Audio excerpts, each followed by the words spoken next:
Chapter 1. Post-apocalyptic survival mode, Hanhai Art Academy. In the girls' dormitory. Roar, roar, roar. The terrifying roars kept ringing out. The door was violently shaken, and the sexy lace clothes and miniskirts hanging on the hangers were also jumping up and down. Lin Yang desperately pushed against the iron door, sweating profusely in anxiety. However, the gap between the doors grew wider and wider, and a blood-red arm had already poked in, scratching wildly. "Come and help quickly." Lin Yang was extremely anxious and turned his head to shout at the two girls behind him. Two girls huddled on the iron bed with frightened looks on their faces, watching the blood-red arms peeping in through the crack of the door, not daring to approach at all. "You, what's wrong with you? A grown man can't even hold the door. We are girls. How dare you speak up? Such a grown man can't even do such a little thing. How embarrassing." Instead of offering help, the two girls started to mock and ridicule Lin Yang. Lin Yang was both anxious and furious. He couldn't help but shout, "Shut up, all of you. Hurry up and find a hammer here." The zombies' hands have even reached in, but these two guys still have the mood to be sarcastic. "It's simply unbelievable. How dare you shout at me? Where did the hammer come from in the place where the little fairy lives? Do you have blisters in your brain? It's all your fault for bringing these monsters here." The two of them complained again, completely oblivious to the dangerous situation before them. What the hell? Lin Yang was so angry that his 7 holes were smoking. He really wanted to open the door and let the zombies in to eat these two fools clean. Calm down. Calm down. Just two fools. It's not worth losing your life on impulse." After a brief period of calm, Lin Yang saw an iron box beside him. He grabbed it and smashed it hard onto the zombie's arm. Bang, bang, bang. After being smashed several times in a row, the arm was brutally broken and the door was finally closed. Whoosh, whoosh, whoosh. Lin Yang slumped to the ground, gasping for breath with lingering fear, his whole body trembling uncontrollably. What close call. It almost became the food of zombies. "Ah, compensate me for my cosmetic box. Stinky security guard. This box of cosmetics for me is worth 3 months' salary. Lose money quickly. Otherwise, I'll expose you and make you social dead." The two girls kept yelling and cursing, their voices extremely sharp and shrill. Pop! The next moment, Lin Yang raised his arm and slapped her on the left cheek with a crisp sound. "You! How dare you hit me?" The girl who was beaten was stunned for a few seconds, and then let out an even louder scream. I'm going to warn you, QJ. I want you to spend your entire life in prison. Damn security guard, just wait to die." Another girl was also united in her hatred, gritting her teeth and cursing. "Oh, sorry, I forgot you were there." Pop! Another slap came down, and the girl's face immediately swelled up, and she took 2 steps back. "Whoa, you! How dare you hit me?" The girl was both shocked and angry, staring fixedly at Lin Yang, her face full of disbelief. She, who had a group of loyal sycophants, never expected that a boy would dare to hit her. "Damn it!" Lin Yang snorted coldly, grabbed the two women's hair with one hand, dragged them to the balcony at the back, and pressed their heads down. "Keep your dog eyes wide open and see clearly."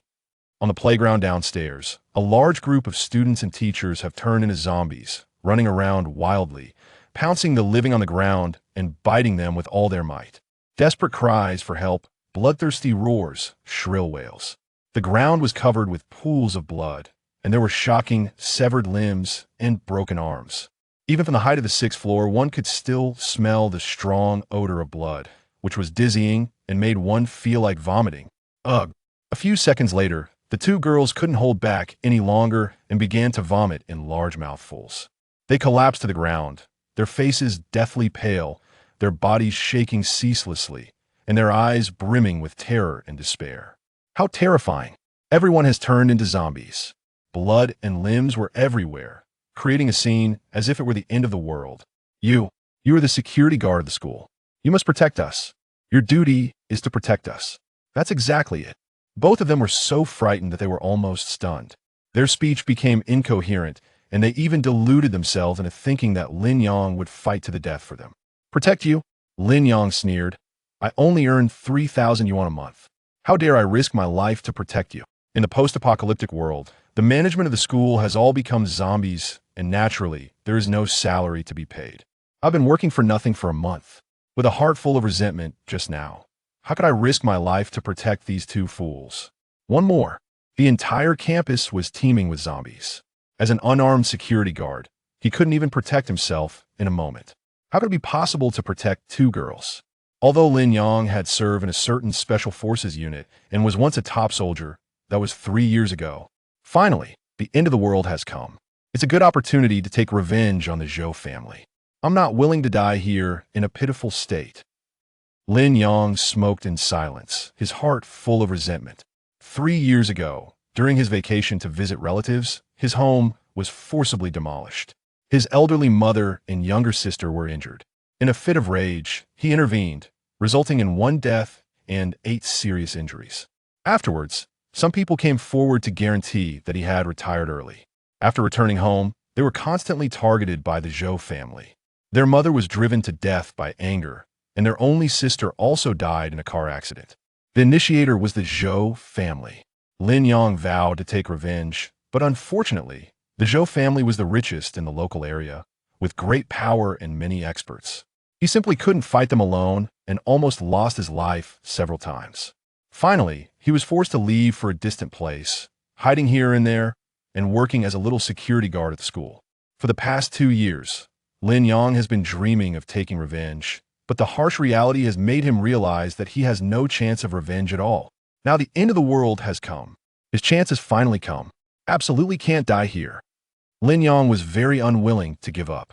No matter what, he was determined to charge out and avenge his mother and sister.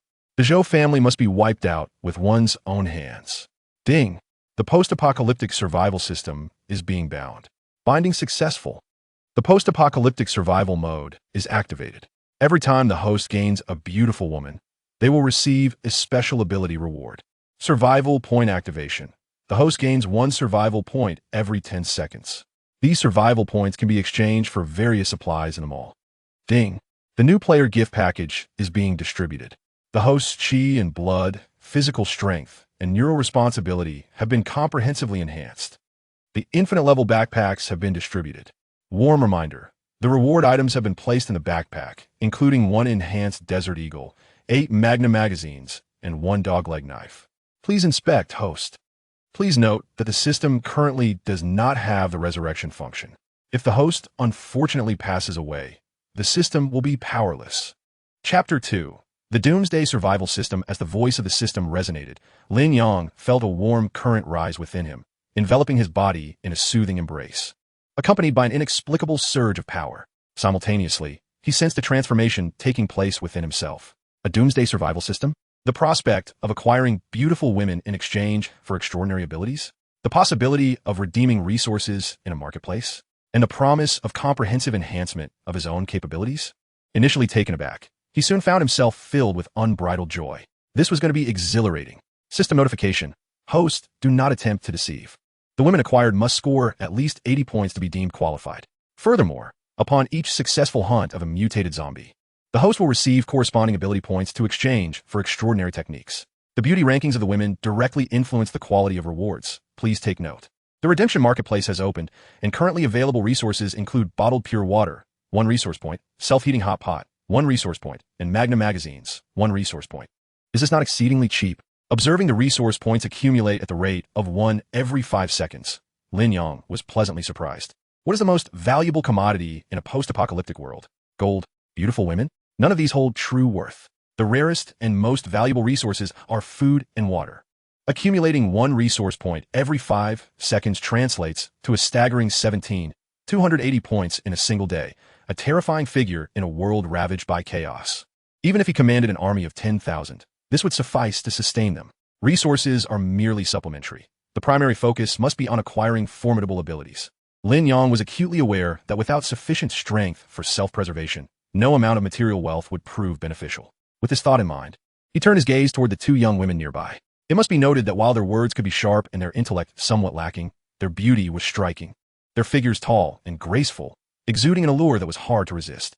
No wonder they garnered a loyal entourage of admirers. The taller of the 2, with long, fair legs and a slender waist, was named Tang Shirqin, a quintessential beauty. The other, slightly shorter yet remarkably voluptuous, with a youthful visage, was called Lin Yang. The 2 were close friends, their bond evident. Suddenly, Tang Shirqin briskly returned to her bed, retrieving 3 packets of instant noodles, 5 bags of chocolate biscuits, and 2 bottles of pure milk. She had come to realize the importance of sustenance. Give it to me. A hand reached out from beside her, seizing the instant noodles and biscuits, attempting to snatch them away. It was Lin Yang. No, do not take my things. What do you mean your things? You still owe me 200 yuan. Consider this your debt repayment. No way. You vile creature, dare you bite me? The two began to hurl insults at one another, refusing to back down, and soon engaged in a scuffle. Lin Yang watched quietly, refraining from seizing the food. To him, these items were hardly worth the effort. You vile one. You are the real vile one. As the two girls tussled, tearing at each other's clothes and hurling insults, they inadvertently exposed large swathes of their fair skin. Stop. Enough. Lin Yang called out, picking up the instant noodles and biscuits, attempting to intervene. Yet the two had ignited genuine fury, their shouting and grappling intensifying rather than abating. Stepping onto the balcony, Lin Yang flung the instant noodles and biscuits away. What are you doing? The two girls were momentarily taken aback, their faces swiftly contorting with rage as they rushed toward Lin Yang, ready to retaliate. In an instant, he delivered 2 sharp slaps, and the girls clutched their throbbing cheeks, suddenly sobered by the realization that they could not overpower him. You are not a man. You only bully women.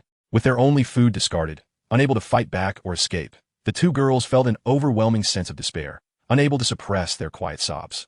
Now you decide to cry? Where was your sense of urgency moments ago? Did you truly believe a few packets of instant noodles and biscuits would suffice for survival? Lin Yang regarded the two with a cold gaze and said, You are adults. Do you not possess even this basic understanding? Silence enveloped them. Outside, zombies roamed freely. Not even tenfold of what they had could resolve their predicament. We are doomed. Tang Shichin's face turned ashen as she despaired. Without food or water, no one will come to our rescue. We can only await our demise. Moments ago, she had attempted to make a call, only to discover that the signal had been severed. I am still so young. I do not wish to die. Lin Yang joined in, her heart heavy with despair. In that moment, their hearts were consumed by hopelessness. Perhaps the situation was not as dire as it seemed. Lin Yang, maintaining his composure, spoke to the system in his mind. System, evaluate Tang Shichin. In an instant, the system responded. Name, Tang Shichin. Age, 19. Beauty score, 89. Body score, 86. Experience and applause, 0. System notification. Should the host successfully acquire this individual, an epic level extraordinary ability will be rewarded: common, rare, epic, legendary, invincible. Upon hearing this, Lin Yang was thoroughly astonished. Tang Shichin was nearly graduating from her 3rd year, possessing both beauty and a stunning figure. Yet surrounded by admirers, she was still a virgin? This was simply unbelievable. What the other girl? Lin Yang continued his inquiry with the system. Name, Liang. Age, 19. Beauty score, 85. Body score, 90. Experience and applause, 0. System notification. Should the host successfully acquire her, an epic level extraordinary ability will be rewarded. Lin Yang was taken aback. Liang, too, was a virgin? When did his luck turn so favorable? In his eyes, both girls were quintessential fairies, surrounded by admirers, living life to the fullest. It was astonishing to discover they were both untouched. What are you staring at? No teaching Lin Yang es un semli gaze. Tang Shichin shot him a wary glare, tightly clutching her chest as she threatened. Do not think that just because there are only the 3 of us left in this dormitory, you can act recklessly. If you dare to overstep, I will open the door and let the zombies in. We will all perish together. Lin Yang was momentarily taken aback. He had not anticipated her sensitivity. Brother, if you protect me out of this place, I will let you do as you please afterward, okay? Unexpectedly, Li Ying approached him, playfully extending her delicate foot, teasing him, and slightly adjusting her clothing to reveal ample, alluring curves. Faced with their dire circumstances, the two chose different paths. Tang Shichin refused to compromise, while Li Ying opted to entice. Lin Yang shook his head. I do not relish forcing others. He stated calmly, in due time, you will find yourselves begging me. Deprived of nourishment and with contaminated water sources, he was confident that these two pampered girls would not endure for long. When faced with extreme hunger, people are capable of anything. Chapter 3. Attracting zombies beg you? Impossible. Tang Shichin scoffed derisively. Who do you think you are? Just a mere security guard. Do you truly see yourself as a savior? Li Ying lowered her head in silence, feeling that Lin Yang lacked the ability to lead them to safety. To this, Lin Yang merely smiled and remained silent. He was eager to see if they would still be defiant when their stomachs began to growl. Suddenly, a cacophony of zombie growls echoed from the corridor outside, and shadows of the undead could be seen moving back and forth through the door crack, seemingly gathering outside, preparing to launch another assault. We must eradicate the zombies on this floor and secure the massive iron door of the corridor. Otherwise, the gathering horde will become increasingly difficult to manage. Lin Yang pondered to himself. The female dormitory was unique, with each floor possessing a separate iron door. significantly enhancing its defensive capabilities. With this in mind, Lin Yang decided against further conversation with the two girls. Turning his back to them, he summoned forth a gleaming silver desert eagle, checking the chamber and swiftly loading the magazine in one fluid motion. To him, firearms were the most familiar of old friends, and ultimately his partners in survival. Just then, a piercing cry for help echoed from outside, a woman's voice. Without hesitation, Lin Yang flung open the door and darted out. In the blink of an eye, two towering, shadowy figures came into view, two muscular, imposing men of African descent. Armed with baseball bats and smeared with blood, they stood over 4 corpses of zombies, their heads crushed beyond recognition. It was evident that the duo had united their strength to eliminate the zombies, momentarily asserting dominion over this floor of the dormitory. "Don't touch me. Get away." A beautiful girl clad in a white JK uniform was cornered against the wall, her face a mask of fear and fury as she scolded the two men. However, her words fell on deaf ears. With her sweet visage and graceful figure, she resembled a blend of Tang Shichin and Lin Yang. Thus, the more she protested, the more excited the men became. "Hey there, Junior. Everything on this floor belongs to us now, including you. If you serve us well, you'll be safe." One of the men leered, intoxicated by her fragrance, revealing a grin full of white teeth. Both donned unkempt hairstyles and colorful attire, their faces contorted with lewd smiles. The girl trembled in terror, her eyes filled with despair. "Don't you want to be rescued? We are foreign guests, and the rescue team will surely prioritize us. Stick with us, and you'll live." The men chuckled sinisterly, casting a tantalizing bait. Their reasoning held some truth. If help arrived, they would undoubtedly be the first to be saved. Just as the girl hesitated, one of the men reached out, his hand lewdly grabbing her clothing, tearing it aside to expose her fair shoulder. "Serve us well, and when the rescue team from Longwa arrives, we'll let you leave with us. Otherwise, you'll be left here to feed the zombies." Facing their threats, the girl bit her lip, her delicate features twisted in horror and anger. Suddenly, a metallic sound of a bullet being chambered pierced the tension in the air. The two men, attuned to such sounds, instinctively froze. Bang! In the next instant, Lin Yang pulled the trigger, the deafening gunfire echoing like thunder. "Oh no, don't kill me." The men yelped in fright, the primal fear causing them to drop their bats and cower. When they realized the shooter was merely the small security guard stationed at the entrance, their terror dissipated. "Damn it, it's just the little security guard at the door. Hand over the gun, or I'll report you for insulting a foreign guest. You'll ruin the friendship between our two nations." They cursed as they stood, retrieving their bloodied bats, striding menacingly towards Lin Yang. One of them lunged to seize the Desert Eagle from Lin Yang's grip, while the other swung his bat at him. Typically, emboldened by their racial identity, they've been tyrants on campus, unchallenged by anyone. They thought little of Lin Yang, clad in his security uniform. Still acting tough, Lin Yang was taken aback.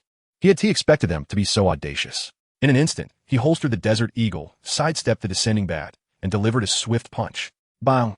His fist struck one of the men squarely in the abdomen, causing him to collapse with a cry, the bat slipping from his grasp. With the system's enhancements, Lin Yang's strength had surged, and even the brawny man could not withstand his blow. Damn it! The sight of his companion downed ignited fury in the second man, who swung his bat wildly. But Lin Yang was quicker. Before the bat could connect, he executed a powerful kick to the man's thigh, sending him sprawling to the ground. Then, seizing the man's unkempt hair, he slammed his head brutally against the wall. Thud! The man crumpled, blood streaming from his head as he wailed in agony. Lin Yang then approached the other man, placing his foot on the fallen man's calf. Crack!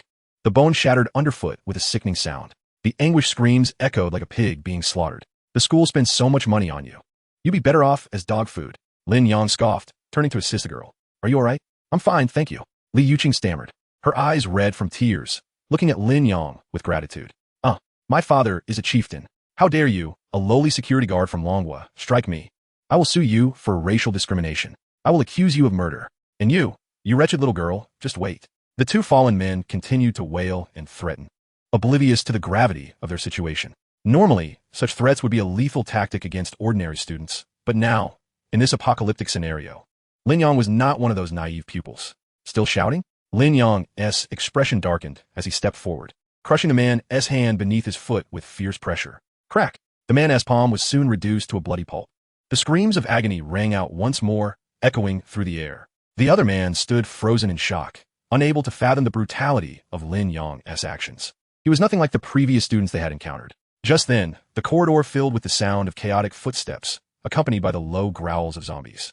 The screams and the scent of blood had attracted the undead from below. Chapter 4. The Guardian. Amidst the zombie crisis, Lin Yang withdrew his Desert Eagle, gripping it firmly in his right hand, while his left held a combat knife. Li Yuqing, filled with anxiety and dread, hid behind him, her body trembling uncontrollably. She had witnessed the horrific scenes of zombies attacking the living and felt an innate fear. Roar! Soon, two female teachers transformed into zombies charged forward, howling. Bang! Bang! Lin Yang pulled the trigger, each bullet striking true, hitting the zombies squarely in their foreheads and dispatching them with deadly precision. So impressive. Li Yuqing marvelat, her eyes wide in astonishment. Such marksmanship was something she had only seen on television. The two men were equally stunned. They understood firearms well and were aware of the immense power of the Desert Eagle, noting its significant recoil. Yet this small security guard handled it with ease, unaffected by the powerful kickback. Congratulations! You have successfully slain 2 low-level zombies, gaining 2 experience points. Lin Yang nodded inwardly. The Desert Eagle and its ammunition provided by the system possessed unique properties against zombies. What's your name? Lin Yang inquired, appraising the stunning girl in the JK uniform. In terms of beauty and figure, she rivaled Tang Shichin and Li Ying, a rare gem indeed. Brother, my name is Li Yuqing, she replied. Before she could finish, a pain scream erupted from behind, accompanied by a deep, beastly growl. In that instant, Lin Yang felt an intense sense of danger. He swiftly turned, discovering a bizarre creature perched on the windowsill, resembling a black dog with wings. It exuded an aura of malevolence, its eyes blood-red, with sharp fangs. 2 long tendrils emerged from its mouth, having already pierced the skulls of the 2 men. Gulp! The creature's tendrils incessantly drained the blood, producing a horrific slurping sound. Li Yuqing stood frozen in terror, unable to even think of fleeing. The 2 men writhed in agony, their shrieks chilling to the bone. A winged black dog? Regaining his composure, Lin Yang raised the Desert Eagle, gently squeezing the trigger. Bang! The blazing bullet instantly pierced the creature's head, and with tremendous force. It exploded into a gruesome spectacle. Congratulations! The host successfully vanquished a mutated zombie, earning 5 ability points. A new achievement has been unlocked, granting the rare battle attire. Golden armor, which has been distributed for the host to collect. Lin Yang had no time to examine his rewards as he swiftly descended the stairs, firmly closing the heavy iron door in the corridor. With a resounding clang, the door was sealed shut. The zombies on the 5th floor, alerted by the noise, surged towards him like a swarm, numbering over 20. They clawed at the iron door in a frenzied manner, producing a cacophony of distressing sounds. Thankfully, the door was sufficiently robust. They could not breach it and could only snarl and bare their teeth at Lin Yang. After securing the door, Lin Yang returned to the 6th floor, meticulously checking each dormitory and ensuring it was thoroughly cleared. During this time, Tang Shichin and Li Ying remained steadfast in barricading their door, fearful of Lin Yang's potential threats. Lin Yang, however, paid them no mind, confident they would eventually seek him out when hunger struck. Brother Lin Yang, you are incredible, Li Yuqing exclaimed, trailing closely behind him. Her sparkling eyes filled with admiration as she watched him skillfully dispatch the zombies. This profound sense of security led her to develop a reliance on him. It's all fine now, Lin Yang said, sheathing his Desert Eagle and dogleg knife. He turned to the strikingly beautiful girl with delicate features and a slender figure, adopting a serious demeanor. There is something I must clarify with you. Li Yuqing tilted her head inquisitively. What is it? You've seen the chaos outside. The zombies are rampant. My strength alone is quite limited, Lin Yang said, his tone laden with meaning. Thus, I can only guarantee the safety of my own. The implication was clear. Their relationship was not one of kinship, and he would not bear any responsibility for her safety. I understand, Li Yuqing replied, her expression one of admiration as she gazed at Lin Yang. As long as you can protect me, I will stay by your side. Having survived amidst the zombies, she was no fool. She recognized that her only chance of survival lay in relying on Lin Yang. Otherwise, death was inevitable. Ding! The host has successfully acquired a beauty, rewarding the ability fire control technique. Name, Li Yuqing. Age, 20. Appearance, 92. Figure, 92. Experience in clapping, 0. Upon hearing the system's notification, Lin Yang wore a satisfied smile. The fire control technique sounded formidable. Glancing at the statuesque beauty before him, he felt even more pleased. Brother Lin Yang, I'm hungry. Do you have anything to eat? Li Yuqing inquired, leaning in with hopeful eyes. Of course. Where's your dormitory? I will prepare something delicious for you. Follow me. To Lin Yang's surprise, Li Yuqing's dormitory was directly across from Tang Shichin's. After redeeming a self-heating hot pot from the market, the enticing aroma soon filled the air. Tang Shichin and Li Ying, situated in the adjacent dormitory, were the first to catch a whiff of the delicious scent, and their hunger surged instantly. They had clearly heard the commotion in the corridor and felt a mix of shock and regret. They never imagined Lin Yang would be so formidable, capable of slaying mutated zombies. Is Li Yuqing out of her mind for following a mere security guard? Tang Shirqin muttered under her breath, enviously swallowing hard. To sell herself for a bite to eat. How shameless. Exactly. Li Ying lamented internally, though her words contradicted her thoughts. Lin Yang is just a security guard. Once he runs out of bullets, he'll be waiting for death just like the rest of us. I wouldn't be that foolish. Though the two criticized Li Yuqing's choices, their actions of swallowing hard became increasingly frequent. It was already afternoon, and they had not eaten since the morning. After enduring a series of terrifying events, they were utterly famished. Inside the dormitory, a starving Li Yuqing quickly finished one self-heating hot pot and looked at Lin Yang with pleading eyes. Brother, I want another one. Is that okay? Of course. Lin Yang smiled, his hand shimmering with light as another hot pot materialized, with one resource point replenishing every 5 seconds. He could easily conjure 10 hot pots without issue. Li Yuqing stared in astonishment and couldn't help but ask, Brother, how do you do that? I am a mage with spatial storage abilities, Lin Yang replied with a casual smile. Just then, a creaking sound echoed as the door of the opposite dormitory was cautiously pushed open. Tang Shirqin and Li Ying, unable to withstand the rumbling of their empty stomachs, peeked out. What they beheld left them utterly stunned. A steaming Haidaleo hot pot, fragrant and bubbling, contained succulent beef rolls and an assortment of meatballs. Lin Yang was leisurely cooking a piece of tripe, while Li Yuqing was savoring it, her face radiating satisfaction and joy. To their utter dismay, Lin Yang also had several bottles of chilled cola, a bag of Lay's chips, and even a seemingly extravagant Swiss roll cake beside him. How is this possible? In the apocalypse, food and water are more precious than gold. Where did the security guard procure so much? And a hot pot, no less?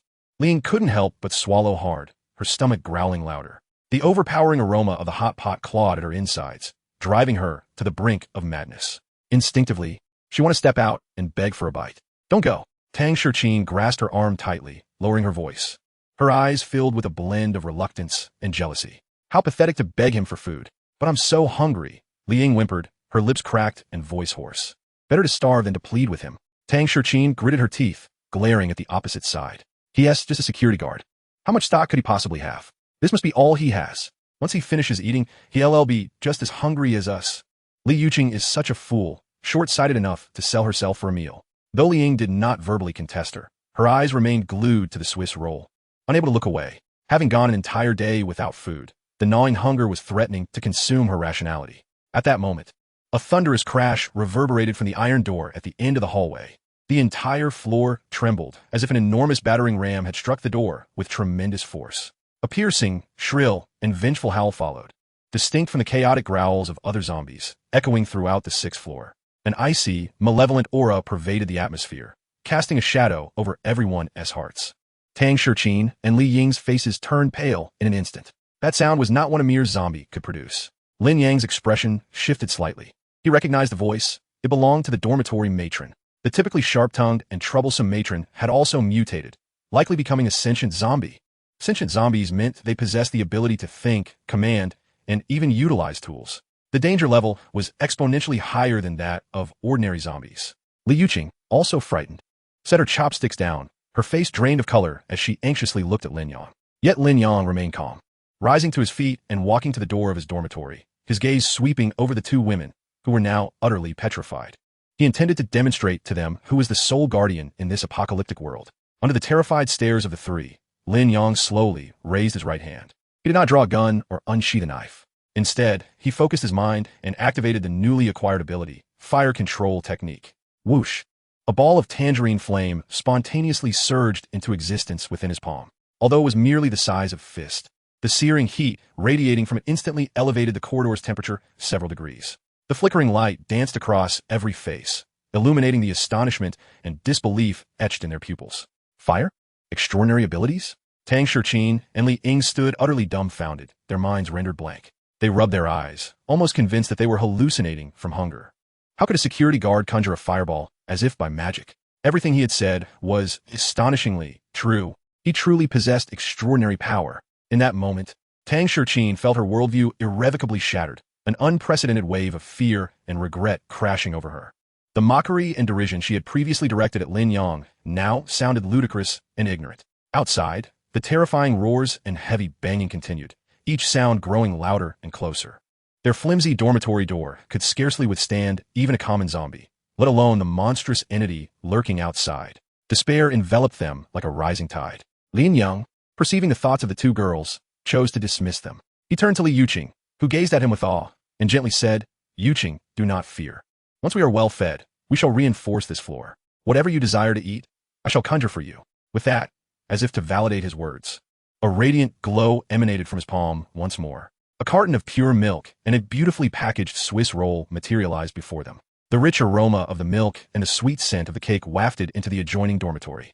This fragrance struck Tang Shurqin and Li Ying like a battering ram against their mental defenses.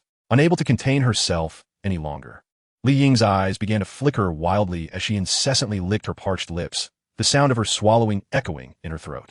Meanwhile, Tang Shurqin waged an internal battle. Who was she? She was the belle of Hanhai Art Academy, a princess adored by countless sycophants. To plead before security guards she had once scorned and belittled? That was more unbearable than death itself. Yet the burning hunger in her belly and the relentless pounding at the door outside mercilessly ravaged her meager pride. Suddenly, a more terrifying event unfolded. At the end of the corridor, the intelligent zombie seemed to detect the presence of living beings, and under its command, several ordinary zombies abandoned their assault on the heavy iron door, now furiously battering against the door of Tang Shurqin and her friend's dormitory.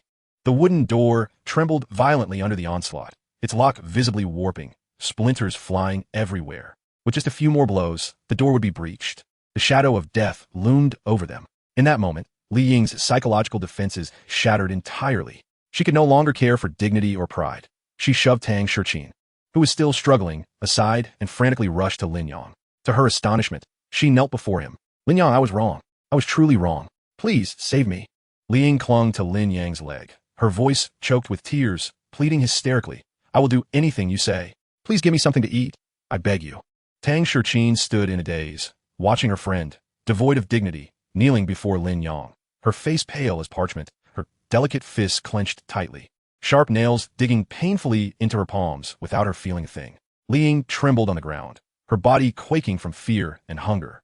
Her once cunning visage now stripped down to the primal instinct for survival. Yet Lin Yang did not even glance her way. His gaze, sharp as a knife, pierced the pale face of the woman standing at the door. "What about you, esteemed belle?" Lin Yang's voice was soft, yet filled with mockery, each word striking Tang Shurqin's face like a slap. "Do you still think I am boasting?" Tang Shurqin's body stiffened, her lips quivered, yet she could not utter a single word. Boasting? Materializing a steaming hot pot from thin air was boasting? Summoning a blaze of fire in his palm was boasting? If that was boasting, then what was reality? The reality was the spine-chilling sounds of pounding from outside, the lingering scent of blood in the air, and the ever-looming specter of death. Her once prized beauty, her elevated status, now felt like a grand jest in this moment. Just then a roar, distinctly different from the other zombies, filled with malice and intelligence, resounded from the end of the corridor. Following that, chilling transformation occurred. The banging against their dormitory door suddenly ceased. But in the next moment, an unnerving scratching sound climbed the outer wall. Lin Yang, they are climbing the wall. Li Yuqing, who had been attentive to the commotion outside, was the first to notice the anomaly. Her face drained of color as she exclaimed, "They're trying to come up from the balcony." The intelligent zombie had evidently altered its strategy.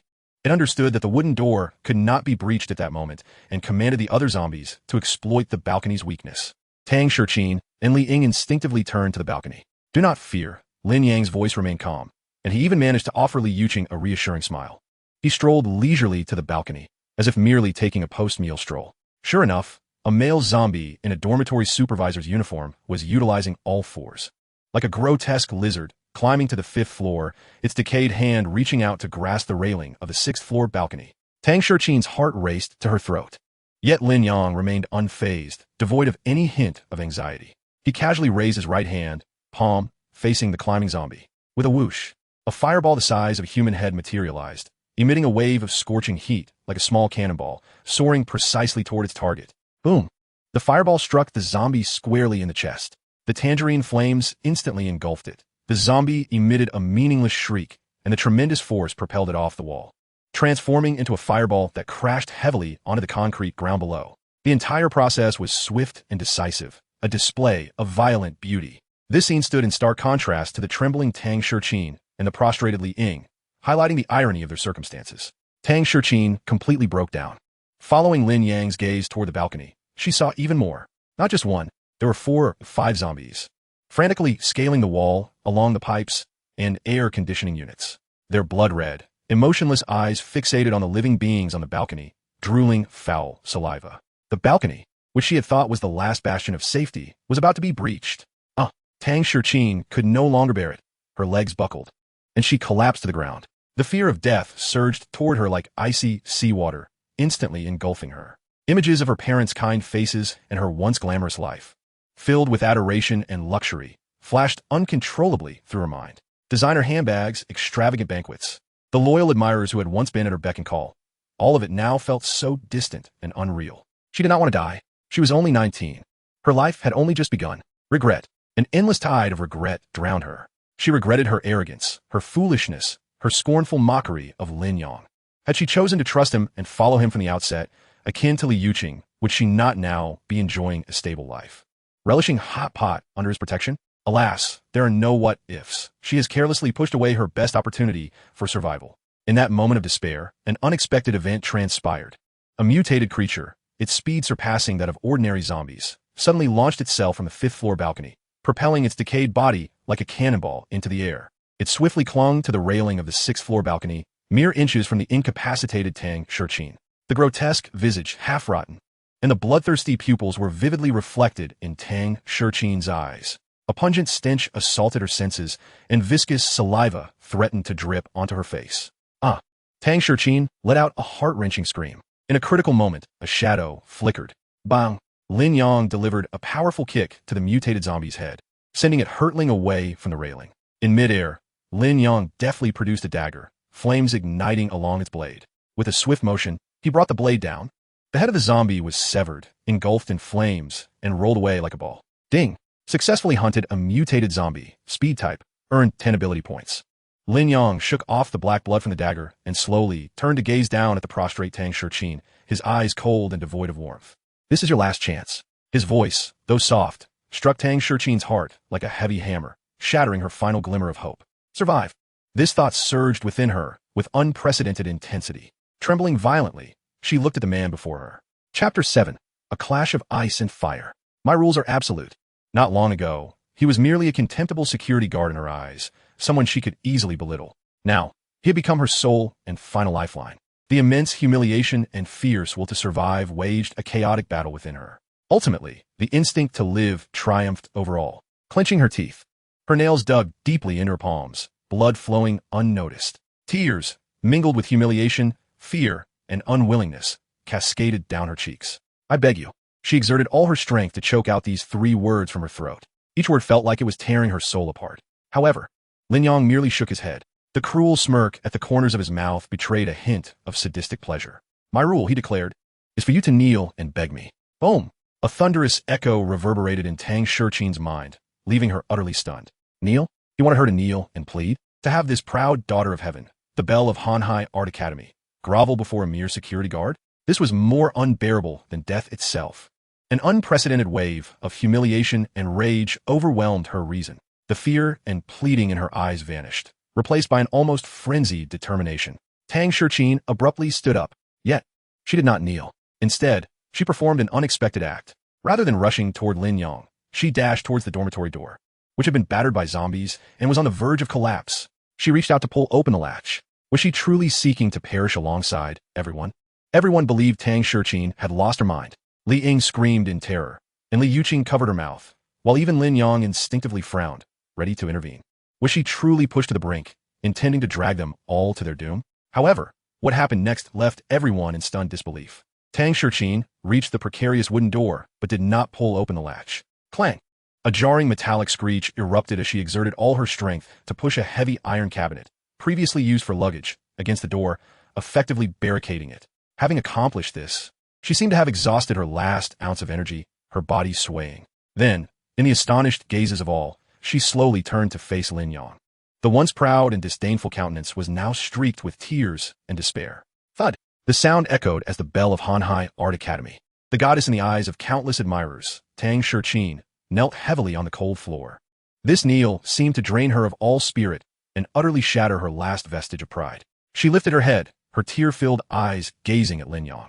Her voice trembling with sobs, each word laden with boundless regret and pleading. I was wrong. I truly was wrong. I beg you, save us. Silence enveloped the room.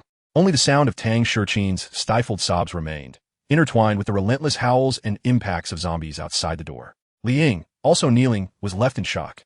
She had never imagined that her even prouder and more image-conscious friend would take such a definitive action. If she had knelt, what right did she have to stand? A cold smirk crept upon Lin Yang's lips. This was the reaction he had desired. In the apocalypse, strength reigned supreme. The so-called dignity and pride are rendered worthless in the face of absolute power and the threat of death. He aimed to shatter the vanity of these sheltered flowers in the most direct and brutal manner, making them understand who their true master was. This is more like it. Lin Yang casually uttered 4 words, his voice soft, yet resonating like a decree, determining their fate. He stepped forward, not first assisting the kneeling Liang, but approaching Tang Shurqin directly, gently lifting her tear-stained face. Remember, this is your own choice. Upon saying this, he helped Tang Shurqin to her feet, simultaneously aiding Liang beside her. The moment his hands came into contact with the 2 women's bodies, a series of long-awaited system notifications erupted in his mind. Ding! Detected that the host has successfully conquered the beautiful Tang Shurqin with a score of 89. Congratulations, host! You have received the epic ability reward, Extreme Cold Domain.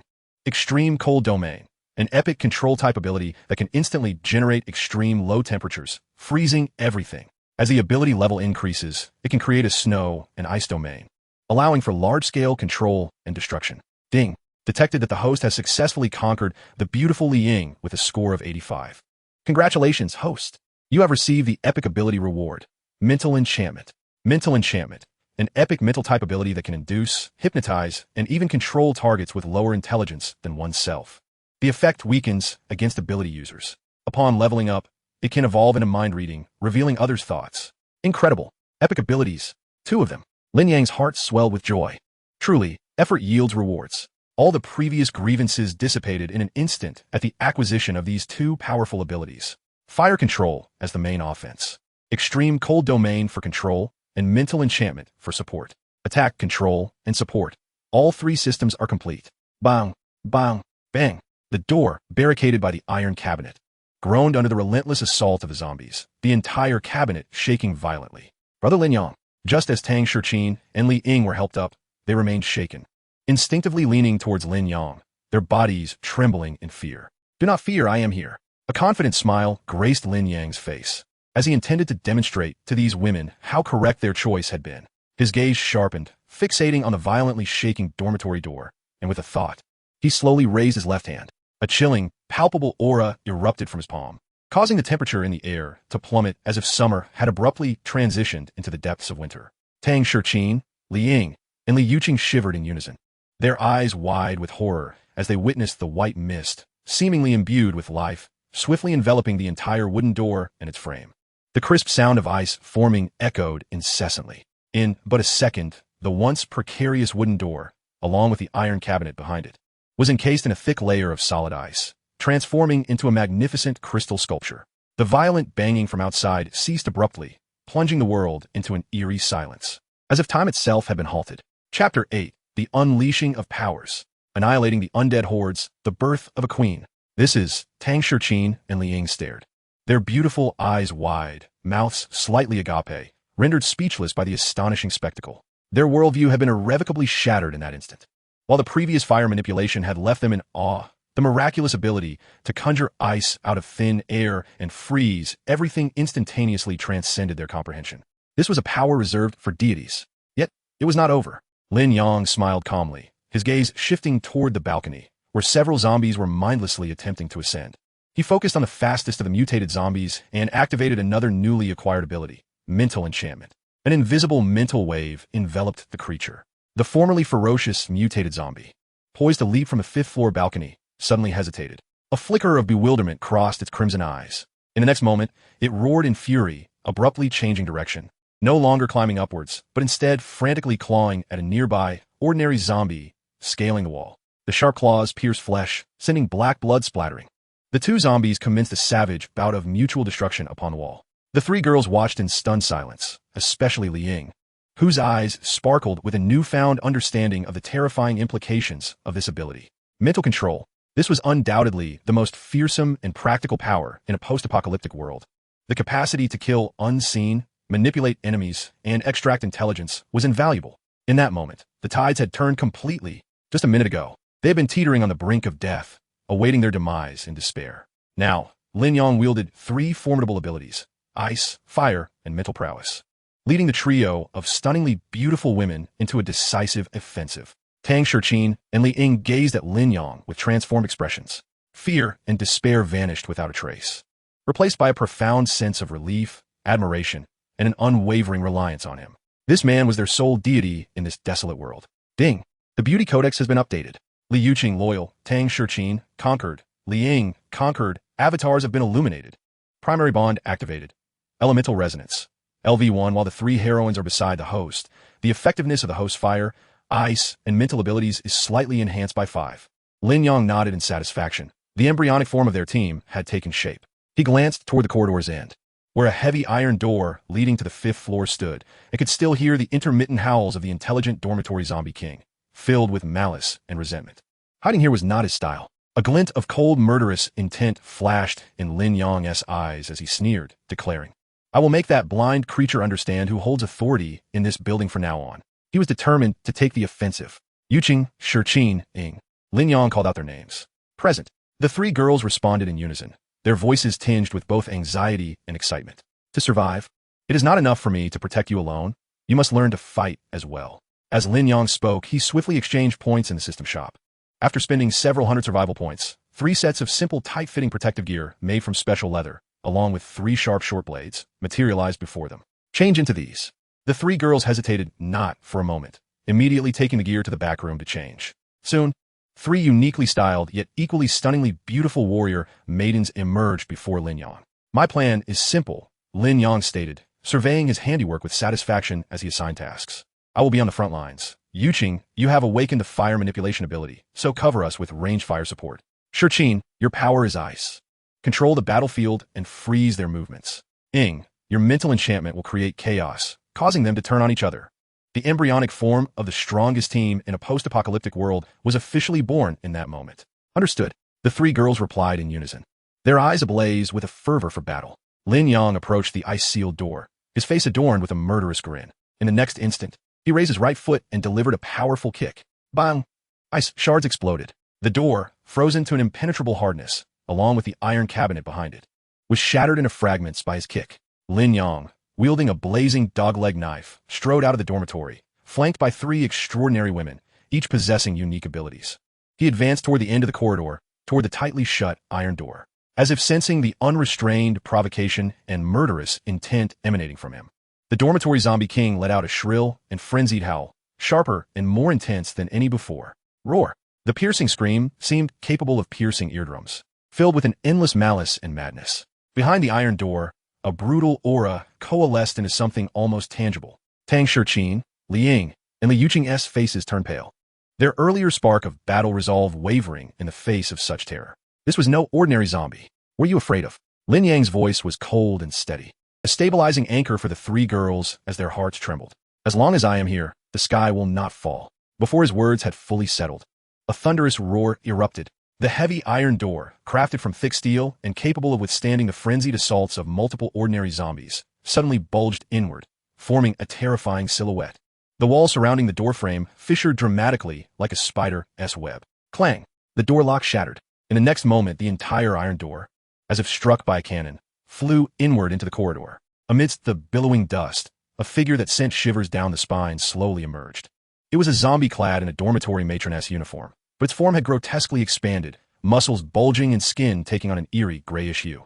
Its eyes no longer reflected the typical crimson of a zombie. Instead, they glimmered with a light signifying cunning and intelligence. It was the dormitory zombie king. Behind it, a dark mass surged forth, nearly 30 zombies pouring from the 5th floor, blocking the entire staircase, their low growls merging into a wave of death, rushing toward the 4. "Ah!" Li Ying screamed, her legs turning to jelly. Tang Shirqin's heart raced, her palms slick with sweat as she gripped her short blade tightly. The scene was utterly terrifying. Could they truly prevail? Ice! Just as the horde was about to engulf them, Lin Yang's succinct command rang out. Tang Shirqin shivered, and despite her overwhelming fear, she instinctively obeyed Lin Yang's order. Gritting her teeth, she called forth the icy energy within her without reservation. Chapter 9. My rules are absolute. Activating the base system. Forging a new world. Ha! A delicate shout escaped her lips as a chilling aura surged forth from her palms, manifesting into an imposing ice wall, over 2 meters high and half a meter thick, rising from the ground before her. Boom, boom, boom. The foremost few zombies charged forward without the slightest chance to halt, crashing violently against the ice wall, producing a series of muffled thuds. The ice wall trembled violently, but ultimately withstood the initial wave of assault. Well done, Lin Yang said. Yuqing, I'm here, brother Lin Yang.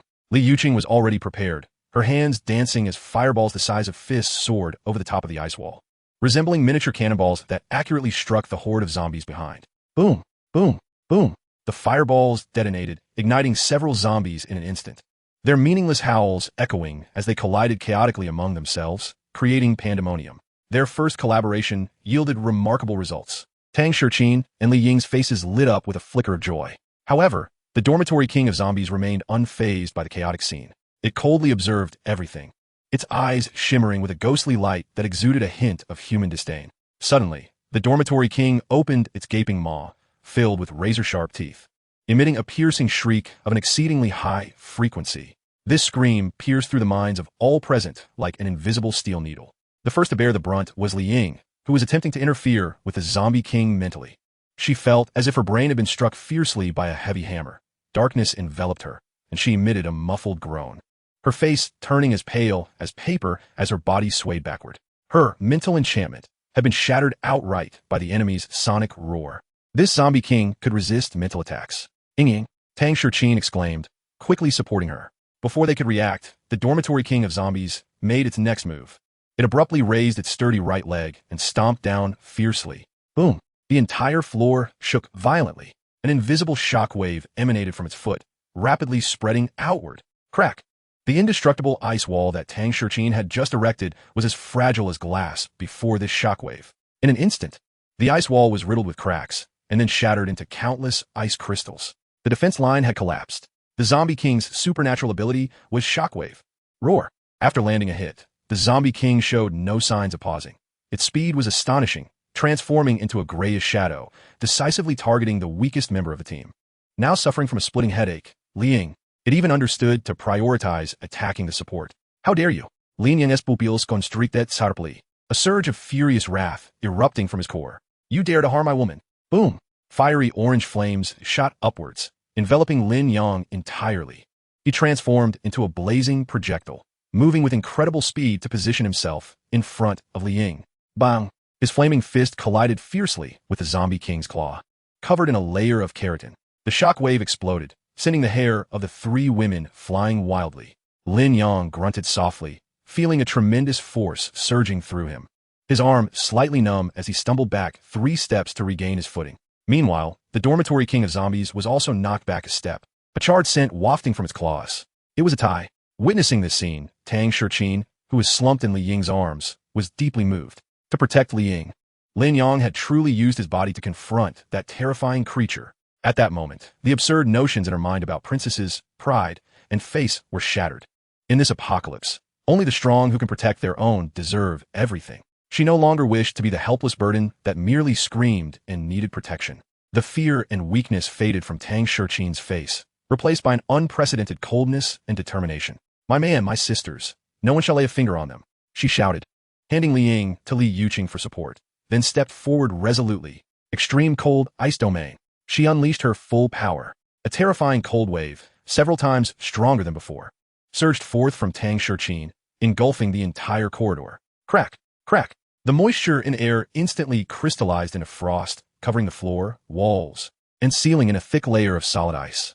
The ordinary zombies rushing in seemed to have plunged into a quagmire, their feet slipping as their movements became exceedingly sluggish. With their speed reduced by over 70%. A wide area control. She was no longer the proud campus belle. In this moment, she was the queen commanding ice and snow. Now is the time. Seizing this once-in-a-lifetime opportunity, Lin Yang bellowed. Li Ying, enduring the intense headache, exerted all her strength to activate mental enchantment once more. Although she could not control the zombie king, this distraction caused a momentary pause in its actions. In a contest of skilled combatants, victory and defeat hinge on the briefest of moments. Li Yuqing's fireball and Tang Shiqin's ice spear were unleashed simultaneously, one to the left and one to the right, striking the zombie king with ferocious force. Boom! The clash of ice and fire.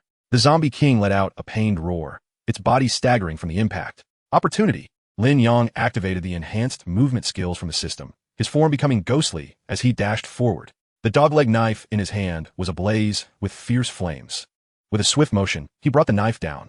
Swoosh! A line of fire, imbued with unmatched might, sliced through the dormitory king of zombies from top to bottom. The once arrogant, intelligent zombie froze, its movements halted. The next moment, its body split down the middle, cleanly severed in half, black blood and entrails spilling forth. Ding! Successfully killed one intelligent zombie, earning 50 ability points. Team Bond experience 100. Ding! The host team achieved a perfect collaboration to kill the boss for the first time, earning an additional 1,000 survival points. Lin Yang shook the black blood from his knife and gradually stood upright. Behind him lay a sea of zombie corpses. And 3 breathtaking women stood shoulder to shoulder, still shaken, but their faces radiant with excitement and admiration. Especially Tang Shichin, who, having endured the baptism of blood and fire, had undergone a complete transformation. Her former pride had vanished, replaced by an aura of cold beauty and strength that kept others at bay. The Ice Queen was officially born at that moment. Lin Yang's gaze fell upon the severed body of the dormitory king. Chapter 10. Cleaning the campus. The harsh first lesson of the apocalypse among the pool of dark blood lay a fist-sized crystal core, glistening and pulsating gently like a heart, emanating a faint ghostly glow, particularly eye-catching. He walked over and picked up the crystal core. The instant he touched it, the system's prompt sounded once more. Ding! Detected a special energy crystal core, which can be used to enhance any ability of the host, choosing or to unlock new system functions. Please choose host. The battle had concluded. The once mighty dormitory king of zombies, along with the nearly 30 zombies it commanded, now lay cold and lifeless, strewn across the corridor. The acrid stench of blood mingled with the odor of decay, inducing nausea. As the adrenaline faded, an overwhelming fatigue washed over them like a tide. Tang Shiqing, Li Ying, and Li Yuqing could no longer hold on, their faces pale, drenched in sweat, as they leaned against the wall and sank to the ground, gasping for breath. Especially Tang Shichin, who had nearly exhausted all her supernatural energy, felt dizzy and weak, lacking even the strength to stand. Yet their eyes shone brighter than ever. They had survived, and they had achieved victory through their own strength, having actively participated in the battle. In stark contrast to the 3 women's exhaustion, Lin Yang, as the main force, remained calm and composed, as if the brutal skirmish had merely been a warm-up exercise for him. He approached the dismembered corpse of the Corpse King, deftly prying open the putrid flesh with the tip of his knife, retrieving a softly glowing, special energy crystal, and carelessly wiping it on his clothing. You all take a moment to rest. I shall attend to the battlefield. Lin Yang's voice was calm and authoritative, exuding an undeniable charm that instantly soothed the 3 women's inner turmoil. Observing Lin Yang methodically handling the zombie bodies and gathering usable supplies, his composed leadership instilled a profound sense of security within them once more. This was the man they had chosen. However, what transpired next once again shattered their expectations. Lin Yang discarded all the zombie corpses from the building, then stood in the center of the corridor, closing his eyes. System. Cleanse and disinfect all areas of the 6th floor. Ding. Executing environmental purification program, consuming 300 survival points. Purification complete. A wave of unseen energy swept through, dissipating the strong stench of blood and decay in mere seconds. The bloodstains on the ground seemed to evaporate, leaving it spotless. The 3 women stood dumbfounded, astonished at this miraculous display. Before they could recover from their shock, Lin Yang had already entered Li Yuqing's dormitory. This dormitory will henceforth serve as our command center and lounge. As his words fell, his palms shimmered with radiant light. The room, which had previously housed 4 iron-frame beds, instantly transformed as the dilapidated furniture vanished. In its place appeared a vast circular leather sofa that could comfortably accommodate 7 or 8 people and a sumptuous bed draped in velvet, exuding an inviting softness. Following that, a quiet hum sounded as a portable diesel generator materialized, beginning its steady operation. On the wall, a 100-inch ultra-thin LCD television was mounted, accompanied by a state-of-the-art surround sound system. Li Yuqing rubbed her eyes, nearly convinced she was dreaming. Tang Shichin and Li Ying followed her in, and upon witnessing the luxurious arrangement that rivaled that of a presidential suite in a 5-star hotel, they were utterly astounded. In this apocalyptic world, where order had collapsed and survival was a struggle for many, their man had conjured an entire luxurious safe house out of thin air. This was no mere display of strength. It was a miracle. Stop dawdling. The celebration feast is about to commence. Lin Yang snapped his fingers, and once again, the coffee table before the sofa sparkled with light. Sizzling M9 steaks and tender Wagyu beef wafted an enticing aroma. A bottle of 1982 Lafite red wine accompanied by 4 crystal-clear goblets, fresh strawberries, cherries, and a beautifully packaged black forest cake appeared. Gurgle. The three women's stomachs grumbled involuntarily. They gazed at the lavish spread before them, and then at the serene man who seemed to have accomplished a trivial task, their eyes brimming with tears. Following him was not merely about survival. It felt as though they were living in paradise. At that moment, every last shred of doubt and unease within them vanished, replaced by absolute loyalty and trust. At the sumptuous celebration, the three women devoured their meals, shedding their usual demure personas. After a hearty feast, the atmosphere transformed into one of warmth and camaraderie. Leaning back on the plush sofa, swirling his glass of red wine, Lin Yang finally unveiled his plans. This sixth women's dormitory will from today onwards be our territory. His voice, though not loud, resonated with an undeniable authority. My short-term goal is to establish an absolutely secure survivor base here. We will clear the entire building of zombies, fortify all doors and windows, create a supply warehouse and training room, transforming it into a true fortress for the apocalypse. The words fortress for the apocalypse ignited a flame of hope in the eyes of the three women. To clarify our relationship, there are certain things I must share with you. Lin Yang continued, summoning a virtual interface visible only to him and selectively sharing the Beauty Codex section.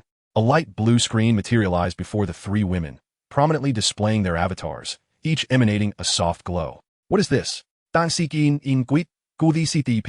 You may perceive it as a form of team contract, Lin Yang explained in a manner they could grasp. We are a collective. Each of your awakenings and enhancements will benefit our team. For instance, the recent battle was amplified due to the bond we share. He skillfully omitted the core concepts of conquest and reward, emphasizing instead the notions of partnership and teamwork. Yet, this revelation stirred tumultuous waves within the hearts of the three women, particularly for Tang Shiqin and Li Yang, who had previously believed themselves to be mere dependents of Lin Yang, trading dignity for protection. Now, Lin Yang revealed they were partners, integral members of the team. Their strength was crucial to the collective. Chapter 11. The hypocrite appears, prey and hunter. The feeling of being needed and acknowledged was far more persuasive than a feast of steak and wine. A subtle blush crept onto Tang Shiqin's icy visage. Now, we have more pressing matters at hand. Lin Yang opened his palm, revealing the special energy crystal, pulsating as though it were a heart. The moment he produced the crystal, a notification chimed in his mind. Ding! Special energy crystal detected. Please select a method of use. Option A. Strengthen fire control technique with a 5 chance of mutation, evolving into a rare ability. Option B. Consume the crystal to activate the base construction module, personal strength, or the future of the team. A flicker of profundity crossed Lin Yang's eyes. While the mutation of the fire control technique was alluring, he recognized that individual power was ultimately limited. To become an architect of order in the apocalypse, mere strength would not suffice. A continually evolving, robust base was the true path to dominance. I choose B.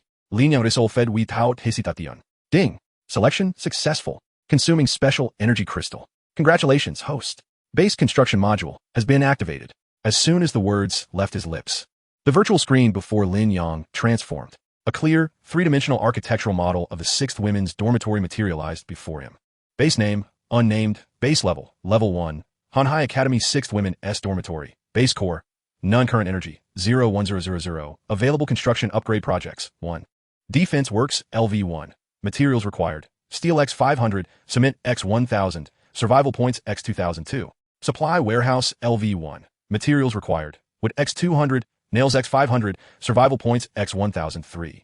Ability training room, LV1.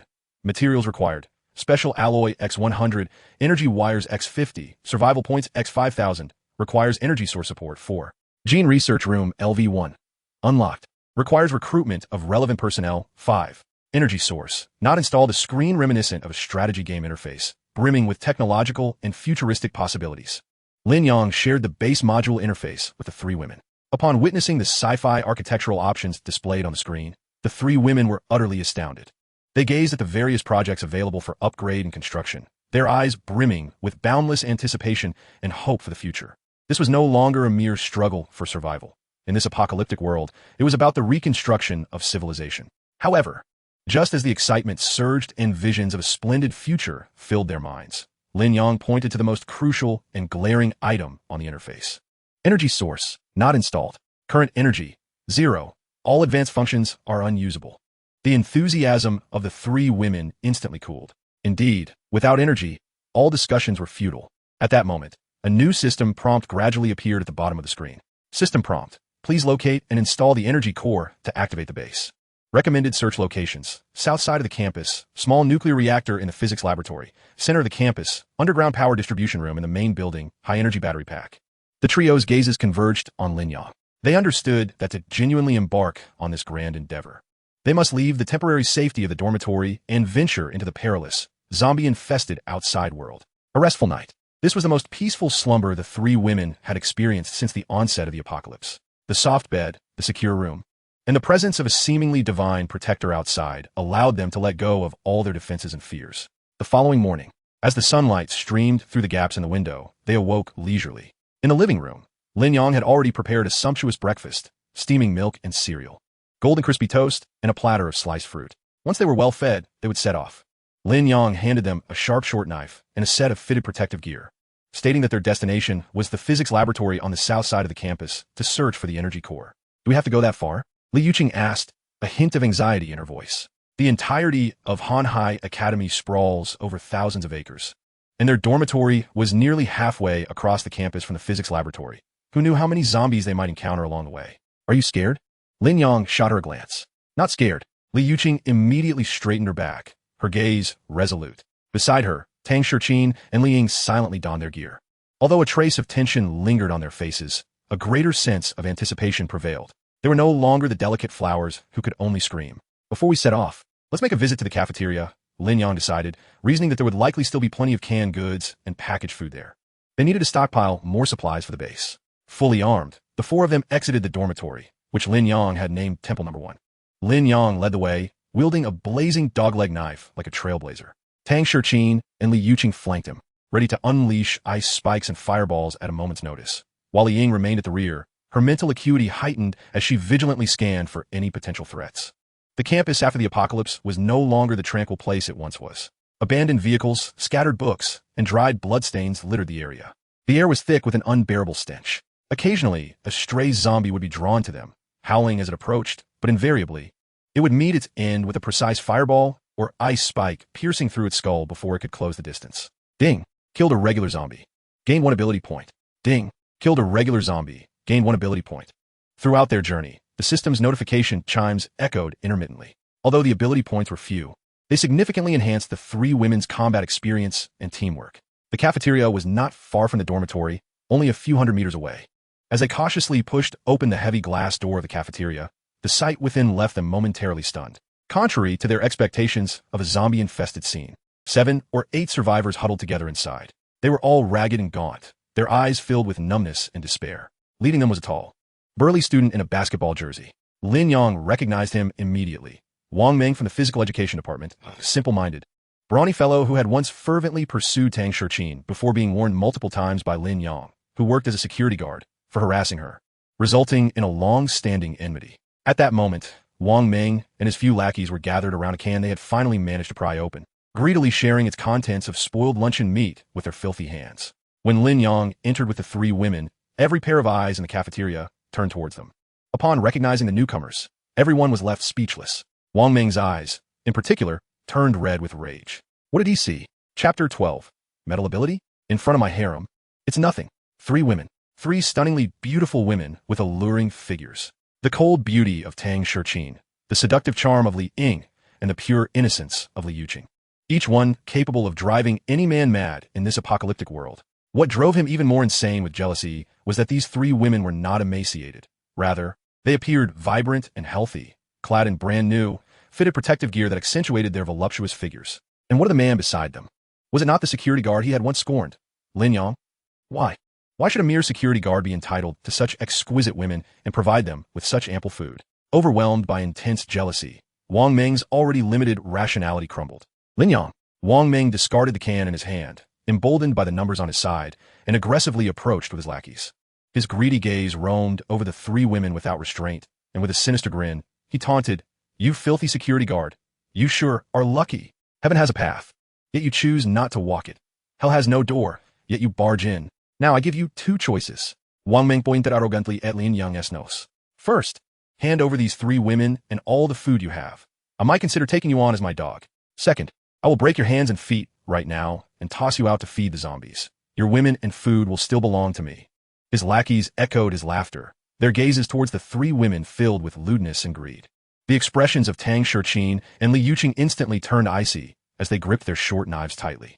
Lin Yang, however, did not even bother to raise his eyelids. Too indifferent to waste words on such fools. He simply exchanged a glance with Li Ying, who understood his intent. Mental enchantment. An invisible wave of psychic energy enveloped one of Wang Meng's lackeys holding a steel pipe. The lackey's gaze turned vacant. His menacing grin froze on his face. In the next second, he swung the steel pipe with no warning, bringing it down hard on the back of Wang Meng's head. Bang! With a dull thud, Wang Meng, caught completely off guard by his own lackey's betrayal, let out a piercing scream as blood streamed from his head, causing him to stumble forward and collapse to the ground. The scene erupted into chaos. Ma-san, are you out of your mind? The remaining members were all stunned, unable to comprehend what had just happened. Yet Lin Yang would not grant them any opportunity to react. Attack! The cold command rang out.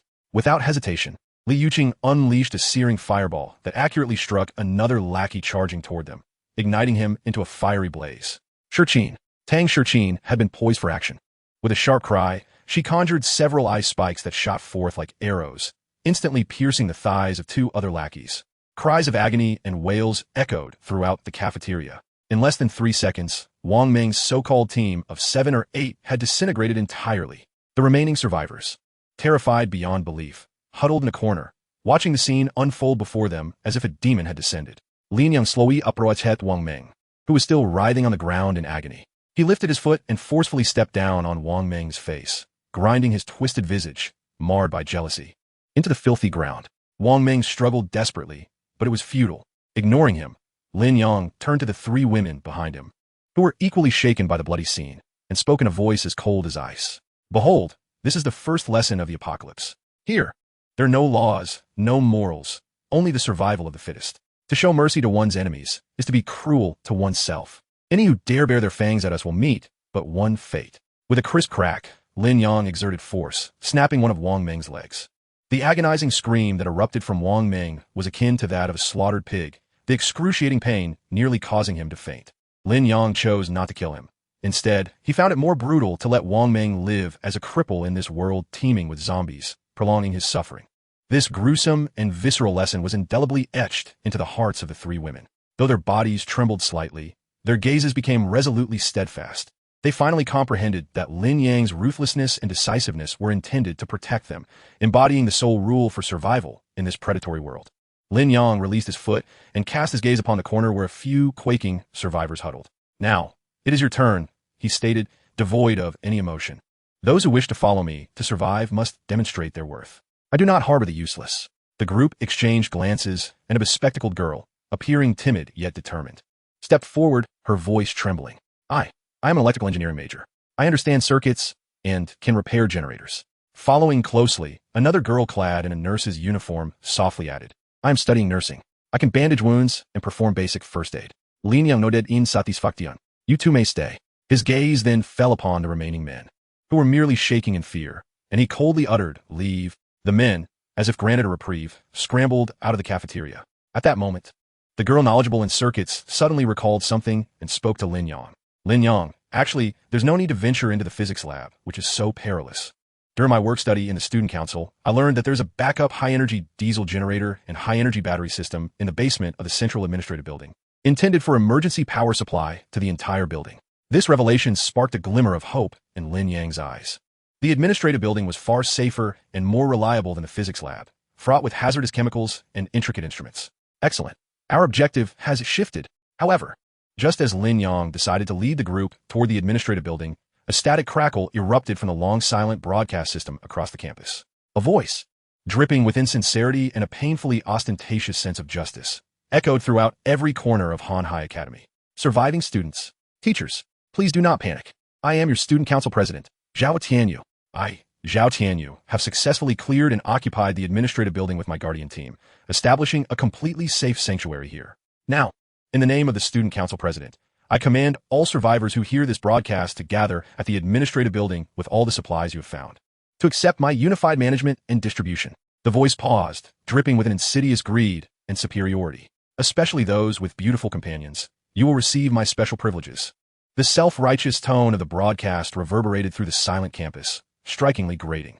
Lin Yang's expression darkened immediately, particularly upon hearing the last remark regarding the preferential treatment for teams with beautiful women. A flash of cold, murderous intent flickered in his eyes. Seeking death. Beside him, Tang Shichin, Lin Yang, and Li Yuqing wore icy expressions, their eyes brimming with unabashed disdain and wariness. They were no fools. They could easily discern the blatant greed and possessiveness underlying those words. This so-called student council president, Zhao Tianyu, was no savior, but rather a ravenous wolf in human guise.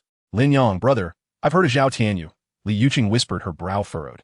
Before the apocalypse, he was a complete hypocrite who, leveraging his position as student council president, toyed with the affections of many girls, earning a terrible reputation. Seems our target has been preempted, Lin Yang remarked with a cold smile. Undeterred by the fact that the administrative building was now in the hands of another. It was fortuitous, sparing him the effort of searching for it himself. He had no intention of immediately responding to that foolish command. The ability to control the broadcast system indicated that they had fully secured the administrative building, likely with a group of followers, perhaps even capable individuals. Acting recklessly before understanding the situation was not his style. He would observe the developments and let the prey come to him. As expected, before they could leave the cafeteria, the roar of an engine grew louder. A makeshift armored vehicle, fashioned from a campus patrol car and adorned with a crude iron grill, swaggered to a halt at the cafeteria entrance. The doors swung open, revealing a young man clad in designer athletic wear, his hair slicked back, exuding an air of superficial charm, flanked by a group of thugs wielding steel pipes and machetes.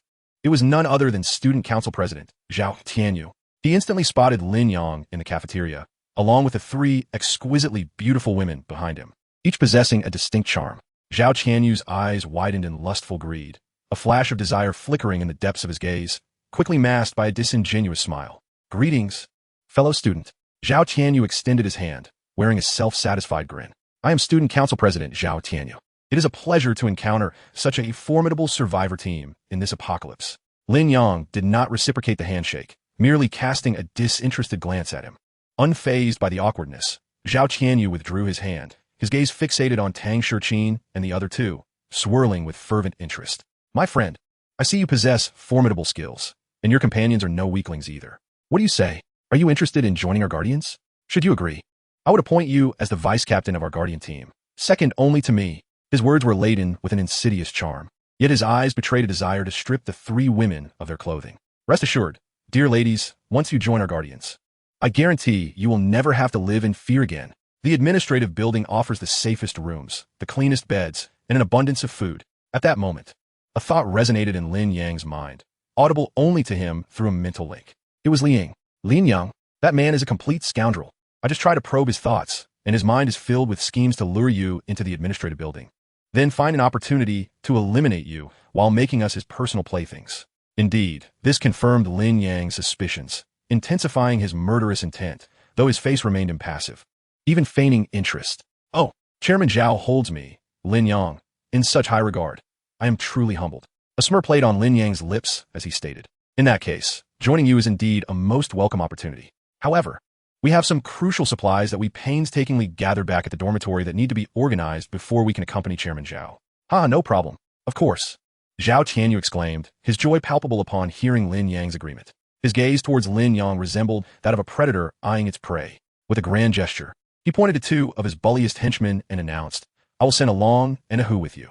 They will assist in carrying your belongings and provide some support along the way. Thank you, Chairman Zhao, Lin Yang replied, his smile taking on a distinctly frosty undertone. Support? Monitoring and intimidation would be a more accurate description. As Zhao Tianyu observed Lin Yang, accompanied by the three women and his two subordinates, making their way towards the dormitory building, a sinister and triumphant smile crept across his face. To him, Lin Yang was but a lamb ensnared in a trap, while the three exquisite beauties would be his feast tonight. Little did he know, in Lin Yang's eyes, he and his so-called guardians were merely unwitting prey, laden with resources and energy cores. Upon reaching the base of Building 6, Lin Yang led the group inside. He deliberately left untouched the corpses of the zombies he had dispatched in the hallway and refrained from revealing the opulent safe house that rivaled the presidential suite. Instead, he opened the door to a nondescript dormitory room that was barren, save for a few dilapidated iron-frame beds. We will reside here. Our belongings are in the cabinets. Let us tidy up, Lin Yang stated nonchalantly. The two henchmen, a Long and a Hu, surveyed the austere surroundings, their initial wariness dissipating, replaced by blatant disdain. What future could there be with such a useless individual? Their audacity surged as they became emboldened, while Lin Yang pretended to gather a backpack in the corner. Along's gaze brazenly lingered on Tang Shurqin's striking visage and voluptuous form. He licked his cracked lips and approached her with lewd intentions. Hey there, little beauty. No need to clean up. Following our brother Zhao, you'll enjoy the finer things in life, 100 times better than sticking with this worthless security guard. Tang Shurqin's face hardened, and she ignored him. Along, feeling insulted by her dismissal, allowed his lewd grin to grow more grotesque as he reached out with his filthy hand, intending to caress Tang Shurqin's smooth cheek. You think you're so proud? How dare you ignore me? Let me show brother Zhao what you're worth. Lin Yang slowly turned, his eyes icy. In an instant, a murderous intent locked onto that outstretched, filthy hand. Just as the hand was about to graze Tang Shurqin's face, it froze, not by its own volition, but because a powerful hand, like a vice, shot out from an angle and seized its wrist with ferocious strength. It was Lin Yang. He had appeared like a specter beside Along, a cruel smile playing upon his lips. My woman is not someone like you can touch. Before the words had fully escaped his lips, Lin Yang twisted with brutal force. The sickening crack of bone shattering reverberated throughout the dormitory. Along's lascivious face contorted in agony as he emitted a scream akin to a slaughtered pig. His entire right arm was grotesquely twisted, the white bone piercing through his skin, blood gushing forth. Overwhelmed by pain, he collapsed to the ground, cradling his mangled arm and howling in despair. Along, meanwhile, Ahu was paralyzed with shock at this unforeseen spectacle. He could not comprehend how this seemingly inconspicuous security guard possessed such terrifying strength and ruthlessness. After the shock came an overwhelming tide of fear and rage. You're asking for it, Ahu bellowed, instinctively reaching for the sharp blade at his waist. Yet he had no chance. Just as his fingers grasped the hilt, an intense chill surged from behind. He stiffly lowered his head, only to see a crystalline ice spear protruding from his chest, its tip glistening with the warmth of his own blood. As he struggled to turn his head, he beheld the icy yet breathtakingly beautiful face of Tang Shurqin. In that moment, all traces of softness and pride were replaced by a queenly indifference and resolve. She had personally extinguished a life, her gaze betraying no hint of remorse. Thud! The spark of life faded from Ahu's eyes as his robust body fell heavily to the ground, lifeless. Notification: Team member Tang Shurqin has achieved her first human kill, experiencing a transformation in mindset. Extreme Cold Domain Proficiency 100. Notification: successfully eliminated 2 hostile humans, earning 20 survival points and 20 experience points in the Beauty Encyclopedia Bond. The dormitory fell into an eerie silence once more, save for Along's muffled whimpers of pain and fear. The 2 electrical engineering female students and the nursing student, whom Lin Yang had rescued, huddled in a corner, trembling in terror, their faces etched with shock. Their entire worldview had been shattered in that moment. Murder. In this apocalyptic world, it could be so effortlessly executed, so decisively. Meanwhile, in a modified patrol vehicle parked outside the cafeteria, Zhao Qianyu lounged comfortably, humming a tune, envisioning the delightful scenario of embracing 3 stunning beauties later that night. The walkie-talkie in his hand remained active. Suddenly, a sharp crack echoed through the device, followed by Along's heart-wrenching scream. Zhao Tianyu's smile instantly froze. Along? Ahu? Respond. What is happening? He shouted into the walkie-talkie. However, all that returned was Along's increasingly faint wails and the sound of something heavy hitting the ground. A suffocating silence ensued. Zhao Tianyu's expression darkened to a stormy hue. Something had gone awry. The 2 most capable subordinates he had dispatched had fallen prey to that detestable security guard in mere seconds. He had underestimated him. A wave of humiliation and seething rage crashed over him, obliterating his reason. Damn it! How dare you! Zhao Tianyu smashed the walkie-talkie onto the ground. His face contorted in fury as he bellowed at the 10 or so subordinates outside. Everyone mobilize. Flatten Building 6. The men, dismember them for the dogs. The women, capture them all alive. I want them to know the meaning of despair. Understood, Brother Zhao. The subordinates roared in unison, their eyes gleaming with bloodlust.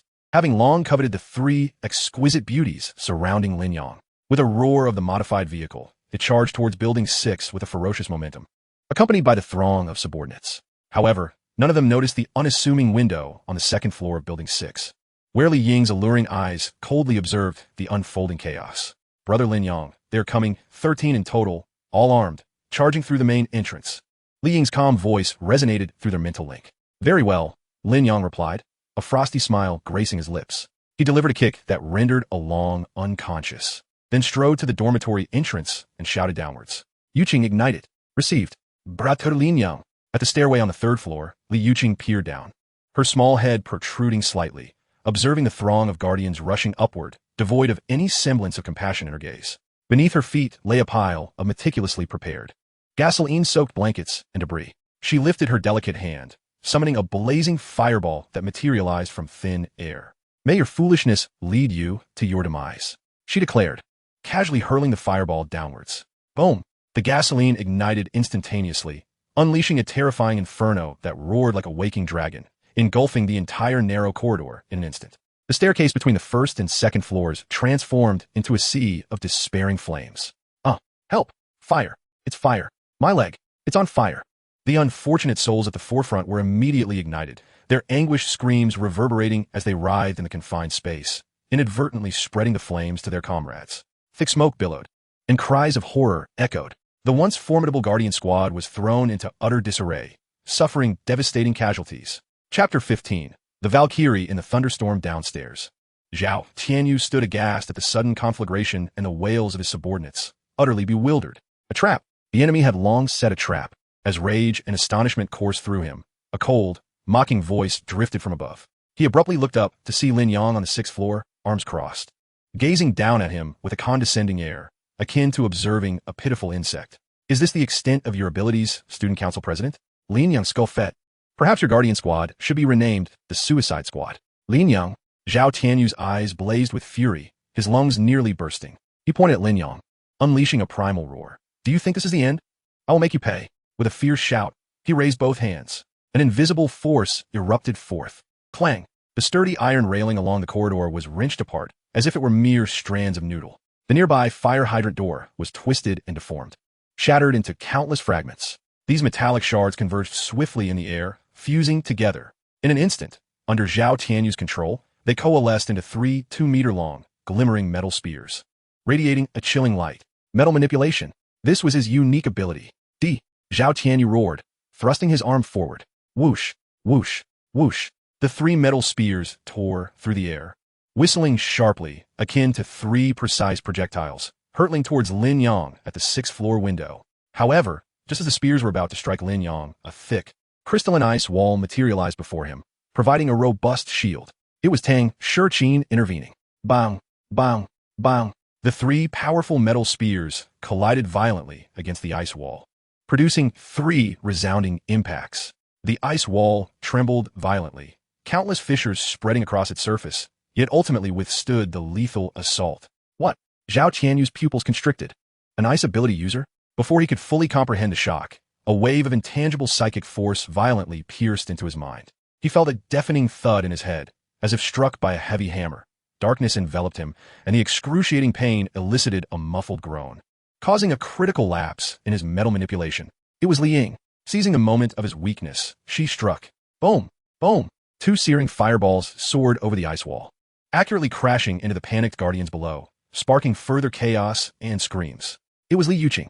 Ice wall defense, psychic disruption, and fiery suppression. A flawless display of teamwork. Zhao Tianyu stared in horror at the scene unfolding before him.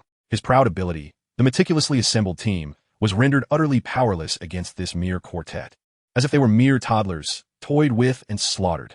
Fear, an overwhelming dread, instantly enveloped his heart. Retreat, quickly retreat. He finally succumbed to fear, screaming as he attempted to flee. Yet the game was far from over. Do you think you can escape? Have you consulted me? A chilling voice echoed, as if emerging from the depths of hell. Zhao Tianyu's heart raced with terror as he glanced up, only to witness Lin Yang leaping from the 6th floor window. Had he lost his mind? Yet, Lin Yang adjusted his posture mid-air, landing firmly on the ground, creating 2 shallow depressions in the hard concrete. He emerged unscathed, clutching a flaming dog-leg knife. Lin Yang charged into the disarrayed guardians like a tiger among sheep. The blade shimmered, flames swirling. With each swing, a head soared into the air, accompanied by a gushing fountain of dark blood. This was no longer a battle. It was a one-sided massacre. Zhao Tianyu was utterly paralyzed by fear, scrambling backward, his eyes filled solely with boundless despair. He realized he was finished. In this dire moment, the most despicable aspect of humanity erupted forth. He whirled around, seizing a trembling subordinate beside him, using him as a shield. Simultaneously, he pulled out a pitch-black handgun from his coat. He still had a gun. Zhao Tianyu aimed the barrel squarely at Li Yuqing, who was casting spells from the 3rd floor window, his handsome face contorted with fear and madness. Lin Yang, I will blow your woman's head off if you move. The dart gun barrel pointed menacingly at the beautiful, slightly flushed face of the girl at the 3rd floor window.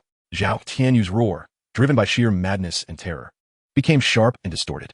Lin Yang, move again, and I will blow your woman's head off. He had succeeded. The figure that had been mercilessly reaping the lives of his subordinates suddenly halted. Below, the few remaining guardians scrambled behind Zhao Tianyu, as if this man, using his comrades as a shield while threatening a woman, was their only lifeline. Li Yuqing's face turned ashen at the third-floor window. Yet, surprisingly, she did not scream. Instead, she bit her lip tightly, clenching her small hands, determined not to become a burden to Lin Yang. Lin Yang slowly lifted his head. The dog-leg knife stained with flames and dark blood, its tip angled towards the ground. He regarded the seemingly deranged Zhao Tianyu with an icy calmness, even harboring a hint of unabashed mockery. Fool, Lin Yang uttered softly, the words clear and resonant in Zhao Tianyu's ears. What? He dared to insult me? Consumed by humiliation, Zhao Tianyu's mind went blank, leaving only the instinct to pull the trigger. D! He shrieked, his index finger pressing down fiercely. However, in that infinitesimal moment before he could pull the trigger, Lin Yang's figure vanished. He simply disappeared without a trace. Zhao Tianyu's pupils shrank to pinpricks. What was this? Where'd he gone?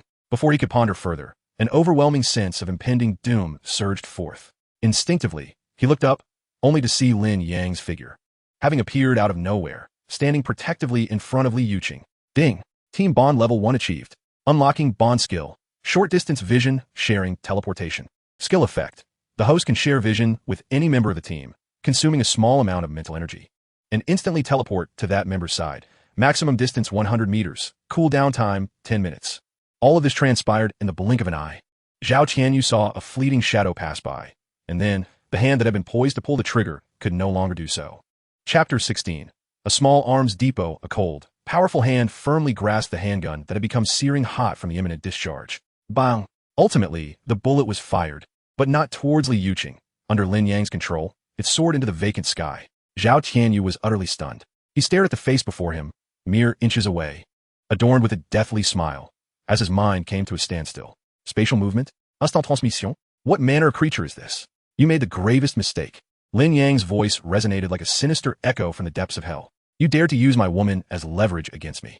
No sooner had the words left his mouth than Lin Yang's hand, still gripping the gun, suddenly squeezed. Creak! The hardened steel barrel twisted and flattened in his grasp, as if it were mere clay. Zhao Tianyu screamed in terror, but he had no chance to retreat. Lin Yang's other hand clamped around his fragile neck like a vice, lifting him off the ground as his legs flailed helplessly in the air. The sensation of suffocation, the shadow of death, instantly enveloped Zhao Tianyu's entire being. Let me go. He struggled to croak, his eyes filled with desperation and fear. Speak. What else did you find in the administrative building? Lin Yang's voice was devoid of emotion, his fingers tightening gradually. Cough. I'll tell you everything. Under the threat of death, the so-called dignity of the student council president was utterly crushed. Zhao Tianyu coughed violently, sporadically relaying all the information.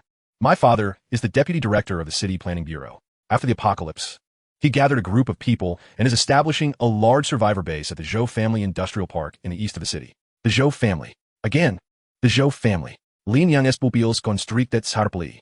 How many people do they have? What weapons? I don't know. All I know is that the Zhou family's influence is vast. They seem to control a small arms depot in the eastern part of the city. Their guns, many guns. Zhao Tianyu was on the verge of losing consciousness. So that's the old fox Zhou Batian's trump card.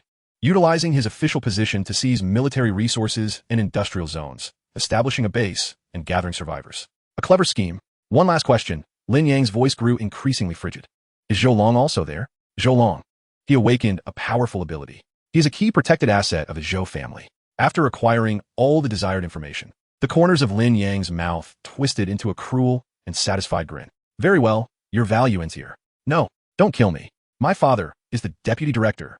I can have him provide you with abundant resources. Many women. Please. Zhao Tianyu's pleas were abruptly silenced. Crack. The crisp sound of bones breaking echoed. Without a hint of hesitation, Lin Yang decisively snapped his neck before the eyes of everyone present. Zhao Tianyu's body trembled violently, the light fading from his eyes as his head tilted at an unnatural angle, forever silenced.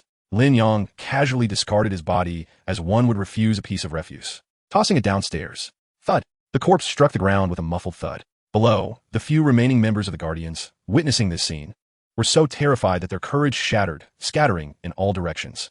Lin Yang made no move to pursue. These insignificant fish were no longer worth his effort.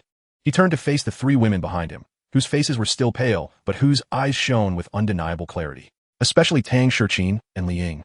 As they beheld the corpses strewn across the floor and the walls blackened by flames, their stomachs churned violently.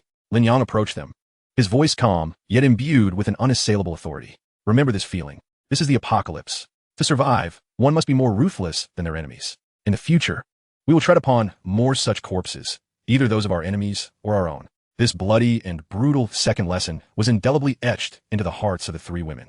They ceased to tremble and nodded silently, their gazes transforming into unwavering resolve. Clean the battlefield. The spoils from this encounter far exceeded Lin Yang's expectations. Ding. Successfully killed ability user Zhao Tianyu. Ability points 80. Survival points 1500. Ding. Total destruction of the Guardian Squad. Team Bond experience 500. Beyond the point rewards. The most significant find was undoubtedly the Ford Raptor off-road vehicle that Zhao Tianyu had modified. Reinforced steel plates, a menacing ram on the front, welded iron mesh on the windows, and a platform atop the roof for mounting a machine gun. This vehicle was practically a mobile fortress from the early days of the apocalypse. A perfect vehicle for revenge. Additionally, they discovered 392-style handguns and 7 or 8 magazines filled with ammunition among the bodies of the Guardians. Gazing at this formidable war machine and the pristine weaponry, Lin Yang's gaze slowly shifted towards the eastern part of the city. Zhou family. Zhou long await my arrival. The path of vengeance is about to commence. Zhao Tianyu's corpse lay still and warm on the ground below. His eyes, twisted in fear, remained unblinking as they stared vacantly at the sky. Lin Yang did not spare him a second glance. A self-important buffoon, he was unworthy even to serve as a stepping stone. His true enemy was the Zhou family, lurking in the shadows, armed to the teeth, and deluded into believing they could control everything. The small arms depot at the Zhou family industrial park. A dangerous yet exhilarating glimmer flickered in Lin Yang's eyes. This was indeed monumental news. He had been lamenting the lack of leads to locate the Zhou family's whereabouts. And Zhao Tianyu, the fool, had delivered the information right to him. However, now was not the time for impulsiveness. A base housing an arms depot would undoubtedly possess formidable defenses. Before he had absolute certainty, he needed to further strengthen his and his team's capabilities. Clean the battlefield and gather all usable items, Lin Yang commanded. Li Ying and Li Yuqing immediately sprang into action, while Tang Shurqin froze the flames downstairs with ice. The two newly joined girls, and Jing from the electrical engineering department and Bai Rou from nursing, those still trembling with fear, bravely stifled their terror to assist in collecting the spoils. The Ford Raptor was unscathed. 392-style handguns, 8 magazines, and over 100 rounds of ammunition. Additionally, they salvaged a dozen machetes, steel pipes, and some scattered canned goods and bottled water from Zhao Tianyu's subordinates. A bountiful haul. You two, first take these supplies to the warehouse on the 6th floor. Lin Yang instructed in Jing and Bai Rou. Chapter 17. 2 more yes, Senior Lin Yang. The two exclaimed as if granted a reprieve, hastily carrying the items upstairs. Watching their retreating figures, Lin Yang turned to Tang Shurqin and the other 2 women. Gulme, we still have one crucial task left unfinished. The administrative building, the underground backup power room. The vehicle Lin Yang had dubbed the Revenge War Chariot roared with a low growl as it carried the 4 of them, crushing the scattered zombies in the campus. Swiftly reaching their destination. With the information provided by Jing, they navigated effortlessly to the backup power room located on the 2nd basement level of the administrative building. The heavy door was locked, indicating that Zhao Tianyu and his group had yet to discover this place. Lin Yang could not be bothered to search for a key. He simply kicked the door open. Boom! The heavy iron door crumpled inward like paper, flying off its hinges. Inside the power room, rows of orderly cabinets flickered with faint indicator lights, and, at the center, a silver metallic block, protected by thick glass and the size of a desk, emanated a soft blue glow. High-energy battery core. This is it. Lin Yang's eyes brightened. He stepped forward, disregarding the ominous warning signs of high-voltage danger above, and placed his hands directly on the glass cover, exerting force. Crack! The resilient, explosion-proof glass shattered upon impact. Lin Yang effortlessly detached the core of the battery pack, weighing several hundred kilograms from its base. A notification chime. Ding. Energy source detected. High-energy battery core. Small. Energy reserve. 95. Would you like to install it into the base core? Install. Lin Yang tog. Buzz. The high-energy battery core in his hand vanished in an instant, teleported directly to the base in building number 6. Ding. Energy source has been installed. Base system fully activated. Current energy. 9501000. Base construction module has been updated. New buildings unlocked. Before Lin Yang, a multitude of options lit up on the virtual light screen. Defense works LV1. Require materials. Steel plates x 500, cement x 1000. Survival points x 2000. Can be constructed. Supply warehouse LV1. Require materials. Wood x 200, iron nails x 500. Survival points x 1000. Can be constructed. Ability training room LV1. Require materials. Special alloy x 100, energy wires x 50. Survival points x 5000. Can be constructed. Base medical room LV1. Requires nursing professional x1, survival points x 3000. Conditions met. Can be constructed. Power system maintenance station LV1. Requires electrical professional x1, survival points x 3000. Conditions met. Can be constructed. Gene research lab LV1 not unlocked. Requires recruitment of relevant talents. As he gazed at the illuminated options, Lin Yang's smile widened. He now possessed wealth, manpower, and energy. It was time for a grand enhancement. System. Construct the ability training room, base medical room, and power system maintenance station. Ding. Construction confirmed. Consumed 11,000 survival points. Construction completed. Returning to building number 6. The previously empty dormitories had undergone a dramatic transformation. One room's walls and floor were entirely covered in a silver-gray material gleaming with metallic luster, exuding a sense of science fiction. This was the ability training room. In another room, several high-end medical devices had materialized, along with a white metallic pod resembling a hibernation chamber, constituting the base medical room, and the accompanying gene enhancement pod. The dormitory at the end of the corridor had been transformed into a power system maintenance station, filled with wires and control panels. When Jing and Bai Rou beheld this scene, they were utterly astonished, their gazes towards Lin Yang akin to that of divine reverence. And Jing, Bai Rou, Lin Yang's voice broke their stupor. From today onwards, your tasks are to maintain the base's power system and manage the medical room. If you perform well, I shall not treat you unfairly. He gestured towards the gene enhancement pod within the medical room. Do you see that? That is the gene enhancement pod. As long as you contribute sufficiently to the base, I can use it to transform you into powerful ability users. Boom! This statement resounded in the minds of the two girls like thunder, becoming ability users. For them, ordinary individuals struggling to survive in a post-apocalyptic world, it was an unimaginable luxury. Thud! Overwhelmed by excitement, they knelt before Lin Yang, their voices trembling with fervor. Senior Lin Yang, we vow to serve you loyally. We shall never betray you. In that moment, their loyalty surged to its peak. Ding! Successfully acquired followers X2, loyalty reached unwavering level, unlocking automatic maintenance function for the base. Having reassured the two devoted supporters, Lin Yang turned his attention to Tang Shichin and her companions. You three, take turns in the training room and quickly familiarize yourselves with your burgeoning powers, adapting to the rhythm of battle. Ability Training Room LV1 can consume energy to simulate virtual opponents identical to ordinary zombies, mutated zombies, and even first-tier ability users for injury-free practical training. This was an artifact tailor-made for the three of them. The trio's eyes sparkled with excitement and anticipation as they promptly entered the training room. Soon, the sounds of ice spikes whistling, flames erupting, and mental shocks echoed from within. While they trained, Lin Yang stepped into the medical room, focusing on the gene enhancement pod. He wished to ascertain the extent of the enhancement the system could provide. System, perform gene enhancement on me. Ding. Host detected to possess a military elite physique. Deep optimization enhancement will proceed. Estimated energy consumption. 500 points, 100 ordinary zombie cores. Confirm? Confirm. Without hesitation, Lin Yang reclined into the enhancement pod. The hatch slowly closed, and a light blue nutrient solution rapidly filled the entire space. A warm and comforting sensation enveloped his entire body. In the next moment, countless weak electric currents surged from all directions, stimulating every inch of his muscles, every nerve, and every cell. Time passed minute by minute. When Lin Yang opened his eyes again, he felt as though the entire world had transformed. His vision, hearing, and sense of smell had all improved exponentially. He could distinctly hear Li Yuqing's faint breath from the adjacent training room, exhausted from depleting her abilities. He clenched his fist lightly, and the air crackled with explosive sounds. An unprecedented, explosive power coursed through his limbs.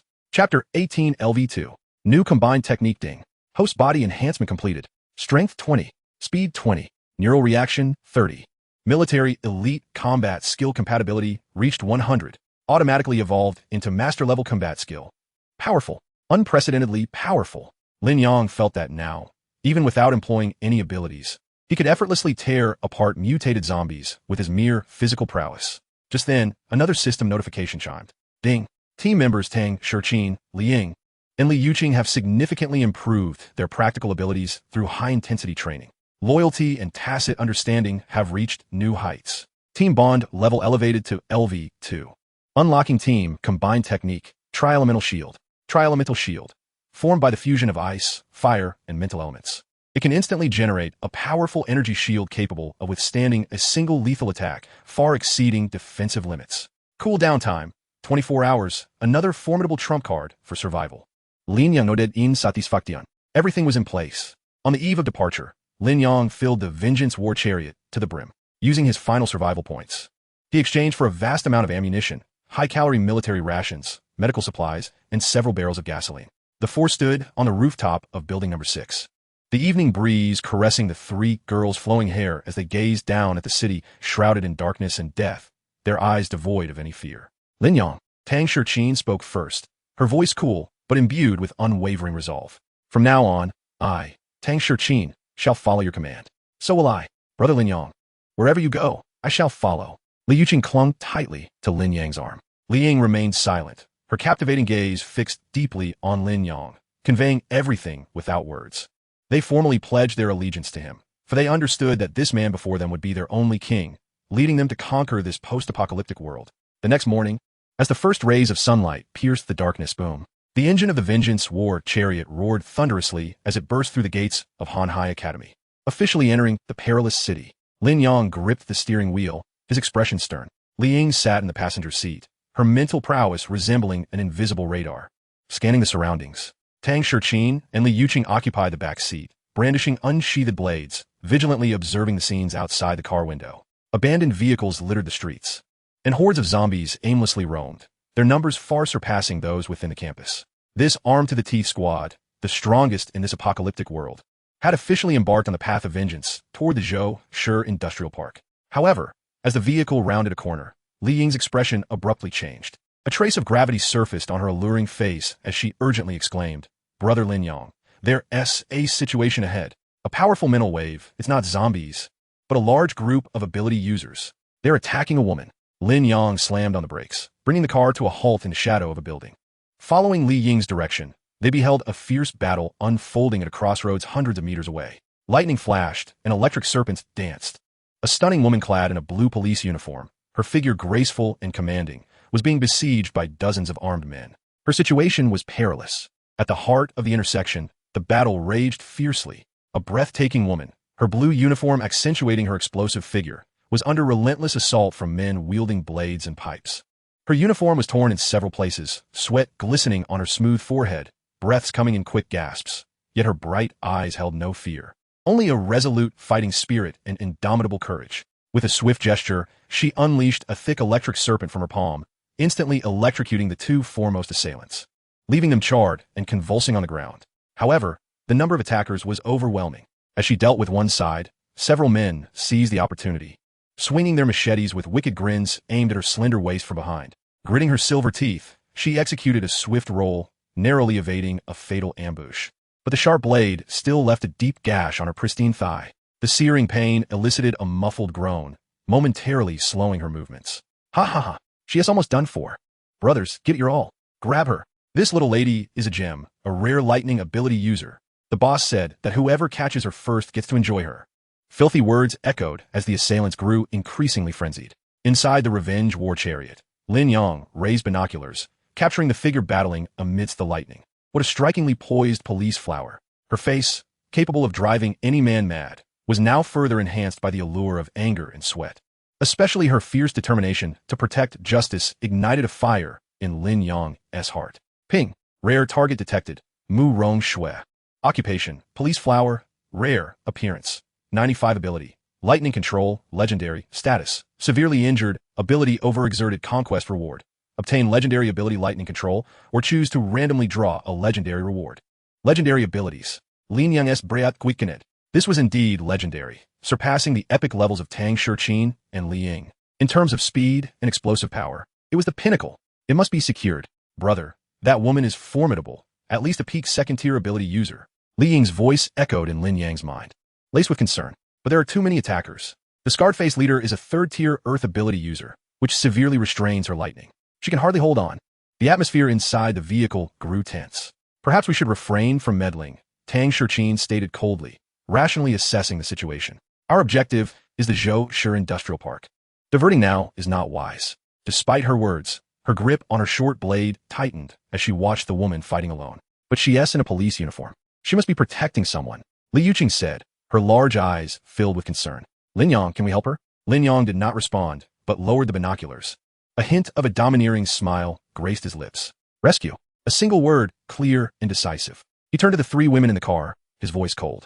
Not just to save her. It's also for training. To show you how a true team battle should be fought. Moreover, to let all the oblivious creatures on this street understand who holds the power from today onward. Before his words faded, Lin Yang slammed the accelerator to the floor. The enhanced engine of the Revenge War Chariot unleashed a terrifying roar reminiscent of a beast. The vehicle surged forward like a steel giant awakening, crashing through the makeshift barricade of abandoned cars, creating a cacophony of twisting metal as it plunged into the battlefield. A textbook perfect drift ensued. The massive vehicle kicking up clouds of dust and drawing a perfect arc on the ground, positioning itself squarely between the assailants and the injured Mu Rongshui. This sudden appearance left everyone on the battlefield astounded. Both the frenzied assailants and the beleaguered Mu Rongshui stared in disbelief at the fearsome and powerful steel beast that had seemingly materialized from thin air. Who the hell dares to interfere with our Wolfgang? Seeking death. The scarred-faced leader was the first to react, pointing at the Revenge War Chariot and roaring in fury. Lin Yang could hardly be bothered to roll down the window, issuing a cold and concise command from within the vehicle. Open fire. In the next instant, without Lin Yang needing to say more, the three women were already poised and ready. Whoosh! Tang Shurqin's icy visage focused, and several sharp ice spikes coalesced, shooting from the car's window and piercing the throats of the loudest assailants with precision. Boom! Following closely, Li Yuqing unleashed a basketball-sized fireball that roared through the crowd, igniting 3 or 4 assailants into screaming torches. Li Ying's eyes gleamed with a mesmerizing purple light, and an invisible mental shockwave struck the surviving assailants' minds like a heavy hammer. In an instant, cries of agony, wails, and terrified screams echoed throughout the area. The once dominant members of the Wolfgang found their ranks thrown into disarray, suffering grievous losses under the triple assault of ice, fire, and mental energy. What is this? Mu Rongshui, sheltered behind the war chariot, was utterly stunned. Leaning against the wall, clutching her bleeding thigh, her beautiful eyes brimmed with disbelief and shock. She could distinctly sense 3 distinctly powerful, yet seamlessly coordinated abilities emanating from that vehicle. The chill of ice, the explosion of fire, and the eerie mental force. When did such a terrifyingly powerful survivor team emerge in this wasteland-like city? Bastard! The scarred-faced leader, witnessing his men crumbling, was both astonished and enraged. His predatory eyes fixated on the Revenge War Chariot, emitting a beast-like growl. Earth Dragon Wall! He stomped fiercely, slamming his hands onto the ground. With a rumble, a thick wall of earth, half a meter in thickness, composed of concrete and steel, surged upward, barely blocking the second wave of attacks from Tang Shurqin and Li Yuqing. The ice spikes and fireballs collided with the earthen wall, raising a cloud of debris and dust, yet failing to breach it. Oof. Officer Mu Rong, do you think that bringing help means you can win? The scarred-faced leader, having thwarted the attack, revealed a sinister grin. Today, none of you shall leave. He stomped his foot fiercely once more, a glint of ruthlessness flashing in his eyes. The ground began to tremble violently. However, this time, the numerous sharp spikes, formed from solid concrete, did not aim at the individuals inside the vehicle. Instead, they surged forth from the earth with greater speed, thrusting towards the seemingly fragile underbelly of the Revenge War Machine. The malevolent grin of the scarred face froze in place. In his imagination, the modified vehicle would be pierced through by countless spikes, torn into shards of scrap metal, but that scene did not manifest. Instead, an overwhelming chill enveloped the air. This frigid wave seemed to emanate from the depths of the underworld, silently, yet dominantly spreading across the ground. Crack, crack, crack. The hard concrete surface visibly crystallized with a thick layer of frost. The furious surge of earth elemental power became as restrained as a beast with its throat grasped. Instantly turning sluggish and rigid, the sharp spikes, poised to breach the surface, abruptly halted just shy of an inch from the vehicle's underside. Then, with a series of crisp cracking sounds, they lost all strength, transforming into a pile of feeble frozen clumps of earth that tumbled back into the ground. Tang Shurqin's extreme cold ice domain did not even need to fully unfold.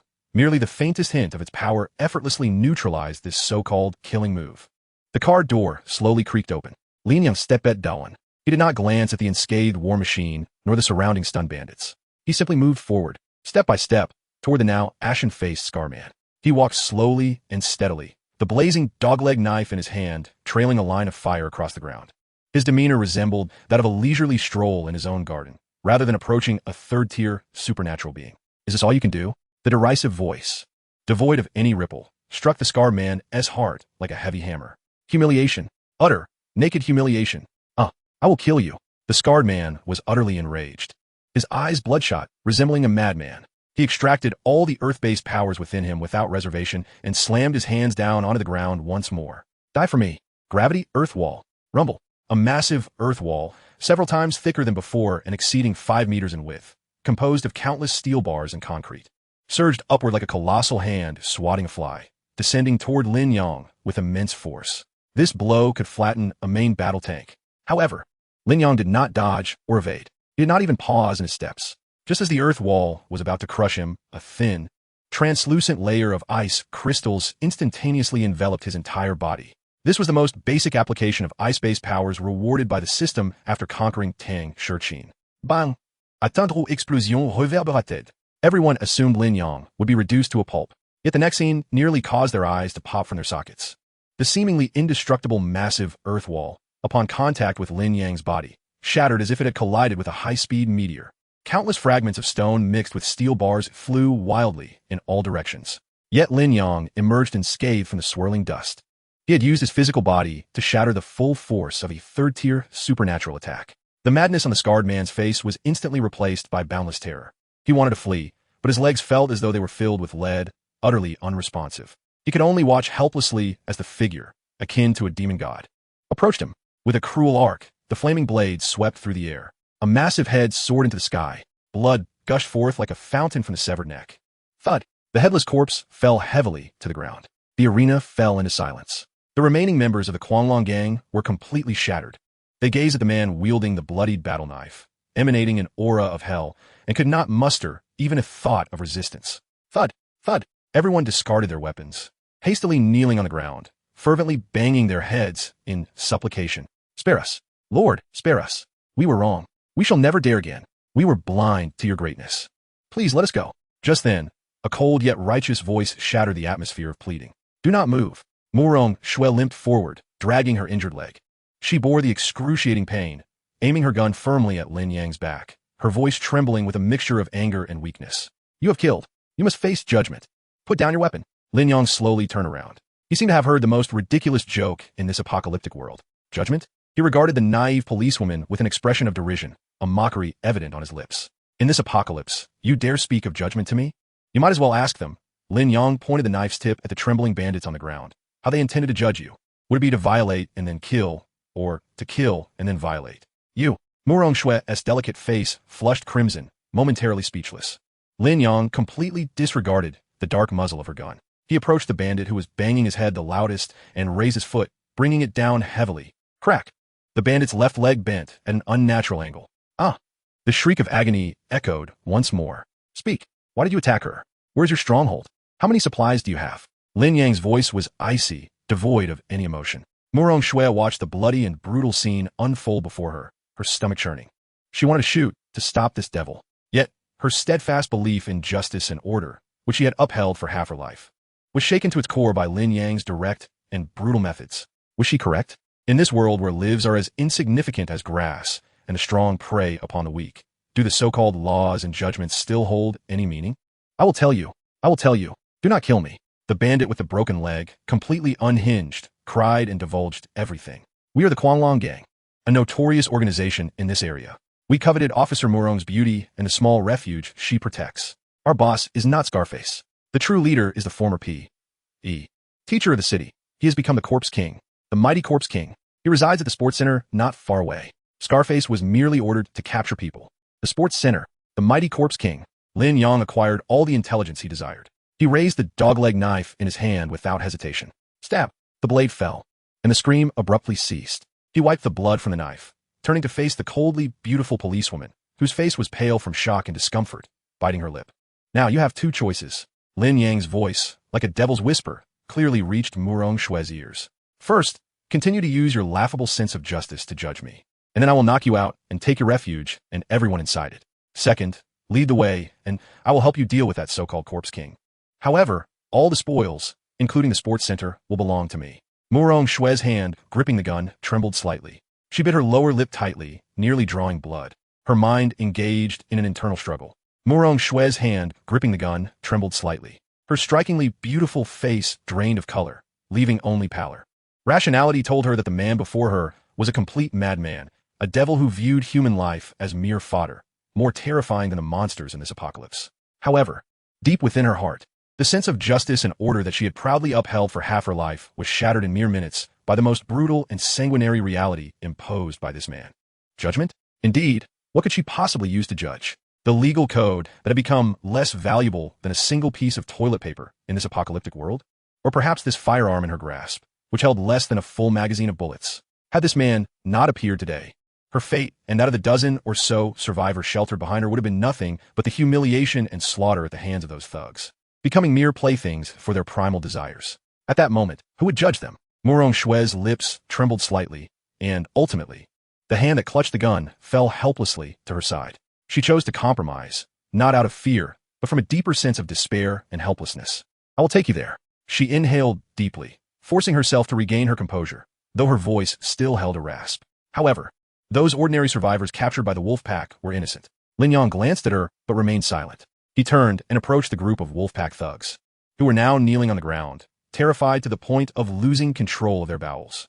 With a swift motion, the knife in his hand cut through the air without hesitation, like the scythe of death, precisely severing the wrists and Achilles tendons of each thug. The screams that erupted in response were far more harrowing than those that accompanied the death of their leader. He did not kill them. Instead, he employed a method more cruel than death itself, stripping them of their last vestiges of survival in this desolate world. This is my answer. Lin Yang wiped the blood from his blade, his voice devoid of any human emotion, leaving the fate of those so-called innocents to their own destiny. I am not a savior, nor do I wish to play the role of caretaker for everyone. Having completed this grim task, he then approached the ordinary survivors, trembling in another vehicle, locked away by the wolf pack. With a forceful kick, he flung open the door and coldly uttered a single word: leave. Chapter 21. The reluctant cooperation of the policewoman. The victims, as if granted a reprieve, scrambled out, crawling away without a backward glance, disappearing around the corner.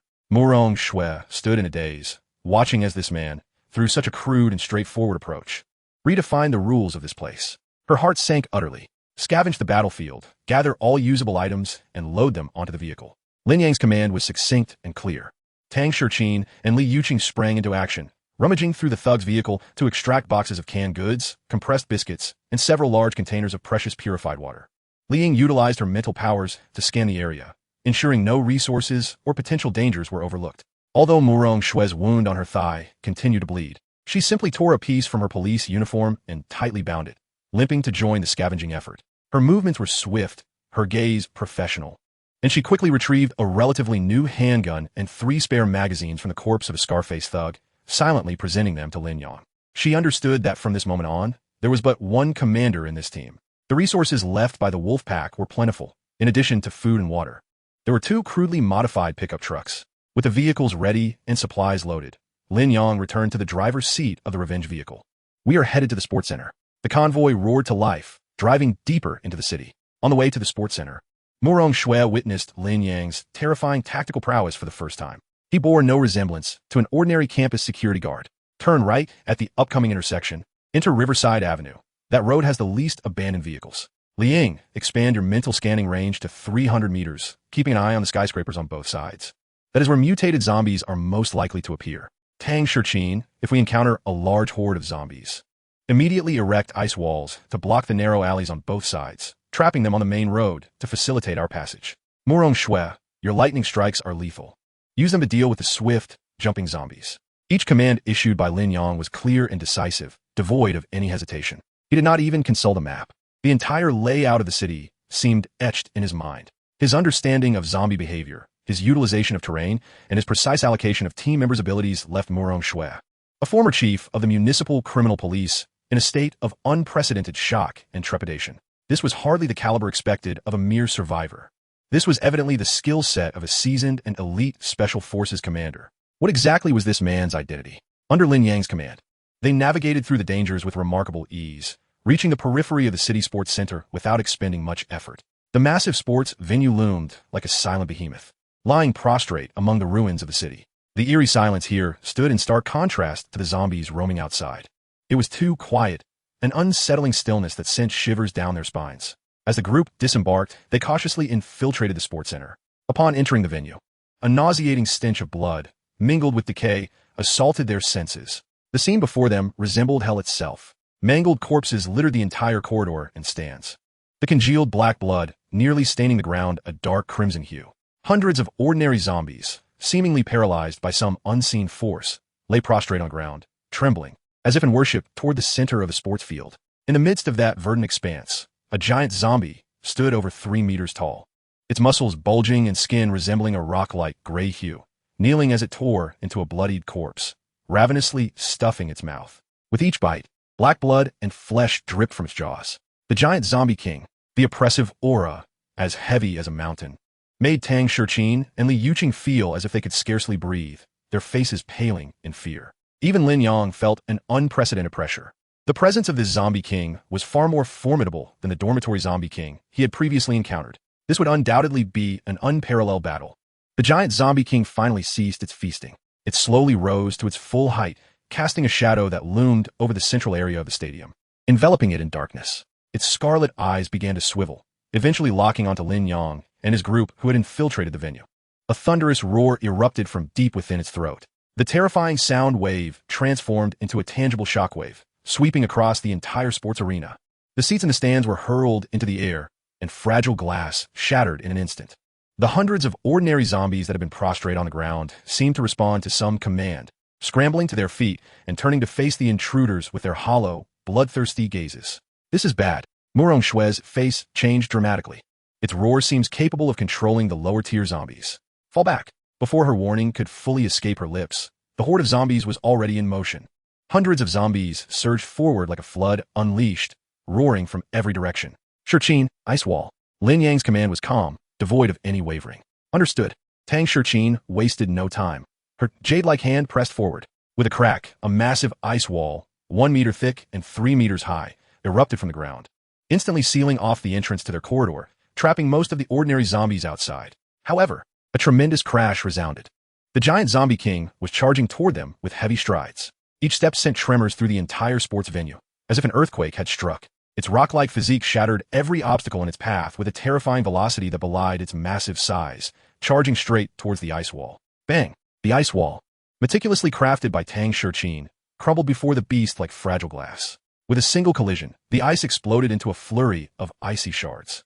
The immense force caused Tang Shurqin's face to pale, forcing her to stagger back 2 steps, a taste of blood filling her mouth. That singular impact inflicted severe internal injuries upon her. The power of this corpse king surpassed all expectations. Ying distracted, Lin Yang commanded once more. Li Ying, already prepared, unleashed a surge of purple energy from her enchanting eyes. An invisible mental shockwave struck the colossal head of the giant corpse king. The creature faltered momentarily, its movement freezing for an instant. It was effective. However, the very next moment, Chapter 22, the sweetest sister, unleashing the fiercest fire, the corpse king emitted an even more enraged roar, shaking its massive head, its crimson eyes ablaze with ferocity. Li Ying's mental strike had only caused a brief pause, as its mental resistance was astoundingly high. Li Ying's complexion turned ashen, the backlash from her mental energy causing sharp pain in her head. In that critical moment, a dazzling bolt of lightning cleaved through the dim arena. Abomination, prepare to meet your end. Murong Shui, enduring excruciating pain in her legs, charged forward. Her lithe figure traced a graceful arc through the air, her hand brandishing a high-strength metal rod detached from a police riot shield. With a crackle, the ferocious power of lightning surged into the metal rod, transforming it into a spear of thunder, radiating an aura of destruction. She thrust this culmination of her powers forcefully towards the giant corpse king's eye, its most vulnerable spot. Yet the giant corpse king merely raised its enormous hand, dismissively swatting at Murong Shui in midair. The speed was blinding. Murong Shui's pupils constricted. She barely glimpsed the colossal shadow descending upon her. She attempted to evade, but it was futile. Bang! A muffled thud echoed as Murong Shui's agile form was sent flying like a mere insect, hurtling back with even greater speed. Spitting blood, she left a tragic arc in the air as her body crashed into the distant stands, sliding helplessly to the ground, the thunderous rod slipping from her grasp, rendering her unconscious. Instant annihilation. A peak second-tier legendary Esper could not withstand a single blow from it. Officer Murong, Li Yuqing exclaimed, tears welling in her large eyes. The sight pierced her heart deeply. Why? Why was she so powerless? She could only watch her comrades fall one by one before her. If only her flames were a little stronger. If only her strength were greater. Roar. The giant corpse king, having swatted Murong Shui aside, appeared to regard the fallen as merely an irritating insect. Its scarlet gaze shifted once more, landing upon Li Yuqing, who seemed the most delicate and harmless in the group. It bared its bloody maw, revealing a cruel grin, and began to stride ominously toward her, intent on crushing what appeared to be the sweetest morsel. Fear. An unprecedented terror enveloped Li Yuqing's heart. Yet, alongside that fear, a more intense and ferocious emotion ignited within her, anger. A tidal wave of fury. No, don't come any closer. Li Yuqing bit her lip tightly, tears streaming down her fair cheeks. Her body trembled uncontrollably, yet her hands remained resolutely raised before her. A swirling orange fireball pulsating violently in her palms, a flame. Get away, she cried out, her voice choked with desperation, channeling all her strength to hurl the fireball at the approaching monster. However, the fireball struck the giant corpse king's rock-like chest with a puff. It was akin to a tiny splash of water, failing to leave even a singed mark, extinguishing immediately. The giant corpse king halted, tilting its massive head, a distinctly human-like mocking expression crossing its face. It extended its colossal hand, slowly reaching for the utterly despairing Li Yuqing. It was over. Li Yuqing closed her eyes. Yet, in that instant of surrendering resistance, an indescribable heat and nobility surged from the depths of her bloodline, erupting from the core of her soul. Beep. Detecting team member Li Yuqing, in extreme anger and despair, bloodline awakening. Ability, fire control, beginning evolution. Evolution direction, true sun fire. Evolution successful. Congratulations to team member Li Yuqing for acquiring the legendary ability True Sun Fire. Boom. A torrent of golden flames erupted from Li Yuqing's petite form, soaring skyward like an awakening volcano. The terrifying heat instantly enveloped the entire stadium, igniting the air and warping space itself. Li Yuqing's body began to levitate slowly into the air.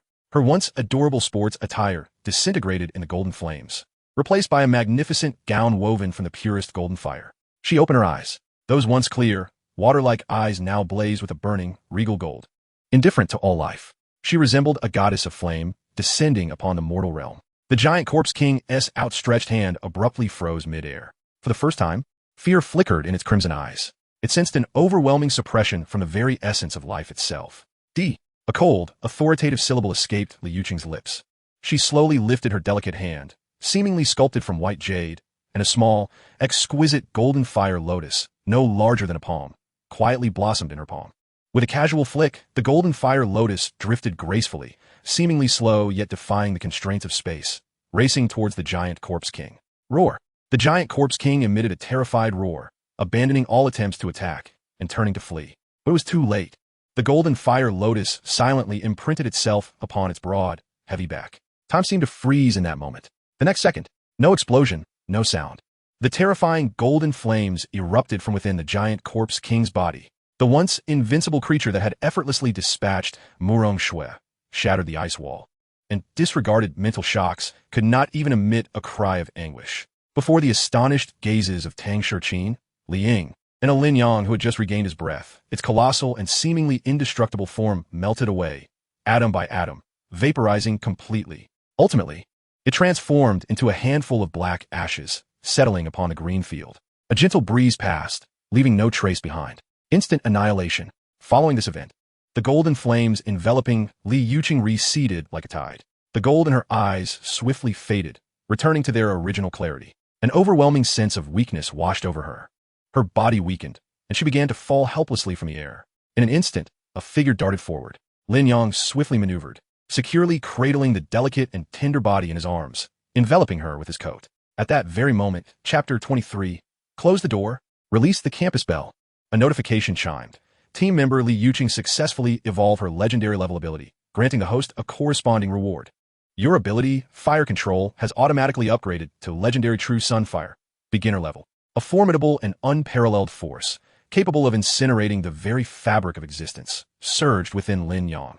Awakening with a thunderous roar, he gazed down at the girl in his arms, who had succumbed to unconsciousness from exhaustion, while simultaneously feeling the newfound, cataclysmic power coursing through him, stirring a tempest of emotions within his heart. This was the might of legendary abilities. Tang Shurqin and Li Ying stood in a daze, their faces reflecting not only relief from surviving, but also profound awe and reverence for Lin Yang. Their growth and evolution were inextricably linked to this man. He was their sky, their deity. In the distance, at the corner of the wall, Murong Shui struggled to sit up, clutching her painfully aching chest. She surveyed the empty green field and glanced at Li Yuqing, who was held in Lin Yang's embrace. Her mind was a blank slate. The legendary ability had obliterated the Corpse King, and the potential of this team, along with the enigma surrounding this man, had far exceeded her comprehension. For the first time, she began to doubt whether the so-called order and justice she had long upheld were merely a ludicrous and worthless jest in this chaotic apocalypse. Lin Yang, holding Li Yuqing, turned to the still-dazed Tang Shiqin and Li Ying, issuing commands to clean the battlefield and tally the spoils. Another notification chimed. Successfully killed the mighty Corpse King, earning 500 ability points. Survival points, 8,000. Another notification. The wolf pack was annihilated, earning 2,000 team bond experience. The team bond level has risen to LV3, unlocking a new feature, modular base mobility. Modular base mobility. The host can consume a significant amount of energy to store constructed core modules of the base, such as training rooms, medical rooms, etc., in a system space for strategic relocation. This was yet another divine skill. It indicated that the base in dormitory building number 6 was no longer a static fortress, but a mobile super stronghold that could accompany him wherever he went. The corners of Lin Yang's mouth lifted further. The rewards from this encounter were monumental. Brother Lin Yang, is she all right? Li Ying approached, her face filled with worry and fear as she looked at the pale Li Yuqing in Lin Yang's arms. She is fine, just exhausted. A good sleep will do her good. Lin Yang gently placed Li Yuqing in the back seat of the vengeance chariot and covered her with clothing.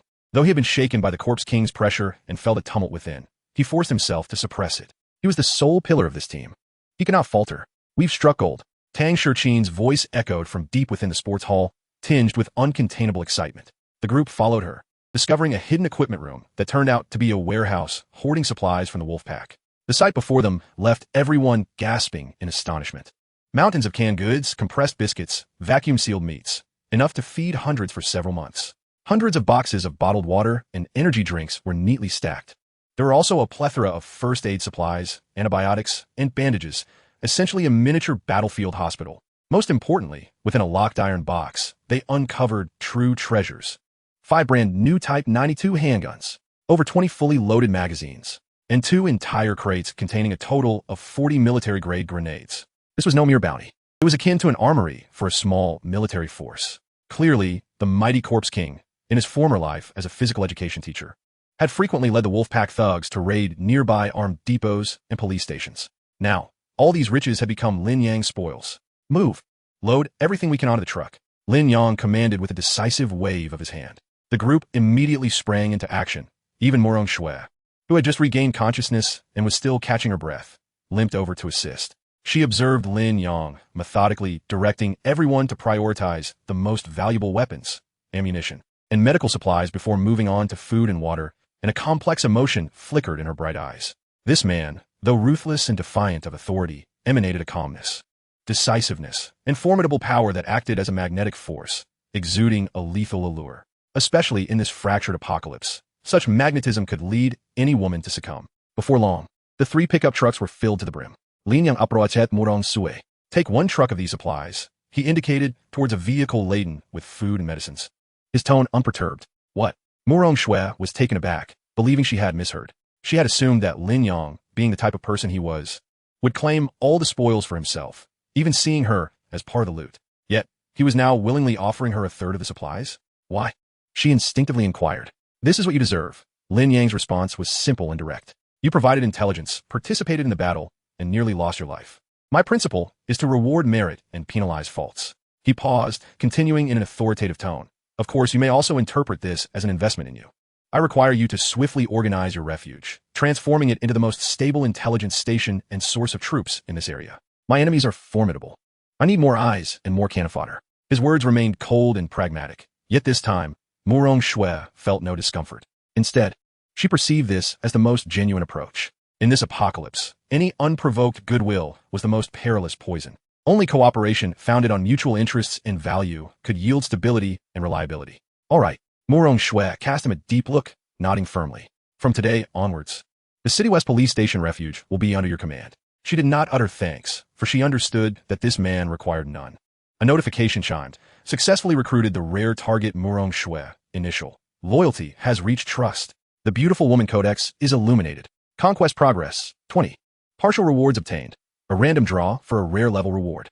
Drawing in progress. Congratulations to the host for obtaining the rare level ability. Eagle-eye vision.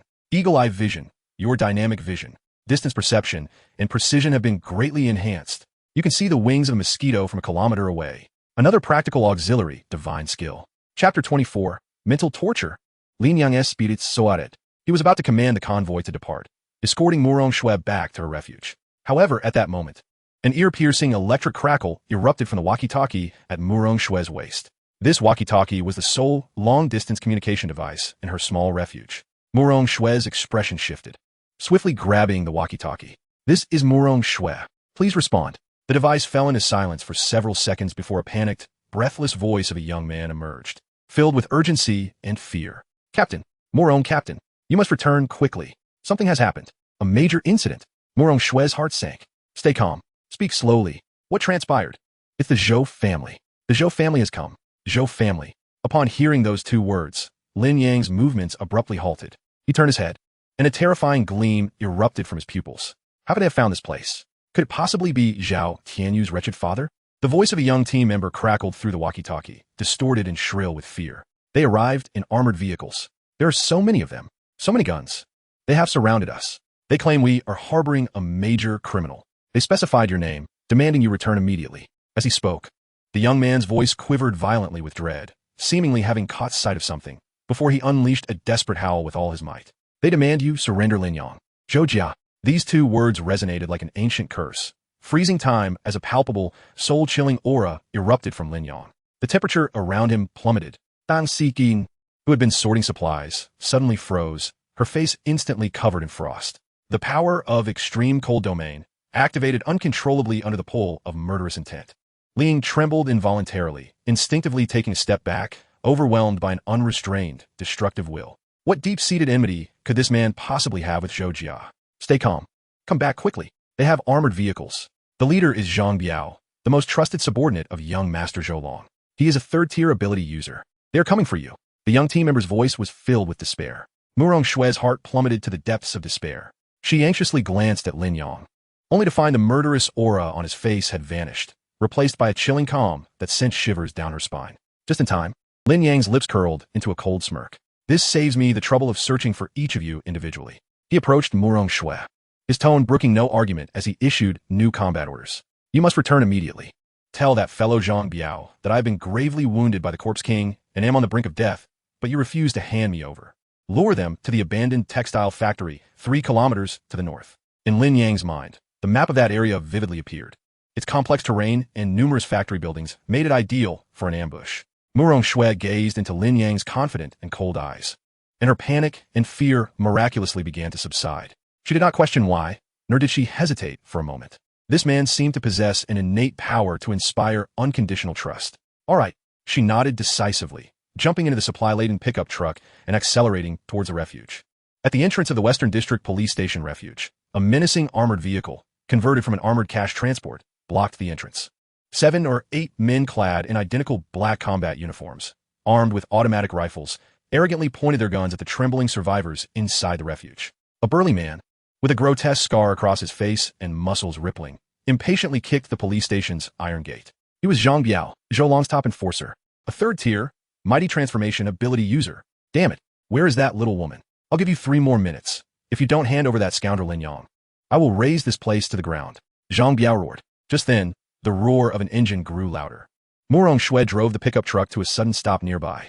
"Biaye, Captain Murong is back," a young subordinate shouted. Zhang Biao turned, and upon seeing Murong Shue descend from the vehicle, a glint of lewd greed flickered in his eyes. He licked his lips and sneered. "Officer Murong, you finally returned.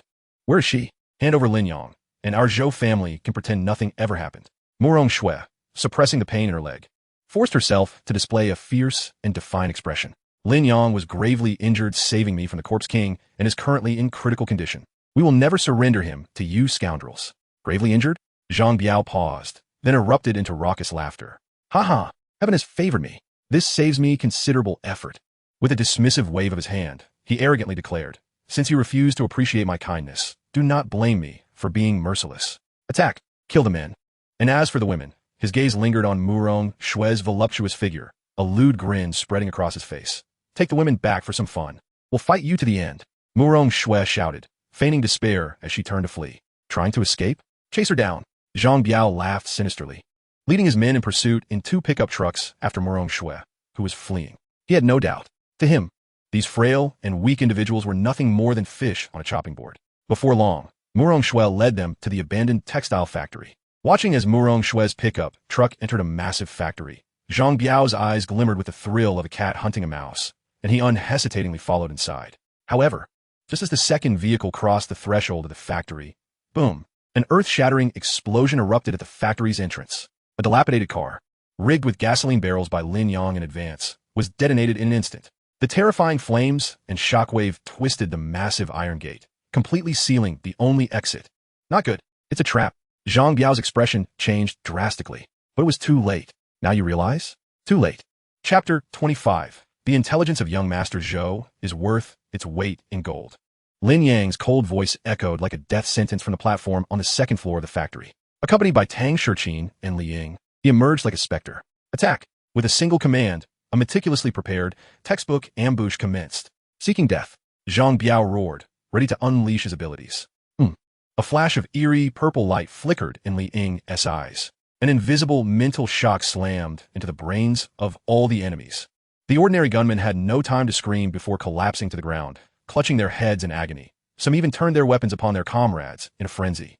As a third-tier ability user, although Zhang Biao remained standing, he too felt a searing pain in his head, his movements freezing at a critical moment. Now's the chance. Icebound.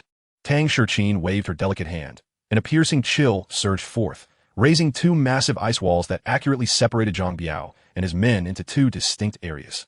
Thunderweb. On the other side, Murong Shue, who had been lying in wait, shouted, pressing her hands to the ground as a violent surge of lightning erupted, forming a gigantic electric net that enveloped the disoriented gunmen. Crackling. Amid the acrid scent of burning flesh and anguished screams, the gunmen were instantaneously reduced to charred remains. Scum! How dare you!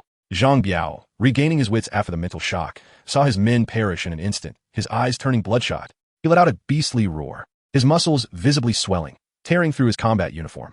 I will crush each of you. He propelled himself forward with tremendous force, like a cannonball, aiming directly at Tang Shiqin's ice wall. Yet, just as he was about to collide with it, a golden fireball, no larger than a fist and seemingly harmless, drifted down from the second floor, landing precisely in his path. Zhang Biao dismissed the small fireball entirely, even too lazy to evade. He intended to crush everything in front of him with the power he prided himself on. The next second, at the moment his body made contact with that golden fireball, there was no explosion, no thunderous roar, only an eerie silence. The tyrannical and unparalleled solar flame, capable of melting steel, erupted instantaneously. A scream, more inhuman than any other, resonated throughout the factory, piercing and filled with despair. Zhang Biao's once mighty body, as solid as rock due to his Zhuli Hua ability, became as fragile as paper before the golden flames. His arms, which he had used to shield himself, along with 2 modified trucks from the Zhou family, were instantly melted and vaporized upon contact with the flames, leaving not even molten iron behind. In the mere span of 2 seconds, Zhang Biao transformed from a towering giant into a grotesque figure, charred black, with both arms severed, emitting plumes of black smoke. He collapsed to the ground, convulsing violently, gasping for breath, and his eyes were filled with limitless terror. Lin Yang leapt down from the second floor and landed steadily before him, followed by the 2 women, who gazed upon the hellish scene before them, their expressions cold as they regarded the incapacitated Zhang Biao. Zhang Biao looked at the unharmed man before him, who seemed to have descended like a deity, and finally broke down. With his last ounce of strength, he roared, "Do you dare to touch me? I am Brother Long's man. The Zhou family will never spare you." Lin Yang slowly approached him, placing a foot upon his charred, disfigured face, pressing him forcefully into the ground. He crouched down, speaking in a tone only the 2 of them could hear. "Not only do I intend to touch you, but I also want you to tell me where Zhou Long, that scum, is right now and what he is doing. After that, I will show you what true despair feels like." Lin Yang's foot was like a searing iron, firmly pressing Zhang Biao's charred face into the filthy ground. "How do you wish to die?" His cold voice, devoid of any human emotion, sent chills deeper than the biting wind outside. "I was wrong. Spare me." Zhang Biao mumbled incoherently, his pleas mingled with blood and smoke. His once proud, third-tier, Zhuli Hua ability was nothing but a joke before that tiny golden fire lotus. "Conventional violence is too merciful for you. Lin Yang remarked, shaking his head, his expression akin to that of a mad scientist selecting experimental subjects. He turned to the slightly pale-faced Li Ying. Ying, use spiritual charm on him. Huh? Li Ying was momentarily taken aback. What I desire is not control, but to plunge him into his deepest fears, allowing his spirit to be crushed little by little. Lin Yang's tone was eerily calm. Observing Zhang Biao's wretched state and Lin Yang's undeniable gaze, she obediently nodded. Aurig, brother Lin Yang. She approached Zhang Biao, her enchanting eyes glowing with an otherworldly purple light once more, but this time it was as deep as a vortex that could swallow souls. Fear illusion? No. Just a second ago, Zhang Biao was begging for mercy, but now he erupted into a shrill, inhuman scream. His body writhed violently on the ground, limbs flailing uncontrollably as if being torn apart by countless unseen monsters. His eyes bulged, bloodshot, reflecting endless despair and madness. Stay away. Stay away. It's you. It's those women I tortured. You're all alive. Master, don't use my abilities. I beg you. My head is about to explode. Brother Long. No, don't feed me to the zombies. I was wrong. I truly was wrong. He oscillated between sobbing, screaming, and fits of insane laughter. This silent torture was far more terrifying than any bloody beating. Standing aside, Murong Shui and several core members of the shelter, who had just arrived and were still shaken from the previous battle, watched this scene with pale faces and icy bodies. They finally grasped the true horror of the man named Lin Yang.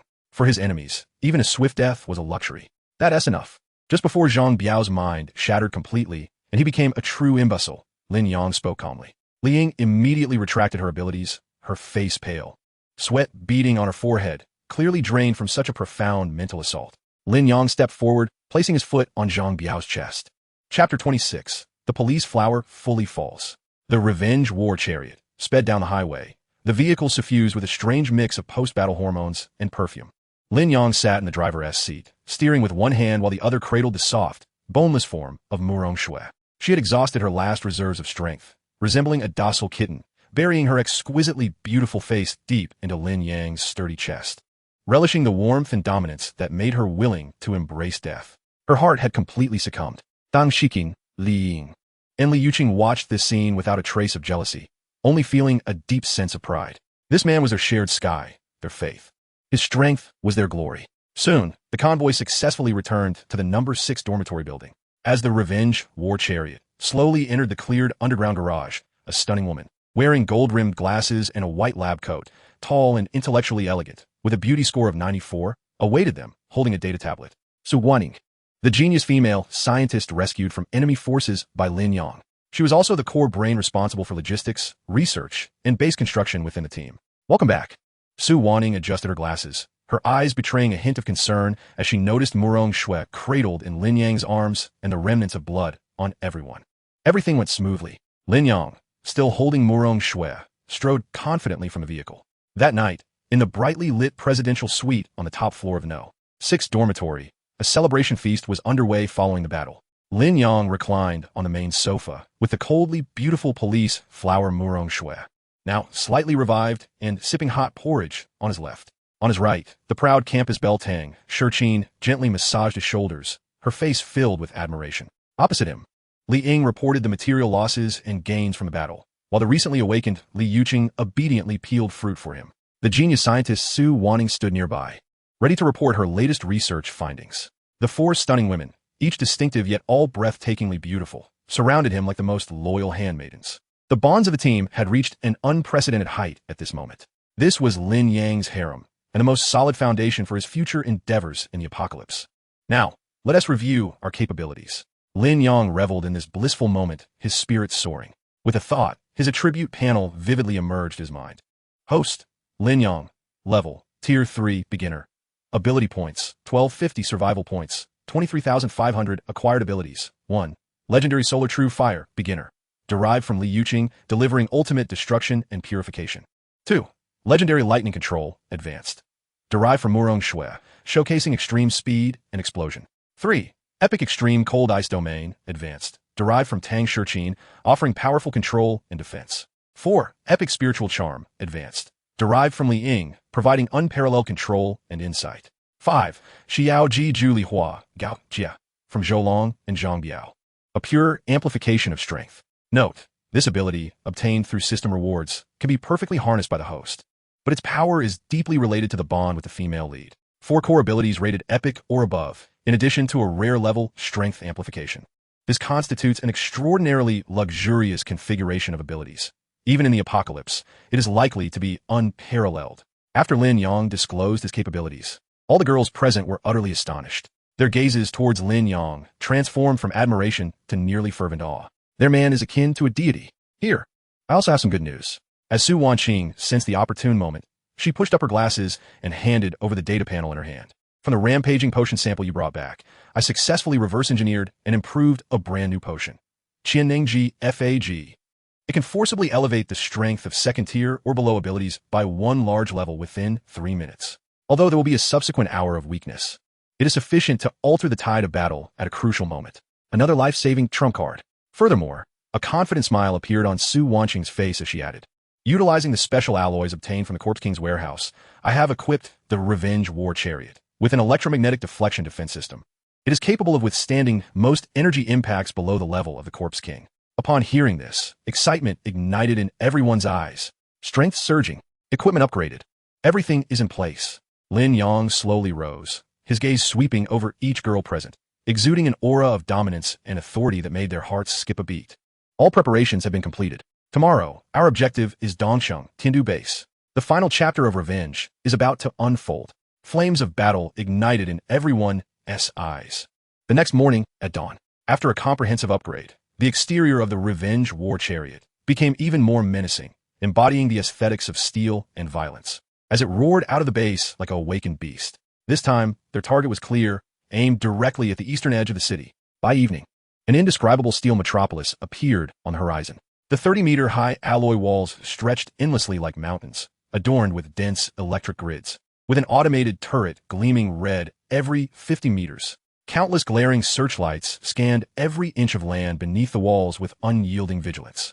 On top of the walls, teams of well-equipped guards, wielding heavy weaponry, patrolled back and forth. Each one was a fierce ability user. This is the Zhou family's stronghold, Tindu Base, a bloody fortress built upon the bones of countless survivors. Lin Yang did not approach recklessly. He parked the vehicle several kilometers away in an abandoned high-rise building, bringing Murong Shui to the rooftop, where they coldly observed the colossal city through a high-powered telescope. Soon, a scene that made his eyes burn with fury unfolded. Before the massive steel gate of the base, a ragged middle-aged man was kneeling on the ground, desperately pleading with the guards. "Please, officers. I truly have no crystal cores left. Just let my daughter in. She is only 8 years old. She is starving. Get lost. No money. Stay far away." Tindu Base does not support waste. A guard captain, visibly impatient, kicked him aside. Bang! The father was knocked to the ground. Yet he clung desperately to the guard captain's leg. "I will work for you. Please, save my daughter." Seeking death. A cruel glimmer flashed in the guard captain's eyes as he raised his foot and stomped heavily on the father's neck. Crack! The man's pleas ceased abruptly. Behind him, the frail little girl let out a heart-wrenching cry. But in the next moment, 2 other guards, grinning menacingly, dragged her through the cold steel gates like a dead dog. Her fate was all too predictable. Meanwhile, those survivors waiting in line to enter the city could only watch this scene, their faces devoid of emotion. Crack! Lin Yang crushed the high-powered telescope in his grip. Towering murderous intent surged wildly within him. This is the order of the Zhou family. This is the kingdom established by Zhou Batian. At that moment, the steel gates of the base slowly opened. A formidable procession emerged from within the city.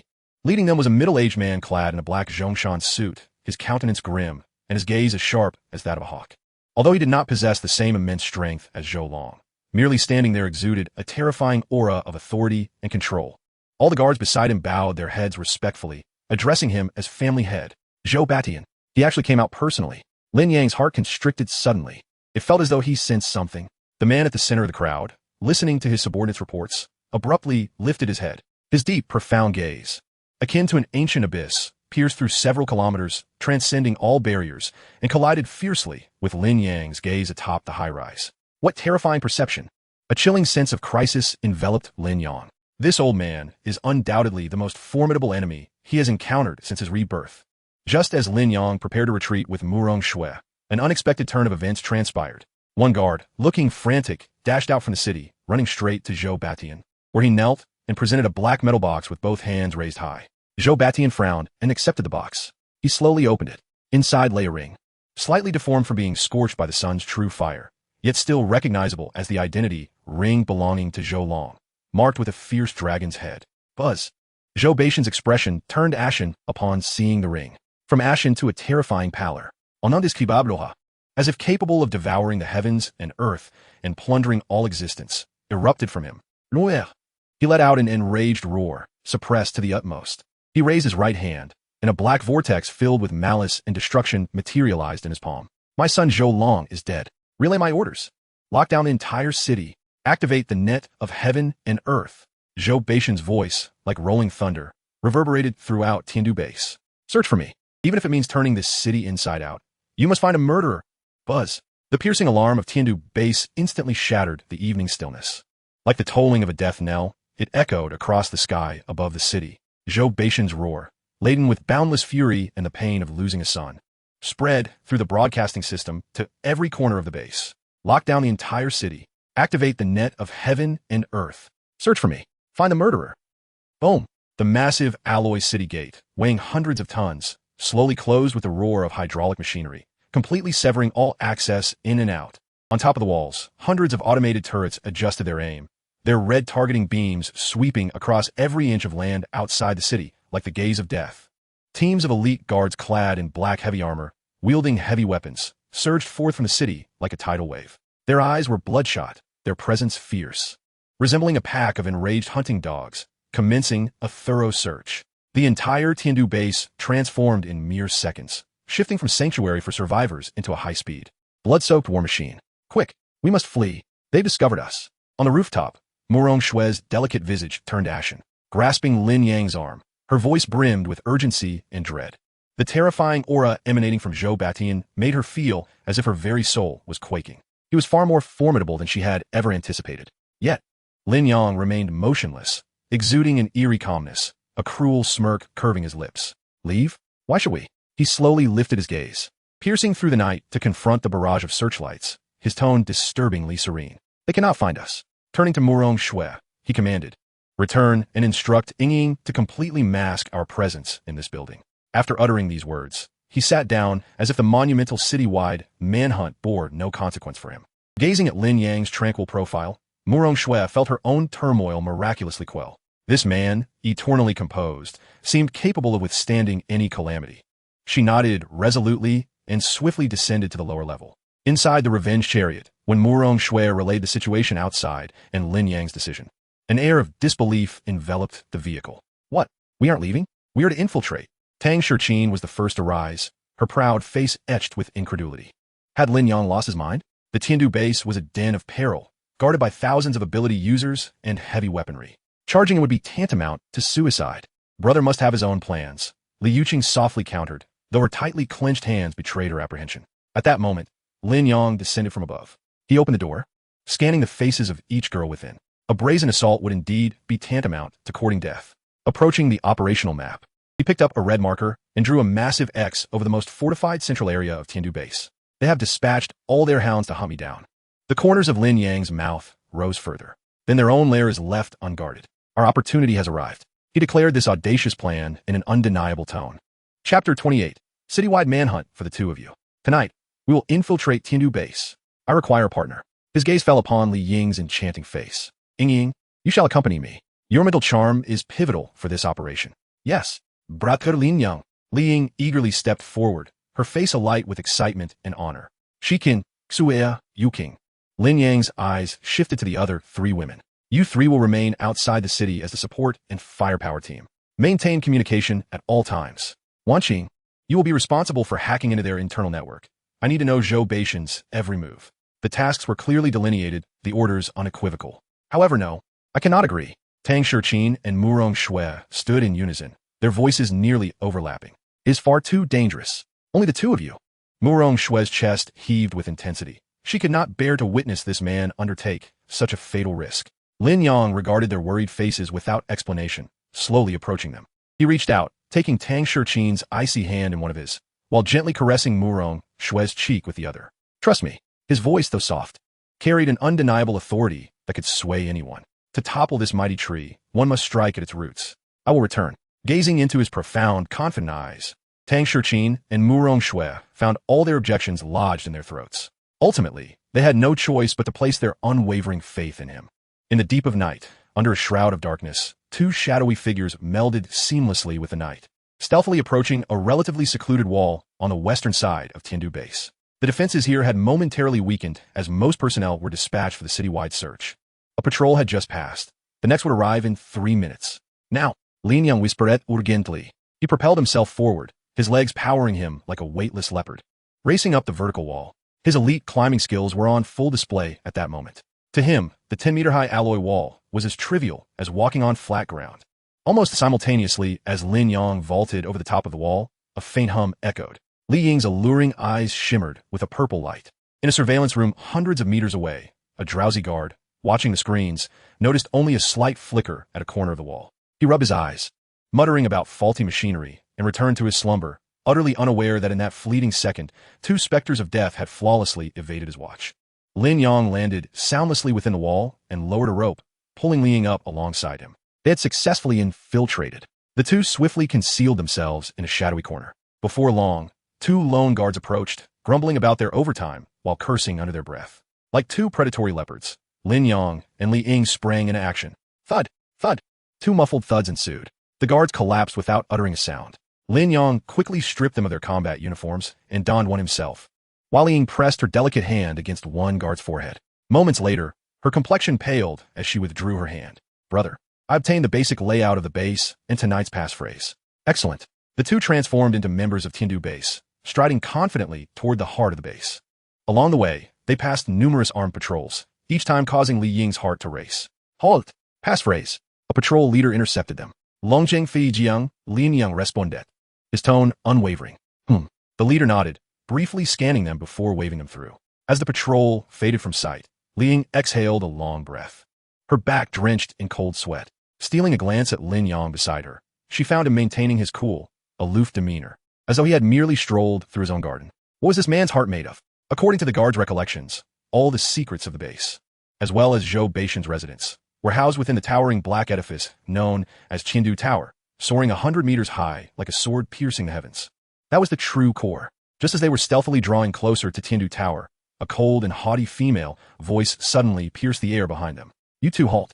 Lin Yang and Li Ying's steps abruptly ceased. They turned around to find a tall young woman clad in a white lab coat, gold-rimmed glasses perched on her nose. Her expression a mix of impatience and disdain. Why has Miss Zhou's purification agent not yet been delivered? Delays in her treatment are unacceptable. Miss Zhou? In an instant, Lin Yang and Li Ying's bodies tensed to the utmost. This unexpected inquiry doused their heated nerves like a bucket of ice water.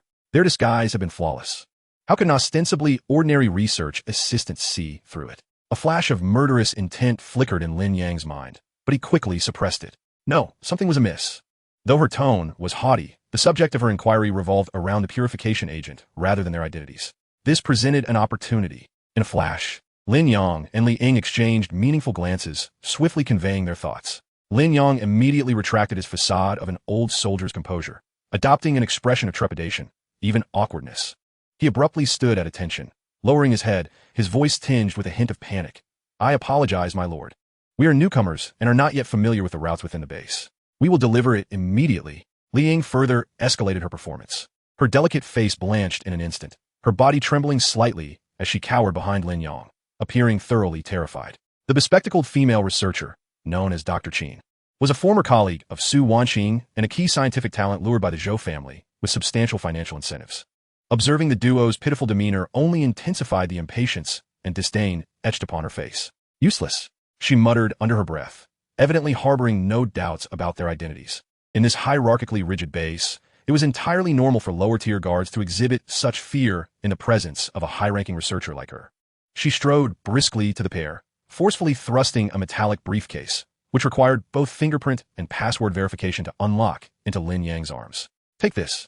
This is the last vial of high-concentration purification agent intended for Miss Zhou Ruoxi to stabilize her mental state. Deliver it immediately to the top floor of the Tiandu Tower. Should there be any delay in her treatment, Mr. Zhou will hold you two, along with your captain, responsible, and you will all be fed to the zombies. This proclamation resonated perfectly with Lin Yang's intentions. His original plan was to infiltrate the Tiandu Tower by any means necessary, and now, the opportunity had presented itself on a silver platter. Yes, We assure you of our prompt execution of the task. Lin Yang nodded eagerly, pulling the still trembling Li Ying along as they hastened towards the direction of the Tiandu Tower. Watching their retreating figures, Dr. Qin scoffed disdainfully, turning to enter her laboratory. She remained oblivious to the transformation of Lin Yang's previously fearful visage, which had reverted to a deathly coldness the moment her back was turned. The Tiandu Tower, a symbol of the Zhou family's power, and the very heart of this bloody fortress. Upon arriving beneath the looming black tower, Lin Yang and Li Ying were immediately engulfed by an overwhelming sense of dread. The guard strength below the tower was more than tenfold that of the outside. Fully armed heavy armor guards stood in formation, their presence imposing, their gazes sharp as blades, slicing through anyone who dared approach. At the entrance, there were even 4 exceptionally powerful ability users, standing like statues at each corner. 4th tier, all 4 gatekeepers were formidable 4th tier ability users. Halt! What is your purpose? Demanded a man who appeared to be the captain, blocking their path. Lin Yang swiftly raised the metallic briefcase, recalling the words he had memorized, and respectfully replied, Sir, we have been sent by Dr. Qin to deliver the purification agent to Miss Zhou Ruoxi. The captain took the briefcase, glanced at the markings, and confirmed with Dr. Qin via communicator before waving them through. Proceed to the top floor, presidential suite. Remember, aside from Miss Zhou Ruoxi, do not look around or ask questions or else death awaits. Understood. Lin Yang and Li Ying bowed their heads and hurried into the exclusive elevator leading to the tower summit. As the elevator doors slowly closed, sealing them off in the outside world, Li Ying exhaled a long breath, leaning against the cold elevator wall, her chest rising and falling violently. The oppressive aura of those 4 4th-tier ability users was terrifying. At that moment, Lin Yang's voice resonated directly in her mind. Do not relax. The true battlefield lies above. This was the mental link ability acquired after the upgrade of the beautiful illustration. Understood, Brother Lin Yang, she replied. The elevator chimed as it reached the top floor. Upon opening, a sight of opulence that was breathtaking greeted them. Soft wool carpets, precious artworks, and immense floor-to-ceiling windows revealing the nightscape of the entire base. Yet, amidst this splendor, an icy chill reminiscent of a canary's cage permeated the atmosphere. 2 maids clad in maid outfits approached immediately. Present the agent. You may leave now. Just as Lin Yang was about to hand over the briefcase, a gentle, yet somewhat frail voice emerged from the depths of the room. Allow them to enter. The maids, unable to defy the command, stepped aside. Lin Yang and Li Ying stepped inside, finally meeting the legendary Zhou Ruoxi of the Zhou family. She was nothing like the arrogant and domineering rich heiresses Lin Yang had envisioned. Draped in a pristine silk nightgown, she quietly sat in a wheelchair.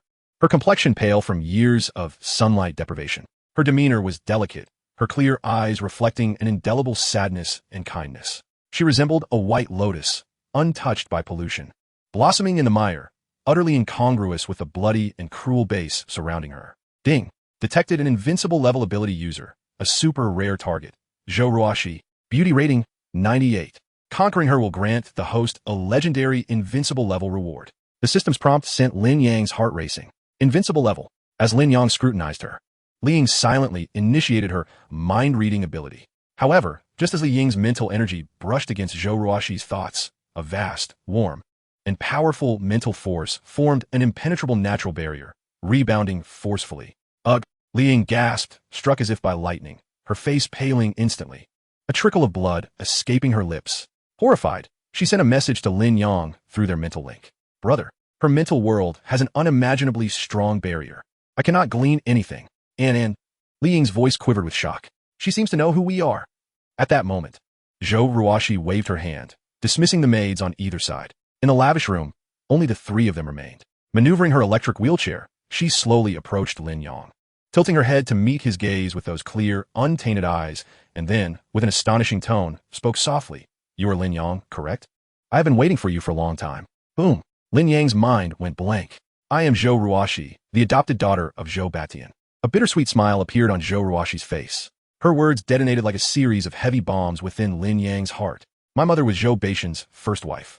Many years ago, she lost her mother, Lin Wanrong, the founder of the Lin Group, in a business rivalry. Subsequently, she fell ill and passed away in despair.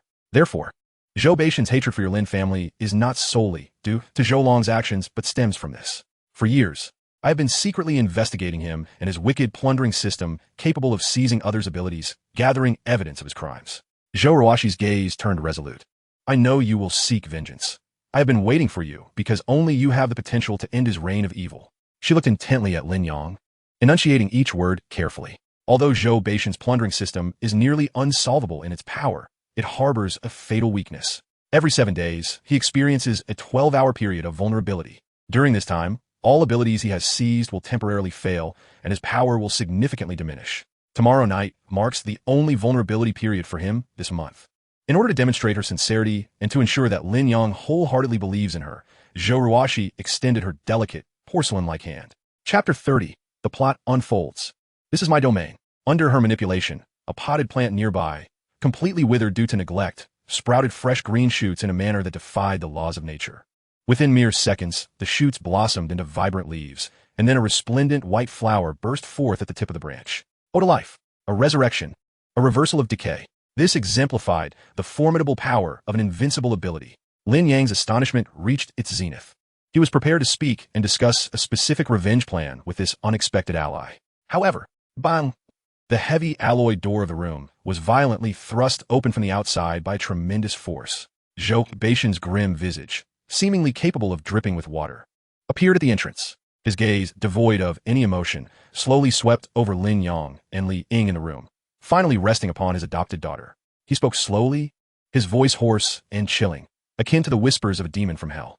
Ruoxi, you are once again conversing with those you should not engage with, uttering words you ought not to say. It seems that today, as your father, I must show you the consequences of betraying me. Zhou Beishan's words struck the hearts of everyone in the room like an invisible hammer. The air became utterly still in that moment. He was not merely passing by. He had come here intentionally. Was Zhou Ruoxi's manipulation from the very beginning merely a thorough trap designed to lead Lin Yang to his demise? Li Ying's body trembled violently. She instinctively shielded Lin Yang, suppressing the coppery taste rising in her throat, her mental fortitude pushed to the limit. Prepared to fight to the death, Lin Yang's heart sank, yet he remained unperturbed. The solar fire and thunderous power within him began to surge wildly. His muscles entered the most perfect state for battle. Even if this were a trap, even if he were destined to perish today, he would tear a piece from Zhou Batian. Yet, an unexpected scene unfolded. Zhou Ruoxi, seated in her wheelchair, bore neither a triumphant grin nor a look of panic at being exposed. Instead, she exhibited a cold, serene calmness, as if she had seen through everything. Under Zhou Beishan's terrifying aura, she slowly rose from her wheelchair. Her legs, which had appeared weak due to prolonged illness, now stood straight. Father, you have finally revealed your true self. Zhou Ruoxi's voice remained gentle, but resonated with a penetrating strength. She gazed directly at the figure at the door, resembling a demon king. Did you think that everything I have done was under your surveillance? Did you believe that every word I uttered today was part of your scripted arrangement? For the first time, Zhou Beishan's brows furrowed. The situation seemed to slip from his grasp. Did you think I was unaware of how many spies you placed around me? Did you think I did not know that every word I spoke would reach your ears? The corners of Zhou Ruoxi's mouth curled into a mocking smile. Of course. I am aware. That is precisely why I spoke your weaknesses in front of them. For those words were meant for you. What do you mean? Zhou Beishan's voice turned cold. It means I do not need to wait for your so-called period of weakness. Zhou Ruoxi's voice suddenly rose. She swiftly turned, and before Zhou Batian could launch an attack, she seized Lin Yang's arm with one hand and Li Ying's wrist with the other. Attack! Zhou Batian roared. A massive claw composed of pure darkness tore through the air, crashing toward the three. He intended to reduce these three who dared to provoke him, along with the entire room, to dust. Lin Yang's powers were on the verge of eruption, but at that moment, he sensed an indescribable, boundless force erupting from Zhou Ruoxi. This power was not the gentle ode to life. Rather, it was an absolute control that distorted space and tore through dimensions. Spatial transfer. The figures of the three twisted violently, as if cast into the surface of water, becoming transparent, and then vanished from sight. Boom!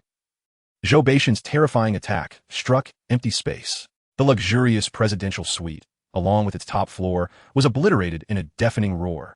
The violent air surged forward, mixed with debris, sweeping in all directions.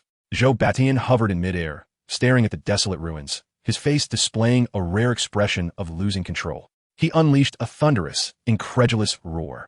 Spatial abilities. You actually concealed spatial abilities. His pride in controlling everything was utterly shattered. He had always thought of his adopted daughter, the most seemingly fragile and obedient white lotus, as a mere canary, yet she had hidden so deeply. Not only did she possess the invincible ode to life, but she also wielded the equally invincible strategic ability of spatial transfer. He had been deceived, toyed with by the daughter he loved most. The furious roar transformed into a tangible sound wave, resonating throughout the entire Tiandu base. The next moment, in the central square beneath the Tiandu Tower, the space twisted. Lin Yang, Lin Yang, and Zhou Ruoxi's silhouettes appeared out of thin air. Screech. The shrill sound of brakes echoed as the revenge chariot, akin to a black beast, elegantly drifted and came to a halt beside them. The doors swung open. Tang Shiqin, Murong Shui, and Li Yuqing rushed out of the vehicle, their faces filled with anxiety and determination. Upon seeing Lin Yang safe and sound, their previously anxious hearts finally found relief. Well done. Lin Yang gave Zhou Ruoxi a thumbs up.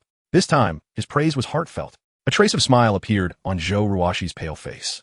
She turned to face the guards who had been thrown into chaos by the explosion of the top floor and, summoning all her strength, let out a clear and resounding shout. Everyone in the Tiandu base, listen. Zhou Beishan's tyranny has cost lives. To gain immense power, he secretly murdered his comrades and used his wicked system to seize your abilities. Today marks the day he pays for all his blood debts. All who refuse to be his lackeys, lay down your weapons. Restore order today. Her words rang like thunder in every guard's ears. Some guards, already dissatisfied with Zhou Beishan's brutal rule, displayed expressions of hesitation and struggle. Just then, Chapter 31, Thunder, Flame, and Ice cleanse the Tiandu. This is the Daughter's Army. Boom. From the ruins of Tiandu Tower, Zhou Beishan's figure soared into the sky, hovering above, like an enraged king. Traitors, all must die. He waved his hand. War erupted in full force. Lin Yang gazed at the figure in the sky, radiating endless fury, a cold arc gracing his lips. He issued a succinct command to the women beside him. Kill. Lin Yang's command was a decree, the clarion call for this vengeful war. The moment his words fell, the four girls beside him acted, demonstrating what true devastation entailed. The Ice Age. Tang Shiqin was the first to strike. A layer of icy frost covered her proud, charming face, with a powerful thrust of her jade hand toward the ground. Crack, crack. The chilling, visible frost radiated from her center, spreading wildly in all directions. In mere seconds, the central square beneath the Tiandu Tower was transformed into a smooth expanse of ice. The heavily armored guards, poised to charge, lost their footing and fell in droves, appearing as helpless lambs on the slick surface. Freeze them, Tang Shiqin exclaimed, and dozens of colossal ice walls erupted from the ground, forming a labyrinth that isolated and encircled the guards, completely disrupting their formation. Well done, Shiqin. Murong Shui, with her graceful stature, immediately followed suit. She leapt high into the air, arms outstretched, embracing the sky. The thunderous prison descended. Boom! Dark clouds seemed to gather overhead as the ferocious power of lightning coalesced in her palms, forming a massive electric web that violently descended upon the trapped area below. Crackle! The sound of intense electricity intertwined with piercing, inhuman screams, creating a symphony of death. The lightning ricocheted madly between the ice walls, amplifying its power several-fold. The elite guards of the Zhou family could offer no significant resistance, as they were reduced to charred remnants amid the electrifying concerto of ice and thunder. Brother, it's my turn. Li Yuqing's sweet voice rang out, her aura exuding immense dominance. With a delicate gesture, she summoned golden flames, resembling exquisite lotus flowers, which floated gracefully toward the struggling remnants and the approaching armored vehicles. There were no violent explosions, only a silent, exquisite melting. The sturdy armored vehicles vaporized instantaneously upon contact with the golden flames, disappearing without leaving a single drop of molten metal. No. A third-tier ability user, who had narrowly avoided the lightning, let out a desperate howl upon seeing the golden-fired lotus approaching. He exerted all his strength, activating his earth-based abilities to conjure 5 or 6 thick stone walls before him. Yet, it was utterly futile. The golden fire lotus effortlessly penetrated all defenses, imprinting upon his chest. He barely had time to register the pain before his entire being was reduced to a handful of ash. Meanwhile, Li Ying stood at the center of the battlefield. She refrained from taking lives, yet the chaos she instigated was unparalleled. Her alluring purple eyes swept across the scene, and any enemy caught in her gaze suddenly turned their weapons upon their comrades, shooting madly. Team Wang, what are you doing? Have you gone mad? The tragedy of self-inflicted slaughter unfolded in every corner of the base.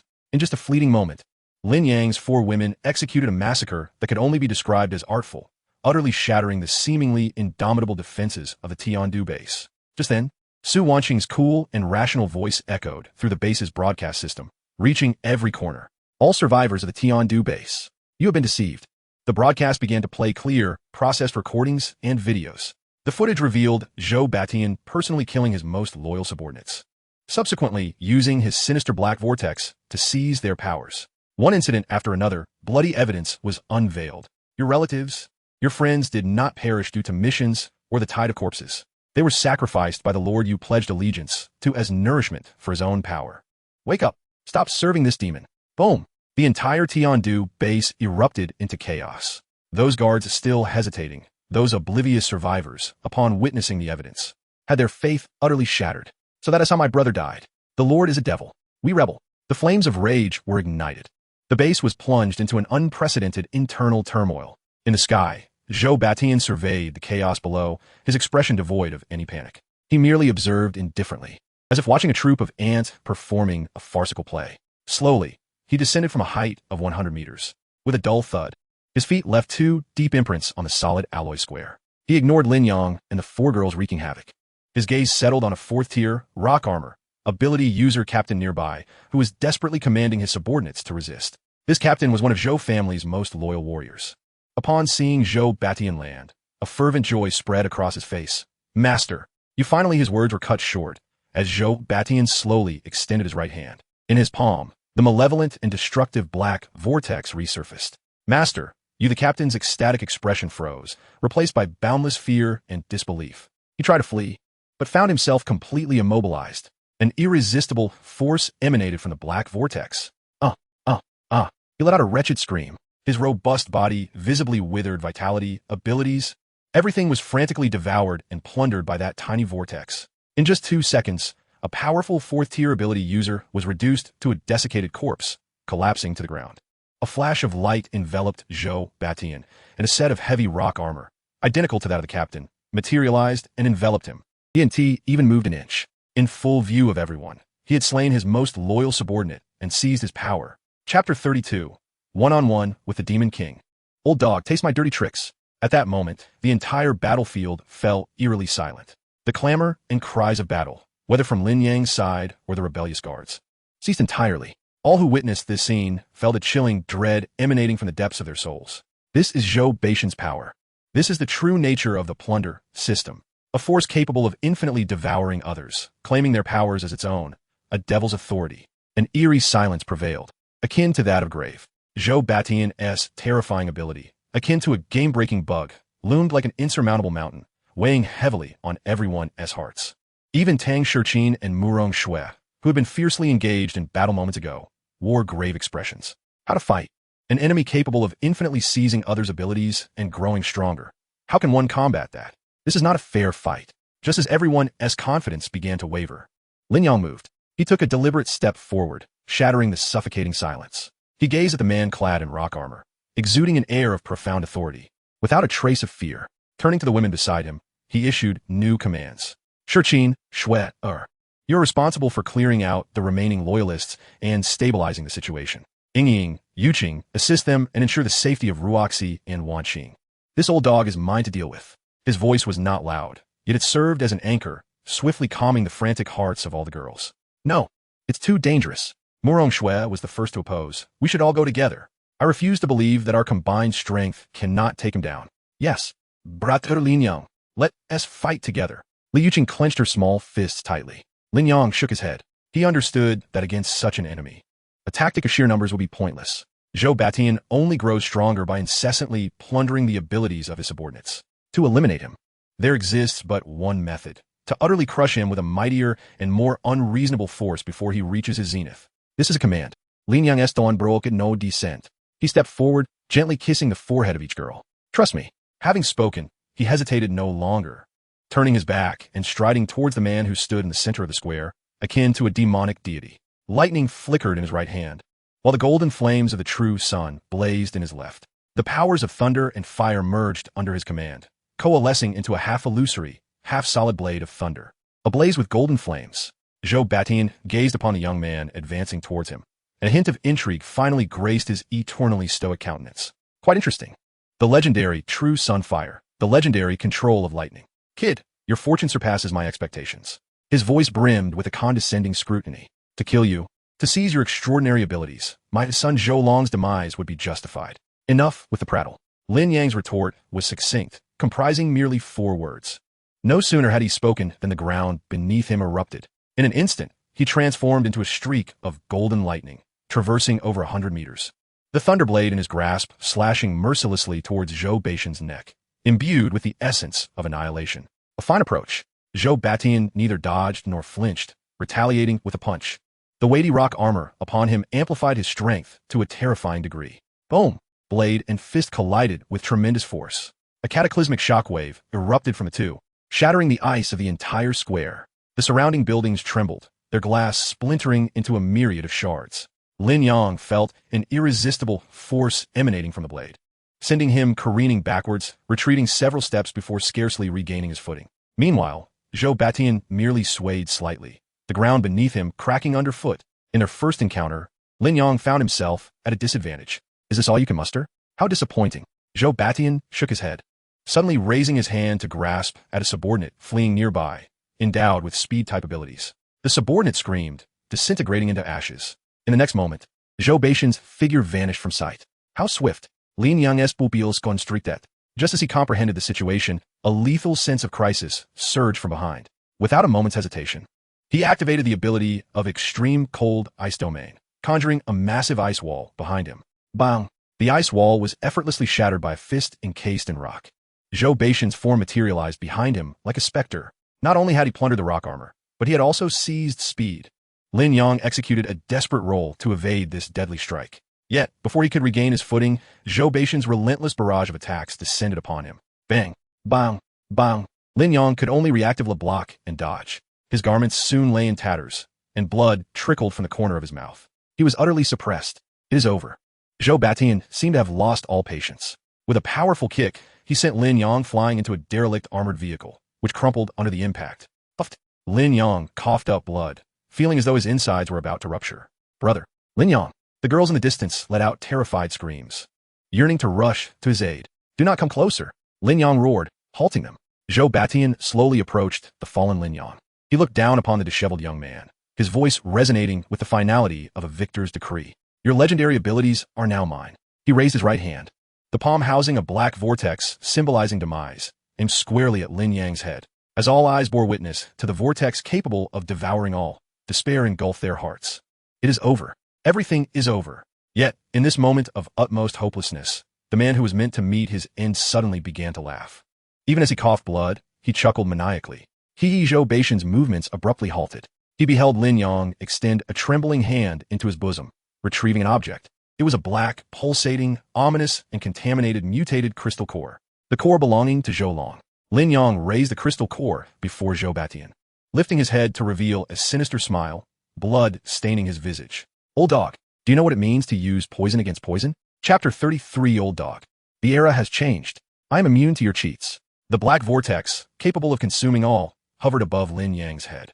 Zhou Beixian's sinister face bore the cruel and greedy expression of a victor. He envisioned the young man who had repeatedly defied him being drained of life, and those two precious legendary abilities becoming his new crown in the apocalypse. All hearts raced. Murong Shui and Tang Shiqin had concentrated their powers to the limit, disregarding everything to rush forward. However, at this pivotal moment, the anticipated despair and pleas from Lin Yang did not materialize. Instead, a bizarrely ecstatic, bloodied smile graced his face. Old dog. Lin Yang's voice was hoarse yet laced with mockery. You think you have already won? Zhou Beixian's brow furrowed, an inexplicable sense of unease rising within him. In the next moment, he saw Lin Yang produce an object from his bosom, a black, pulsating mutated crystal core, seemingly alive, exuding an aura of boundless malevolence and corruption. Zhou Beixian was all too familiar with this core. It was the very special core that had been tainted by his plundering system after his son Zhou Long's demise, which should have been a toxic substance. This core contained a fragment of the essence of his plundering system and was lethal to any ability user. What does he intend to do? Lunatic! Zhou Beixian cursed angrily, the black vortex in his palm plunging downwards. Yet, Lin Yang's action was swifter. Without a shred of hesitation, under the horrified gazes of all, he forcefully pressed the black, plundering crystal core against his chest. The core pierced flesh.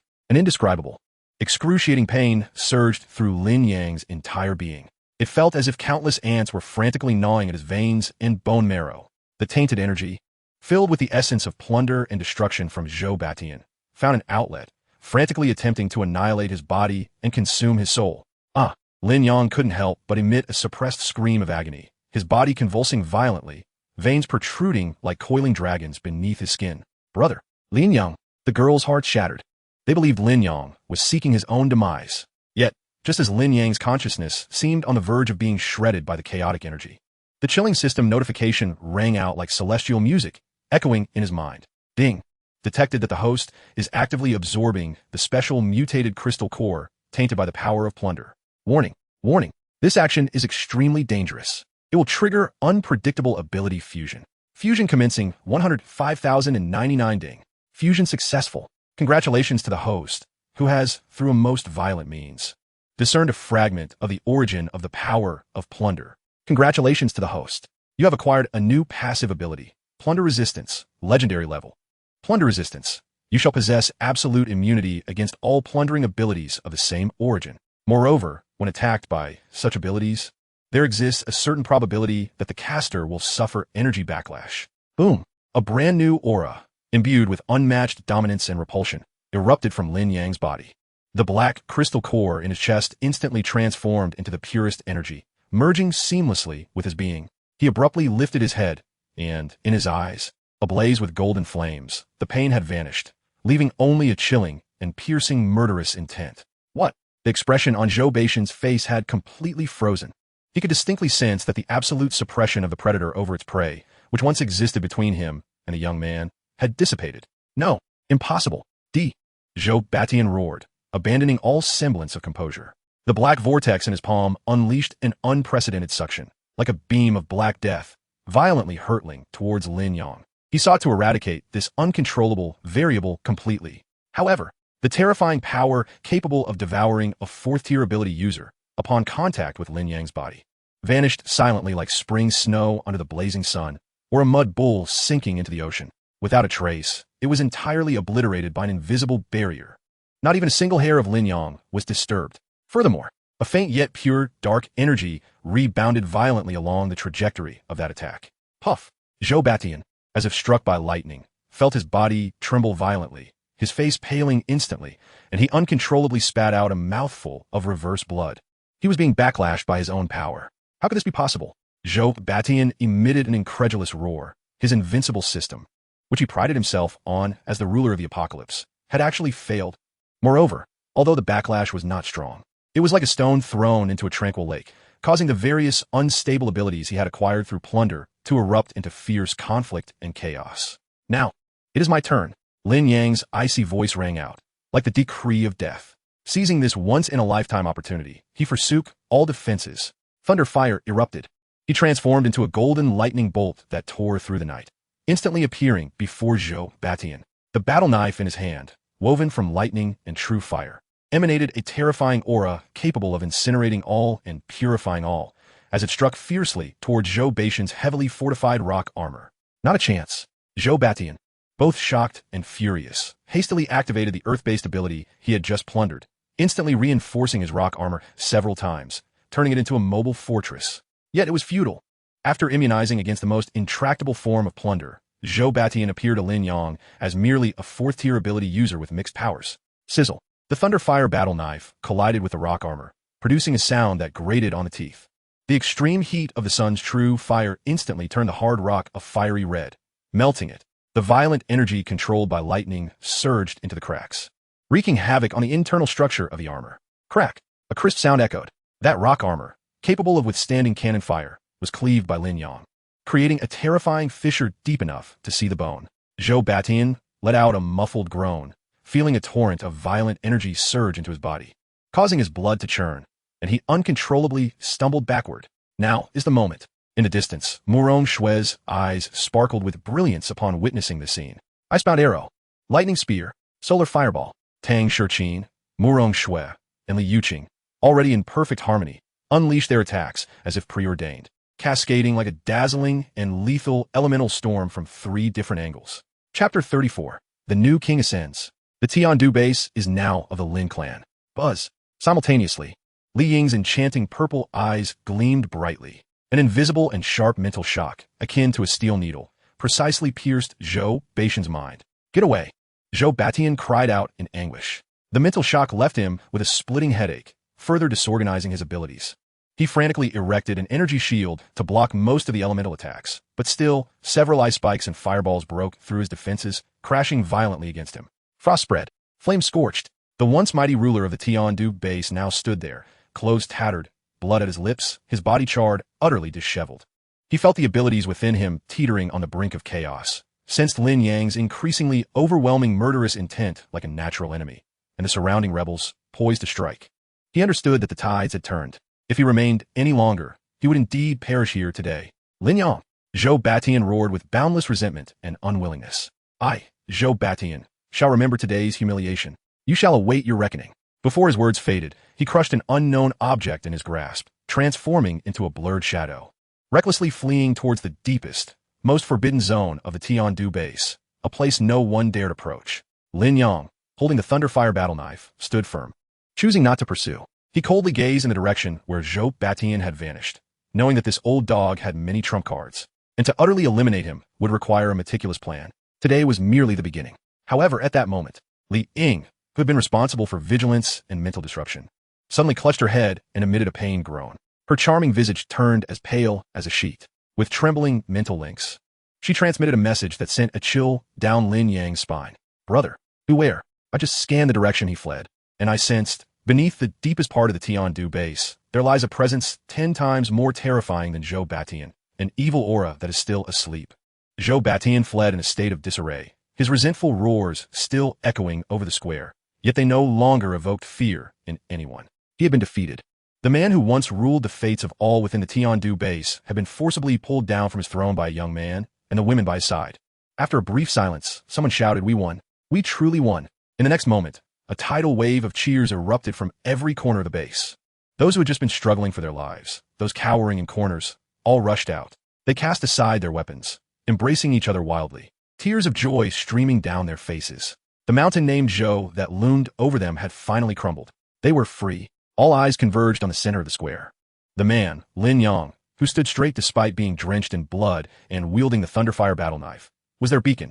In their gazes, fear and numbness had been replaced by the ecstasy of surviving a calamity, by reverence from the depths of their hearts, and by an infinite yearning for rebirth and the future. Everyone heed my command. Lin Yang's cold voice cut through the jubilant cheers, resonating clearly in every ear. He did not indulge in the joy of victory. His vigilance remained at its peak. Tang Shiqin, Murong Shui. Now, the two extraordinary women responded in unison. Eliminate all remaining loyalists of the Zhou family, and all scum taking advantage of the chaos. I wish to see no unstable elements within this base. Indeed, the two women accepted their orders without the slightest hesitation. Frost and thunder once again intertwined. For those obstinate enemies and the irredeemable rogues, their methods were equally ruthless and unyielding. A one-sided massacre rapidly unfolded in every corner of the base. The chilling cries became the final wails before the establishment of a new order. Ruoxi. Lin Yang's gaze shifted to Zhou Ruoxi. Lin Yang. Zhou Ruoxi stepped forward. Her clear eyes filled with complex emotions as she gazed at the man who had single-handedly overthrown the Zhou family's dominion. Utilize your reputation to reassure all survivors and stabilize the situation, Lin Yang commanded. I understand. Zhou Ruoxi nodded, aware that it was time for her to play a role. She ascended to a high platform, utilizing the broadcasting system controlled by Su Wanqing, her gentle yet resolute voice resonating throughout the entire base. She meticulously unveiled all the crimes committed by Zhou Batian over the years, exposing the bloodshed and darkness concealed beneath the facade of false prosperity to the light of day. Finally, she solemnly declared, from this day forth, the Tiandu base will be under the leadership of Mr. Lin Yang. He shall be our new leader. The survivors erupted into thunderous cheers once more, their admiration for Lin Yang reaching its zenith at that moment. With Zhou Ruoxi's assistance, Lin Yang's figure was directly transported to the summit of the Tiandu Tower, atop the ruins shattered by Zhou Batian himself. He gazed down at the faces filled with hope, overlooking the city that lay in ruins, yet brimming with potential. I announce. His voice, broadcasted throughout the city, resonated clearly. Henceforth, all exorbitant taxes imposed by the Zhou family shall be abolished. A new, equitable system of resource contribution and distribution shall be established. Every individual shall earn their rightful rewards through their labor. Abilities will no longer confer any privileges. All must contribute their strength for the survival and reconstruction of the base. Regardless of their power, all rules serve but one purpose: to survive, to live better. A series of new decrees flowed from his lips, injecting each survivor's heart with a revitalizing surge of hope. However, there were always those accustomed to their lofty positions, unable to accept the loss of their privileges. How dare you? We are the loyal subjects of the Zhou family. Who are you? an outsider, to dictate to us. A corpulent member of the Zhou family, accompanied by a dozen similarly brazen sycophants, stepped forward, brazenly shouting. They believed Lin Yang, having just emerged for battle, would hesitate to act against them in his need to pacify the masses. They were mistaken. Lin Yang did not even spare them a glance. He merely raised his hand, making a vague gesture towards them. Chapter 35. The 3-day deadline has arrived. A farewell to the king. Boom! A golden thunderbolt descended from the heavens, instantly reducing those shouting men and the ground beneath them to charred remains. Ding! Killed the 3rd-tier ability user Zhou Fugue, absorbing his ability. Metal hardening, rare level. Ding! Killed the 2nd-tier ability user. The system's notification echoed in Lin Yang's mind, yet it failed to stir any emotion within him. With that thunderous strike, he demonstrated the iron will of the new order to all present. The venue fell into a profound silence. All those harboring treacherous thoughts felt a chilling dread, suppressing their schemes deep within. They understood that the new king was far more decisive in judgment than the old. Late at night, within a room hastily cleared in the Tiandu Tower, Su Wanqing approached Lin Yang, holding a freshly released report, her expression grave. Lin Yang, the situation is dire. Her voice carried a hint of urgency. What is it? Lin Yang, reviewing the personnel and resource list of the base, looked up. It concerns the Black Crystal Core. Su Wanqing handed over the report. My preliminary research indicates that this crystal core has indeed conferred upon you resistance to Zhou Baishan's plundering abilities through a toxic countermeasure. However, she emphasized her words. The negative contaminative energy contained within is overwhelmingly vast. It resembles a ticking time bomb, deeply bound to your body and your abilities. If it remains within you for an extended period, I fear it may inflict irreversible and dreadful contamination upon your mind, even your very soul. Lin Yang escontananja darkened instantly. He understood that this power was a double-edged sword. Is there a way to separate or purify it? He asked in a low voice. It is challenging. Su Wanqing shook her head. Unless we can procure more advanced genetic analysis equipment, rarer purification materials, and an absolutely safe and stable research environment. All of this is unattainable in the currently struggling Tiandu base. At that moment, Zhou Ruoxi entered, her face equally grave. Lin Yang, I have just consolidated all the confidential documents from Zhou Baishan study and obtained new intelligence. Zhou Batian has another core base outside of Tiandu. This base, named Shuguang, is located in a hidden valley 50 kilometers west of the city. There, he has stockpiled a significant portion of the resources and high-tech equipment he has plundered over the years, along with his most essential research team. Furthermore, there are powerful ability users he captured early on, kept as living repositories of abilities. Shuguang Base. Lin Yang's gazi sharpened instantly. Was this not the very stepping stone he had long sought to truly establish his power? There lay everything he needed: equipment, materials, and talent. Excellent. Lin Yang decisively pounded his fist on the table. Relay my orders. All personnel, take a break and stabilize the situation in the Tiandu base as swiftly as possible. In 3 days, we shall march on Shuguang Base. That is where our true journey begins. The fire of battle reignited in his eyes. However, that very night, as Lin Yang was alone in his room, dealing with a mountain of accumulated affairs, an unanticipated and intense wave of dizziness suddenly assaulted his mind. Buzz. It felt as if countless voices were whispering, shouting, and weeping in an incomprehensible language at his ear. Those voices were filled with resentment, madness, and unwillingness. He instinctively glanced at his chest. The black crystal core, which should have fully integrated into his body, now emitted a faint and sinister black glow through his skin. That glow pulsed like a beating heart, seemingly responding to the call of some ancient and terrifying existence beyond comprehension. 3 days passed in the blink of an eye.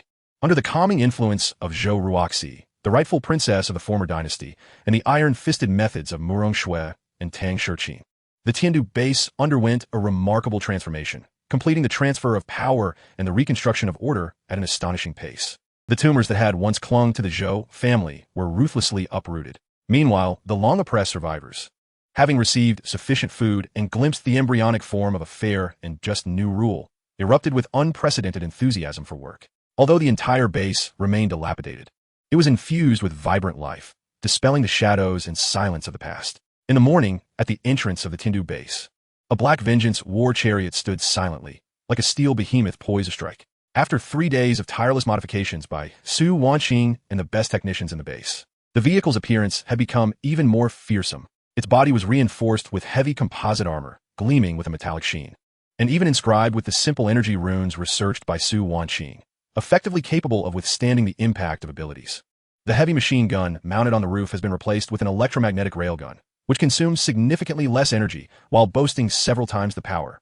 The originally fearsome ram at the front of the vehicle has been substituted with a specialized alloy drill bit, sharper and capable of high-frequency vibrations, sufficient to shred any obstacle in its path.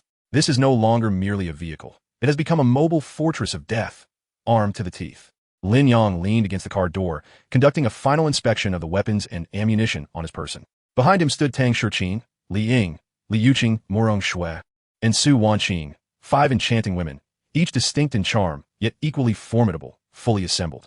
Each of them emanated a powerful aura, far exceeding that of 3 days prior. The war to overthrow the Tiandu base has not only honed their combat skills, but has also enabled them to seize a wealth of long-stored resources and mutated crystal cores from the Zhou family treasury. Everyone's strength has experienced a qualitative leap. Lin Yang, I will manage everything here at the base. Zhou Ruoxi stood in front of the vehicle. Her complexion still somewhat pale, but her gaze unwaveringly resolute. You all must be careful. Rest assured, Lin Yang nodded. He harbored no concerns for the base's safety. After that bloody cleansing, no one at the Tiandu base dared to question his authority. Also take this. Zhou Ruoxi handed Lin Yang a silver object resembling a USB drive, stating that it contained the most detailed internal schematics and defensive layouts of the Shuguang base, which she had discovered in Zhou Baishan's secret chamber. It should be of assistance to you. Lin Yang accepted the USB drive and passed it to Su Wanqing beside him. Chapter 36. You dare call yourselves the Axe Gang? I see you as nothing more than a scrap metal gang. Well done. These simple words caused Zhou Ruoxi's cheeks to flush slightly. Let us depart. Lin Yang ceased further conversation, made a grand gesture, and took his place in the driver's seat. The women followed suit, entering the vehicle in succession. Boom! The modified engine of the Vengeance War Chariot emitted a roar akin to a wild beast, surging forth from the Tiandu base like an arrow shot from a bow. Under the awed and reverent gazes of countless survivors, racing toward the western part of the city. Inside the vehicle, Su Wanqing promptly connected the USB drive to the onboard computer, and a three-dimensional representation of the entire Shuguang base instantly appeared on the central display. The defensive capabilities are formidable, with 3 layers of defense and a personnel count exceeding 5,000.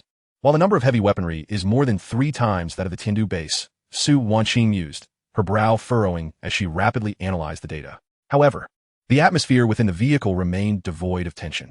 Li Yuqing was diligently distributing food and water to everyone, while Li Ying sat with her eyes closed, seemingly using her mental powers to sense everything around them. Tang Shurqin and Murong Shui were busy polishing their weapons, the essences of ice and thunder subtly manifesting around them. For them, as long as Lin Yang was present, even the mightiest foes were merely insignificant obstacles. The war chariot sped through the desolate ruins of the city. Occasionally, groups of 3 to 5 zombies, attracted by the engine's roar, would howl and rush forward. Lin Yang barely moved the steering wheel. Bang, bang, bang. The bodies of the ordinary zombies disintegrated upon contact with the fearsome ram of the Vengeance War Chariot, as if made of mere paper, shredded into fragments effortlessly. A path was carved. An hour later, the war chariot ascended onto a deserted highway. At that moment, a sudden alarm blared. Beep, beep, beep. Su Wanqing's radar screen erupted into a blinding sea of red, emitting an excruciatingly sharp warning. Lin Yang, be cautious. Su Wanqing's tone turned gravely serious as she detected a substantial number of unknown energy reactions 3 kilometers ahead. The density is alarming. At least 200. They are laying traps along the mountainsides. It's an ambush. The atmosphere inside the vehicle plummeted to an icy chill. Yet, Lin Yang's expression revealed no surprise. He gazed at the myriad of red dots on the screen, a sinister smile curling at the corners of his mouth. Zhou Batian, that old dog, truly could not contain himself any longer. Brother, should we go around? Li Yuqing asked with concern. Go around? Lin Yang scoffed disdainfully. Why should we? He slammed the accelerator to the floor. Brace yourselves. Accelerate. Let us charge straight through. I want to see what these lackeys have to stop me. Boom. The engine of the Vengeance War Chariot erupted into a thunderous roar, its speed soaring once more in an instant. The entire vehicle surged forward like a black beast provoked to fury, charging headlong into the area that had been set as a death trap. 3 kilometers away on a hillside, a scar-faced, brutal-looking third-tier ability user raised a pair of binoculars, observing the distance.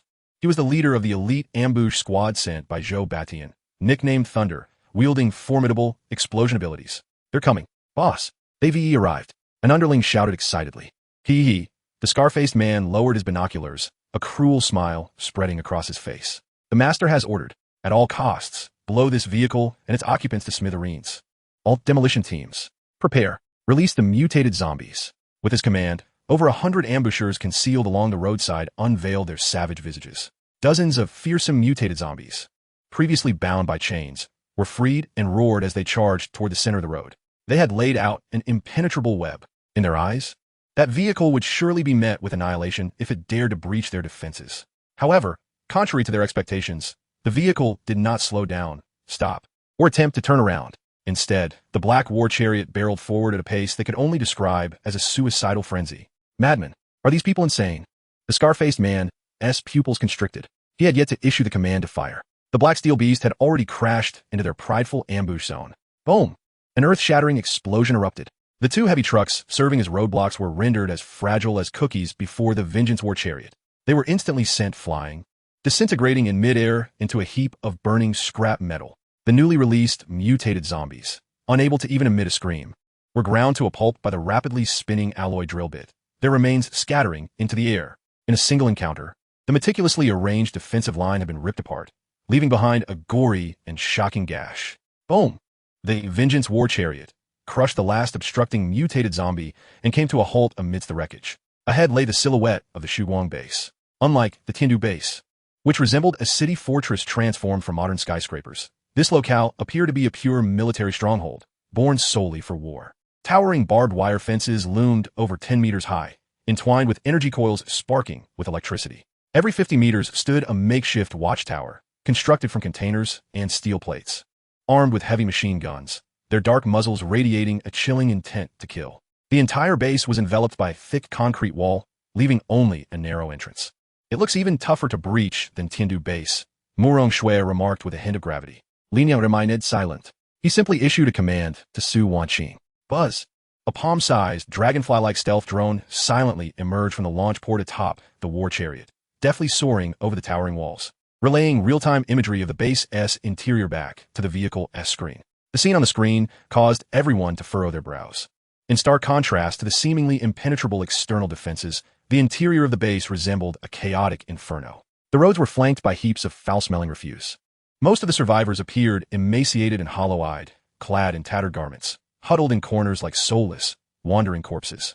In sharp contrast, groups of burly men wielding fire axes and dressed in rudimentary leather armor strode confidently about the base, their faces flushed with vitality, brazenly seizing the scant food and clean water from the hands of ordinary survivors. Chapter 37. The Death of the Mad Axe. Brother, I have gathered information, Lin Yang said, her eyes closed, her enchanting face now cold as ice. This base was under the control of a group of supernatural beings known as the Axe Gang, led by the notorious Mad Axe, a Tier 3, strength-type supernatural being known for his volatile temper and bloodthirsty nature. 90% of the base's supplies were firmly in their grasp. Ordinary people wishing to survive had no choice but to beg like dogs for their charity. At that moment, a scene broadcasted by a drone ignited the girl's fury. An Axe Gang member had snatched a piece of black bread from the hands of a frail, elderly man. The old man fell to his knees, pleading desperately. A young man, seemingly the old man's grandson, could not bear to watch and rushed forward to reason with the brute, only to be kicked to the ground, where the man ruthlessly struck him repeatedly with the back of his axe. Scoundrel! Murong Shui's sense of justice surged, and the electric power within her began to flicker uncontrollably. How pitiful! Liu Qing's eyes glistened with unshed tears, unable to endure the sight any longer. Stay calm. Lin Yang's voice was cold and steady. He understood that without fully grasping Zhou Beishan's true cards, charging in with battle vehicles would not be a wise course of action. Wanqing, find a blind spot in the surveillance. Shurqin, prepare ice mist for cover. Ying, accompany me inside. The rest, stay with the vehicle and be ready to assist. Lin Yang's decisions were composed and efficient. Yes, the women responded in unison. A few minutes later, outside a secluded wall of the base, Su Wanqing expertly identified a gap in the patrol. Now, Tang Shurqin waved her delicate hand, and a thick mist of ice enveloped dozens of meters instantly, perfectly obscuring the watchtower's line of sight. Lin Yang's figure moved like a specter, silently bringing Li Ying over the towering wall, landing softly within the base. They donned tattered clothing stripped from corpses, disguising themselves as the most inconspicuous ordinary survivors. Blending into the numbed crowd, they soon located the Axe Gang's gathering place, a staunch office building forcibly occupied by the gang. As they approached the ground floor, they overheard brash boasts emanating from within. "Ha! You should have seen that old fool kneeling and begging me. It was so satisfying." One voice jeered. "The boss said that Zhou Batian, that old dog, tried to recruit us a few days ago, wanting us to be his cannon fodder. Once we drain this base of its resources, we'll go pledge allegiance to that new boss, Lin Yang. I hear his women are all stunning. Indeed, then we brothers can have a taste. The vile words flowed incessantly. Lin Yang's expression remained impassive. Just then, a drunken, brutish Axe Gang lieutenant staggered out from the building. As his gaze swept over the crowd, it fixated on Li Ying's charming face, despite her attempts to obscure it with dirt. A blatant, lascivious glimmer flickered in his eyes. Oh, when did such a lovely girl arrive at this base? He exclaimed, extending his greasy hand toward Li Ying's face. Get away. Li Ying stepped back in disgust. Her voice frosty. Hey, quite feisty. The lieutenant not only failed to retreat, but grew even more exhilarated, emboldened by his status as a Tier 2 supernatural being. He lunged at Li Ying. I said get away. A flash of purple light ignited in Li Ying's eyes as she prepared to use her mental allure. However, a hand was quicker than hers. Lin Yang had, unbeknownst to her, stepped in front of her. Without even glancing at the lieutenant, he simply raised his hand and grasped the outstretched wrist. Then with a gentle squeeze, snap, the sickening sound of bone fracturing echoed through the street. The lieutenant instantly sobered, clutching his grotesquely twisted wrist, emitting a wretched scream akin to a slaughtered pig. His entire arm, from wrist to elbow, had been reduced to a shattering mess. Lin Yang expressionlessly released his grip, as if he had merely accomplished a trivial task, pulling a still-dazed Li Ying along as he turned to leave. The entire process was fluid and swift. Everyone around stood frozen, stunned by the sudden turn of events. The Axe Gang members who had followed the lieutenant emerged with expressions of confusion and disbelief. They hadn't even seen how Lin Yang had struck. They only felt the chilling, murderous intent radiating from the seemingly frail man as he turned, leaving them paralyzed with fear. Damn it! How dare you touch our Axe Gang members? After them. Only when Lin Yang and Li Ying's figures began to vanish around the corner did the Axe Gang members react, roaring in both shock and anger. They realized they had bitten off more than they could chew. However, the Axe Gang's reputation must not be tarnished. That evening, within a dilapidated warehouse of the base, Lin Yang's team reconvened. After hearing Li Ying recount the day's events, Tang Shiqin and Mu Rongshue's faces were clouded with frost. A bunch of scum. They deserve to die, Mu Rongshue stated coldly. Lin Yang gazed out the window, observing Axe Gang members brandishing torches, frantically searching for their whereabouts throughout the base. He slowly turned, a chilling smile gracing his lips. It seems they are eager to find us. He looked at his women, his voice calm, yet imbued with an undeniable authority. Let us oblige them. Tomorrow morning, we shall present the Axe Gang with a grand gift. The next morning, as the first light of dawn pierced the darkness of the horizon and the cold dew still clung to the abandoned warehouse's metal sheeting, a heavy, chaotic sound of footsteps, akin to a war drum, reverberated from all directions, enclosing the area. Get out here! A coarse, bull-like voice bellowed into the crisp morning air. The warehouse door was kicked open with tremendous force. With a resounding crash, the rusted iron door caved inward and fell to the ground. Dozens of muscular men wielding fire axes surged in like a tidal wave, completely flooding the warehouse. Their faces bore bloodthirsty grins as they eyed the figures in the center of the warehouse, much like wolves surveying their ensnared prey. The crowd parted. A man, nearly 2 meters tall, with muscles as solid as granite, strode in, carrying a massive fire axe thicker than his calves. He was the leader of the Axe Gang. Melex, Chapter 38, Lin Yang establishes authority, a bona fide Tier 3 strength-type supernatural being. His large, bell-like eyes were filled with cruelty and savagery, fixated firmly on Lin Yang. Yesterday, the minor leader whose wrist was crushed by Lin Yang followed him with a face full of resentment, pointing at Lin Yang and shouting, "Boss, it's him, this reckless brat." Kwang Fu bared his yellowed teeth, stained by tobacco, and slammed his heavy axe down onto the ground with a resounding thud. The cement floor was dented, creating a clear, shallow pit. You have some nerve, daring to touch my Axe Gang members on my territory? His voice was imbued with an undeniable dominance and intimidation. I gave you a chance yesterday, but you squandered it. Now, kneel and send each of your girls to my bed, or I might grant you a swift death. Otherwise, I will turn you into meat paste to feed the dogs at the base. His words elicited a chorus of lascivious laughter from the gang members behind him. The faces of Tang Shiqin and Mu Rongshue instantly turned icy. A chill and thunderous wrath surged around them, ready to purge these scoundrels from existence. However, Lin Yang merely raised a hand to halt them. Under the gaze of all present, he calmly pushed past Tang Shiqin, stepping out of the protective circle of women. He gazed at the arrogant Kwang Fu, his expression devoid of any emotion. No anger, no fear, only an absolute indifference akin to a deity overlooking mere ants. That gaze inexplicably jolted Kwang Fu. You think you can intimidate me? Lin Yang's lips curled into a disdainful, frigid smile. Do you even deserve it? He didn't even draw a weapon. He simply lifted his right hand and extended a single finger towards the towering giant. Just this one finger, This singular gesture, filled with utmost contempt, ignited all of Kwang Fu's fury. "You're seeking death." Kwang Fu was utterly enraged. He let out a thunderous roar, his bulging muscles expanding with ferocity. The ground beneath him cracked with a deafening sound. He gripped the heavy axe tightly, channeling all his strength, and charged at Lin Yang like a cannonball, swinging down with all his might.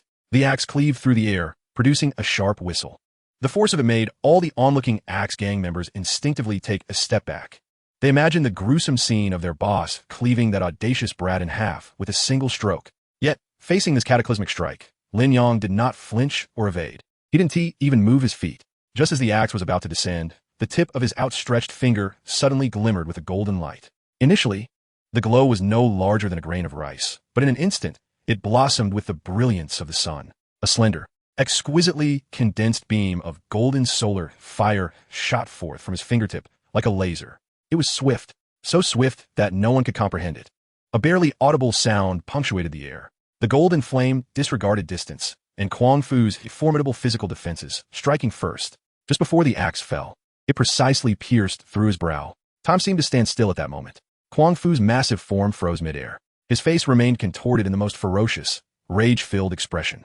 Yet, the vitality in his eyes dissipated like a punctured balloon in an instant. The next second, with a resounding crash, his iron tower-like body collapsed forward, devoid of all strength. At his forehead, there was only a charred, bottomless pit. No blood flowed forth, for all flesh and brain matter had vaporized upon contact with the solar fire. He didn't even have time to let out a scream. Silence. An eerie silence. The sneers on the faces of the Axe gang members froze in place. They stood as if under a spell, staring blankly at the twitching corpse of their boss. Their leader, the powerful, imperious emperor of the Shuguang base, a bona fide third-tier ability user, had fallen just like that, with a single encounter, with a mere finger, effortlessly slain. Clang. It was unclear who was the first to drop their fire axe, which clattered to the ground with a sharp sound. This noise acted as a signal. Clang, clang, clang. The sounds of falling weapons echoed. Fear, boundless fear, surged like a chilling tide, swiftly engulfing their hearts, replacing all anger and arrogance. They gazed at the man who still held his finger outstretched, as though witnessing a demon emerging from hell. Lin Yang slowly lowered his hand. His cold gaze swept across each person present. Anyone caught in that gaze felt their legs weaken, trembling uncontrollably, some collapsing to the ground in fright. From this moment on, I am the one who decides at Shuguang base. His voice was not loud, yet it carried an undeniable authority. All who commit evil shall die. The instant those words fell, the four girls behind him sprang into action. I seal. Tang Shichin waved her delicate hand, and a bone-chilling cold instantly sealed off all exits of the warehouse. Thunder punishment. Murong Shui transformed into a bolt of lightning, dashing into the crowd. The furious lightning serpents rampaged over the most heinous and blood-stained core members. Purification. Li Yuqing pointed her small hand forward. Golden fire lotuses precisely landing on those hardliners attempting to resist, silently reducing them to ashes. Judgment. Li Ying's enchanting purple eyes shone brightly. An invisible mental shock caused the remaining gang members to utterly collapse. They dropped their weapons, kneeling on the ground, weeping and confessing their sins. This was not a battle.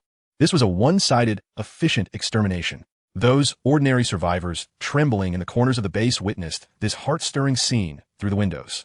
They saw how the once mighty Kwang Fu was effortlessly slain with a single finger. They saw how those bullies, who usually oppressed others, were mercilessly consumed by frost, thunder, and flames. In their numb eyes, shock first appeared, followed by disbelief, and finally ignited a blazing fire of hope. Chapter 39. The Doomsday Trading Post. The Dragon 2 squad is formed. Minutes later, inside and outside the warehouse, aside from a multitude of corpses, only those kneeling and begging for mercy remained, those with lesser crimes. Lin Yang approached them and publicly announced the new rules. First, bullying the weak and seizing supplies is prohibited. Violators shall be executed. Second, all supplies must be collected and distributed according to labor. Those who do not work shall not eat. Third, all ability users must undertake defense and supply-seeking tasks. Those who refuse shall be killed. Fourth, I do not care who you were before. From now on, there is only one rule, and that is my rule.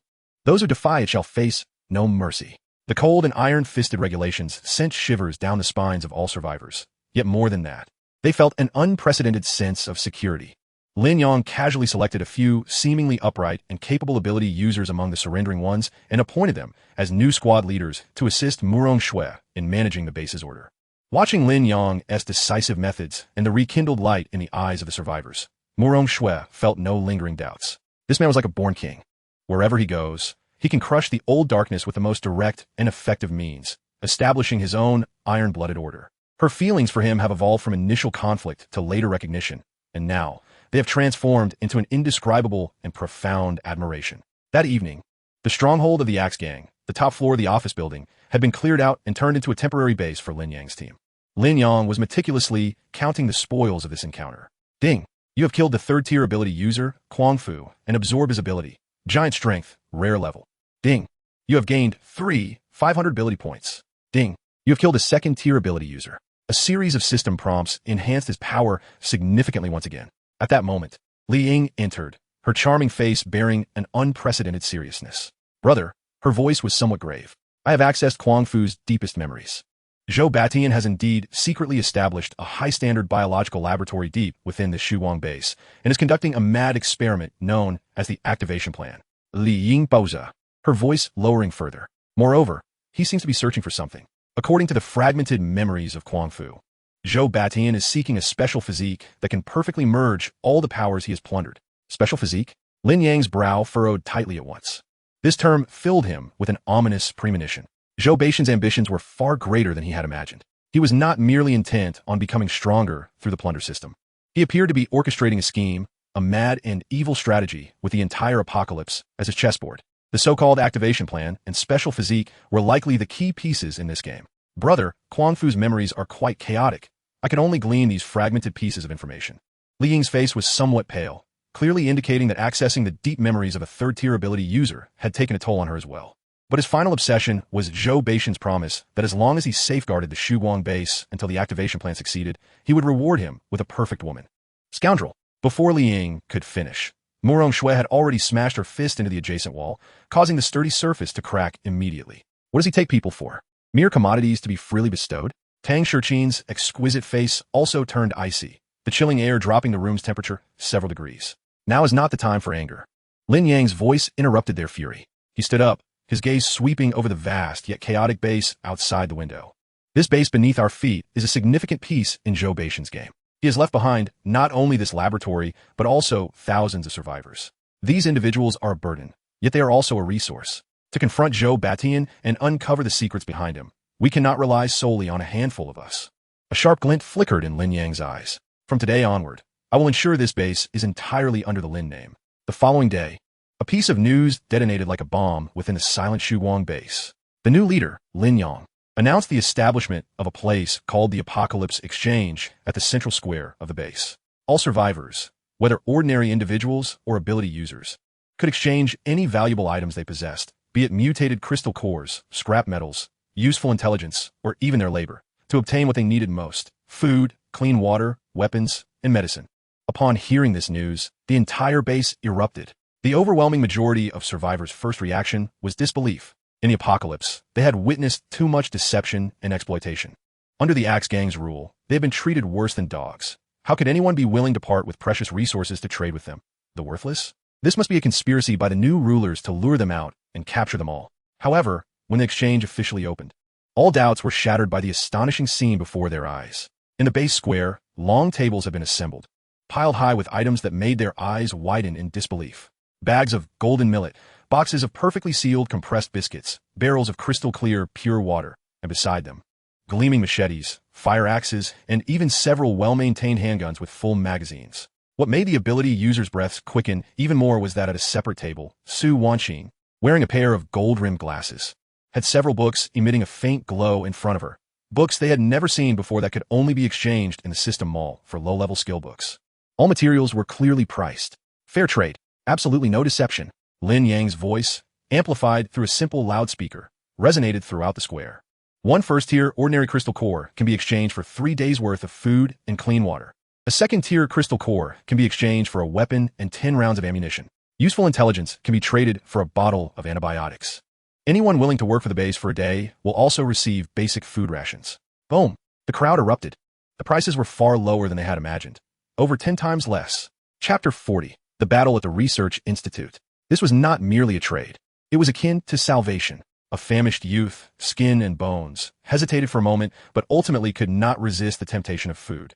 Trembling, he pulled out a first-tier crystal core that he had risked his life to obtain and placed it on the table. Li Yuqing, in charge of the exchanges, immediately smiled and handed him 3 hefty compressed biscuits and a large bottle of water. The youth held the food, trembling with excitement, unable to believe it was real. He took a hearty bite of the biscuit, its dry yet energizing texture causing tears to stream down his face. It was real. It was true. This cry served as a signal. All the survivors who had been observing went completely mad. They surged toward the exchange like a tide, bringing forth all their treasured possessions. The entire base erupted with an unprecedented vitality known as hope. Su Wanqing continuously identified individuals amidst the crowd. Sir, were you previously a mechanical engineer? Excellent. The generator set in the western district of the base needs repairs. I will rely on you. You? Yes, you. Your ability is plant growth? Wonderful. Come with me. The base needs to develop a brand new cultivation area. And you're a doctor? Heaven. Quick. We need you. In just a few days. The exchange not only revitalized the entire economy of the base, but also helped Lin Yang recruit a plethora of overlooked talents. Those potential ability users were brought before Lin Yang. I do not care what you did before. From now on, join me, and you will receive priority access to supplies, systematic training, and the most powerful weaponry. Lin Yang looked at the dozen or so ability users before him, their eyes still filled with apprehension and awe, his voice brimming with undeniable authority. Your name shall be Longya. Your duty is to tear apart all enemies before me. Now, I ask but one question. Who is willing to become the blade in my hand? No one hesitated. After witnessing Lin Yang's prowess in dispatching Kuang Fu and the hope brought by the exchange, they were left with only fervent admiration for this man. We pledge our lives to follow Mr. Lin, with Murong Shui and Tang Shiqin personally serving as instructors and Li Yuqing responsible for logistics and medical care.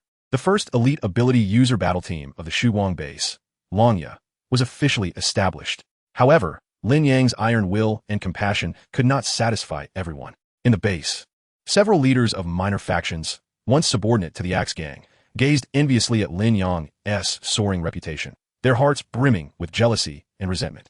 They began to surreptitiously disseminate rumors, claiming that Lin Yang's actions were merely a ploy to curry favor with the masses, and that once he had drained their value, his brutal true nature would be revealed. They even covertly reached out to a band of roving marauders outside the base, hoping to conspire and overthrow Lin Yang's dominion. Lin Yang, however, considered these buffoons beneath his notice, not even bothering to deal with them personally. That night, Ling stealthily infiltrated the rooms of these leaders. The following day, while they stirred up unrest among the survivors, Lin Yang publicly exposed their collusion with external enemies.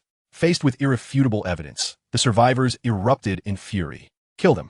Eliminate these traitorous scoundrels. Lin Yang maintained a stoic demeanor, simply issuing a command to the Longya battle team behind him. Execute the family law. Under the leadership of Murong Shui, the newly formed Longya battle team, fierce as wolves, publicly executed those leaders and their die-hard followers before all. The bloodshed once again instilled fear in the hearts of all who harbored sinister intentions. The base was thoroughly stabilized. In a makeshift laboratory late at night, Su Wanqing approached Lin Yang, holding the latest research report, her expression grave. Lin Yang, I utilized the base S equipment to conduct an in-depth analysis of the plunder crystal core. I discovered that the internal contaminated energy can indeed be absorbed. But like an incomplete program, forcing it to run will only result in system failure. It requires a key, or a catalyst, to be perfectly activated and merge with your body. Moreover, adjusting her glasses, Su Wanqing continued, I found an ancient, rune-like energy fluctuation within the core's most central energy structure, which does not belong to our civilization system. This is astonishing. It seems to suggest that Zhou Baishan's plunder system is far older and more mysterious than we imagined.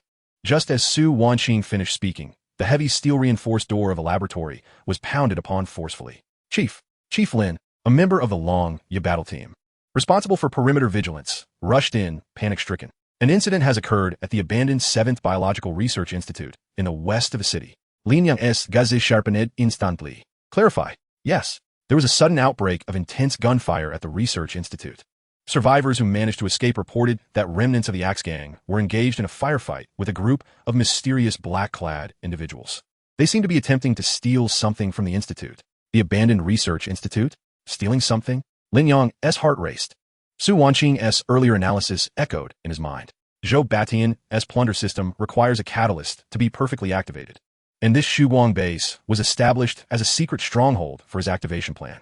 Could the abandoned research institute be hiding that crucial key? or perhaps the most vital core secrets directly related to the activation plan. Gather all members of the Longya battle team immediately. Without a moment's hesitation, Lin Yang made a decisive command. Mu Rongshui, Tang Shichin, you two lead the way. All combat-capable personnel assemble in the square within 5 minutes. Wanqing, you are responsible for technical support. Yuqing, the medical team, stands ready at all times. Yingying, come with me. Yes. As the orders were given, the freshly established order of the base functioned like a finely tuned war machine, springing into high-speed operation. 5 minutes later, in the square, the modified and more menacing Vengeance War Chariot roared to life. Behind it stood 20 fully armed, fervent members of the Longya battle team. They boarded 2 reinforced military trucks, weapons primed and ready. Move out. At Lin Yang's command, the steel torrent of 3 war vehicles surged forth from the Shuang base, exuding an air of impending doom, racing towards the west of the city. In the west, the 7th Biological Research Institute, long abandoned, was overrun with withered vines, exuding an air of desolation. Yet at this moment, the eerie silence was shattered by a cacophony of gunfire and violent explosions. The perimeter of the institute had transformed into a bloody battlefield. Dozens of corpses lay sprawled, some clad in rudimentary leather armor as remnants of the Axe Gang, while others wore uniform black combat attire, their faces obscured by ghostly masks. The battle was horrifically intense. Where the hell did these black rats come from? Their firepower is overwhelming. A disarmed minor leader of the Axe Gang, crouched behind a crumbling wall, raged. They had assumed that amidst the power shift between factions, they could sneak in and retrieve a safe concealed by the former leader, only to be confronted by these bizarre black-clad individuals. Without a word, the latter opened fire. Furthermore, these black-clad figures were not only well-equipped, but also ruthlessly lethal, striking with deadly precision, as if they were professional assassins. In a mere half an hour, the remnants of the Axe Gang had suffered over half their casualties. Hold the line. We must hold our ground. The safe is in the control room. Once we retrieve it, we can defect to another base and live the good life.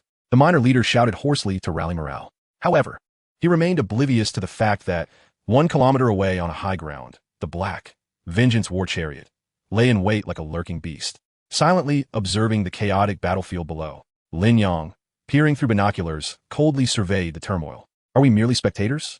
Tang Shichin's lips curled into a cold, arc no. Lin Yang lowered the binoculars. It was time to confirm the prey. He issued instructions to Su Wanqing. Deploy the drone to infiltrate and thoroughly scan the internal structure of the research institute. Yingying, extend your mental faculties, penetrate their shallow consciousness. I need to know what these 2 factions are fighting for. Understood, brother. Li Ying's eyes sparkled with an otherworldly purple glow. Invisible mental tendrils, like liquid mercury, silently spread across the battlefield. Moments later, her expression transformed dramatically. She swiftly conveyed the information she had gleaned through their mental link to Lin Yang. Brother, the fools of the Axe Gang are targeting a safe in the control room. It seems to contain advanced crystal cores and important research data hidden by the former leader. However, Li Ying's voice took on an unprecedented gravity. The black-clad individuals are not after the safe. They are after a living person. In the secret prison at the lowest level of the research institute, a woman is being held captive, according to their chaotic and violent thought fragments. That woman possesses the legendary. Li Ying's mental energy quivered at the very mention of this term. Superbrain. Boom. These 2 words reverberated in Lin Yang's mind like thunder. The Superbrain, one of the ultimate legendary abilities previously hinted at by the system. The pinnacle of research and tactical planning assistance. Zhou Batian, that old dog, is imprisoning an individual with a superbrain here. What does he intend to do? It is self-evident. He seeks to incorporate this genius female scientist into his activation plan, perhaps even transform her into his external brain. An ominous killing intent erupted in Lin Yang's eyes. He would not allow Zhou Batian's schemes to succeed. The Chaoji Daneo is set. Act now. Lin Yang's voice was chilling and resolute, leaving no room for hesitation. He pressed the accelerator with tremendous force. The roar of the Fuzhou Zhansha's ferocious engine erupted like a beast's growl. The menacing electromagnetic railgun atop the vehicle, under Su Wanqing's command, charged to full power in an instant. A destructive beam of blue and white light, trailing a lengthy tail like divine retribution, struck precisely against the rusted alloy door of the research facility.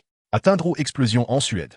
The alloy door, capable of withstanding rocket strikes, along with the surrounding walls, was shattered into countless fragments by a single blast. This sudden strike caused all those engaged in combat on the battlefield to halt in shock, their eyes drawn to the black war vehicle, which charged in like a hellish demon, crushing the rubble in its path. It was Lin Yang.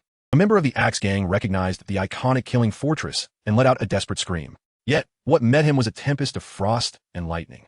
Ice-piercing stab, lightning web, Tang Shurqin and Murong Shui leapt down from either side of the war vehicle.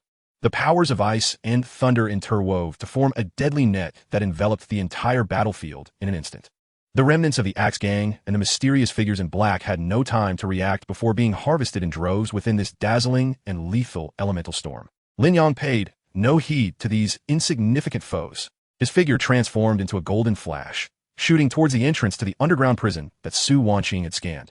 The moment the war vehicle breached the research facility, everything that obstructed his path, whether walls or adversaries, was cleaved asunder by his battle blade, woven with thunder and flame, as if they were mere straw. In the innermost chamber of the research facility, a secret prison made of special alloys housed a frail woman dressed in a white lab coat, ensnared within a semi-transparent energy barrier. Her complexion was pale, and her spirit weary, yet her clear eyes sparkled with an astonishing wisdom and calmness that belied her appearance. Outside the prison, a man clad in a black cloak, exuding a chilling aura, extended his hands, attempting to breach the energy barrier. He was the leader of this team of black-clad figures, a genuine fourth-tier mental control psychic. Give up, Dr. Moronio. This adaptive defense barrier will not hold much longer. Come willingly, and the master will grant you a new life. The voice of the black-cloaked leader was hoarse and eerie, just as he was about to break through the barrier's final layer of defense. An overwhelming aura of destruction surged from behind him, sending tremors through his very soul. Get back. Lin Yang's icy voice was a grim decree. The Thunderfire battle blade in his hand had gathered the full power of the sun's true fire and lightning, transforming into a golden blade of light capable of incinerating all existence, which he brought down with ferocity. What? The black-cloaked leader was taken aback, and in a moment of panic, he abandoned his attempt to breach the barrier and turned to conjure a psychic shield. However, it was futile. The seemingly solid psychic shield evaporated before the sun's true fire, as if it were mere paper. The golden blade struck him with brutal force. Chapter 42. The Apocalypse Plan. Zhou Baishan's Ascension. Puff. The black-cloaked leader, unable to even let out a scream, was violently propelled backward by the raging energy, crashing against the alloy wall, his fate unknown. Lin Yang did not cast a glance his way. Instead, he swung his blade down upon the energy barrier. Crack! The barrier shattered. In that instant when he rescued the woman, the system's prompt echoed as expected. Ding! Congratulations, host, for successfully rescuing the genius scientist. Appearance 94, special physique. Ding! Detecting that the host's actions meet hidden conditions, triggering a shared reward. Congratulations, host, for acquiring the legendary ability Chaoji Daneo, beginner level. A surge of cool and immense information flooded into Lin Yang's mind. His thoughts, at that moment, seemed to shatter some constraint, becoming clearer and sharper than ever. The entire world morphed into streams of data, calculable and analyzable in his eyes. This was the power of Chaoji Daneo. As Lin Yang reveled in the ecstasy brought by this newfound power, the woman he had rescued leaned weakly against the wall, expending her last ounce of strength to speak to him. Thank you. Hurry, they are the Shadow Guards, the most secretive unit of Zhou Batian. Her voice was filled with urgency and fear. They have been capturing individuals with special physiques for a project called the Apocalypse Plan. The woman, just rescued from the prison, was Morongyu. After weakly uttering those words, she succumbed to unconsciousness due to mental exhaustion and prolonged captivity. Lin Yang lifted her in his arms. Her light weight caused his heart to sink. He could feel that the vitality within her was flickering like a candle in the wind. Retreat. Lin Yang had no intention of lingering in battle. Cradling Morongyu, he transformed into a streak of light and swiftly exited the underground. Outside, the battle was nearing its conclusion. Tang Shurqin's frost and Murong Shui's thunder had efficiently eradicated the remnants of the Axe Gang and the mysterious figures in black. Members of the Longya battle team were rapidly clearing the battlefield, their faces alight with excitement and fervor following their first victory. Chief, upon seeing Lin Yang carrying an unfamiliar woman, Murong Shui and Tang Shurqin rushed forward. Return to the base. Lin Yang est unbroken no argument. At the medical chamber on the top floor of the Dawn base, Su Wanqing personally operated the most advanced instruments to conduct a comprehensive examination and treatment of Morongyu. Upon seeing the report indicating multiple organ failures due to prolonged malnutrition and the extraction of her mental power, a layer of frost shadowed Su Wanqing's delicate features.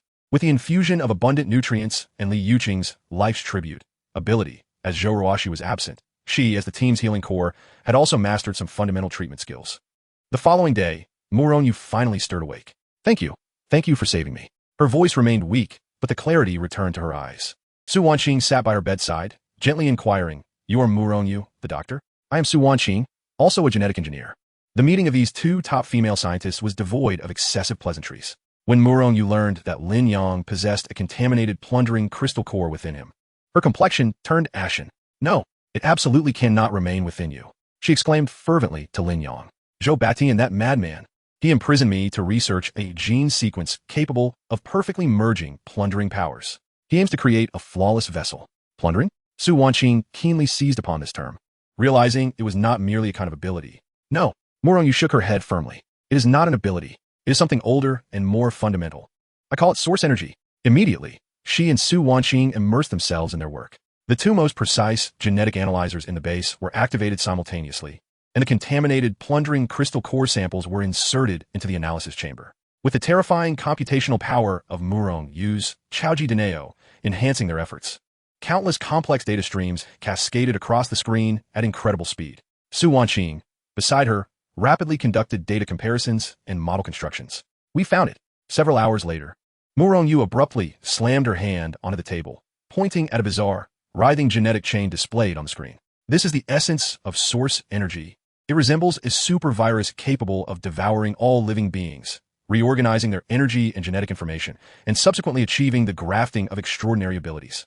Her voice resonated with profound fear as she spoke of Zhou Batian's apocalypse plan. His aim was to continuously plunder and fuse with all powerful practitioners, converting them into his sustenance. Ultimately, he aspired to become the sole deity in this apocalyptic world. The crystal core within us is the primitive vessel of source energy. It is also a key, the unique physique that Zhou Batian has been searching for, which can perfectly carry this power, is the lock. Lin Yang's expression had darkened to the extreme. He commanded the Longya battle team to bring all the shadow guards captured yesterday to the interrogation room. Each of these shadow guards was a death warrior, possessing unwavering spirit and an unyielding tongue. Conventional methods were utterly ineffective against them. "Ying." Lin Yang's voice was frigid. "Understood, brother." Li Ying's charming face was now shrouded in frost. She approached a shadow guard bound to an iron chair, her violet eyes gleaming intensely. Fear mirage. An invisible mental force instantly invaded the shadow guard's brain. The shadow guard's body began to tremble violently, his face contorted with extreme terror, as if he were witnessing the most horrifying sight in existence. Not enough. Murong approached, gently placing her hand on Li Ying's shoulder. The computational power of the superbrain instantly enhanced Li Ying through their mental link, analyzing his heartbeat, blood pressure, and neural response speed to uncover his innermost fears, constructing a logical loop to shatter his subconscious defenses. Buzz. Li Ying felt as though her mental enchantment ability had been equipped with a superprocessor at that moment. The once vague illusion transformed into an exceedingly vivid reality. Ah! The shadow guard emitted a shrill, inhuman wail as his mental defenses completely crumbled. Chapter 43. The zombie tide surrounds the city. I will tell you everything. Under the combined interrogation of mental enchantment and superbrain, these shadow guards could not endure even 10 minutes before spilling all their secrets like bamboo shoots bursting forth. Zhou Batian secretly established 3 underground biological laboratories outside the Tiandu base, centered around the Dawn base, under the codenames of Greed, Gluttony, and Envy. He had been conducting inhumane human experiments. Their current target was to recover the most crucial experimental material, Murong, who possessed the superbrain. He also mentioned a location. After reading the final memory, Li Ying turned pale and informed Lin Yang. He said that Zhou Batian's source of power originates from a source crystal vein. To test the compatibility of source energy with ordinary people, he once ordered that over 100 unyielding survivors, including several children aged 5 to 10, be thrown alive into the fusion pool of the Greed laboratory. Boom! An uncontrollable, overwhelming murderous intent erupted from Lin Yang. The temperature in the entire interrogation room seemed to plummet to freezing point at that moment. The air around him crackled under the immense weight of his fury. Murong Shui and Tang Shiqin's faces were also filled with murderous intent. Zhou Batian. Lin Yang enunciated each syllable through clenched teeth. He turned and kicked open the door of the interrogation room. Lin Yang's wrath, like a volcano on the verge of eruption, instilled a heavy pressure upon the high-ranking officials of the base. He uttered no further words, but directly entered the training room of the base. He understood that anger would not resolve the issue. To inflict 1,000 cuts upon that beast Zhou Batian, he required an even more formidable power that could crush everything. He opened the system panel. After the eradication of the Axe Gang, slaying the Mad Axe, and annihilating the Shadow Guard squad, the accumulated extraordinary points had reached an unprecedented, terrifying number. Extraordinary points, 28, 500 points. System. Upgrade for me. Without hesitation, Lin Yang focused all his thoughts on his core ability, consuming 10,000 extraordinary points. Congratulations, host. Your ability Solar True Fire, Legendary, has been upgraded to the 4th stage, consuming 10,000 extraordinary points. Congratulations, host. Your ability Lightning Control, Legendary, has been upgraded to the 4th stage. Boom. Two drastically different, yet equally domineering energies erupted within him. One was a golden flame, scorching and obliterating all in its path. The other was a purple lightning, wild and unrestrained, commanding destruction. The two forces surged through his meridians, colliding fiercely before. Under his will, they slowly merged into an even more terrifying golden-purple lightning flame. Imbued with an aura of annihilation, his strength had once again achieved a qualitative leap. After accomplishing all this, Lin Yang did not pause. He took out the remaining 500 extraordinary points and all the high-level crystal cores seized from the Mad Axe and a Shadow Guard captain. He summoned Tang Shiqin, Murong Shui, Li Yuqing, and Li Ying to the training room.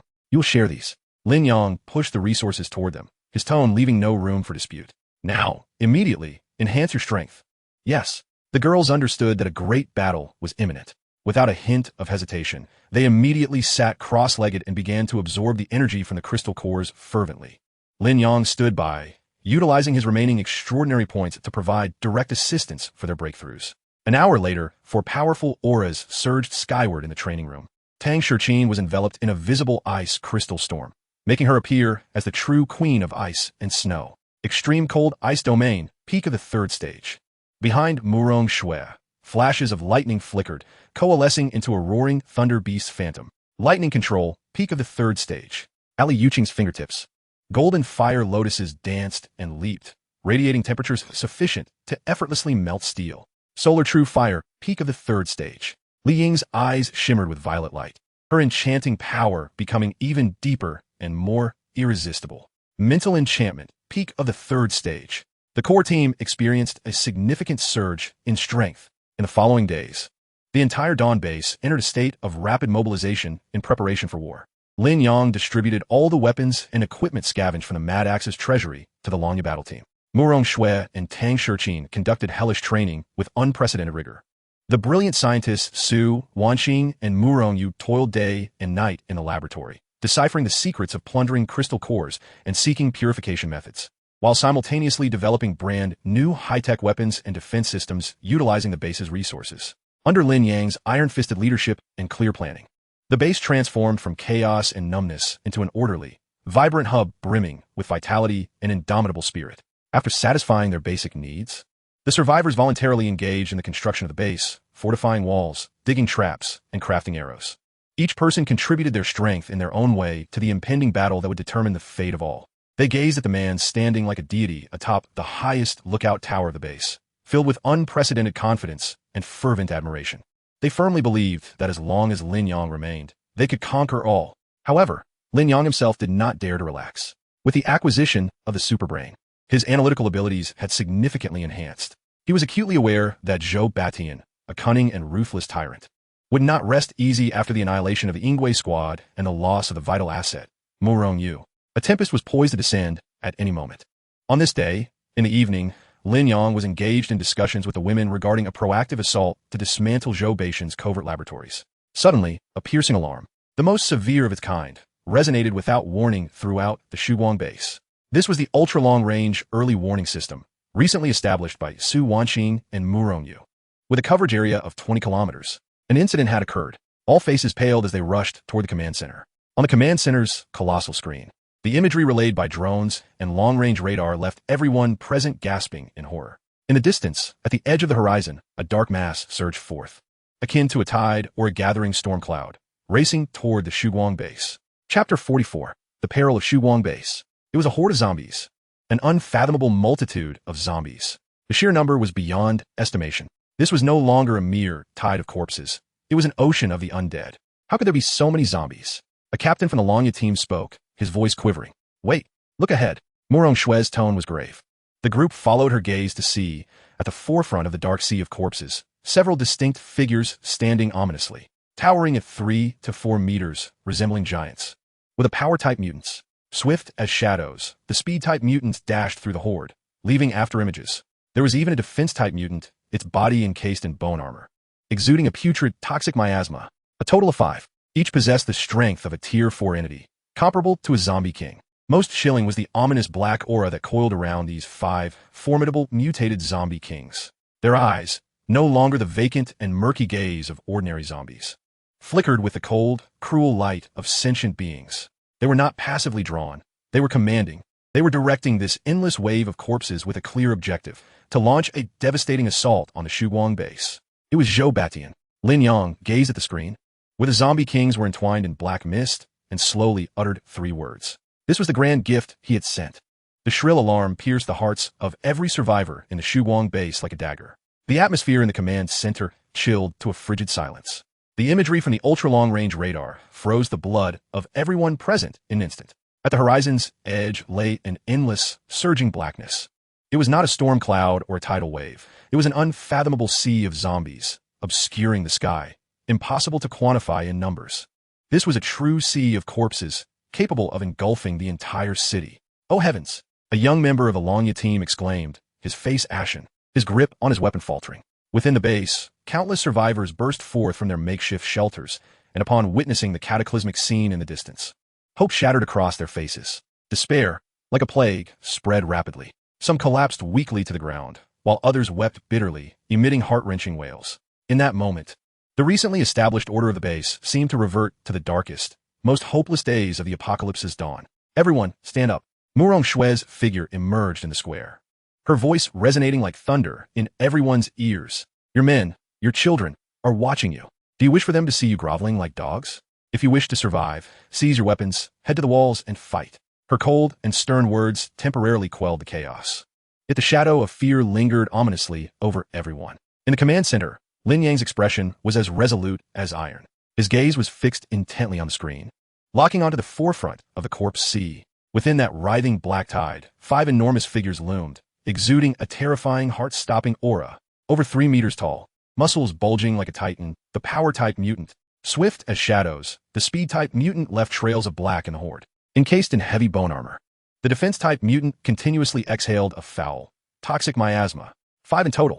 Each exuded the energy fluctuations characteristic of Tier 4 entities. Data analysis has been completed. Su Wanqing and Murong Yu spoke simultaneously, their voices tinged with undeniable gravity. Based on energy responses and behavioral patterns, these 5 Tier 4 mutants all possess rudimentary intelligence. They are directing this horde of corpses. This is no coincidence. It must be Zhou Batian. He is behind this. Murong Yu's words confirmed Lin Yang's worst fears.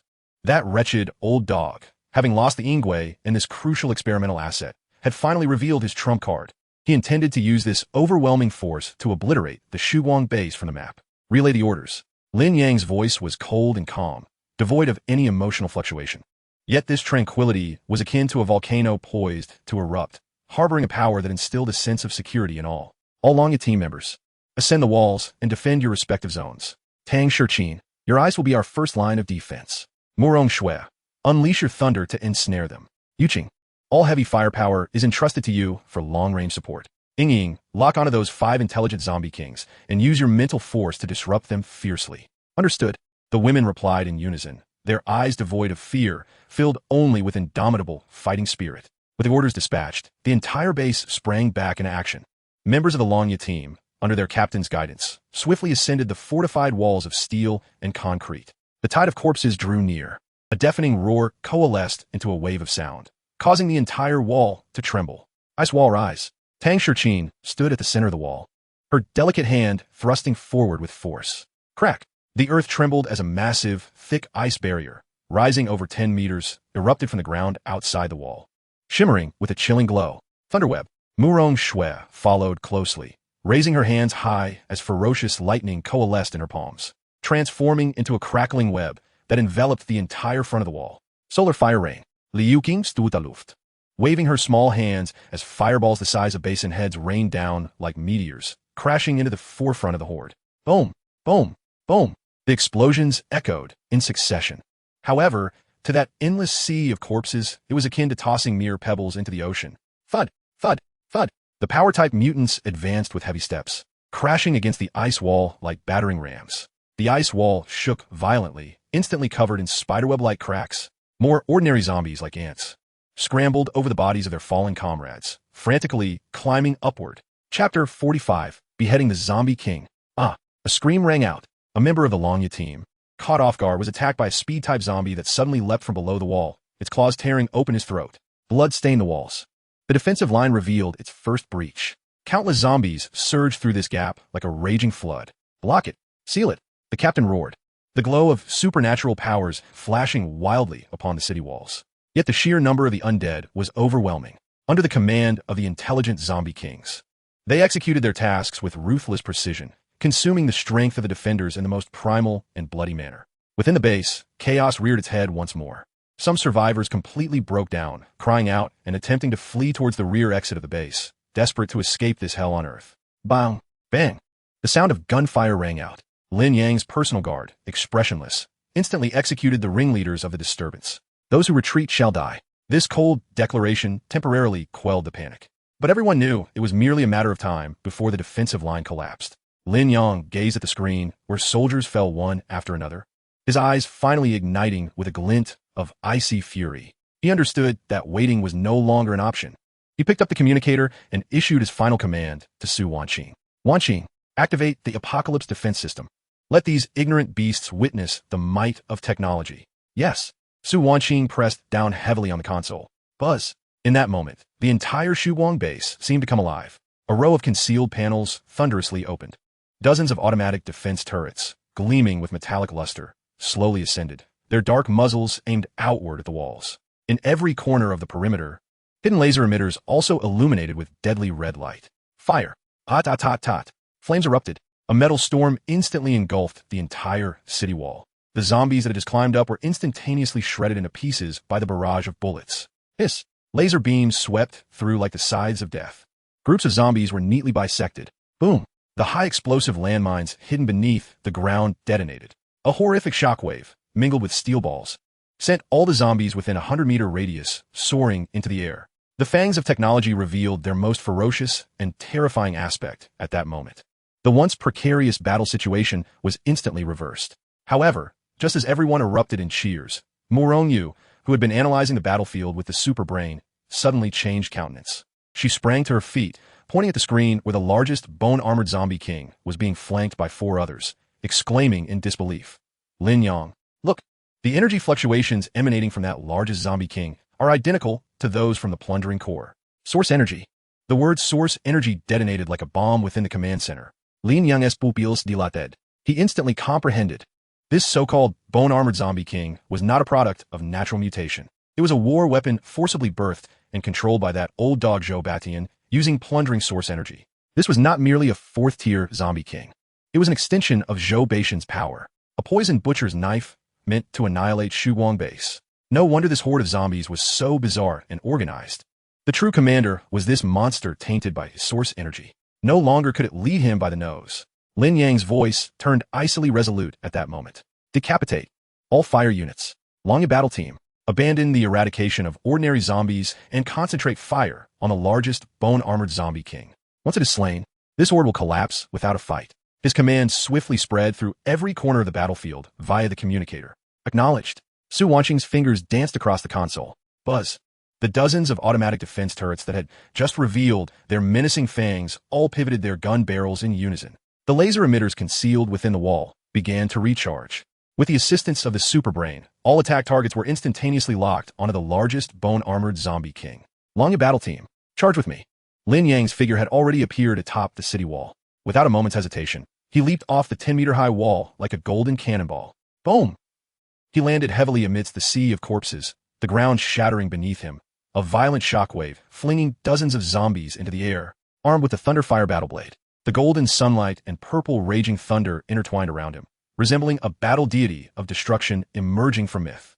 Kill! Lin Yang roared, leading the charge straight towards the bone-armored zombie king. Everywhere he passed, the zombies were vaporized and incinerated to ash under the terrifying thunder fire. He forged a straight path, ablaze with golden flames, through this endless sea of corpses. Ice Age. Tang Shichin followed closely behind, leaping down from the city wall, an icy chill radiating from her, spreading wildly in all directions. The earth was instantaneously frozen. Countless climbing zombies were transformed into ice sculptures, shattering into fine shards upon impact. She cleared a solid frost-laden path for Lin Yang towards the enemy lines. Thunderstorm.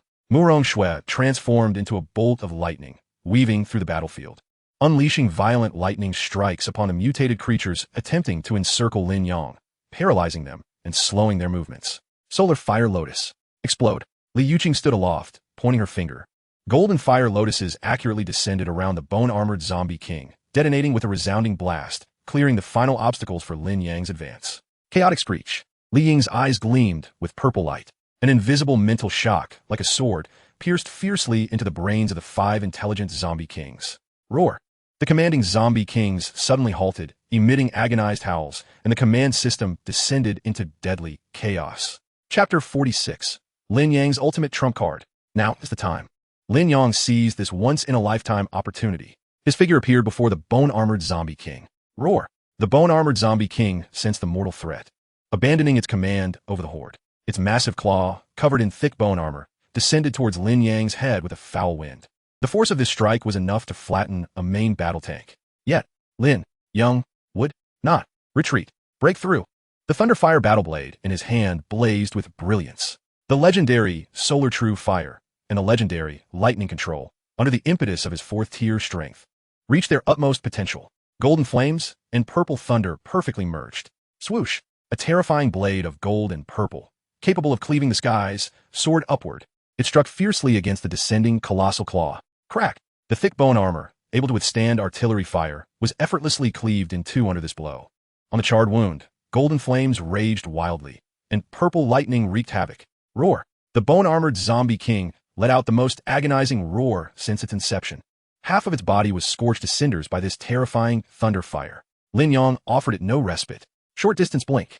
His figure vanished in an instant. In the next moment, he had already appeared atop the colossal cranium of the bone-armored corpse king, gripping his blade with both hands. He channeled every ounce of power within him into the sword-esque blade. He aimed at the enormous, murky single eye, which was widened in agony, and thrust it in with ferocity. Death! The blade of the Thunderfire war sword pierced through without a hilt. The violent force of thunder and flame surged into its brain through the eye socket. Boom!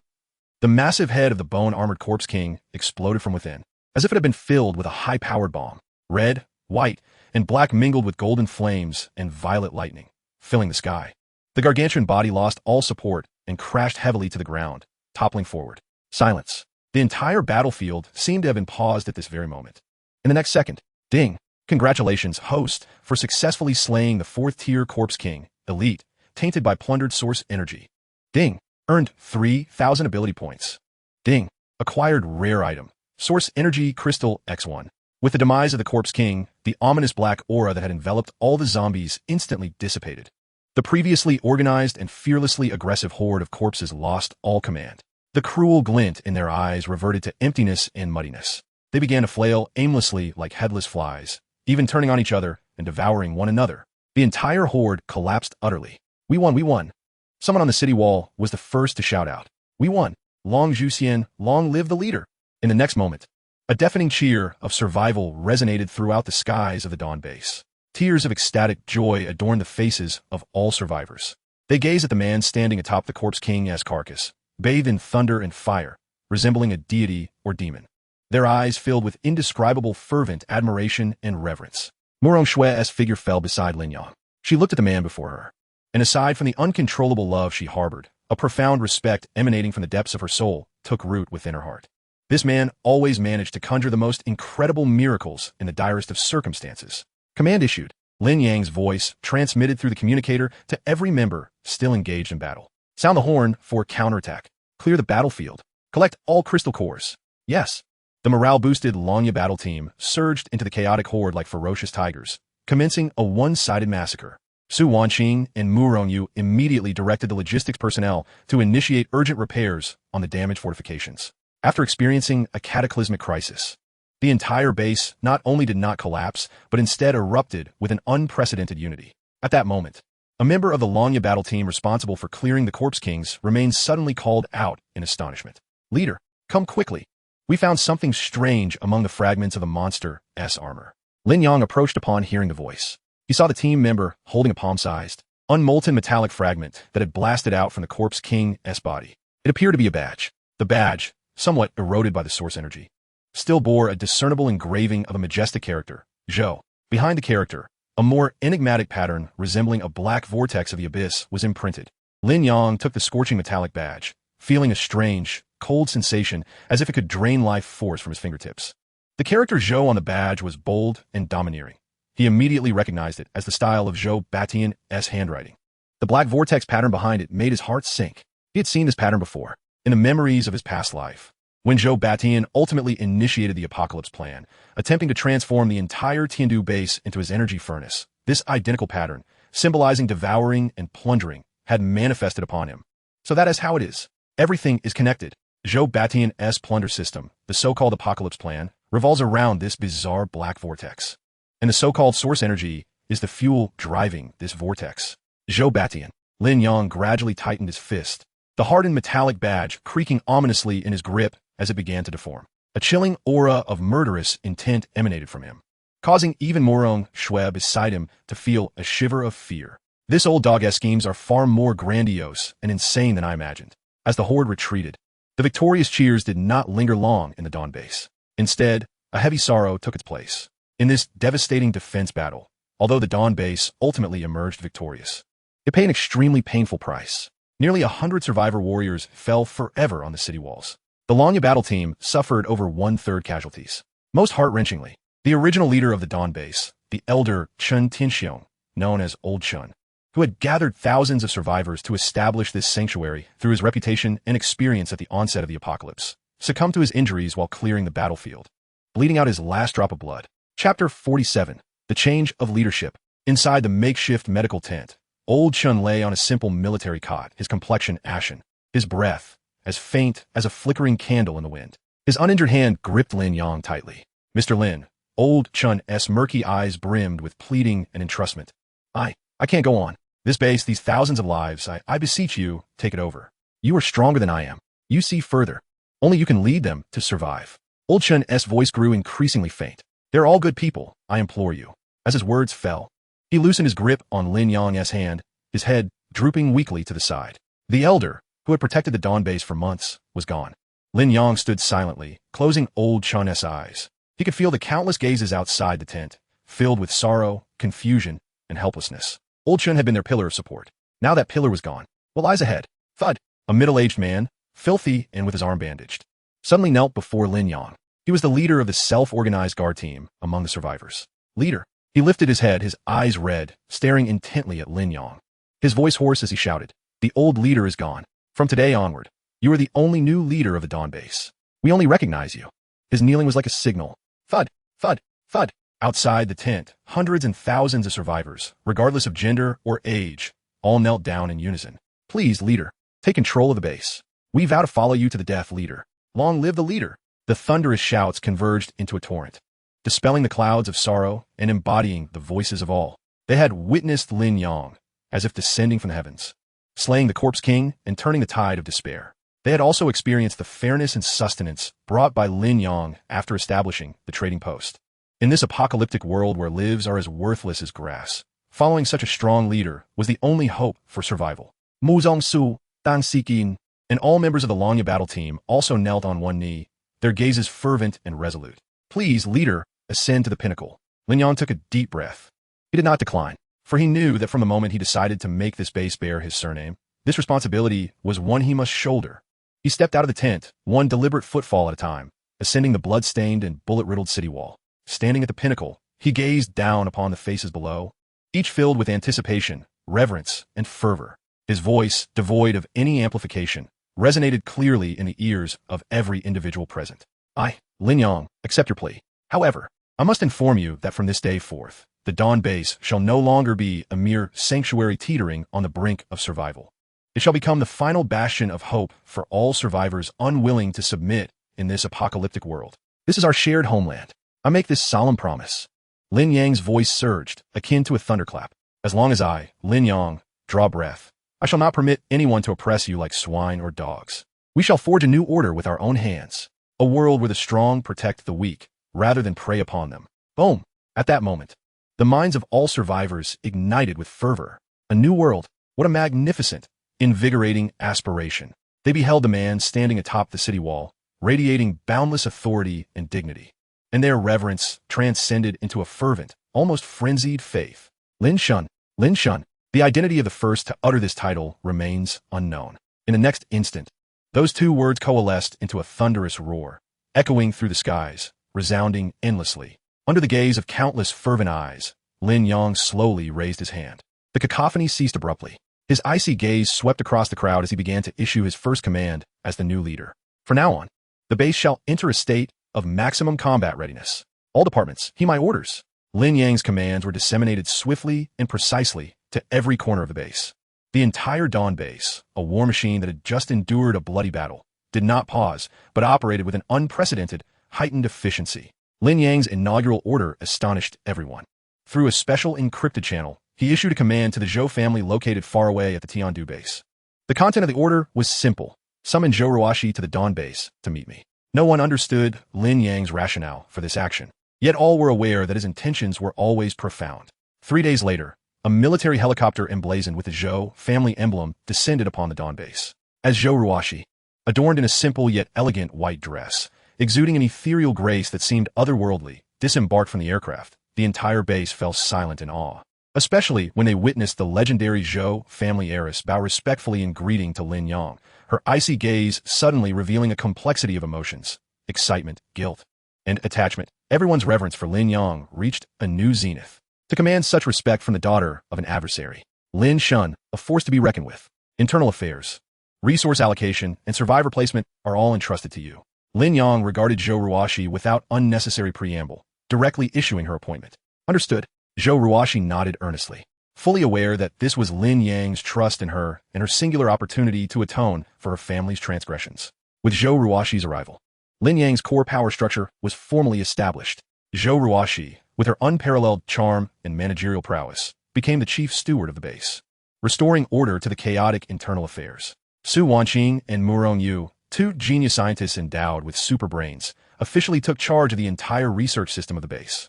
Under their leadership, the captured Apocalypse defense system underwent rapid upgrades, its potency enhanced several-fold, utilizing the vast array of crystal cores procured from the zombie tide. A new energy supply system commenced installation. A specialized laboratory dedicated to developing genetic serums and advanced weaponry, the Tiangong Laboratory, was officially inaugurated. Chapter 48. The hero Assembly Tang Shiqin and Murong Shui, one icy and one thunderous, became the supreme instructors of the Dragon 2 squad. They subjected this team, forged in blood and fire, to the most rigorous and merciless training, honing them into a true blade of slaughter. Li Ying oversaw the intelligence network Tianyan, monitoring every whisper and movement within and beyond the base. Li Yuqing commanded the medical and logistics departments, becoming the warmest and most steadfast support for the entire base. For the first time, Lin Yang's harem gathered in full assembly. Each fulfilled their roles, akin to brilliant stars encircling the singular sun that was Lin Yang, causing the entire Dawn base to erupt with a vibrant vitality that left every survivor in awe within mere days. Nightfall. Lin Yang stood before the floor-to-ceiling windows of the command center, gazing down at the brightly lit and orderly base, yet he felt no relaxation within. He understood that this tranquility was merely the calm before the storm. Zhou Batian, that old dog, would not relent easily. "Brother, what are you pondering?" A soft, delicate figure gently embraced him from behind. It was Li Ying, holding a steaming cup of coffee. "Has Zhou Batian made a move?" Lin Yang inquired with Tao Turning. "Yes." Li Ying's fair face rested against his back, her voice taking on a grave tone. The informants embedded within various bases by Kinyan have relayed the latest intelligence.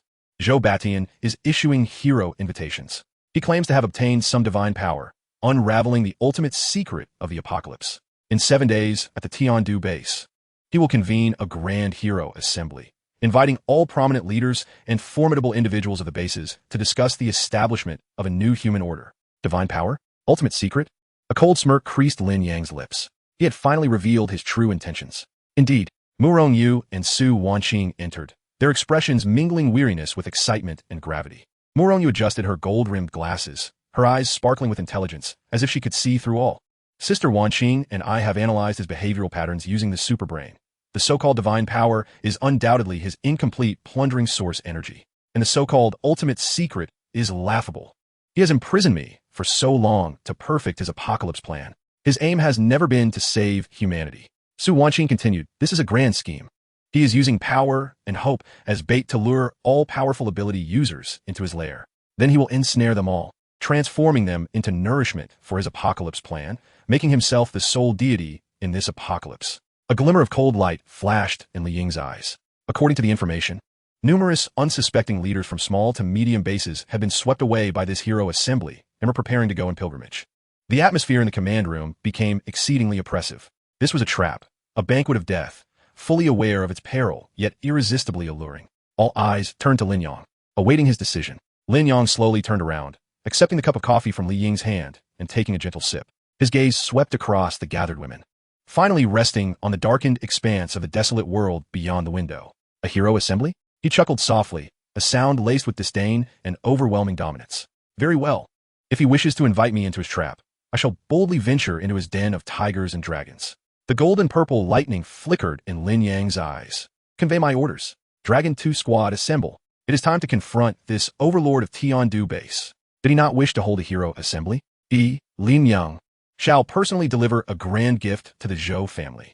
The Dawn base, after the retreat of the zombie tide, not only did not fall into silence, but instead erupted with astonishing vitality. Lin Yang's iron-fisted leadership and prestige have reached their zenith. He has extracted the mighty transformation ability obtained from Zhou Long and the Mad Axe, and has graciously bestowed it upon Wang Hu, the valiant captain of the Dragon 2 squad, who displayed exceptional bravery and led the charge during the city defense battle. Leader, this is far too precious. Wang Hu, a towering man nearly 2 meters tall, trembled with excitement, his face flushed. Take it. Lin Yang's tone brooked no argument. My men never suffer losses. You have bled for the base. This is your rightful reward. Buzz. With Lin Yang's assistance, the earth-toned crystal core of the ability gradually integrated into Wang Hu's body. Roar. Wang Hu felt an explosive power detonating within his limbs and bones. His muscles expanded visibly, his height increased slightly, and his aura surged, breaking through from the pinnacle of the second tier to the third tier in an instant. Thank you, leader. My life from now on belongs to you. Wang Hu knelt on one knee, his voice booming with fervent admiration. The surrounding members of the Dragon 2 squad watched this scene with envy and renewed determination. Following Lin Shun, there shall be rewards. This has become the consensus among all at the Dawn base. In the following days, the entire base operated like a finely tuned machine. Su Wanqing and Mu Rongyu, 2 prodigies, collaborated to thoroughly comprehend the Apocalypse defense system and performed a magical modification upgrade, not only repairing all battle damages, but also more than doubling its effectiveness. The technological level of the base has now far surpassed all known survivor bases. News of Zhou Baishan's Apocalypse Hero Conference spread like wildfire across the wasteland. The Tiandu base has now been renamed Wanxiang City, meaning all-encompassing and exclusively supreme. Zhou Baishan even proclaimed that he would publicly reveal the secrets of the source crystals at the conference and would offer a wealth of invaluable source crystals as rewards to attendees. Source crystals. This term ignited the ambitions of all-powerful ability users instantly. They are treasures that can directly elevate ability levels and even shatter tier barriers. In no time, numerous leaders of survivor factions began to stir, preparing to head to Wanxiang City to witness the spectacle. However, the atmosphere in the command center was rather grave. Brother, this is too dangerous.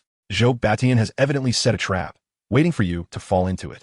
Li Ying's delicate face was filled with concern. Yes, Lin Yang.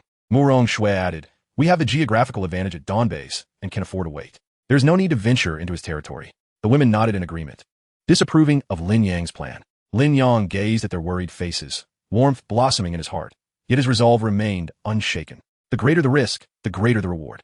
His gaze deepened, as if he could pierce through time and space to glimpse the hidden truths behind the apocalypse. The source crystals likely represent the root of Zhou Baishan's plundering abilities and are intertwined with the true secrets of this apocalypse. I must go. Moreover, a glint of icy murderous intent flickered in Lin Yang's eyes.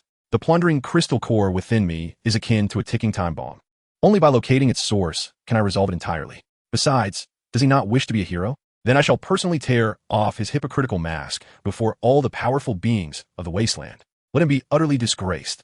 These words resonated with unwavering confidence and unmatched authority. The women understood that Lin Yang had made his decision and ceased their pleas, their gazes once again becoming resolute. Through fire and water, they would accompany him. Since we are to embark on this journey, we must prepare thoroughly. Su Wanqing and Mu Rongyu immediately sprang into action. They drove the Vengeance Chariot into the Heavenly Craft Laboratory for a complete overhaul. Not only did they install the latest electromagnetic shields and energy weapons, but they also integrated a system designed by the superbrain that could momentarily distort light, achieving dual optical and radar invisibility with the ghost system.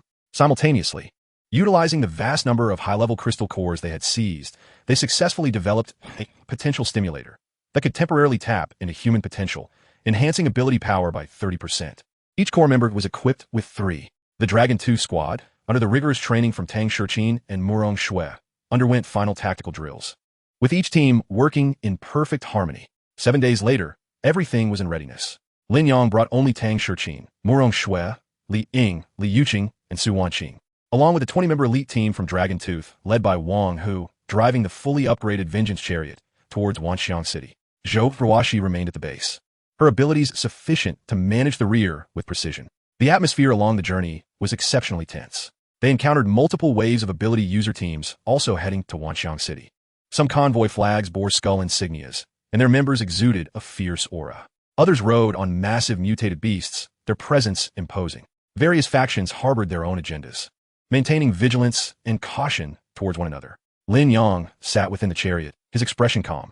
His superbrain had already analyzed the strength, equipment, and personnel composition of these factions with clarity, revealing even powerful entities possessing 4th-tier abilities among them. Brother, Li Ying's voice suddenly resonated in Lin Yang's mind. I sense that several team leaders possess a trace of the same plundering energy as that of the Bone Armor Corps King. Though faint, I am certain.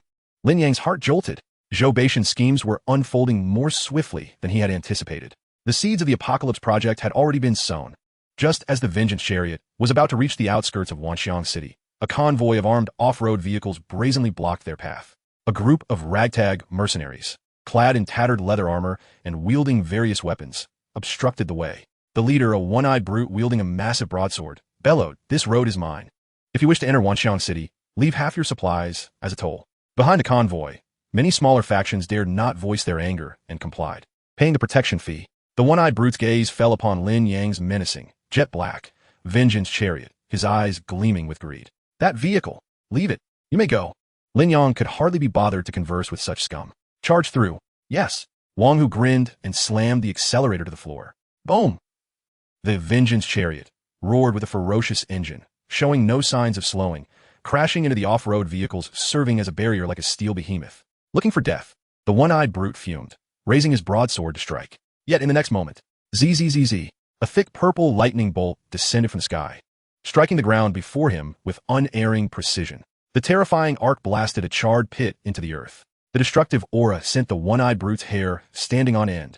He looked up in horror to see Murong Shui coldly observing him from atop the chariot, her fingertips crackling with electricity. Boom! Crack! The Vengeance Chariot surged forward, ruthlessly shattering the off-road vehicles into a spray of scrap metal. The entire mercenary group was left utterly dumbfounded by this thunderous spectacle. All the surrounding forces gasped in astonishment, their gazes toward the black war chariot filled with trepidation.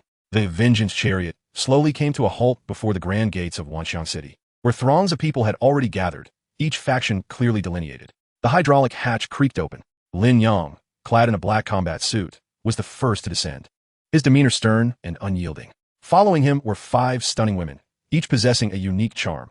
Tang Shichin's icy beauty, Murong Shui's cool elegance, Li Yuqing's sweet adorability, Su Wanjing's intellectual grace, and Li Ying's enchanting allure, all lined up behind him. This spectacle instantly captivated the attention of everyone present, their gazes rife with awe, envy, greed, and apprehension. Who was the leader of this faction, blessed with such fortune in women? It seemed that in this post-apocalyptic world, power granted one the liberty to do as they pleased.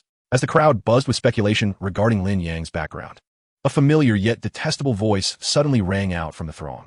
"Ah, who do we have here? Is this not our esteemed security guard, Lin Yang? I never imagined this stray dog, cast out of Tiandu, would have the audacity to return to Wanxiang City to meet his demise."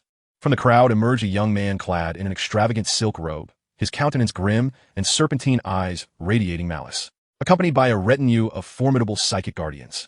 He advanced toward Lin Yang, his gaze dripping with unmasked, deep-seated hatred. He was none other than Zhou Batian's second son, Zhou Long's younger brother, Zhou Tianlang. Though Lin Yang did not recognize this sinister figure, the resemblance to Zhou Long and the uniform attire of his surrounding guards allowed him to swiftly deduce the young man's identity. Zhou Long's brother, a member of his Zhou family. In an instant, an icy, unfeeling murderous intent erupted from Lin Yang, so pure and palpable that the temperature around him seemed to plummet precipitously.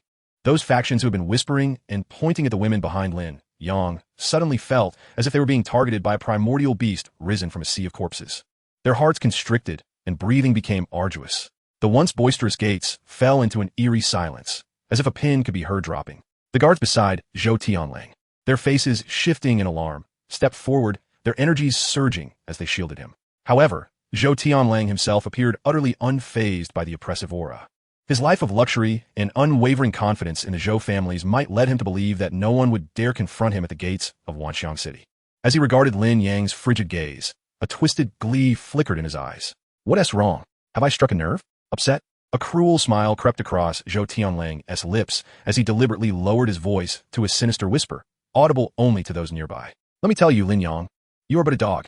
Back then, my brother should have shattered your limbs, forcing you to witness how your wretched mother and your lovely sister succumbed before him. Before he could finish his taunt, Lin Yang's voice erupted like a thunderclap from the netherworld. Find death. Golden flames and violet lightning erupted from him, revealing a horrifying aura that eclipsed anything prior, enveloping the entire square before the gates like a tsunami. Under this overwhelming pressure, weaker psychics buckled, collapsing to their knees, their faces pale and trembling uncontrollably. Even Zhou Tianlang's elite guards, at their peak third tier, felt as if a mountain had been placed upon their backs, their powers sluggish in response. What do you intend to do?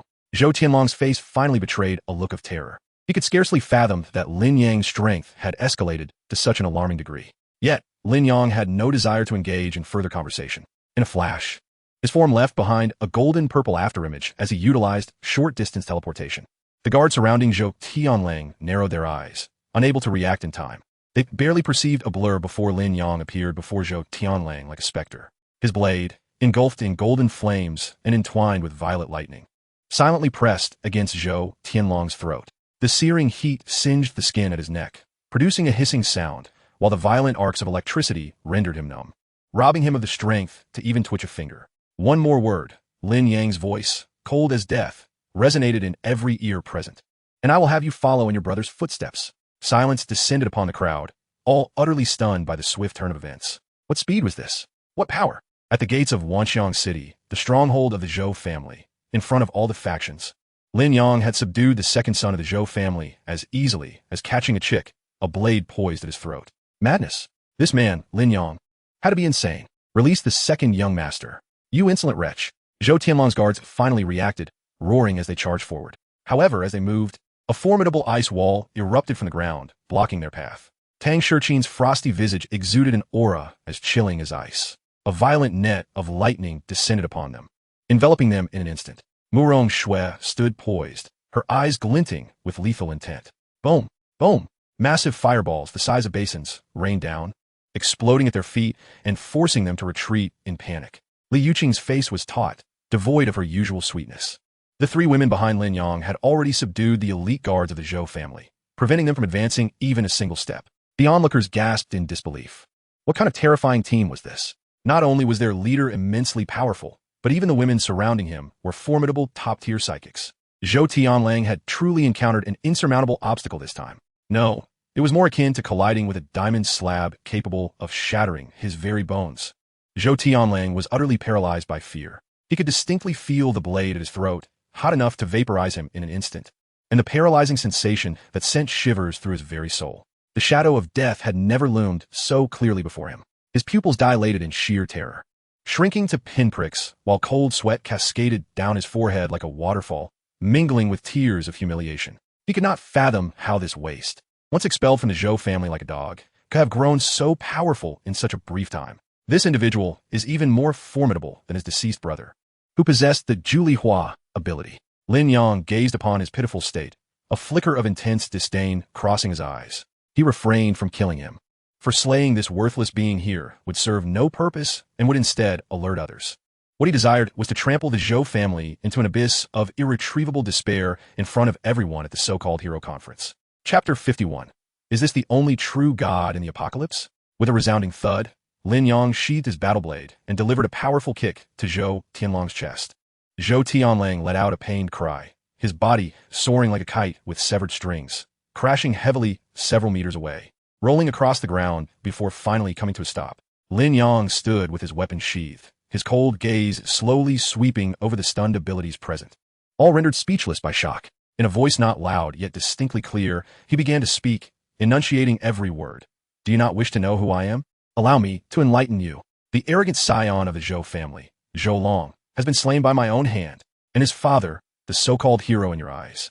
Zhou Batian, his so-called divine power is nothing but the result of a vile system known as plunder, which he employs to cruelly harm the innocent and devour others' abilities.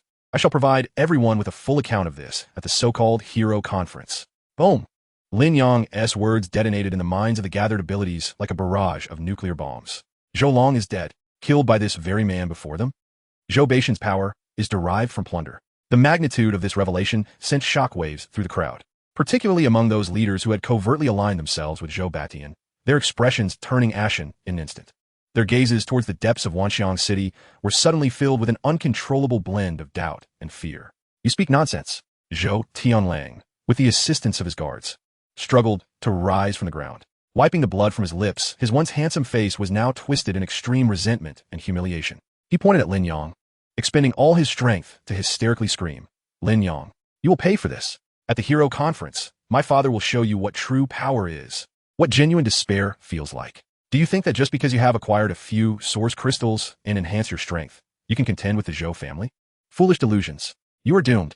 Zhou Tianlang was hastily dragged away by his equally disheveled guards. His venomous and hysterical cries still echoed in everyone's ears, yet at this moment, no one paid any heed to this clown. All gazes were irresistibly drawn to Lin Yang, as if he were a magnet attracting iron shavings.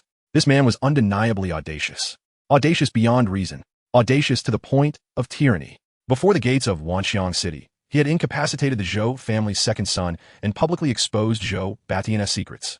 This was no mere provocation. It was a direct and brutal declaration of war against all of Wanxiang City and against the recognized overlord of the wasteland, Zhou Batian. In an instant, the atmosphere at the city gates became eerily tense. Those factions, once wary and secretly competing with one another, instinctively distanced themselves from Lin Yang and his companions from the vengeful war chariot.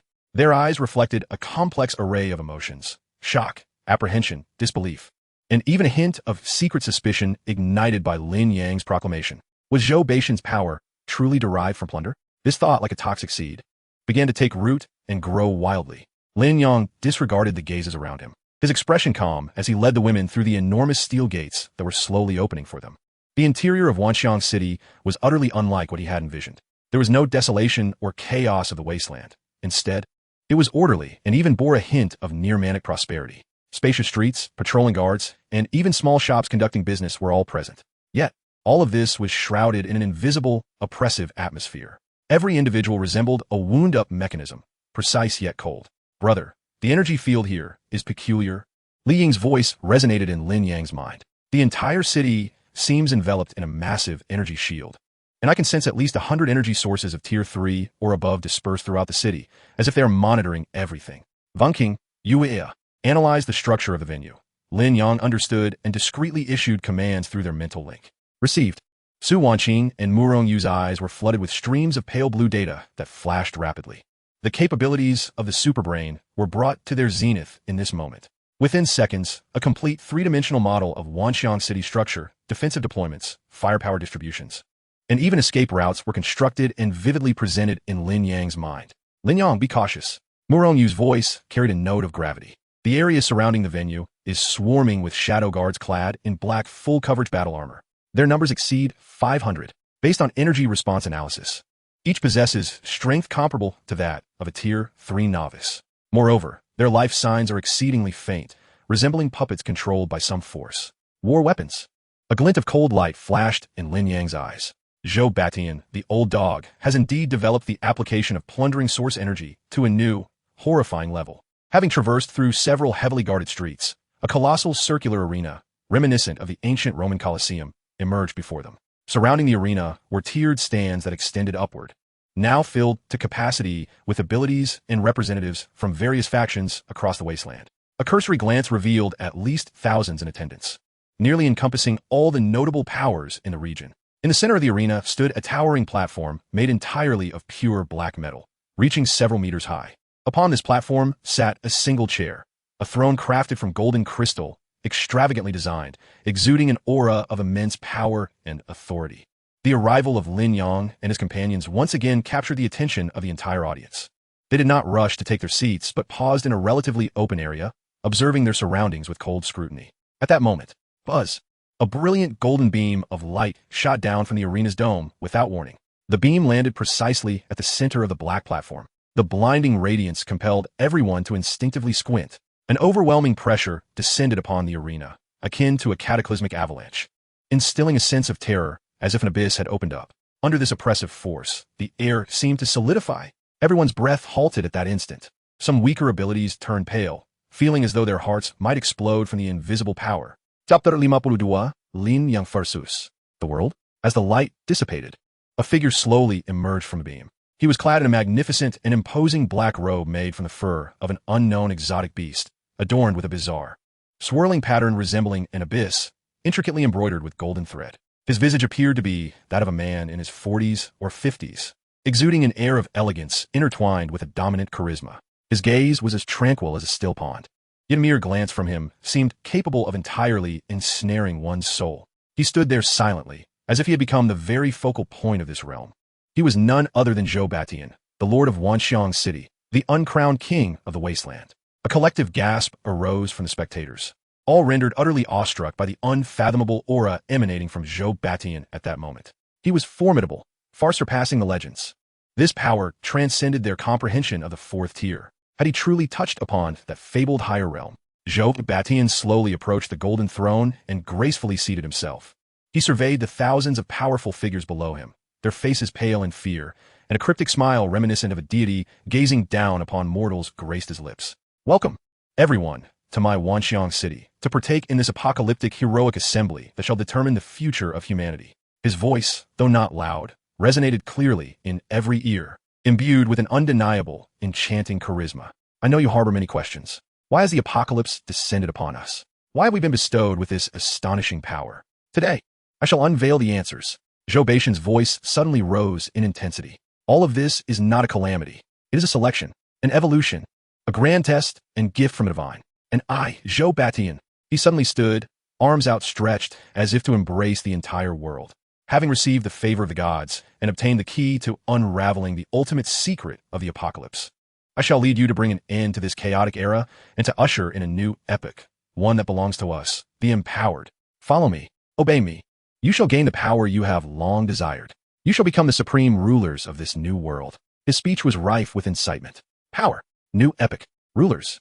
These words were like burning brands searing into the hearts of every ambitious soul present. Many unaware of the truth began to breathe heavily, their eyes igniting with fervor.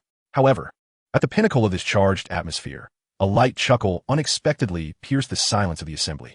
This laughter, though soft, was akin to a needle piercing through the colossal balloon of fervor Zhou Batian had meticulously inflated with his rhetoric. The venue fell abruptly silent. Countless gazes converged upon the source of the sound. Zhou Batian's divine smile faltered slightly, his abyss-like eyes transforming into two invisible blades, cutting through hundreds of meters to accurately lock onto Lin Yang. Naturally, the smile on Zhou Batian's face morphed into one of sardonic amusement, tinged with a hint of icy, brutal malice. He regarded Lin Yang and spoke slowly, his voice as frigid as ice. There are always some foolish juniors, blinded by jealousy, who attempt to challenge the majesty of the divine with their lies. They believe that by employing despicable means to assassinate my son, they can destabilize the foundation of the Zhou family. Absurd, utterly laughable. Zhou Batian's tone suddenly shifted.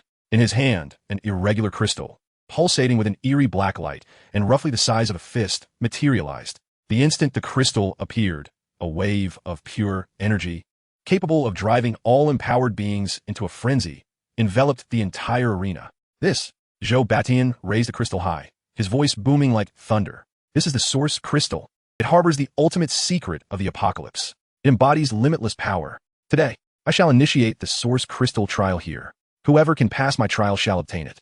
But first, Zhou Batian's gaze, akin to that of a venomous serpent, remained fixated on Lin Yang. First, cleanse those heretics who dare to defy the new world order. Cleanse the heretics. The last four words from Zhou Batian were like cold water splashed into a boiling pot. The entire arena erupted with chaos. Boom! At that moment, Thousands of gazes simultaneously shifted from the tantalizing source crystal to Lin Yang and his party. These gazes were no longer laced with mere curiosity or apprehension. Instead, they exuded unabashed, unmasked greed, madness, and murderous intent. The source crystal, it was indeed a treasure capable of propelling one to greatness. Zhou Batian had made his intentions clear. To obtain it, one must first eliminate Lin Yang in the face of absolute gain. The notions of doubt and morality became utterly worthless. The darkest and most primal desires of humanity ignited in that instant. Ha ha ha. Lord Zhou is absolutely correct. Such reckless individuals who disrupt the order of the assembly must be killed on the spot. A burly man with a bloodied giant axe, sitting in the front row, was the first to rise. His energy fluctuations clearly indicated he was at the early stage of the fourth tier, evidently a leader of a powerful faction. He regarded Lin Yang as one would a corpse, or perhaps as a stepping stone to ultimate power. Old Black Axe is right. This kid is too arrogant. He must be shown his place. Let us all go, slay him, and pledge our loyalty to Lord Zhou. A mere young man, accompanied by a few beautiful women, dared to wreak havoc at the heroic assembly, unaware of his impending doom. In an instant, fervor surged through the crowd. At least a dozen powerful factions, after a brief exchange of glances, stood up in unison.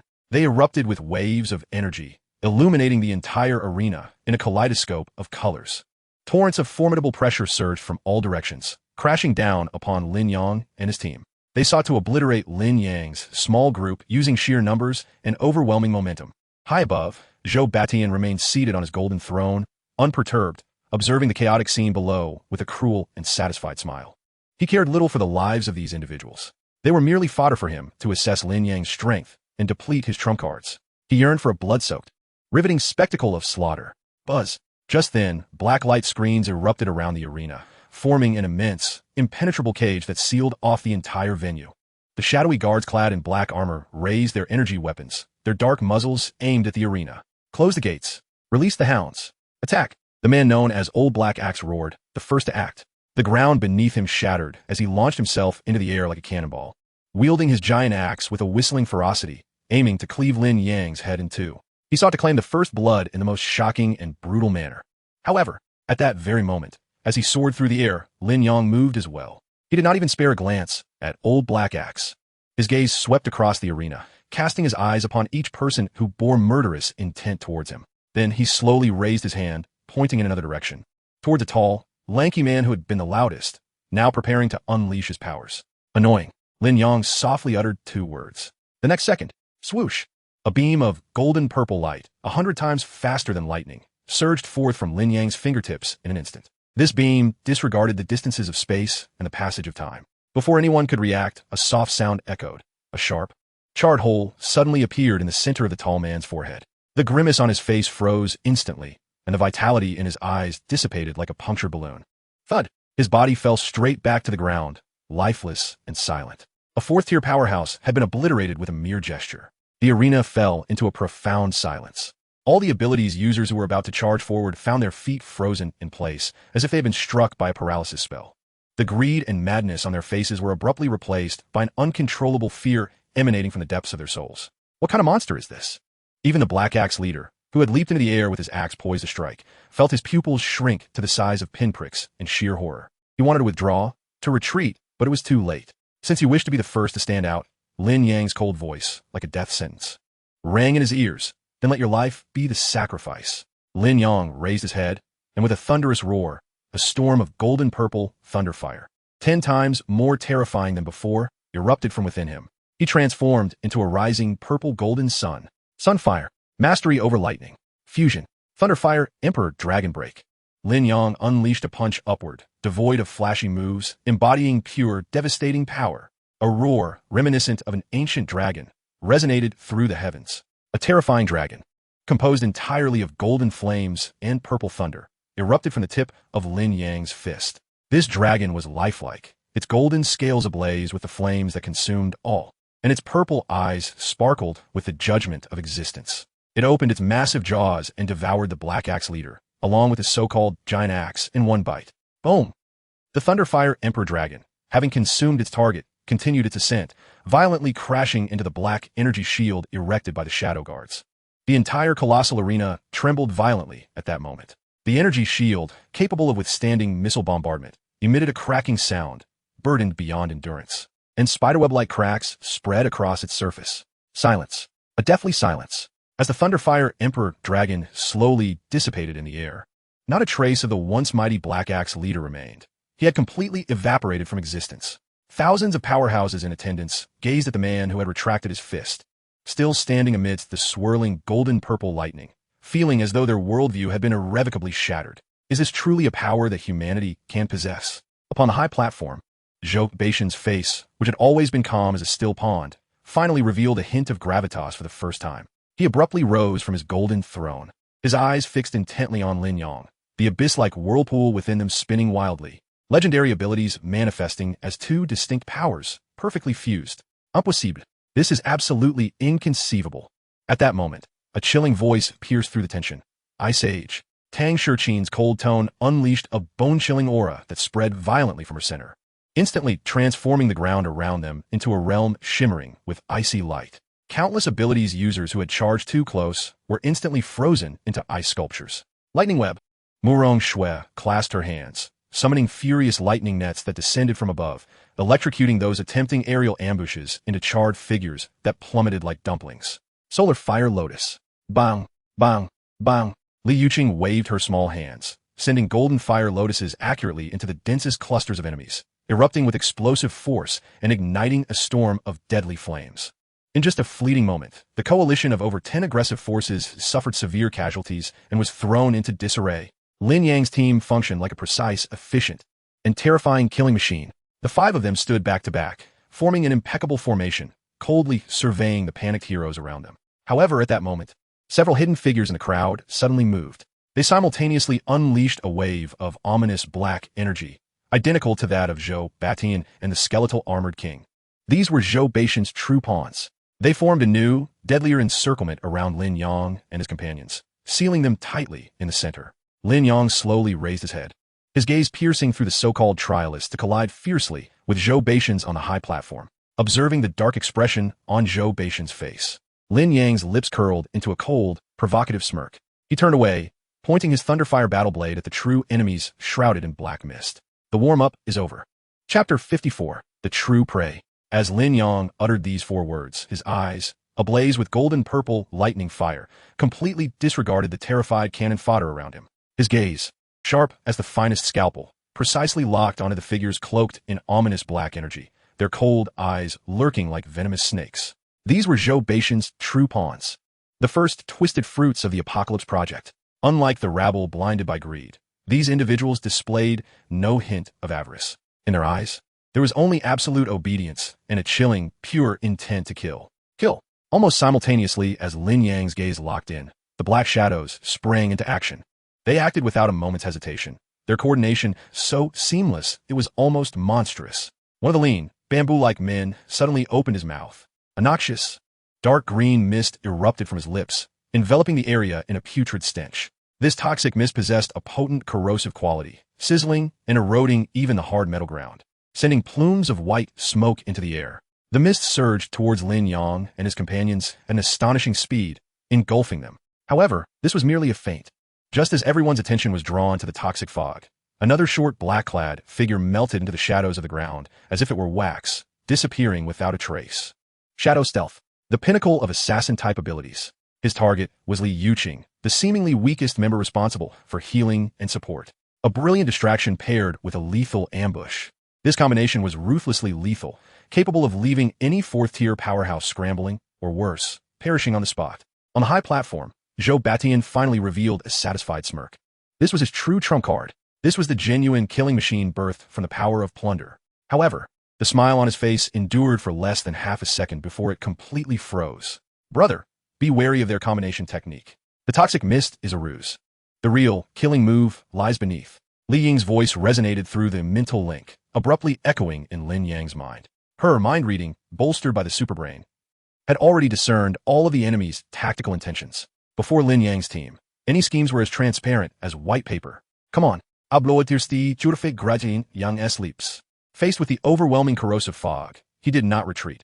Instead, he charged forward. Boom! The ground beneath him exploded violently, and he propelled himself like an arrow, actively rushing into the toxic mist. Just as he was about to make contact with the fog, whoosh! His figure left behind a gradually dissipating afterimage of lightning, vanishing in an instant. Short-range teleportation. In the next moment, his form appeared as if by instant transmission, precisely in the vacant space at the 7 o'clock position to his left. The stealthy figure, who had just emerged halfway from the shadows, a dagger glimmering with eerie blue poison, poised to stab Li Yuqing, felt his pupils constrict to the size of pinheads. The sinister grin on his face instantly froze. He could not comprehend how his movements had been exposed. Yet, Lin Yang had no intention of granting him any time for contemplation. Come out! Lin Yang roared, his foot, entwined with raging thunder and flames, struck mercilessly against the stealthy one's chest. Bang! A dull thud echoed. The stealthy figure barely had time to scream before his ribcage collapsed, and he was sent flying backward at a speed even faster than that with which he had approached. As if struck by a high-speed maglev train, his trajectory was directly toward the gaunt man who was spewing toxic mist. No! The gaunt man let out a horrified scream, desperately attempting to halt the release of the toxic fog, but inertia had already taken hold. Thud! The kicked stealthy figure crashed into his own companion, the gaunt man, whose mouth was still exhaling dense poisonous mist. Hiss!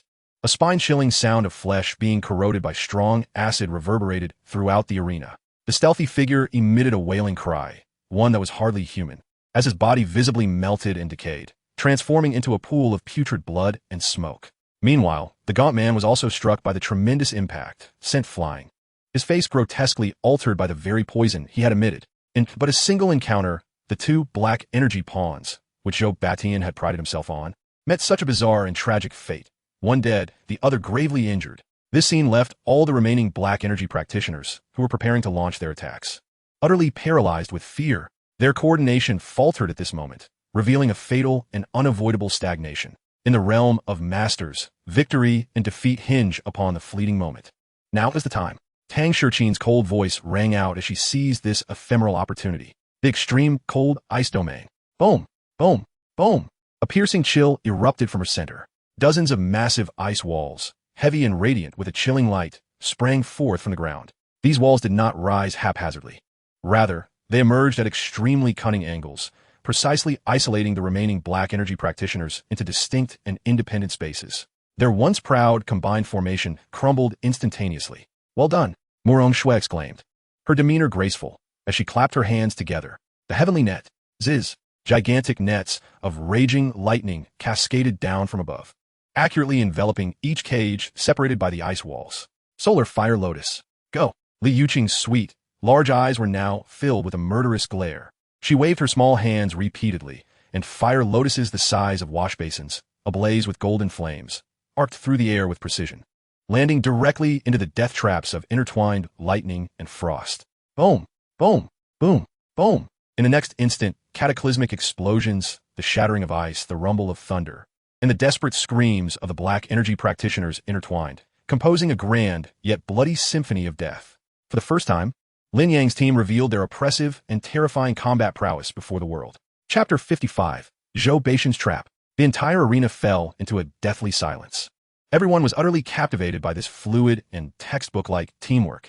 In the VIP section of the high platform, a woman adorned in a white veil, her figure elegant, felt a tempest of emotions surge within her cold, exposed eyes.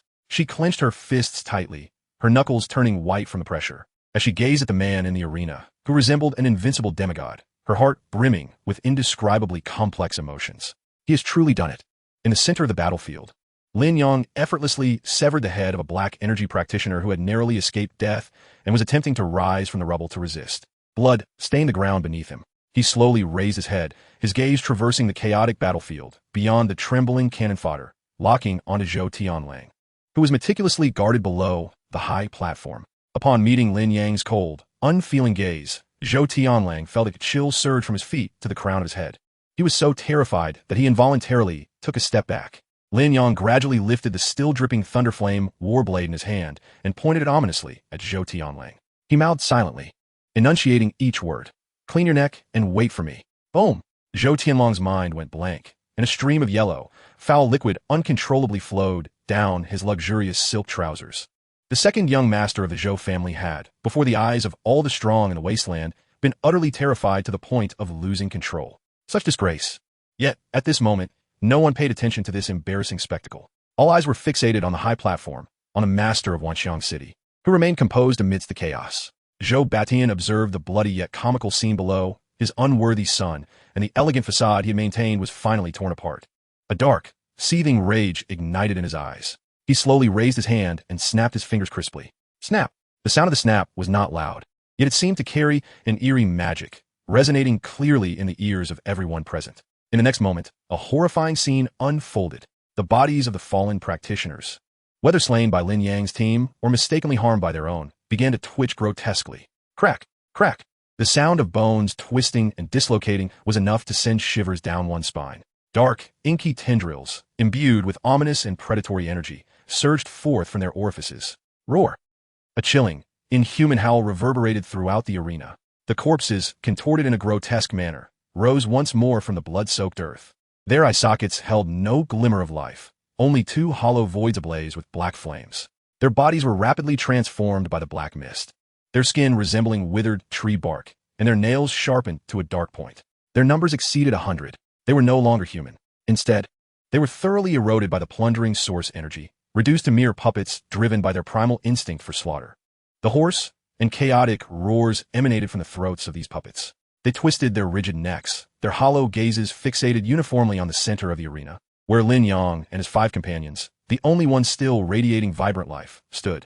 Boom! There was no strategy, no formation.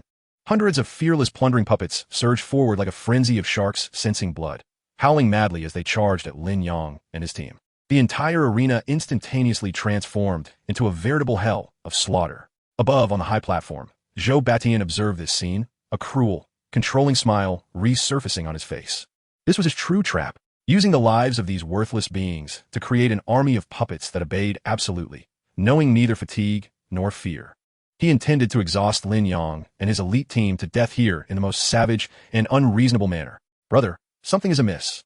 Su Wanqing's voice echoed in Lin Yang's mind through their mental link, laced with urgency. The tactical visor on her nose displayed countless streams of data racing by. The energy within these puppets was extremely unstable, as if it were being remotely extracted and controlled by something. Their energy cores did not reside within themselves. The source lay beneath the arena. There was an enormous energy reactor. Zhou Batian was using the entire arena to charge these puppets. So that was it.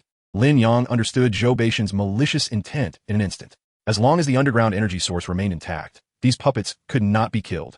This was a battle of attrition. He absolutely could not afford to be delayed here. Swift resolution. Lin Yang's voice resonated coldly in the minds of the women. Clear path. Breakthrough upwards. Strike directly at the head. Target Zhou Batian. Understood. The women's eyes instantly became razor-sharp. However, the puppet army had already surged forward. Bang! Bang! Bang! The Longya team, led by Wang Hu, charged forward without hesitation, their Gauss rifles spitting fire, pushing back the few puppets at the forefront. But it was futile. The bodies of those puppets were as hard as steel. Ordinary bullets merely left white marks upon them, even if a bullet occasionally pierced their bodies. Black smoke would immediately emanate from the wound, healing rapidly. Roar! A towering puppet suddenly leaped, pouncing on a member of the Longya team, its foul mouth gaping wide. Ready to bite down. Get away! Wang Hu roared, unleashing his colossal strength ability, smashing the puppet's head to smithereens with a single punch. Yet, more puppets surged forward fearlessly. Their numbers were overwhelming, and they could not be killed. Even a formidable Longya team began to falter under the relentless onslaught, with team members being scratched by the puppet's sharp claws, instantaneously developing black corrosive marks on their arms. The pressure was akin to a landslide and tsunami, crashing down upon them. Now, at this critical moment, Su Wanqing acted. She retrieved a peculiar silver metal sphere no larger than a palm from the storage space of the Vengeance War Chariot. Chepter 56, loyal dog fubo. Without a moment's hesitation, she hurled the metal sphere into the air, landing precisely in the densest core area of the puppet army. Brother, this is it. Sister Yuer, and I prepared this gift specifically for Zhou Batian's plundering source energy. A confident smile curved Su Wanqing's lips. Buzz! The metal sphere exploded midair. However, there was no fiery explosion, no shockwave. Instead, it emitted a gentle, sacred light wave, as pure as moonlight. This light wave swept outward at an astonishing speed. In the next moment, a miracle occurred. The plundering puppets, illuminated by the light wave, found their ominous black energy dissipating as if encountering their nemesis, melting away like snow under the scorching sun. Producing a hissing sound, their ferocious movements became instantly rigid. The black flames burning in their eye sockets were extinguished in an instant. Thud, thud, thud. Hundreds of plundering puppets collapsed as if drained of all strength, falling to the ground, returning to being cold, truly lifeless corpses devoid of any threat. One of Zhou Beishan's greatest assets, his prideful puppet army, was so effortlessly countered in one move. What? On the high platform, Zhou Beishan's confident smile froze on his face. He abruptly stood from his golden throne. For the first time, an expression of disbelief that he could not conceal appeared on his face. His plan, one of his core abilities, had been seen through and specifically countered. How could this be possible? Now, Lin Yang would not grant him any time for shock or contemplation. Seizing the moment when the entire puppet army lay incapacitated. Boom! Thunderfire erupted beneath Lin Yang's feet. He surged forward, stepping atop the mountain of puppet corpses, like a purple-golden lightning bolt piercing through the darkness, shooting straight towards the high platform. Behind him, Tang Shiqin, Murong Shui, Li Yuqing, and Li Ying followed closely, brimming with murderous intent. Target Zhou Batian. Closer, closer still. 100 meters, 50 meters, 30 meters. The faces of Zhou Beishan's guards atop the platform became distinctly visible, just as Lin Yang leaped high, his Thunderfire battle knife poised to strike the high platform. An unexpected turn of events arose. The seemingly inconspicuous elder, who had been standing quietly behind Zhou Tianlang, head bowed in silence, suddenly opened his eyes. What a murky and terrifying gaze. No whites, no pupils, just an expanse of lifeless gray. Boom! An aura of terrifying power, comparable to that of a peak fourth tier, even colder and more sinister, erupted from the elder's body like an awakened ancient beast. This aura instantaneously locked onto Lin Yang in midair. The unassuming elder underwent a dramatic transformation the moment he opened his eyes. If before he had merely been a humble servant trailing behind Zhou Tianlang, now he was an ancient beast awakened from slumber, ready to devour. Boom! Faced with Lin Yang's domineering strike, enveloped in thunderfire and capable of cleaving mountains, the elder known as Fu Bo did not flinch or evade. He merely raised his withered hand, resembling a chicken claw, and lightly swatted forward. This palm, though seemingly slow, produced a series of ear-piercing sonic booms.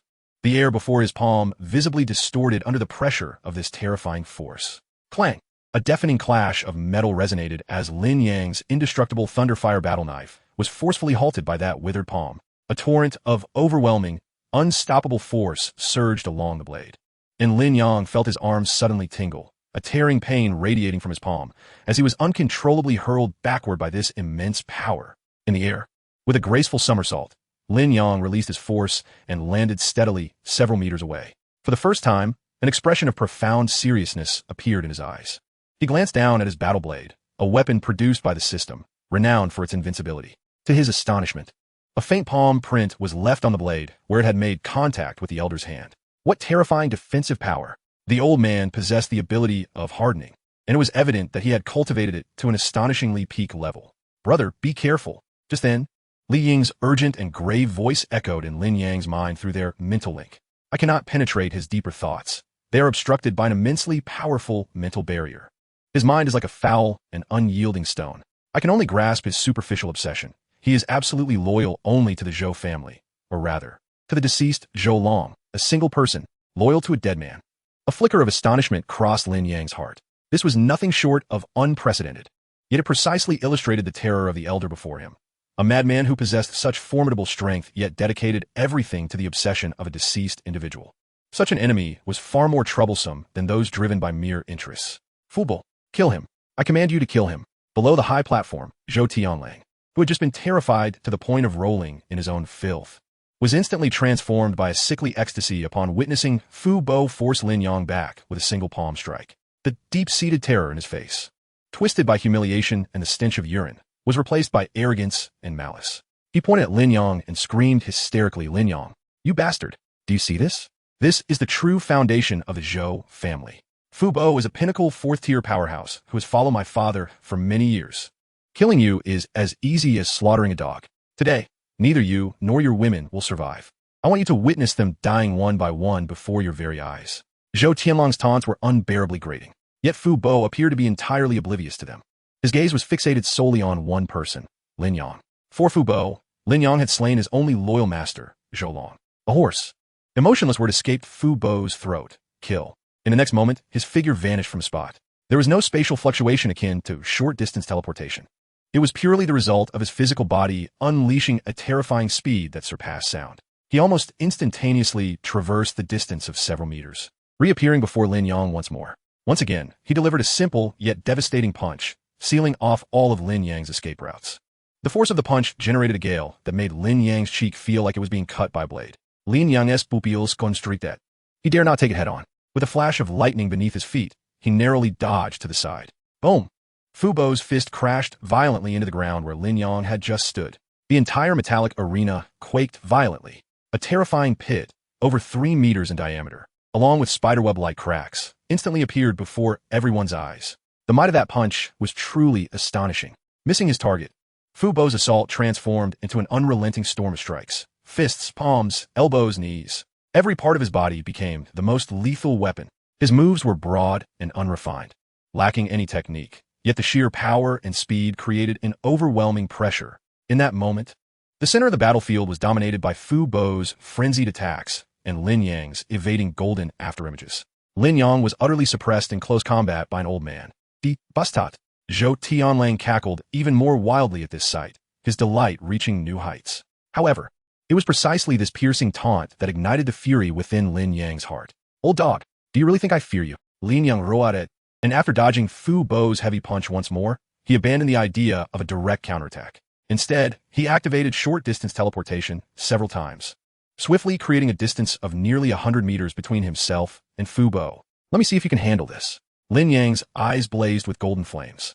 He cradled his hands before his chest as an infinite amount of true sun fire began to converge and compress at a remarkable speed in his palms. A fireball, the size of a human head, took shape, radiating a dazzling, luminous golden hue. The surrounding air warped and evaporated under the intense heat. A terrifying aura capable of incinerating all things enveloped the entire arena. Lin Yang forcefully thrust the golden fireball forward. The fireball transformed into a streak of golden light, hurtling towards Fu Bo at a speed that surpassed all reactions. For the first time, a flicker of emotion crossed Fu Bo's deadpan face. He sensed an extreme aura of destruction emanating from the fireball, one that threatened his very existence. He roared and crossed his arms defensively in front of him. His black, hardening ability was pushed to its utmost limit. At that moment, his thin arms became darker and more solid than the hardest alloys. Boom! The golden fireball struck precisely against Fu Bo's crossed arms. There was no earth-shattering explosion, only a ghastly, sizzling sound that grated on the teeth. The terrifying, penetrative, and burning properties of true sunfire were unleashed to their fullest extent. Fu Bo's hardening defense, capable of withstanding a missile strike, was being burned through and melted by that small fireball bit by bit. Ugh! A suppressed, painful groan escaped Fu Bo's lips for the first time. His arms were charred black, revealing the similarly scorched bones beneath. He was injured. Fu Bo, in the VIP section, a woman clad in a white veil and possessing a graceful figure paled at this sight. She understood better than anyone the significance of Fu Bo to the Zhou family, as well as the terror of this elderly man's strength. If even Fu Bo was injured, she clenched her fists tightly, her knuckles turning white from the exertion. In the next moment, a resolute glint flashed in her eyes. She quietly slid a thumb-sized, exquisitely crafted metal device from her voluminous sleeves. She glanced at the man in the arena, who was confronting Fu Bo from a distance, engulfed in purple-golden lightning flames, resembling an undefeated demigod. Her gaze filled with an indescribable complexity. Without hesitation, she pressed a concealed button on the device, aiming it at an unknown direction below the arena. On the battlefield, the enraged Fu Bo became even more frenzied and reckless in his attacks, while Lin Yang completely abandoned any thoughts of a direct confrontation. Utilizing his agile movements and an array of ranged abilities, he continuously evaded Fu Bo's relentless onslaught. For a time, the two were evenly matched, locked in a fierce struggle. Everyone in the arena was left dumbfounded by this breathtaking and intense duel. However, at that moment on the high platform, Zhou Batian, who had been watching coldly from the sidelines, suddenly curled his lips into a chilling smile, as if he were watching a mere circus. "I've had enough of this." He spoke slowly, his voice not loud yet clear enough for everyone to hear. "The second phase of the trial begins." As his words fell, a deafening roar echoed. The vast arena suddenly began to tremble violently. Amidst the horrified gazes of the crowd, a massive fissure slowly opened in the center of the arena. From the depths of the earth, a colossal cage, forged entirely from black metal and inscribed with countless peculiar runes, emanating an aura of bloodshed and foreboding, began to rise. Inside the cage, the stench of blood and dread intensified instantaneously. The thick black metal bars shimmered with a disconcerting purple lightning, crackling ominously. It was evident that any creature daring to touch them would be reduced to ashes by the terrifying energy. This immense cage trapped Lin Yang, Fu Bo, the terrified Zhou Tianlang, and the four stunning women behind Lin Yang, including Tang Shiqin. It was a scenario of absolute slaughter. Upon the high platform, Zhou Batian slowly resumed his seat upon the golden throne. He gazed down at Lin Yang and the others, who appeared like caged beasts, a cruel and morbid smile resurfacing on his face. He spread his arms wide, his voice resonating with both allure and authority. Addressing the thousands of stunned ability users present, "Ladies and gentlemen, welcome to the final phase of the Source Crystal Trial, the Cage Deathmatch. The rules are simple." Zhou Batian's voice boomed like thunder, echoing in everyone's ears. Only one side will emerge alive from this cage. The ultimate victor will receive this Source Crystal from my hand. They will obtain the key to the gateway of a new world. Upon hearing this proclamation, the crowd erupted in uproar. This was no trial. It was a blatant, inhumane bloodbath. Zhou Batian intended to employ this most direct and tyrannical method to obliterate Lin Yang, the heretic who dared challenge his authority, before all the powerful beings of the wasteland. Ha ha ha! Lin Yang, did you hear that? It's a fight to the death, a struggle for survival. In the corner of the cage, Zhou Tianlang's twisted face was contorted with a maniacal grin. As he retreated, he pointed at Lin Yang, shrieking hysterically, while Fu Bo stood like a silent iron mountain, unwaveringly blocking his path. His lifeless gray-white eyes remained fixated on Lin Yang, as if everything else in the world was irrelevant. His sole purpose for existence was to eliminate Lin Yang. However, Zhou Batian's trap was far from complete. At that moment, creaking sounds echoed as several heavy, once closed dark doors slowly swung open. A dozen figures emerged from the shadows. Each wore tattered prison garb and heavy energy shackles. Yet their ferocious and brutal essence could not be concealed. Their faces bore expressions of bloodlust and madness, their eyes fixated on Lin Yang, or rather, on the four exquisite beauties behind him. Their gazes were filled with unmasked, primal greed and desire. These were the most vicious death row inmates from the dungeons of Wanxiang City, truly wicked villains with innocent blood on their hands. Heal Lin Yang, Zhou Batian's voice, akin to a demon's whisper, reached the ears of the inmates. Not only will you survive, but you will also cleanse yourselves of all sins. You will become esteemed guests of Wanxiang City. Women, status, resources, everything you desire. This proclamation ignited a fire within the hearts of the inmates, instantly awakening their dormant desires. A hulking inmate, bearing a terrifying scar on his face, was the first to unleash an inhuman roar. His body visibly expanded, petrifying, rock body, he bellowed, charging at Lin Yang and the others like a human tank. Seeking death, Murong Shui, poised and fierce, her delicate face frosted with determination, struck first. Wrath of the Thunder Dragon. With a push of her hands, a colossal dragon composed entirely of raging lightning roared and crashed into the rock-skinned inmate. Boom!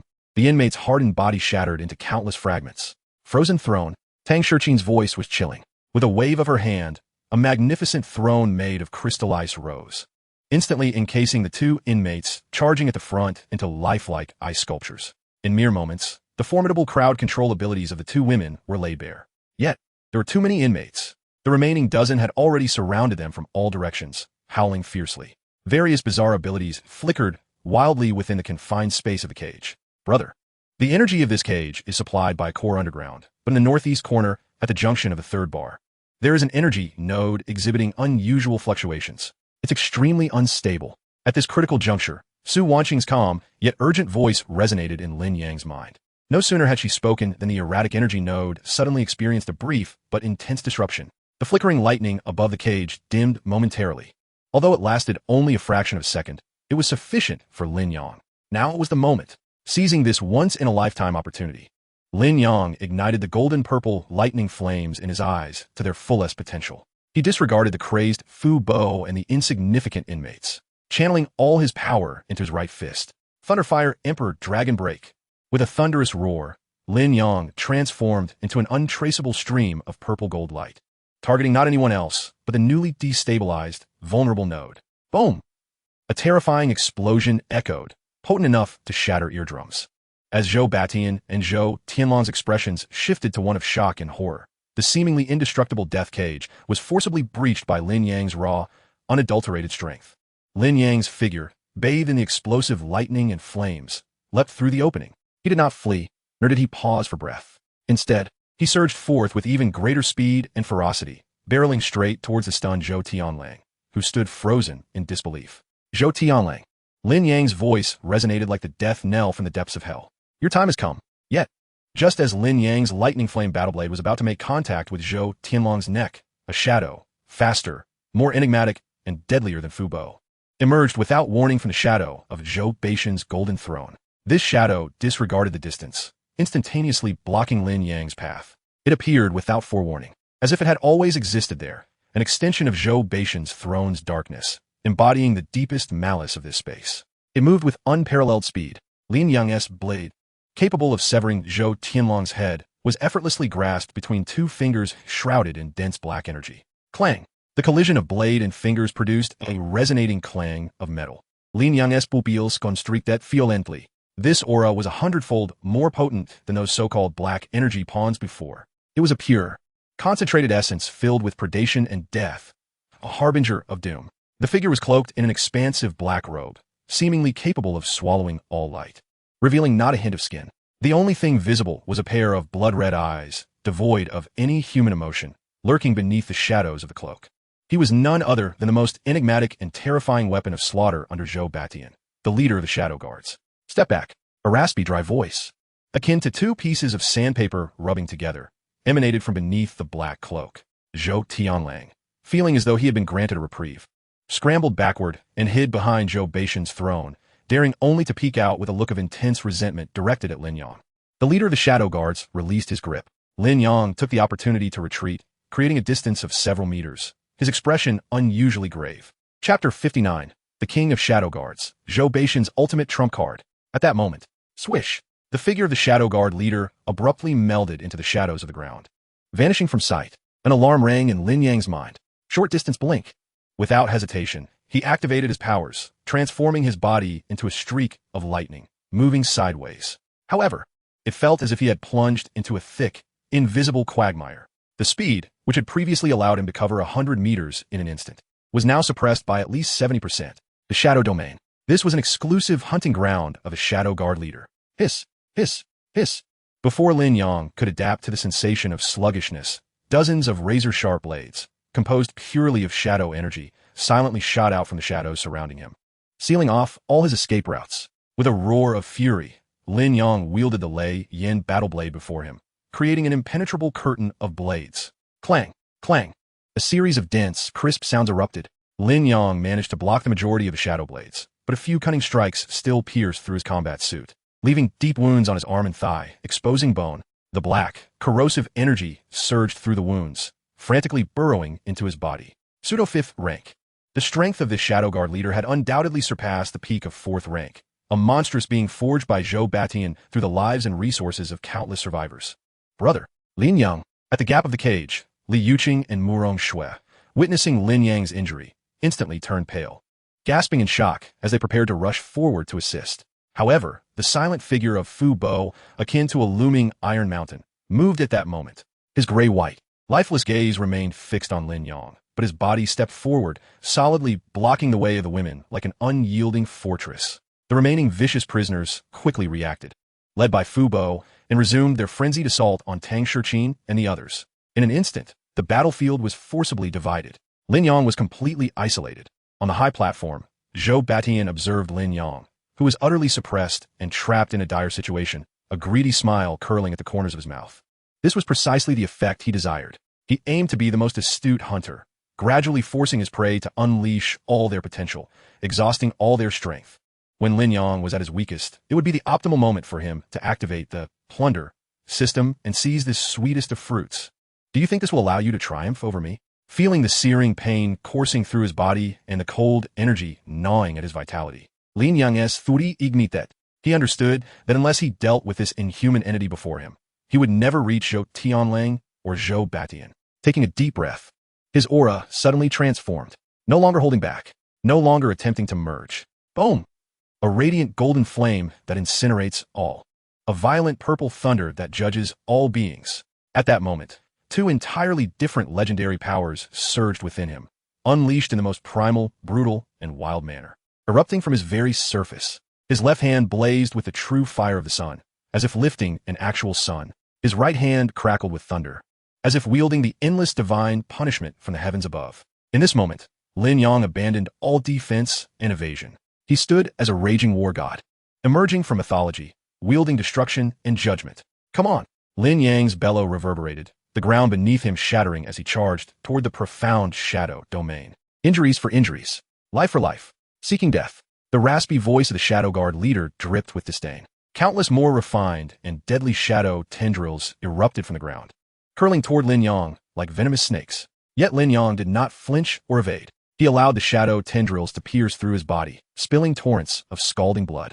Meanwhile, his left fist engulfed in the true fire of the sun, and his right fist, entwined with violent thunder, struck fiercely at the shadow where the Shadow Guard leader concealed himself. Boom! The ultimate clash of light and darkness erupted. Golden flames and purple lightning collided with ferocity, tearing massive gashes through the viscous shadow domain. The entire arena trembled violently due to the onslaught of this chaotic energy. In the stands, the thousands of powerful beings from the wastelands felt their scalps tingle and their bodies turn cold. This was what true divine combat looked like. They were immensely grateful that they had not been blinded by the so-called Source Crystal and rushed in to become cannon fodder. Otherwise, merely the residual waves of this battle would have been enough to shred them to pieces. At that moment, after enduring Lin Yang's ferocious counterattack, the Shadow Guard leader's figure momentarily displayed a barely perceptible stillness within shadows. Now was the time. A flash of murderous intent sparked in Lin Yang's eyes as he seized this fleeting opportunity, earned with his very life. He completely ignored the deadly dagger composed of shadows that was already aimed at his right shoulder. Thud! The shadow dagger effortlessly plunged deep into his shoulder blade. The excruciating pain contorted Lin Yang's face. Yet his left hand, ablaze with the sun's true fire, crossed the barrier of space and forcefully pressed down upon the Shadow Guard leader's wide, light-devouring hood. Reveal your true form to me. Lin Yang's roar echoed like divine thunder throughout the arena. The hand engulfed in resplendent solar flames pressed down firmly on the Shadow Guard leader's hood. The ultimate light and purifying power surged violently. Hiss, hiss, hiss. The black cloak, which seemed capable of swallowing all light, emitted a nauseating sound under the searing sun fire, rapidly melting, curling, and turning to ash. The mysterious and hidden visage of the Shadow Guard leader was finally poised to be unveiled before all. On the high platform, Zhou Beishan's face, which had always exuded confidence, first displayed an uncontrollable panic. No, he let out a furious roar, seemingly attempting to sever some connection with the Shadow Guard leader. But it was too late. Lin Yang's hand did not hesitate, forcefully tearing away the tattered hood. However, Chapter 60, Reverse Plunder. Your golden finger is now mine. At the moment the true face beneath the hood was revealed, everyone present, including Lin Yang himself, felt as if their souls were gripped by an invisible hand. A chilling sensation surged from the depths of their souls, sweeping through their entire bodies. Beneath that hood lay not a face, not even a head.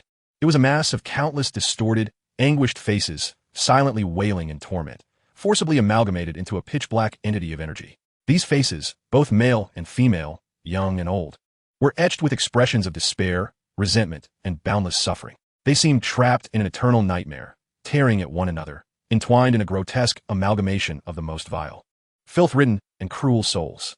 This was not human. It was a monstrosity constructed from the souls of hundreds and thousands of extraordinary beings.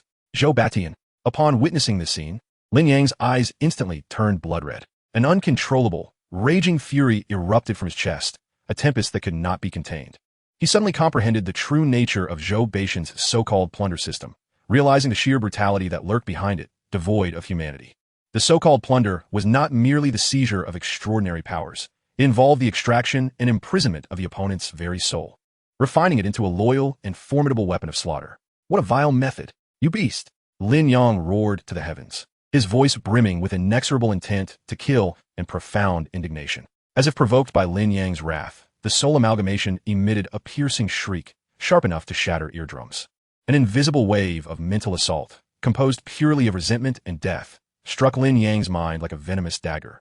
He felt as though his head had been struck by a colossal hammer, and his soul trembled violently under the impact, as if it might shatter into fragments at any moment. The pain was indescribable, yet he clenched his teeth, refusing to relent, gripping the monstrosity even tighter. The fury in his eyes was replaced by a more resolute will. He gazed at the souls struggling in the black mist and infused them with unprecedented intensity of the sun's true fire. He sought to purify them, yearning to grant these imprisoned souls their ultimate liberation. System. Lin Yang howled desperately in his mind. Absorb it. Drain this monster of all its energy. Ding. High concentration of homogeneous energy detected. Analyzing. Analysis complete. This energy entity is a highly concentrated product of plunder source energy, conflicting and restraining with the host's abilities. Do you wish to consume 100,000 ability points to activate Force Plunder mode?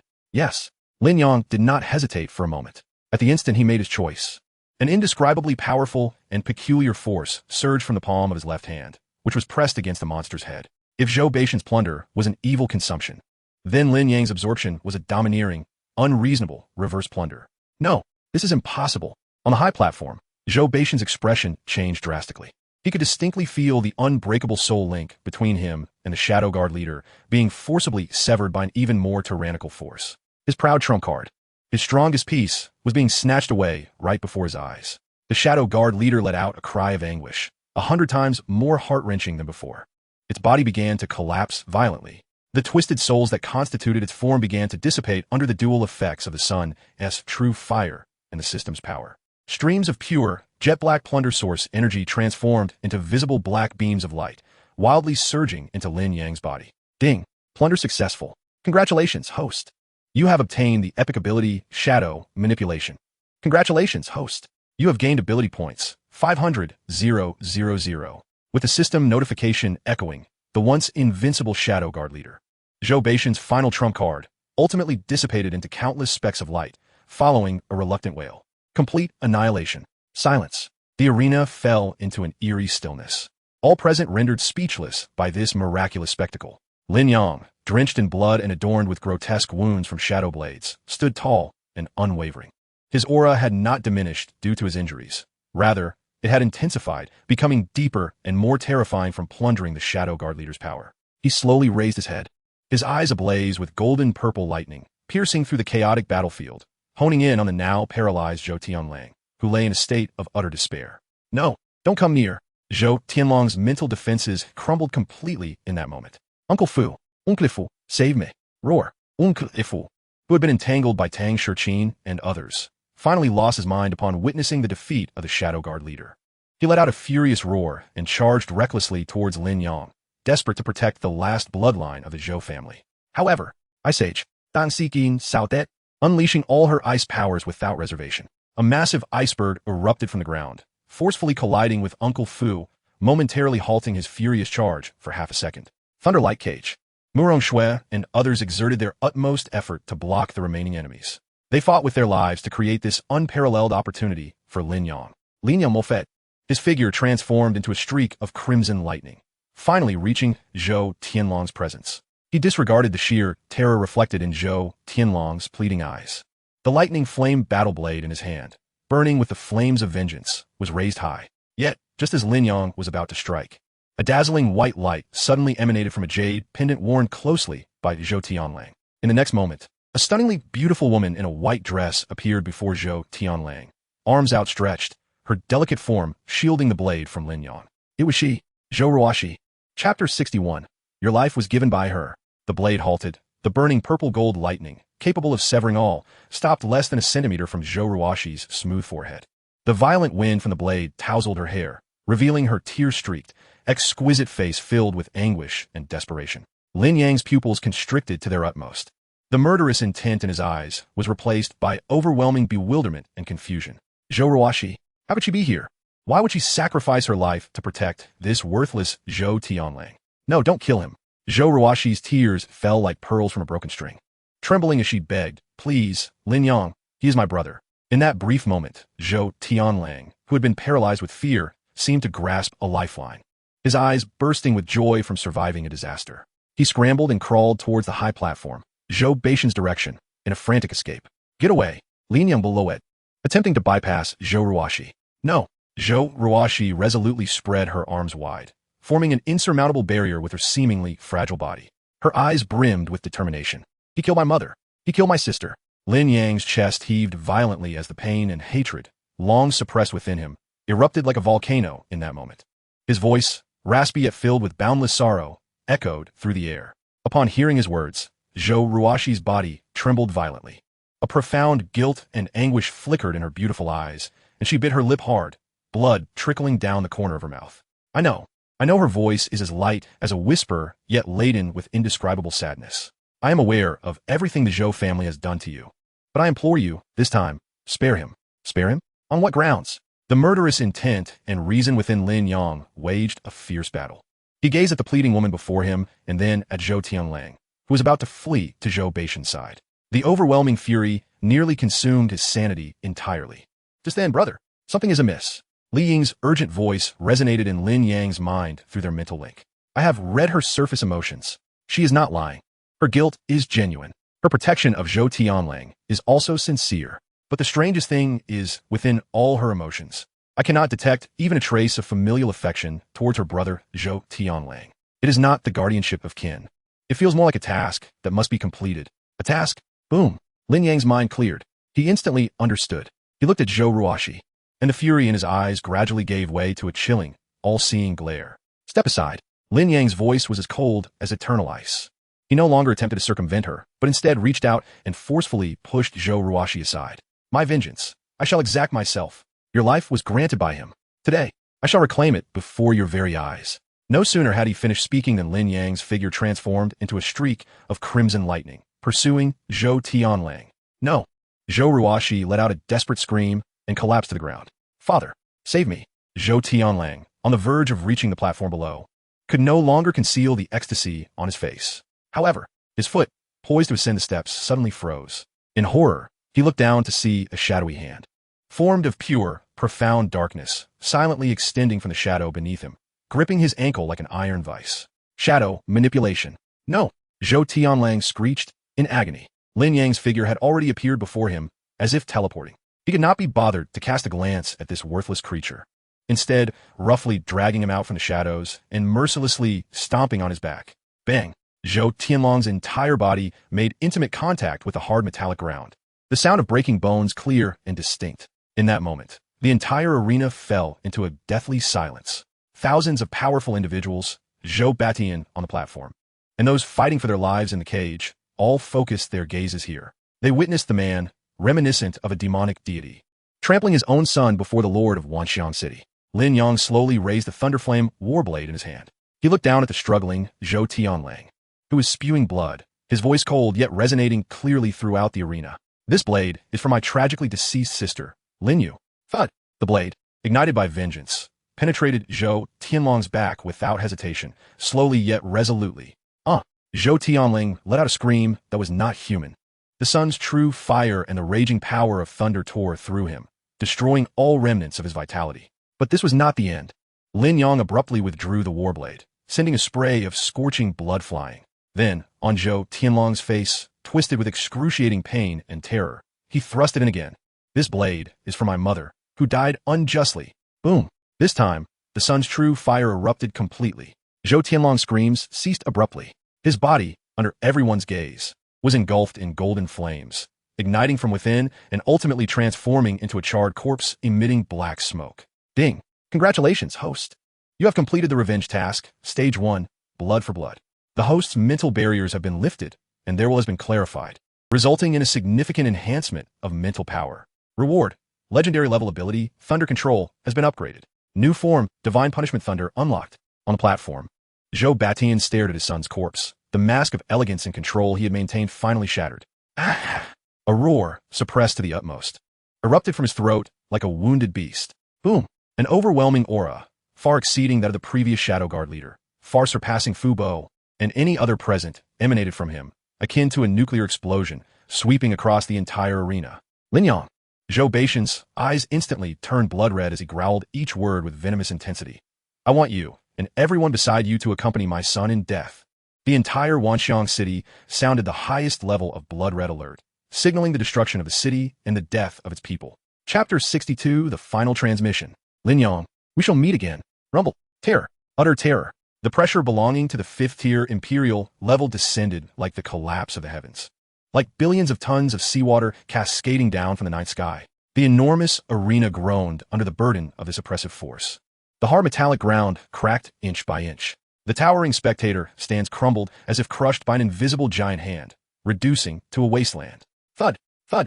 Those fortunate enough to have survived, the cannon fodder of the Allied forces, the most vicious death row inmates, could not even emit a scream before their bodies, like fragile porcelain, burst into clouds of blood mist. Even the likes of Tang Shurqin and Murong Shui felt their souls gripped by an icy hand. Making it difficult to breathe, their abilities rendered sluggish, nearly incapacitated. Li Yuqing's face turned pale, and she spat out a mouthful of blood. Had it not been for Li Ying's timely support, she might have fainted on the spot. So powerful. This is the true strength of the Lord of Wanxiang City.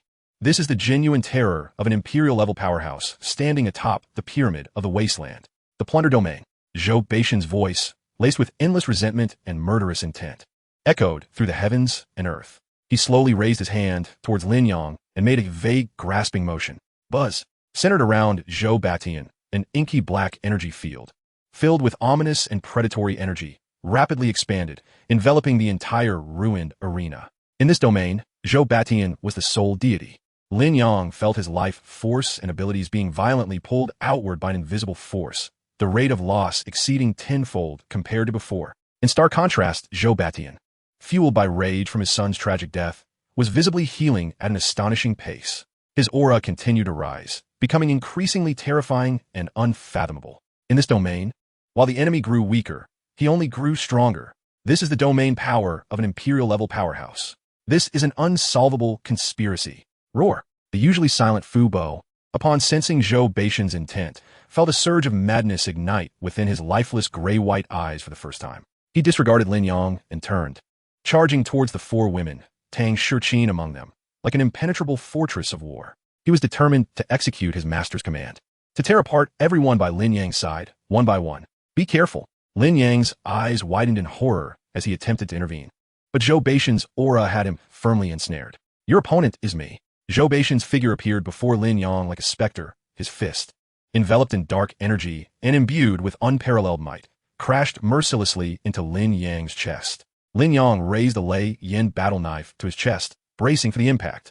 Clang! A thunderous sound erupted. Lin Yang was sent flying as if struck by a speeding train, his feet carving deep trenches into the ground for several dozen meters before he managed to halt his momentum.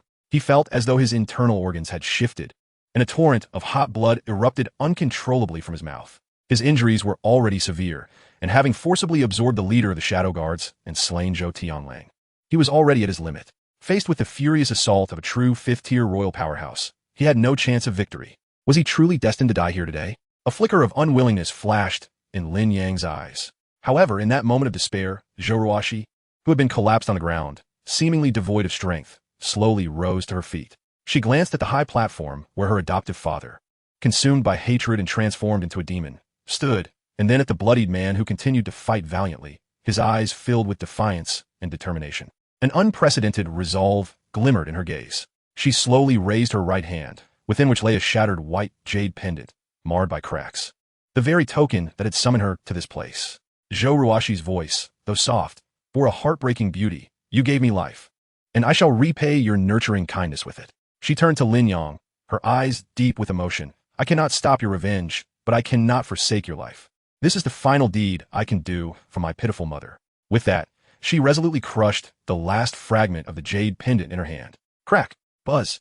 A surge of radiant white light, 100 times more intense and 1,000 times brighter than before, erupted from Zhou Ruoxi's palm. The brilliance was so dazzling and gentle that even Zhou Beishan's terrifying plunder domain was forcibly purified, creating a vast area of blankness. A colossal silver teleportation array, composed of countless arcane runes and pulsating with strong spatial waves, materialized around Zhou Ruoxi, enveloping Lin Yang and the struggling Tang Shurqin and her companions. Spatial teleportation. You wretched girl. How dare you? Zhou Batian roared in fury as he realized what was unfolding. He never expected that his most obedient and least threatening daughter would possess such a terrifying card up her sleeve and betray him at such a crucial moment. In a fit of rage, he abandoned Lin Yang and unleashed a colossal black hand, forged from plundering source energy, towards the teleportation array, aiming to crush it and everyone within. Yet, Zhou Ruoxi stood unwavering at the center of the array, gazing at the cataclysmic hand with no trace of fear, instead wearing a smile of liberation. She opened her mouth, summoning her last vestiges of strength to silently say to Lin Yang, survive. Go to the Central Academy in the capital. There lies the truth of the apocalypse. Boom! Just as Zhou Beishan's black hand was about to descend, Fu Bo, who had been relentlessly attacking Tang Shurqin and the others, suddenly changed direction, roaring as he collided with the colossal hand using his hardened body. He was not attempting to save Lin Yang. Rather, it was the instinct of a loyal servant to protect the only bloodline of the Zhou family. Zhou Ruoshi. Bang! Fu Bo's body, capable of withstanding missiles, disintegrated into a cloud of flesh and blood under the strike of a royal powerhouse's domain. But he successfully bought the crucial 1/10 of a second needed for the teleportation array to activate. Chapter 63. Coordinate Shift. Welcome to Zombie City. Buzz.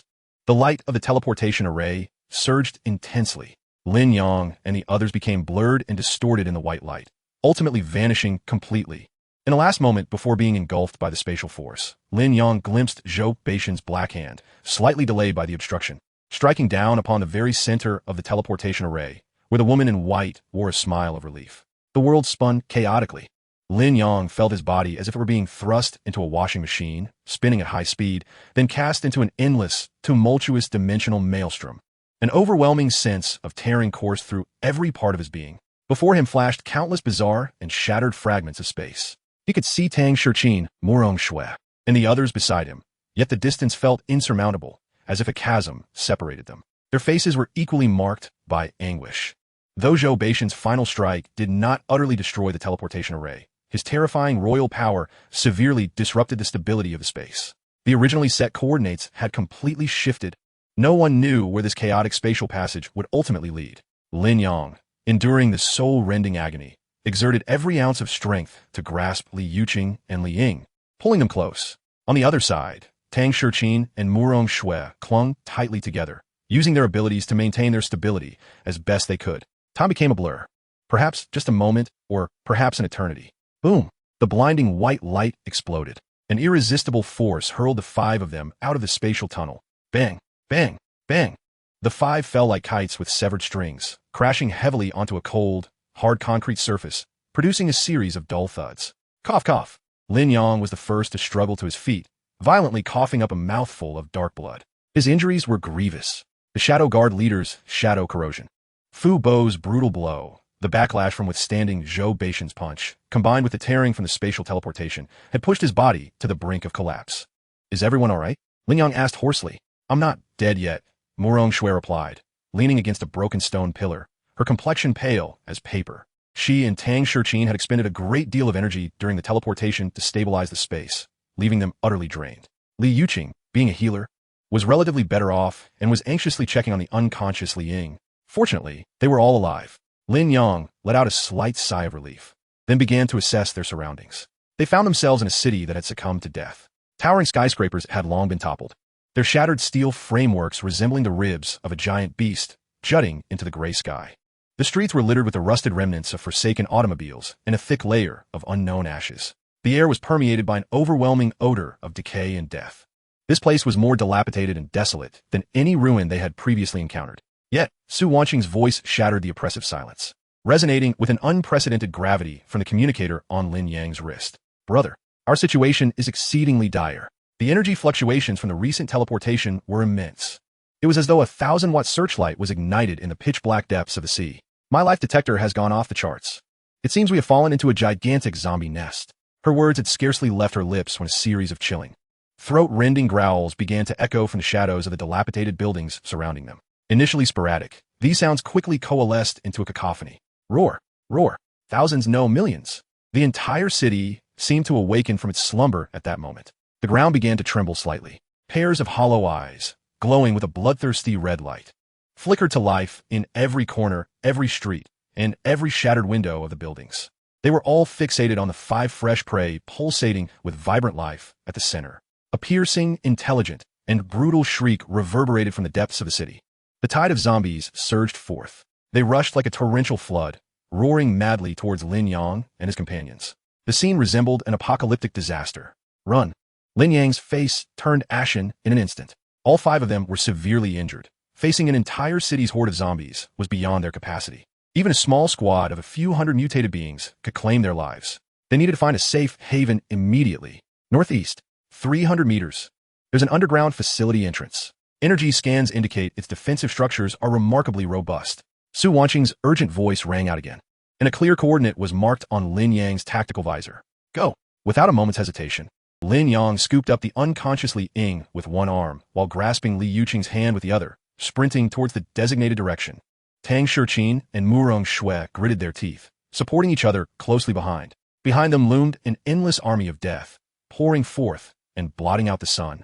300 meters felt like an insurmountable chasm between life and death at that moment. Closer, closer. They could now see the massive, heavily fortified metallic gate shimmering with a metallic sheen, nestled beneath the wreckage of a collapsed building. However, just as they were about to reach the entrance, a faint mechanical whirring broke the air. Above the tightly sealed metal gate, a dusty surveillance camera slowly rotated its lens. The cold red indicator light precisely locking onto Lin Yang, who was sprinting at the front. In the next second, a cold, emotionless electronic voice echoed through the ruins, drowned in the cacophony of zombie growls. Warning, unauthorized personnel detected approaching. Please immediately declare your identity. Otherwise, the highest level defense protocol will be activated. Chapter 64. The Welcome Ceremony of the City of Death. That frigid electronic voice pierced through the already taut nerves of the group like the sharpest blade. Declare their identity? In such a cursed place, to identify oneself to a cold machine of unknown allegiance? It was, without a doubt, the most absurd joke imaginable. Lin Yang gritted his teeth against the pain coursing through his body, rapidly assessing their dire predicament. All were gravely injured. The energy left within him by Zhou Batian and the Shadow Guard leader gnawed at his vitality like a parasitic worm. Tang Shiqin and Murong Shui had nearly exhausted their powers to stabilize the chaotic teleportation channel, their faces pale and devoid of color, barely able to remain standing.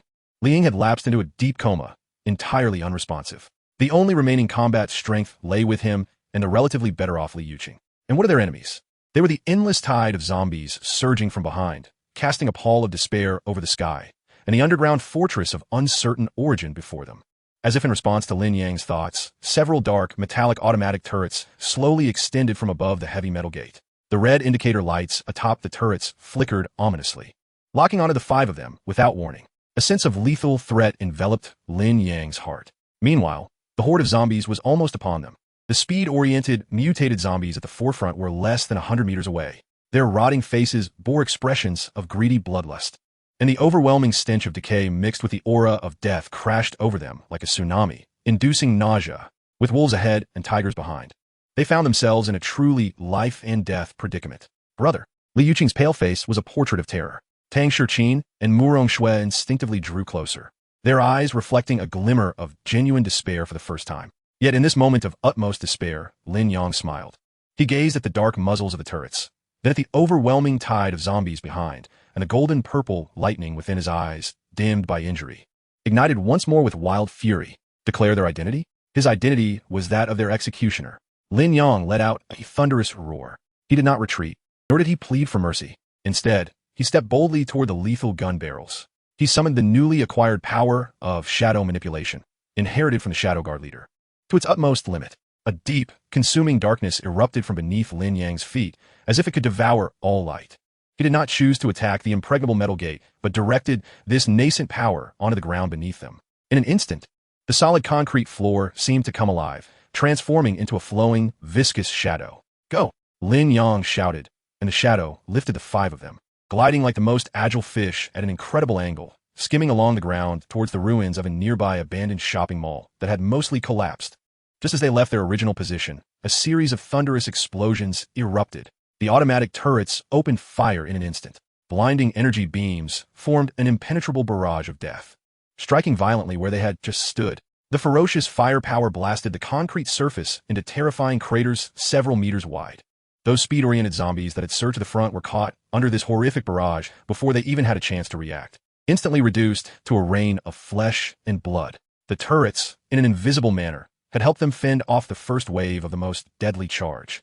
As they slid into the remnants of the shopping mall, Tang Shiqin could no longer contain herself and spat out a mouthful of blood. Yet, without a hint of hesitation, she bit her tongue, using the sharp pain to stimulate her final reserves of energy, forcing out the last vestige of her ice power. Ice wall.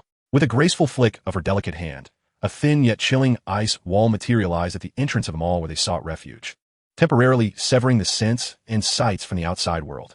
After accomplishing this feat, she collapsed entirely into Murong Shui's embrace, drained of strength. This was no ordinary defense system.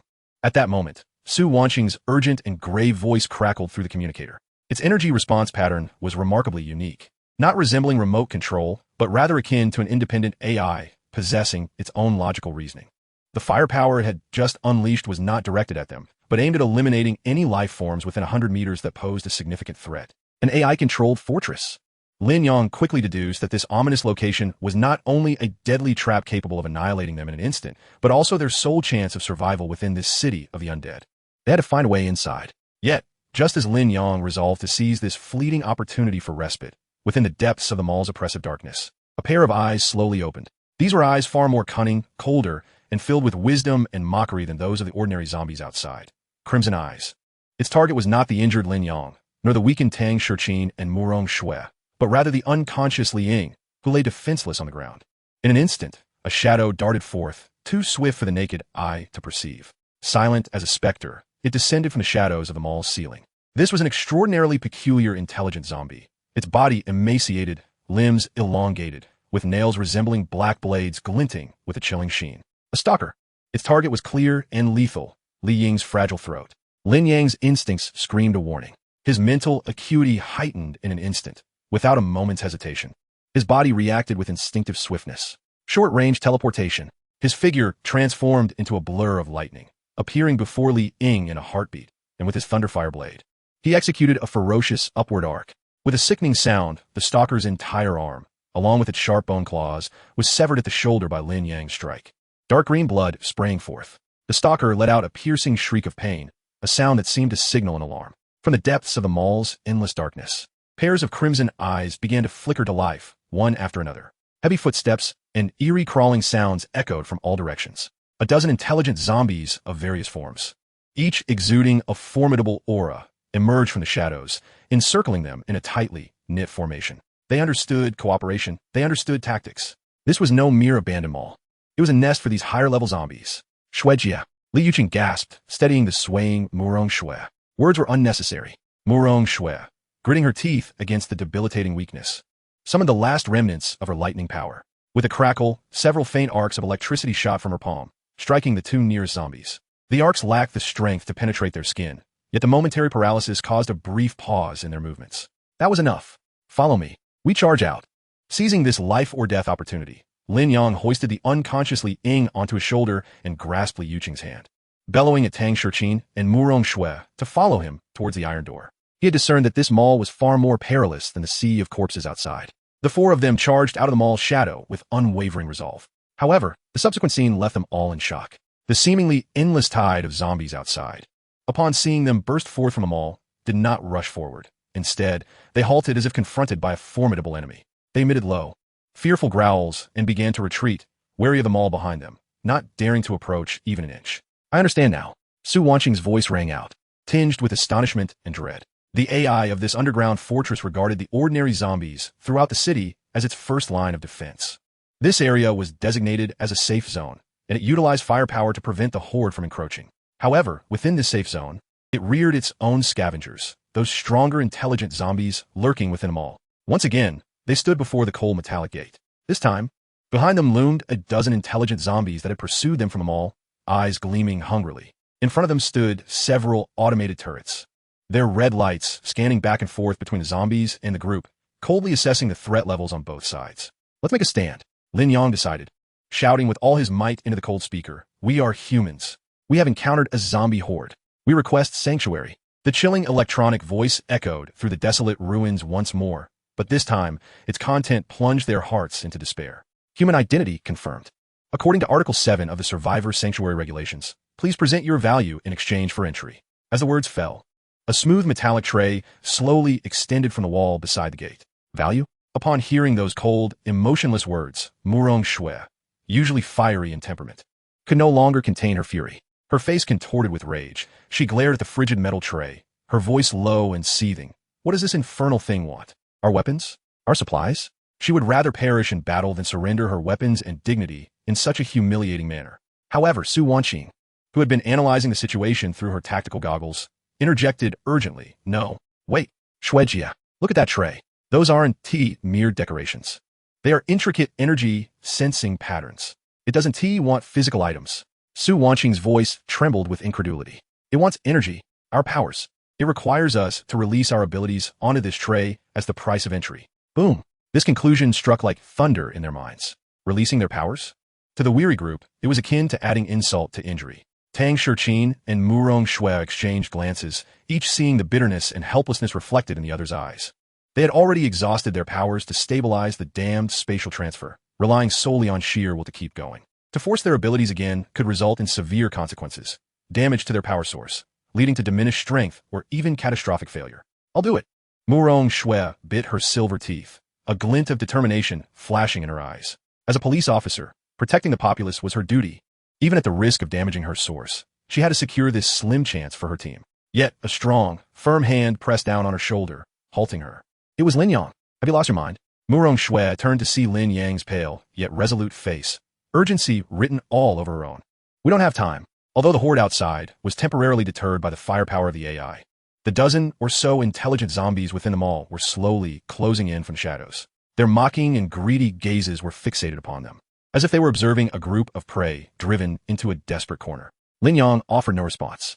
He merely cast a deep glance at the women behind him, at the unconscious Li Ying, and at the worried Li Yuqing, before finally resting his gaze upon the cold metallic tray. His expression instantly transformed into one of chilling resolve and determination. He approached the metallic tray with deliberate slowness. Lin Yang, no. Tang Shichin reacted, her voice rising in alarm. Lin Yang bore the most severe injuries among them. The predatory power of a royal-class powerhouse and the shadow corrosion of the Shadow Guard leader were wreaking havoc within him. To wield any abilities now would be tantamount to courting death. Yet Lin Yang was resolute. He took a deep breath, refraining from utilizing his familiar Sun True Fire or Lightning control, for he understood that despite their formidable nature, these powers had been depleted after relentless battles. He was willing to gamble on the new power he had recently acquired, one that he could not yet control, and which was causing chaos and agony within him. He abruptly raised his right hand and struck the metallic tray with great force.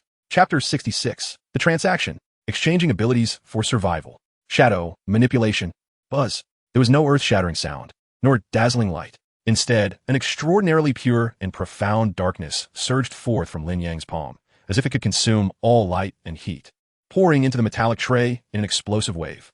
This force was wild, chaotic, and reeked of ominous destruction. It was the power of the Shadow Guard leader, an embodiment of the purest, epic evil forged from the souls of thousands of ability users by Zhou Batian.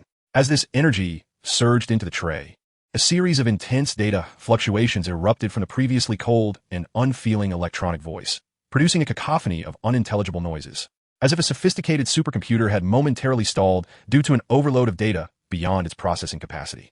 High-level shadow attribute energy detected. Energy level assessment in progress. Value assessment exceeds S rank. The stuttering electronic voice was filled with shock and confusion. Now was the moment. A glint of cold light flashed in Lin Yang's eyes as he seized the opportunity. Instead of retreating, he unleashed the pressure within him, belonging to the 5th-tier royal class. Albeit weak, yet intrinsically potent, mixed with the overwhelming murderous intent honed in the sea of corpses and blood, and pressed it forcefully against the tightly sealed gate. Open! Lin Yang's voice roared like a demon from the depths of the abyss, frigid and domineering, filled with undeniable will. The AI fell silent. 3 seconds of profound stillness ensued. For those outside, these 3 seconds felt as long as a century. Finally, the cold electronic voice reemerged, but this time, it bore a trace of subtle, human-like respect within its emotionless tone. Highest value confirmed. Permission unlocked. Welcome, esteemed powerhouse. With that proclamation, the heavy metallic gate, symbolizing death and life, began to rise slowly with a grating mechanical sound.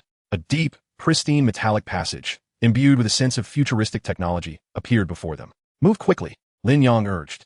Rushing in first, the women, sensing the urgency, followed closely behind. Boom! As they entered, the metallic gate slammed shut, completely isolating the cacophony of zombie roars and the reluctant growls of the intelligent zombies outside. The world became instantaneously tranquil. Yet within everyone's hearts, there was no trace of joy, only a deeper sense of vigilance and unease. This AI was undoubtedly formidable. I'll treat sistering, Li Yuqing declared without hesitation, crouching down to place her gentle healing light upon Li Ying's forehead. Meanwhile, Su Wanqing, upon entering the passage, swiftly retrieved a mini tablet from her tactical backpack, her fingers flying across the screen as she attempted to connect to and crack the internal network. This isn't working. Moments later, beads of cold sweat appeared on Su Wanqing's forehead. The firewall level of this AI is beyond my imagination. Its logical core is protected by an encryption method I've never encountered. I need time. At that moment, a silver metallic door at the deepest part of the passage slid open silently. A male robot, impeccably dressed in a British butler's uniform, moved gracefully, but with hollow, lifeless eyes, stepping forward with a steady pace. In its hands, it held a silver tray. On the tray lay 5 syringes filled with a mysterious azure liquid, arranged neatly. The robot approached the group, bowed slightly, and in its equally emotionless electronic voice, it said, "Welcome to Noah's Ark Shelter Number 7. This is the purification agent prepared for you, capable of eliminating the abnormal energy corrosion within you and repairing bodily injuries. Please inject it immediately." Purification agent? Lin Yang's gaze sharpened instantly as he stepped forward, positioning himself protectively in front of the women, blocking the robot's outstretched tray. "What is this?" His voice was cold, imbued with an undeniable sense of pressure as he stared intently into the robot's vacant electronic eyes, as if trying to see through it. "Brother, don't touch it." Su Wanqing's urgent voice rang out simultaneously. She had already aimed her tactical goggles at the syringes, streams of data flashing rapidly across the lenses. The component analysis is complete. It's a highly concentrated nutrient solution, a powerful cell activator, and a special calming component I've never seen before that resonates strongly with the genes of ability users. Su Wanqing's tone grew grave. The conclusion is that this substance is indeed harmless to the body and may even provide substantial benefits, rapidly healing our injuries. However, the calming component is highly likely to completely suppress our abilities for a short period, temporarily losing our powers. In this fortress, steeped in eerie mystery, being stripped of their capacity for resistance was akin to being lambs led to slaughter. This is not an act of goodwill. This is a cold test wrapped in a sugar-coated guise, or rather disarmament. In response to Lin Yang's inquiry, the robotic butler exhibited no emotional fluctuation, merely reiterating the rules in its icy electronic voice. To prevent any foreign, unknown viruses or parasitic energy from contaminating the internal environment of the shelter, all entrants must inject the purification agent. This is the highest protection rule of Noah's Arkansas. Additionally, the agent rapidly restores your physical strength and repairs bodily injuries. This is the basic welfare provided to valuable survivors. My people do not need your products. Lin Yang flatly rejected the offer, his tone resolute and domineering. He could fight with his injuries, but he would never allow himself or the women beside him to fall into an irretrievable predicament. He turned a point at Li Yuqing, who was diligently treating Li Ying, and declared to the robot, "We have our own healer."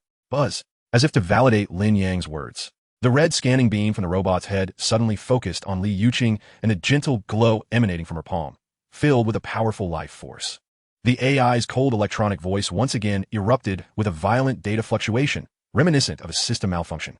The detection of high-sequence life attribute energy has led to a reassessment of permissions, and a shelter request has been accepted. Once again, the AI has made concessions due to the value it perceives in them. Chapter 67, The Ark of Noah. Is it a trap or an opportunity? Please follow me.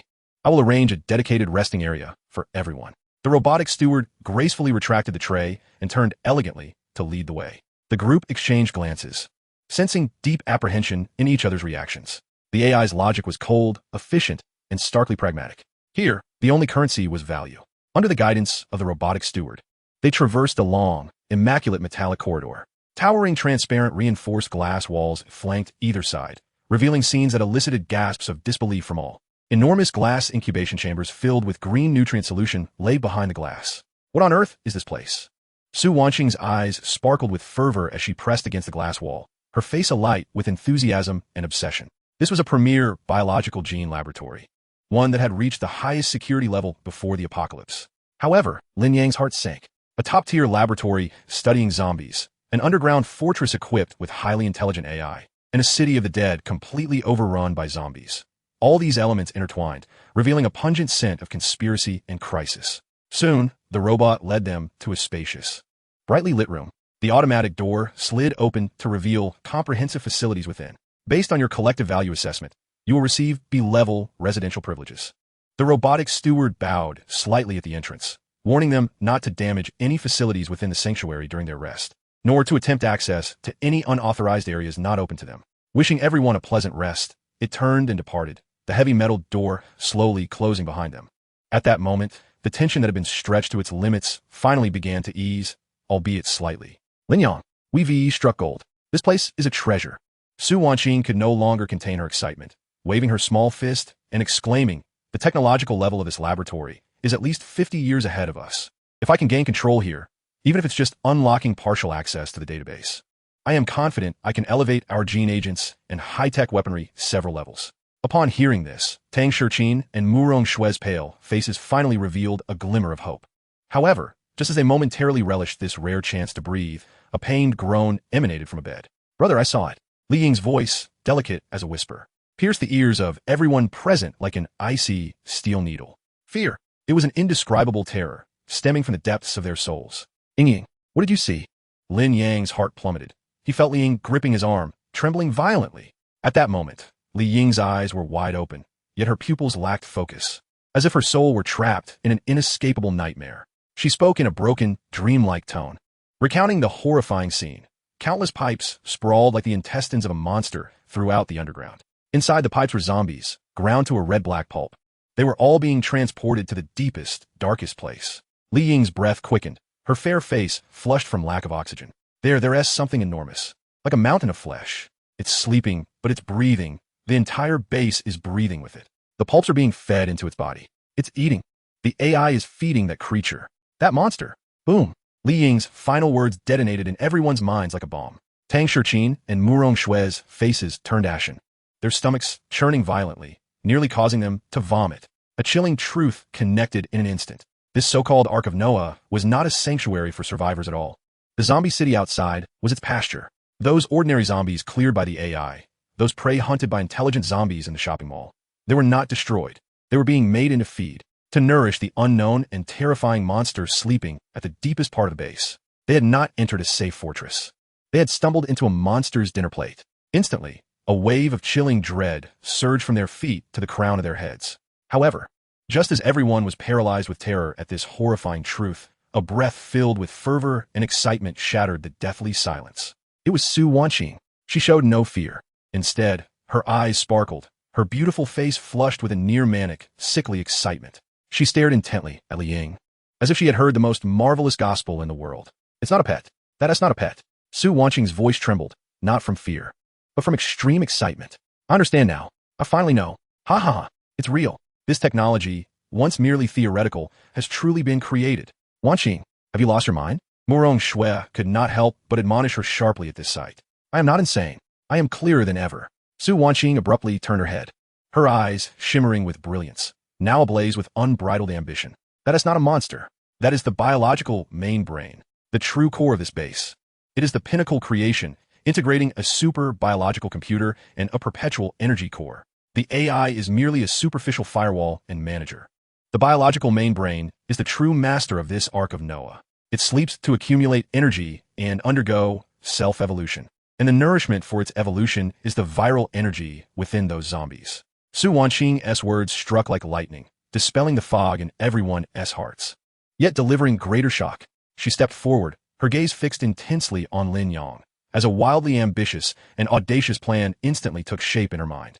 Chapter 68. The AI's Pet. The terrifying flesh ball in the depths. "Brother, we can turn the tables. The AI's logic is fixed. It currently considers us valuable guests, but it will never grant us the highest permissions. However, the biological main brain is different. It is in a primitive state of slumber, like an unborn child.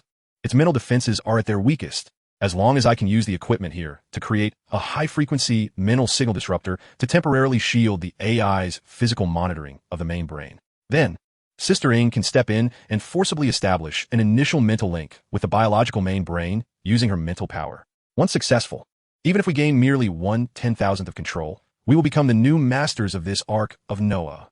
The whole room fell into a deathly silence. Everyone was utterly stunned by Su Wanqing's mad plan. The risks were immeasurable. If they failed, the AI would instantly classify them as the highest threat, and they would face the endless destructive onslaught of the entire fortress. Yet the rewards were unimaginably great.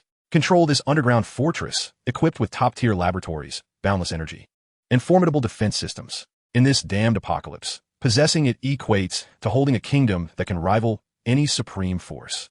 Lin Yang's breath grew heavy as he gazed upon Su Wanqing's face, filled with fervor and confidence, and then glanced at the uncertain expressions of the women behind him. At that moment, the blood within him ignited. Fortune favors the bold. Lin Yang has never been one to cower in fear. He approached the metallic table at the center of the room and slammed his fist down with great force. Bang! Lin Yang's voice resonated with unwavering authority, filled with undeniable dominance. "Whatever is needed, we will procure it for you." His words acted as a calming balm, instantly dispelling all doubts and anxieties among the group. Indeed, what is there to fear? From the moment the apocalypse struck, every step they took was a dance upon the edge of a blade. Now, an extraordinary opportunity lay before them. If it did not take the leap, who would they be? Excellent. A spark of excitement flickered in Su Wanqing's eyes as she recognized that with Lin Yang's assent, the matter was half settled. Without hesitation, she retrieved a mini tablet from her tactical backpack, her fingers dancing swiftly across the screen, producing a complex list of materials and molecular formulas in an instant.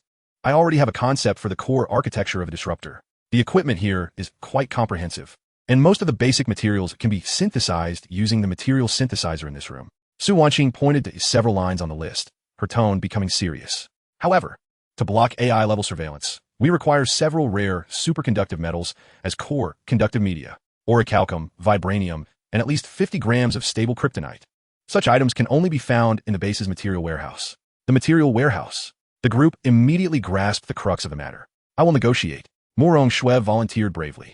Although her temperament was fiery, she had once been a police officer and believed her approach would be more suitable for negotiations than Lin Yang's domineering style. Lin Yang did not object, merely nodding in agreement.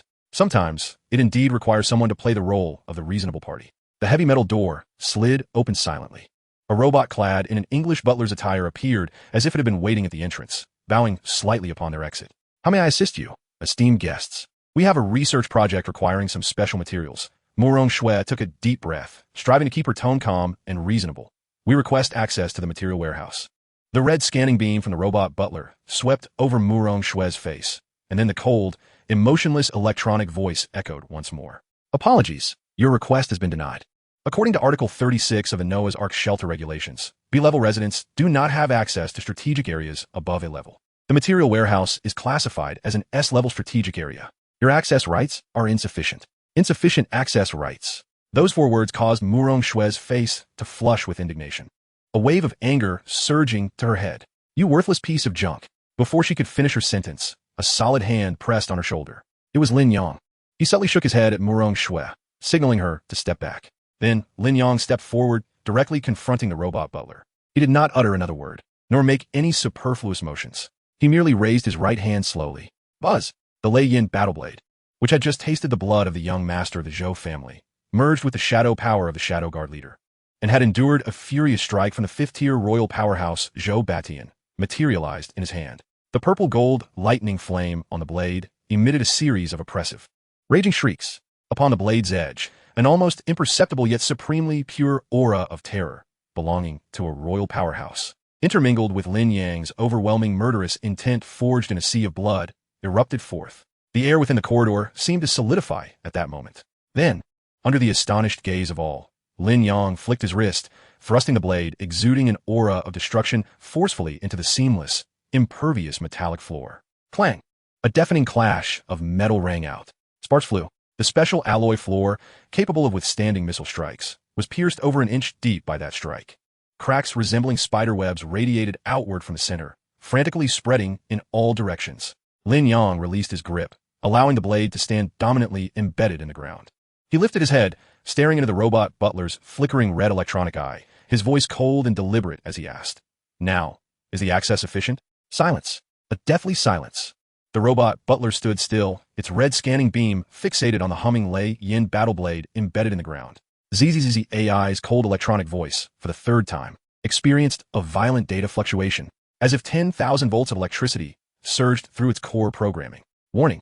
High threat, royal level deterrent weapon detected. Security protocols have been passively triggered. Access rights are being reassessed. Assessment complete. B-level access temporarily elevated to A level. The fragmented, chaotic electronic voice echoed within the corridor, lingering for a full 5 seconds.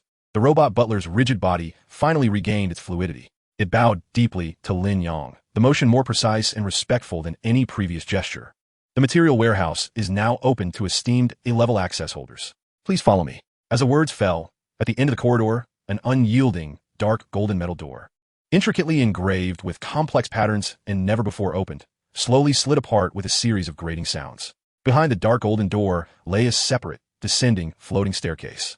You all stay here, rest, and recover your strength while protecting them. Lin Yang instructed Tang Shiqin and Li Yuqing. He sensed that this S-level material warehouse was heavily guarded and might contain additional defensive mechanisms. I will go with you. Murong Shui stepped forward without hesitation. Although she had also exhausted much energy, her lightning powers inherently stimulated cellular vitality, allowing her to recover faster than Tang Shurqin, and at that moment, she was barely capable of fighting. Lin Yang glanced at her, nodding. One more person provides an additional layer of security. The two followed the robot butler onto the floating staircase. The staircase slowly descended, plunging at least 100 meters underground, revealing an unimaginably vast subterranean space before their eyes. Towering, at least 50 meters high, expansive, boundless, rows of towering metallic shelves stood in perfect alignment, resembling a silent legion of giants, imbued with a chilling, industrial beauty. The shelves were laden with a variety of goods sealed within special alloy boxes. Some boxes bore the chemical symbol for iridium-192. Others displayed caution symbols for high radiation. Still, others were coated in a thick layer of frost, exuding a chilling aura below freezing. My heavens! Even the well-traveled Murong Shui could not help but gasp in astonishment. Any single box of materials within this place, if placed in any survivor base of the apocalyptic world, would undoubtedly incite a bloody contest. Yet here, they are carelessly piled up like refuse. Esteemed A-level authority holder, you have 30 minutes of access. Please retrieve the materials you require within the designated area. The robotic steward extended its hand, casting a beam of light upon the ground, delineating an area of approximately 200 square meters. There, the rare metals listed on Su Wanqing's inventory were neatly stacked. 30 minutes? Designated area? A cold smirk crept upon Lin Yang's lips. As if disregarding the robot's instructions, he boldly stepped beyond the so-called designated zone. Warning, you have exceeded the authorized area. Please return immediately. Otherwise, the robotic steward's warning abruptly ceased. For Lin Yang had approached it, placing his hand, ablaze with golden-purple lightning, gently upon its metallic head. Should you utter another word?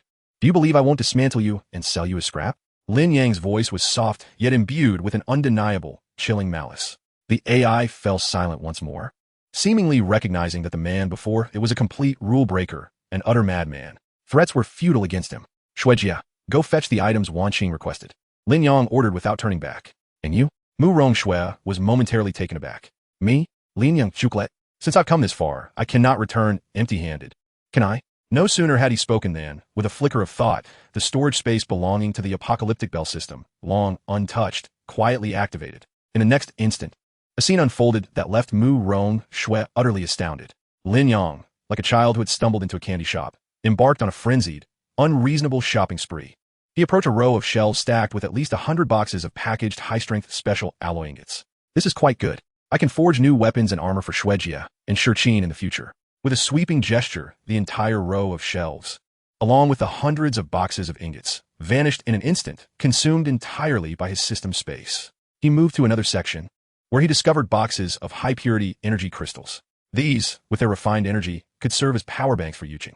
Another wave of his hand, and yet another row of shelves disappeared into thin air. And this cryogenic liquid nitrogen will surely come in handy for freezing a corpse king. This, high explosives, the more, the merrier. This appears to be military-grade concentrated nutrient paste, though unpalatable, can be life-saving. Murong Shui stood rooted in place, utterly dumbfounded. Her mouth agape. She watched as Lin Yang swept through the aisles like a locust swarm, leaving shelves in disarray and utterly bare. This man, was he intending to empty the entire warehouse? This was no mere audacity, it was sheer madness. Just as Lin Yang reveled in his plunder and prepared to delve deeper, his senses, enhanced by divine punishment thunder and mental fortitude, suddenly detected a faint yet perilously ominous presence emanating from the deepest corner of the warehouse. He halted his looting, brow furrowed. What is it? Murong Shui sensed his unease. Something feels amiss over there. Lin Yang's form transformed into a flash of lightning, traversing hundreds of meters to the innermost recess of the warehouse. Here, it was darker and more cavernous than elsewhere. A solitary, massive box, approximately 2 meters square, sat in the center. This box was composed entirely of a heavy, dark gray metal, with not a seam visible on its surface. Lin Yang reached out to touch it. Cold, heavy. It is lead, capable of shielding against the majority of radiation and energy detection. This is ultra-high purity lead. Above the box, there were no codes, no labels, and certainly no warning signs. Only 2 blood-red words, seemingly frozen in time, inscribed with madness and foreboding. Sample X, Chapter 70, Pandora's Box. Sample X? Lin Yang estroat involuntarily constricted. He slowly crouched down, his fingers mere inches from the cold lead box, and could distinctly feel waves of extremely faint yet intensely aggressive energy fluctuations seeping from within. It was a presence that made his very soul recoil in discomfort. Cold, evil, chaotic, filled with the primal desire to annihilate all. It felt as though what lay imprisoned within the box was not merely a sample, but a living, breathing, abyssal deity. Shuijie, step back. Lin Yang spoke in a low voice. At that moment, Mu Rongshui also sensed the chilling aura, her delicate face paling slightly. Without further inquiry, she immediately obeyed Lin Yang's command, retreating several meters, her lightning energy poised for any sudden developments. Brother, do not open that box. Just then, Su Wanqing's urgent, nearly shrill voice erupted from the communicator. I just accessed the residual access logs from the robotic steward. That box is the highest secret of the entire Noah's Ark. Codename Pandora. The outer lead alloy exceeds 30 centimeters in thickness. It is designed to block gamma-ray bursts and top-level psychic contamination. What lies inside must never, ever be released. It is extremely dangerous. Su Wanqing's voice was laced with unprecedented fear. Yet, at that very moment, a clear, even somewhat yearning prompt echoed in Lin Yang's mind from the long-dormant apocalyptic bell system. Ding. Detection of an ultra-high concentration, unknown property, mythic level, energy reaction. Warning. This energy source is extremely unstable, possessing formidable contamination and assimilation properties. Determination. Suspected fragment of mythic level, superpower origin. Absorption suggestion. Can be used for the repair and upgrade of the system's core module. Alternatively, can be used to enhance the host's designated superpower. With a very low probability of mythic level mutation. Mythic level. These three words struck Lin Yang's soul like a cataclysmic thunderbolt. His breath halted at that moment.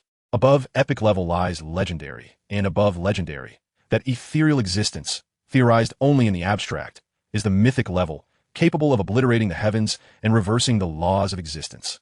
He had always believed that his Sun True Fire and Mu Rongshui's lightning control were among the pinnacle powers in this world. Yet now a living, breathing, mythic level opportunity lay bare before him. Danger? A hot potato? To hell with it.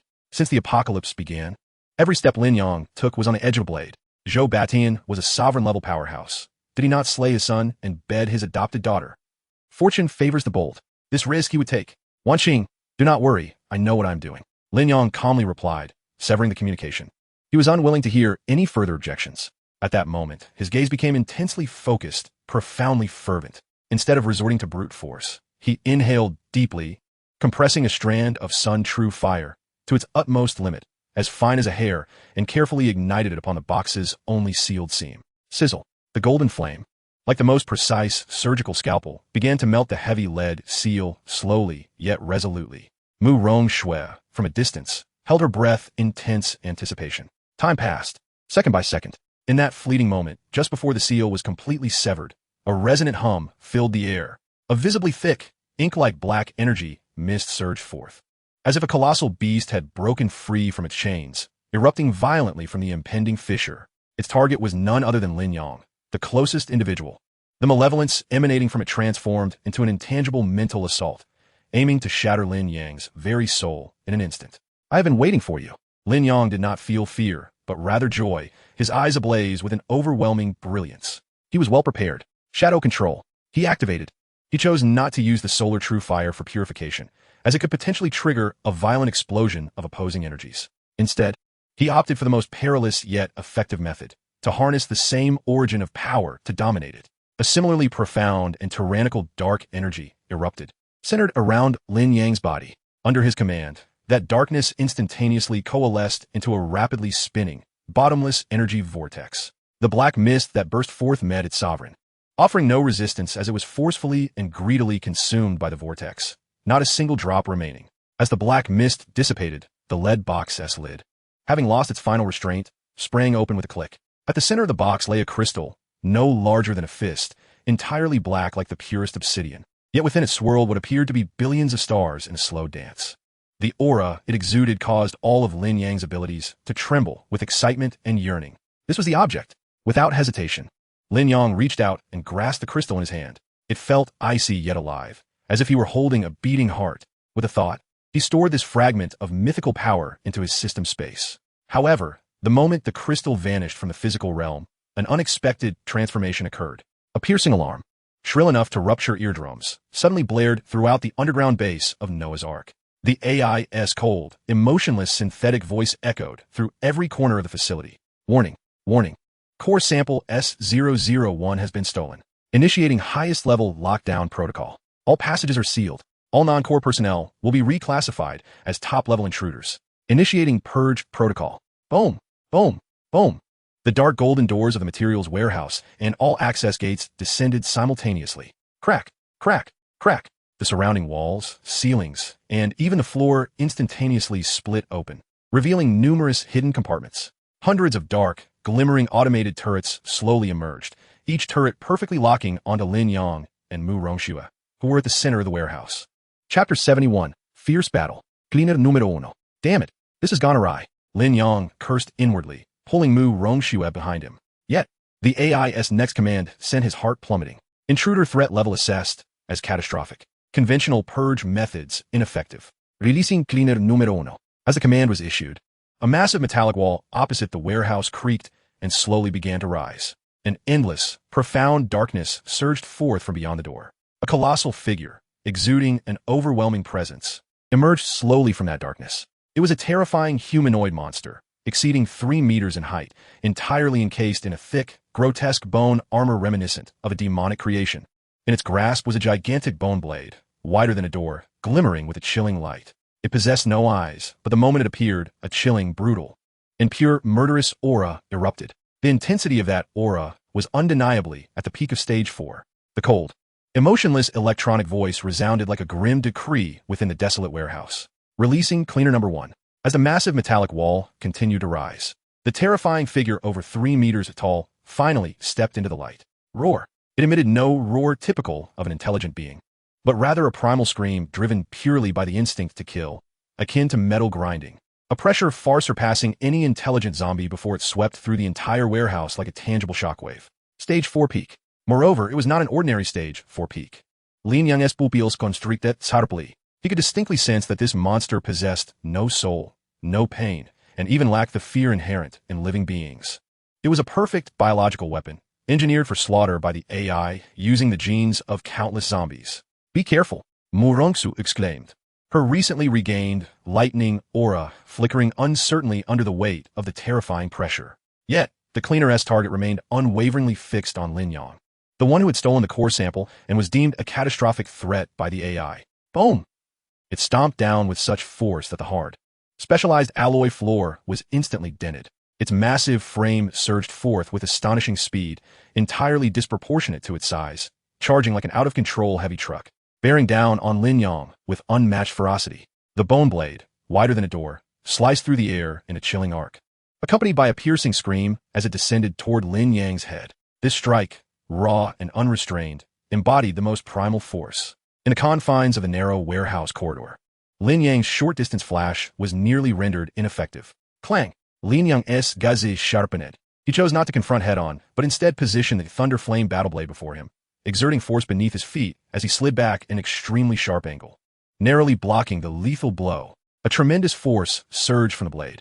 Lin Yang felt a numbing sensation in his palms as he was violently thrown back over 10 meters, colliding heavily against a row of metal shelves. Crash! The massive shelves, along with their towering piles of supplies, collapsed in a thunderous crash. Such immense power. Lin Yang's heart sank. He sensed that this creature's raw strength exceeded that of Zhou Long, who had previously gained immense strength by several folds. Without pause, the cleaner raised its enormous bone blade for a second, lethal strike. However, at that moment, Beast, your opponent is me. A crisp voice rang out. It was Mu Rongxue. Seeing Lin Yang being pushed back, a fierce rage ignited in her beautiful, cold eyes. She understood that in this contest of pure strength, she had to create even the slightest opportunity for Lin Yang.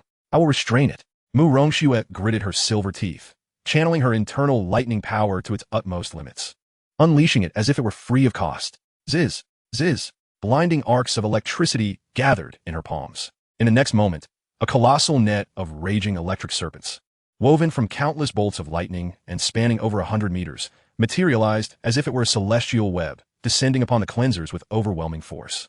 The cleansers appeared to sense the impending threat and attempted to evade, but the net's speed was far too swift. With a crackling sound, the net accurately enveloped its form. The violent power of electricity erupted instantaneously, as numerous electric serpents darted wildly across its fearsome bony armor, producing a cacophony of searing sounds. Although it did not completely breach the creature's formidable defenses, the sudden surge of electricity rendered its massive body momentarily rigid and numb for half a second. That was sufficient. Well done. A glint of brilliance flashed in Lin Yang's eyes as he seized this fleeting opportunity, one bought with Murong Shue's sacrifice. He leapt from the rubble. The power of divine punishment thunder surged unreservedly into his right arm, fully coating the blade of the Thunder Flame battlesword. The originally purple-gold blade now shimmered with a pure, golden hue, exuding an aura of destruction. "Break for me," Lin Yang bellowed, striking the massive joint connecting the cleanser's right arm with pinpoint accuracy. The sound was no longer the crisp clang of metal against metal, but rather a dull, flesh-rending noise as the indestructible bony armor was cleaved open, revealing a ghastly wound deep enough to expose bone. Charred flesh rolled, and the noxious, dark green blood gushed forth. A howl erupted from the cleansers, which had previously felt no pain, now expressing its fury and rage for the first time upon experiencing the annihilating force of divine punishment. It was thoroughly enraged. The heavy bone armor on its chest cracked ominously, revealing a mass of countless black holes, reminiscent of a beehive, sending shivers down one's spine. Chapter 72, 10 minutes. Life and death at full speed. In the next instant, sharp bone spines, flashing with a sinister green toxic glow, erupted from those holes like a torrential downpour, blanketing the entire corridor in a lethal barrage devoid of any escape routes. Damn it! Lin Yang's pupils constricted sharply. Without hesitation, he swiftly pulled Murong Shui, who was still maintaining the lightning net, behind him, shielding her with his own body. He did not flinch or evade, knowing he could not retreat. "Is that all you've got?" A flicker of wild fervor ignited in Lin Yang's eyes as another legendary power within him surged forth in an explosive release. Solar True Fire? With a thunderous roar, a golden flame, capable of incinerating all things, erupted from Lin Yang's body, forming a protective spherical shield over 3 meters in diameter.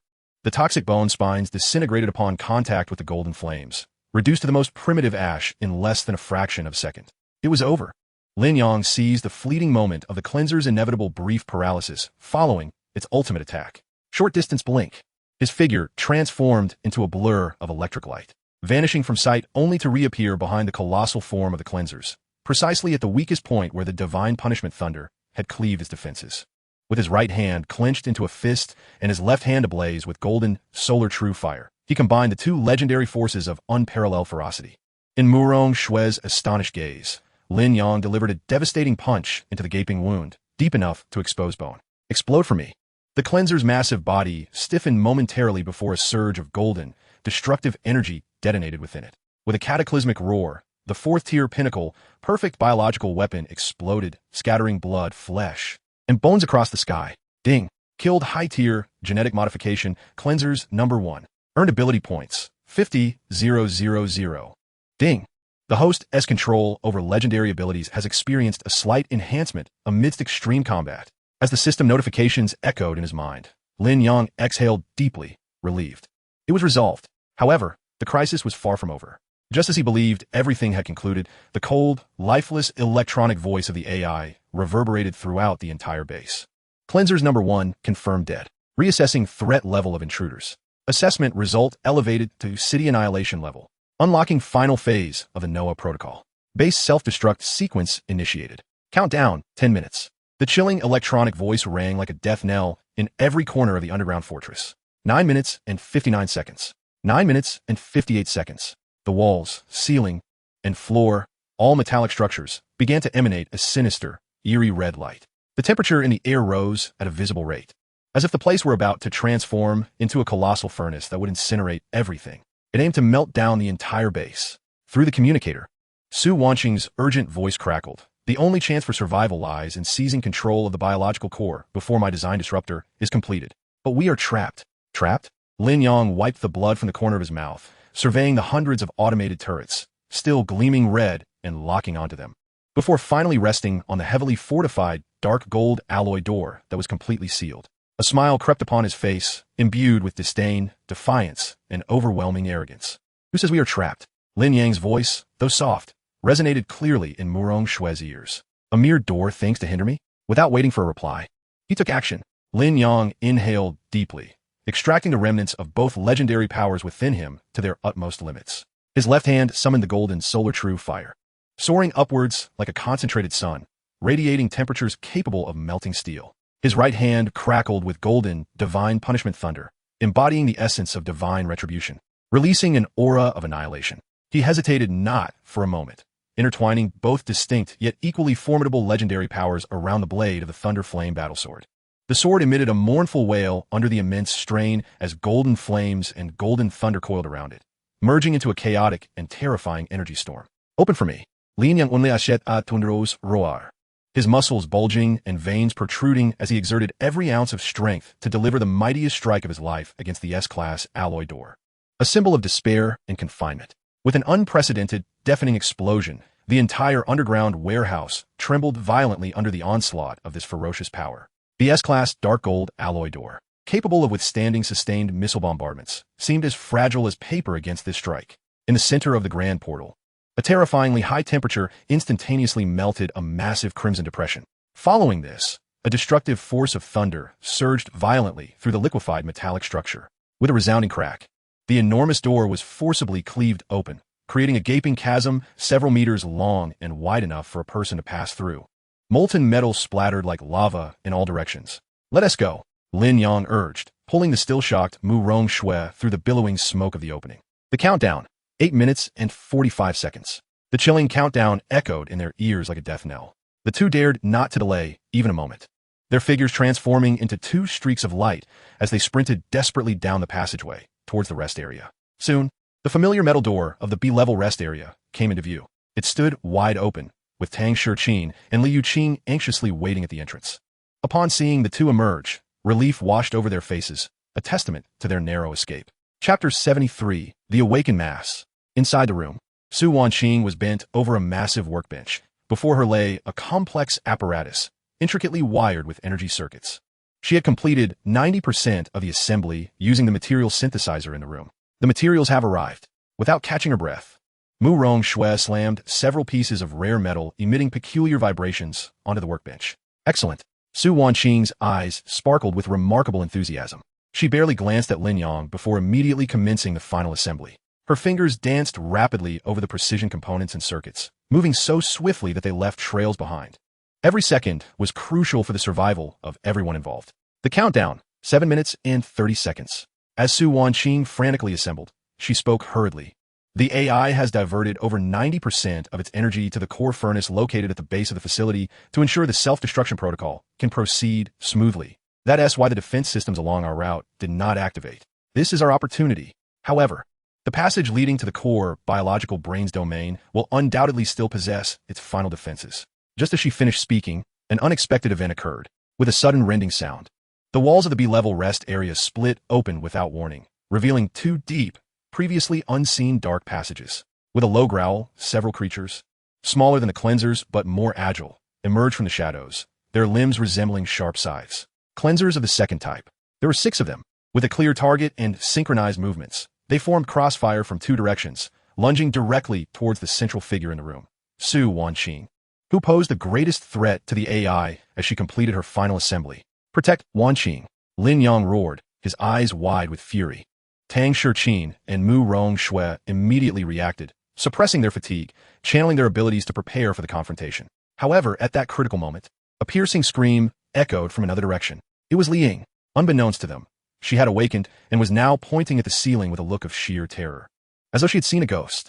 No, brother, the AI's true weapon is not them. Li Ying's voice, distorted by fear, was filled with endless despair. That mass. It has been awakened by the AI ahead of time. Her words, sharp and chilling as an ice-coated steel needle, pierced the eardrums of everyone present. Before anyone could react, a tremendous force surged forth. An indescribable, overwhelming mental pressure, vast as an ocean and heavy as a mountain, erupted from the deepest depths of the facility, sweeping through the room. In an instant, every person present, including Lin Yang, felt as if their brains had been struck by an invisible hammer weighing 10,000 tons. Ugh! Tang Shiqing and Mu Rongshui let out pain groans, feeling as if the very essence of their souls was being forcibly extracted from their bodies by this terrifying pressure. Even Lin Yang experienced a sharp, splitting headache, stumbling slightly. This mental pressure was pure and vast, yet carried an innate chaos and confusion. It had no specific target. Its unconscious expansion upon awakening had already wrought such horrific effects. The 6 cleansers that had just burst forth from the dark passages seemed unaffected. Being mere biological weapons, they possessed no souls and thus were impervious to mental attacks. Their sole target remained Su Wanqing, the greatest threat to the AI. With glinting, scythe-like limbs, They charged towards her with lethal intent. Not on my watch. Tang Shichin, enduring the piercing pain in her head, a trickle of blood escaping her lips, bore a resolute expression of undeniable determination. Without hesitation, she unleashed all the remaining power within her at that moment. Extreme cold domain. A piercing, ice-blue chill erupted from her, enveloping the area. The ground, walls, and air were instantly shrouded in thick frost. The 6 cleansers caught mid-air, suddenly froze, their surfaces crystallizing in a thick layer of ice, immobilized in place. Almost simultaneously, Mu Rong Shui steadied herself, gritting her teeth as a blinding flash of electricity erupted from her palm, forcefully striking the ground. Electromagnetic pulse. A wave of invisible electromagnetic energy radiated from her, causing the frozen cleanser sensory organs to flicker erratically, plunging them into brief system chaos. I will hold them off. Tang Shichin spat out a mouthful of blood tinged with ice shards, her cold gaze locking onto Lin Yang. For the first time, her eyes reflected an unwavering resolve, as if entrusting everything to him. Lin Yang, take them to the main brain. This is our only chance. She intended to sacrifice herself to buy precious time for the others. Let us go. Not one can be left behind. Lin Yang shouted, gripping Tang Shichin's arm and forcibly pulling her back behind him. In that moment, his gaze deepened, as profound as the darkest night. Shadow, manipulation. A darkness even more profound and overpowering than the surrounding passage erupted from Lin Yang, forming a vast, light-absorbing shroud that enveloped the cleansers, struggling to break free from their icy prison, along with the 2 dark passages. In the depths of that darkness, the creature's futile, enraged roars echoed. The disruptor is complete. At that critical moment, Su Wanqing exclaimed joyfully, her voice tinged with tears.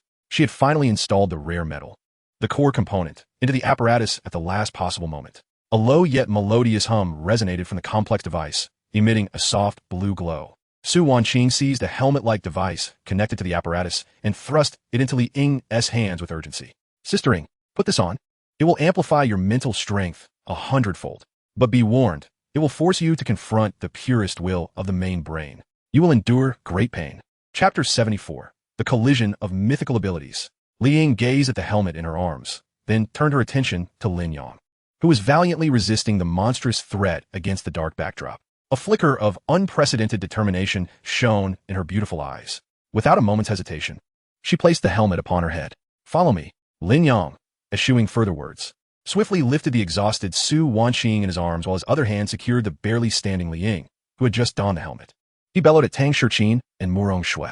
Count down, 5 minutes. The group dared not waste a second. Sprinting through the smoke-filled passageway that Lin Yang had forcefully cleared with a powerful strike, racing towards the depths of the base with desperation. They traversed one sealed corridor after another, rendered defenseless by energy reallocations, until they finally arrived at an immense subterranean dome that defied imagination. The moment they beheld the scene before them, everyone was utterly stunned. It was a colossal, pink fleshy sphere exceeding 100 meters in diameter, gently pulsating.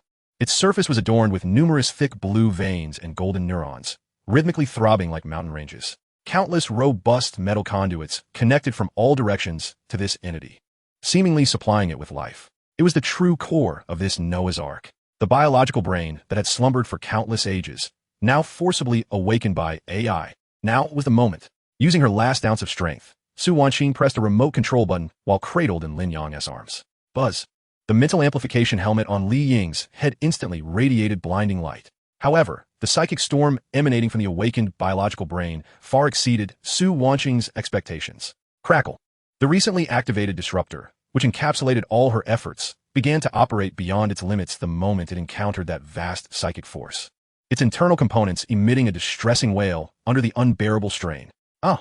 Li Ying let out a heart-wrenching scream. Under the helmet's amplification, she plunged unguarded into a boundless ocean of consciousness, blood streaming from her 7 orifices. Yet, just as everyone believed she was on the brink of mental collapse, a brilliant light, mingled with ecstasy and shock, suddenly erupted from her painfully contorted face. She abruptly lifted her head, gazing at Lin Yang, and with a voice that seemed to drift in a dream, exclaimed in awe, I am connected, brother. It harbors no malice. It resembles a newborn child. It is frightened. It has been imprisoned by that AI for countless years. Upon hearing these words, the weight that had burdened Lin Yang's heart finally lifted. It worked. However, just as Li Ying attempted to forge a deeper psychic link with the childlike brain and seize control, an unexpected twist occurred. Puffed, puffed, puffed. The surface of the massive flesh sphere suddenly erupted as numerous thick veins burst open without warning. Thick, foul-smelling nutrient fluid cascaded down like a waterfall. At the center of the countless ruptured veins and neurons, a figure, connected by thousands of fine blood-red tendrils, slowly emerged, having long lost its human form, resembling a terrifying puppet dangling from a mountain of flesh. It was a woman with disheveled hair, a gaunt face, and eyes filled with madness, resentment, and possessiveness. Her features, though still vaguely recognizable as once beautiful, were now only a mask of endless grotesqueness. She fixed her piercing gaze upon Li Yang and Lin Yang below, letting out a shrill, ghostly wail. "No, my child, no one shall take it from me." She was a woman, or rather, had once been one. Her body was as shriveled as that of a desiccated corpse, skin tightly clinging to bone, yet her eyes blazed with an almost tangible, dark green flame of madness. Thousands of fine blood-red tendrils writhed across her, linking her to the massive flesh sphere, forming a repugnant, symbiotic entity. It was she, Su Wanqing, cradled in Lin Yang's arms, gasped in horror at the sight of the woman's face, her pupils constricting violently. It was as if she recalled the most terrifying thing imaginable, and she screamed. "She is Qin Wan, the highest authority of this Noah's Ark, the most outstanding genetic biologist of this century." When the apocalypse erupted, she sent her last message to the outside world, declaring she would seal herself with the base. Everyone thought she had perished long ago. Dead? A grotesque smile, more hideous than tears, twisted across Qin Wan's gaunt visage as her voice emerged, sharp and hoarse, like two rusted metals scraping against each other. "How foolish! How could I die?" She spread her arms in a sickly, boastful manner, displaying her grotesque body connected to the flesh sphere. "Immérdi chose évolution, et chose immortalité." I designed the AI myself, transforming this city into my pasture, using millions of wretched lives to nourish my most perfect child, my greatest masterpiece. Qin Wan laughed maniacally, her laughter echoing beneath the vast dome, filled with chilling malice. "You think this is a refuge? No, this is the cradle I prepared for my child. Here, it will absorb the essence of all things, grow, evolve, and ultimately become the sole god of this new world. And I, Qin Wan, shall gain eternity as the mother of gods." A lunatic, a thoroughly deranged madwoman. Lin Yang's gaze turned icy in an instant.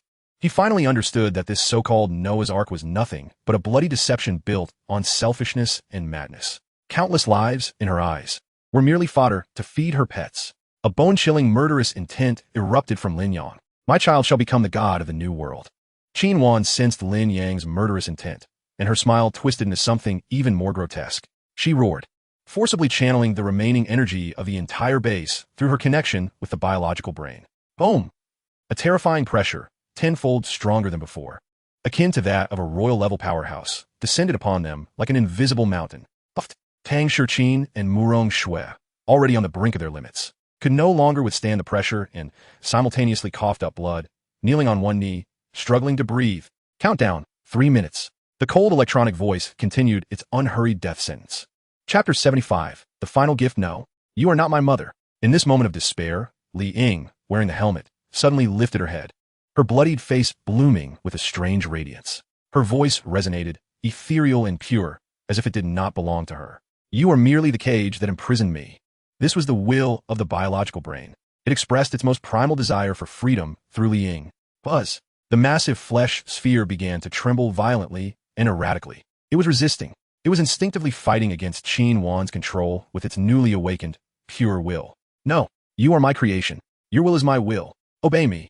Qin Wan's face contorted in disbelief. She had not anticipated that the child she regarded as her possession would rebel against her.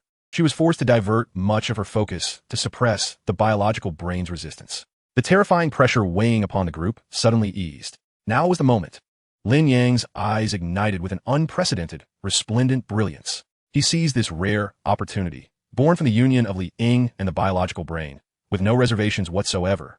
As a fleeting thought crossed his mind, the enigmatic black crystal, deemed mythic by the system and recently retrieved from the innermost depths of the warehouse, materialized in the palm of his hand. Without a moment's hesitation, Lin Yang's fingers clenched with fierce determination. Crack! The mythic-level ability source fragment shattered at his command. Ding! Detected that the host is actively absorbing the mythic-level source fragment. System core module repair initiated. Repair progress, 20. Warning. The host possesses two contrasting legendary abilities, Solar True Fire and Shadow Manipulation. Under the catalysis of the mythic level source power, An unknown resonance occurs between the two abilities. Temporary fusion has commenced. Congratulations, host. You have acquired the mythic level fusion skill, Judgment of Light and Darkness. Duration, 10 seconds. Boom! An unfathomable power, transcending all earthly laws, erupted within Lin Yang's being, reverberating with a deafening roar. His left hand ignited with a sacred and radiant golden flame, capable of purifying all worldly impurities. Conversely, his right hand pulsated with an abyssal darkness, so profound it seemed capable of devouring all light in the universe. Light and darkness, creation and destruction, these two extremes, once irreconcilable, now intertwined perfectly under his will. Lin Yang slowly raised his hands as light and dark converged, compressed, and spun wildly at his palms, ultimately coalescing into a spear approximately 2 meters long, one end pure light, the other absolute darkness, its shaft a swirling blend of these powers, exuding an aura potent enough to obliterate all laws, the spear of judgment of light and darkness.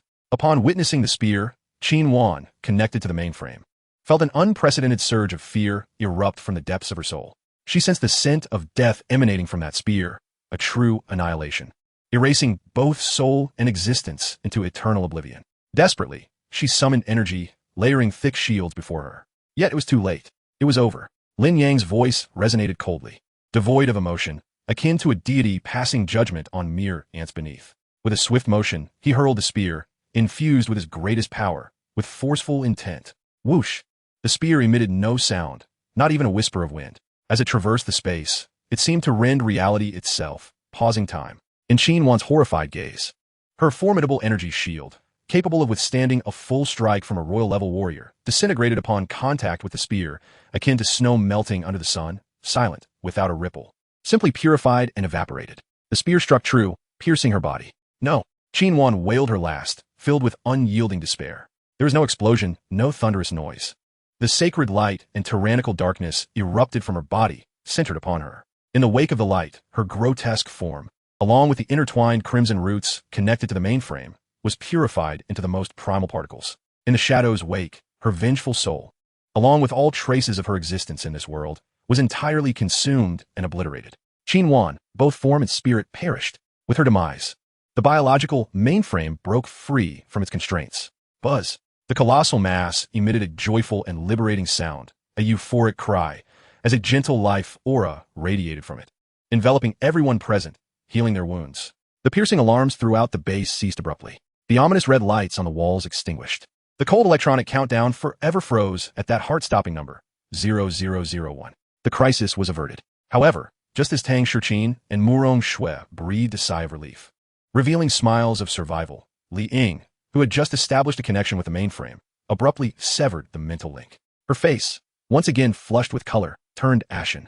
She gasped, expelling a mouthful of blood, her eyes wide with unprecedented terror and urgency. With all her might, she cried out to Lin Yang, "Brother, run." At the final moment before her annihilation, Qin Wan transmitted the highest authority of the Ark of Noah and its spatial coordinates to an unknown recipient, Zhou Beishan of the Tiandu base. Li Ying's desperate scream echoed like the most malevolent curse beneath the silent dome, propelling the hearts of those who had just escaped the brink of death into another abyss. Yet, the anticipated cataclysmic explosion did not occur. The cold electronic countdown, upon the completion of Li Ying's words, forever solidified at the glaringly red 0001. The suffocating self-destruct alarms of the Ark of Noah ceased abruptly. The ominous lights, embedded within all structures of the walls and ceiling, flickered out as if the power had been severed. The world fell silent. Thud! Tang Shiqin could no longer maintain her composure, collapsing onto the cold metallic floor, gasping for breath as her proud figure heaved violently. Beside her, Murong Shui fared no better, sliding down against the wall, her lightning aura extinguished. Her once cold visage now pale and drained, reflecting the aftermath of survival. Their gazes converged on the man who stood resolutely upright. Lin Yang. He remained still. The terrifying aura of light and darkness dissipated, as if that world-shattering blow had nothing to do with him. Yet, this very demeanor instilled a profound sense of shock and reliance within the two women. This man had once again created a miracle in the direst of circumstances. Buzz. At that moment, the enormous biological mainframe emitted a joyful and liberating mental call. A pure and gentle life energy, akin to the warmest breeze of spring, surged outward from it, softly caressing everyone present. Tang Shiqin and Murong Shui felt a warm current enveloping them, as their external and internal wounds began to visibly heal. Even the fatigue from overexerted abilities swiftly faded. Lin Yang too sensed this energy, revitalizing him as it flowed through his nearly depleted body post-judgment of light and darkness. At that instant, the system's prompt arrived as anticipated. Ding! Successfully purified the Mother of Noah, rescued the nascent mainframe, completed hidden S-level mission. Reward: 100,000 ability points. Reward: Mythic level ability, Source Fragment X1, fragmented. Reward: Host gains temporary title, Savior of Noah. A flicker of fervor ignited in Lin Yang's eyes. 100,000 ability points, and a fragmented mythic shard. This time, he had wagered correctly. Fled groan interrupted Lin Yang's toges. It was Lin Yang. Under the healing influence of life energy, her grievous state rapidly mended, yet she did not awaken. Instead, after a soft moan, her body went limp, slipping into unconsciousness as she fell backward. The overload from the mental link, compounded by the lethal information received in her final moments, had overwhelmed her spirit, plunging her into a deep coma. Ingya. Lin Yang's expression shifted as he darted forward, catching her delicate form in his arms. He placed a finger on her pale wrist, his brow furrowing tightly. Her pulse was faint and erratic. In Lin Yang's gaze, a hint of anxiety and tenderness emerged, a sentiment even he was unaware of. No longer hesitating, he carefully infused a slender, exquisitely controlled strand of Taiyang Jinhua into Li Ying's body, acting as the gentlest of guardians, protecting her precarious heart pulse. Witnessing this scene, Tang Shichin and Murong Shui, not far off, felt a subtle stir within their hearts. It was the first time they had seen such a tense expression on Lin Yang's otherwise decisive face. Buzzing. As if sensing Lin Yang's efforts to rescue the friend who had aided his escape, the colossal biological mainframe extended several slender, soft tendrils, composed purely of life energy, gently brushing against Lin Yang's arm. A pure sentiment of proximity, gratitude, and reliance flowed through the tendrils, reaching Lin Yang's mind. In this brief contact, Lin Yang unexpectedly perceived fragments of Li Ying's spirit lingering within the connection channel. Through these fragments, he glimpsed a lonely soul imprisoned in endless darkness, unaware of its identity, origin, or destination. It could only feel eternal desolation and the insatiable desire instilled by its mother, a consuming madness. Until Li Ying's benevolent spiritual force, like a ray of light, entered, it experienced communication for the first time, sensing companionship and a profound yearning for freedom. Lin Yang Siget, his gaze softening as he looked at the unconscious Li Ying in his arms. Fear not, she is unharmed. He seemed to promise both the bewildered mainframe and himself. Brother, leave Sister Ying to me. At this moment, Su Wanning regained some energy, freeing herself from Lin Yang's embrace and swiftly rushing to a medical pod abandoned in a corner, connecting the lines in a few swift moves. The medical equipment here was a century ahead of the outside world, and with the mainframe's life energy, Sister Ying would soon recover. Lin Yang nodded, carefully placing Li Ying into the medical pod. After completing this, Su Wanning immediately dashed to the control panel. She was about to commence her zero-cost acquisition. The mainframe willingly granted her partial low-level permissions, akin to revealing half the combination to a bank vault to a genius hacker. Su Wanning's fingers danced across the virtual screen, creating a blur as countless streams of data rushed past her pupils. Surveillance system, take over. Broadcasting system, take over. Material synthesis system, take over. Within mere minutes, the entire surface system of the Noah Ark was under her complete control. With a playful spirit, Su Wanning even utilized the broadcasting system to announce, in a sweet yet sinister tone, a notification that echoed throughout the desolate base. Ahem, we hereby announce that this base has a new master. The previous master has been forcibly ousted due to mismanagement. Welcome, Mr. Lin Yang, to offer your guidance. Tang Shichin and Murong Shui exchanged glances, both amused and exasperated. This brilliant female scientist indeed had a mind unlike ordinary individuals. However, just as Su Wanning was about to seize the moment, using the mainframe's cooperation to further take control of the core functions and transform the place into their own domain, her actions suddenly halted. Her pupils locked onto the deepest recesses of the mainframe's core code. There lay a blood-red file package, encrypted over 100 times with the highest permissions by Qin Wan. It was an ultimate backdoor program she could not evade. Sweat beaded on Su Wanning's forehead as she harnessed her extraordinary intellect to begin decoding frantically. 1 second, 2 seconds, 3 seconds. When portions of the program's commands were forcibly deciphered, her face turned as pale as death. She whirled around to Lin Yang, who was checking on Li Ying, her voice trembling with sheer terror, almost incoherent. It's over. That lunatic Qin Wan left behind the final trump card. Su Wanning pointed at the blood-red code on the screen, her voice cracking with despair. This backdoor program is bound to the highest permissions obtained by Zhou Batian. If Zhou Batian forcibly takes over the base from the outside using that permission, the mainframe will detonate all its accumulated energy. Su Wanning's lips quivered as she uttered the devastating conclusion that could plunge anyone into despair. Chapter 77. The Concerto of Ice and Thunder. This base would become a massive pit with a radius of 100 kilometers. Tiandu Base, a steel fortress transformed from an old financial center, loomed like a sword piercing the ashen sky, overlooking the desolate city. In a luxurious office of 1,200 square meters on the top floor, the lavish interior starkly contrasted with the apocalyptic landscape outside. Thick Persian carpets, priceless antique furnishings, and a colossal climate-controlled wine cabinet adorned the room.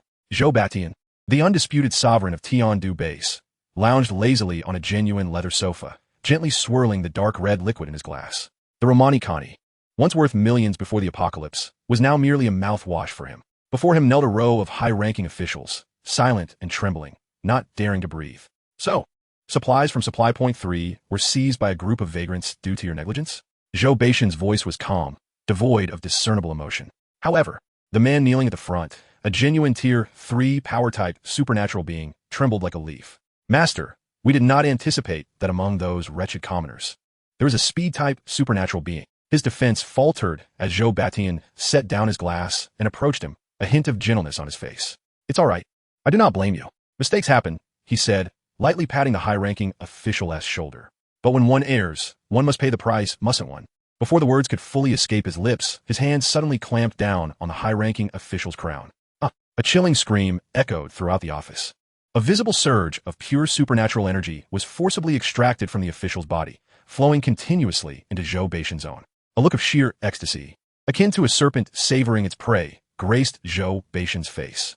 Plunder, his mysterious and domineering system ability. In mere seconds, the Tier 3 supernatural being was reduced to a lifeless husk, collapsing to the ground, the spark in his eyes extinguished.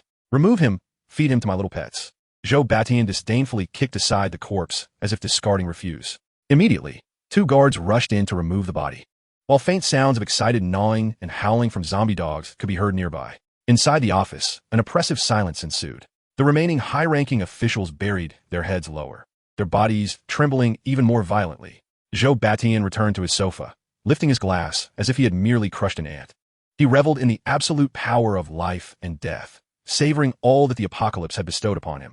At that moment, a peculiar black communicator on his wrist emitted a piercing buzz.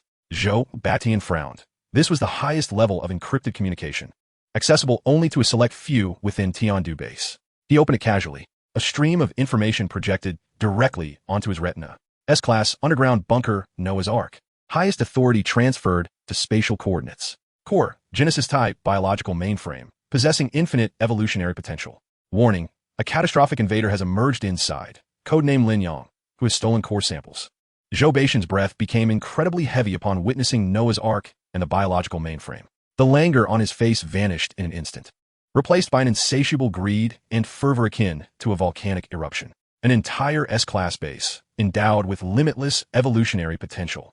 This was nothing short of a divine gift bestowed upon him. Securing it would not only mean controlling the capital, but also unifying the entire war zone, thus becoming a true sovereign of the apocalyptic realm, within reach. However, as his gaze fell upon a segment of murky yet crucial imagery attached to the information stream, the fervor on his face froze instantaneously. The image depicted a familiar figure enshrouded in the extremes of light and darkness, thrusting forth a spear of judgment that obliterated a woman connected to a massive, fleshy entity, erasing both her and her very existence.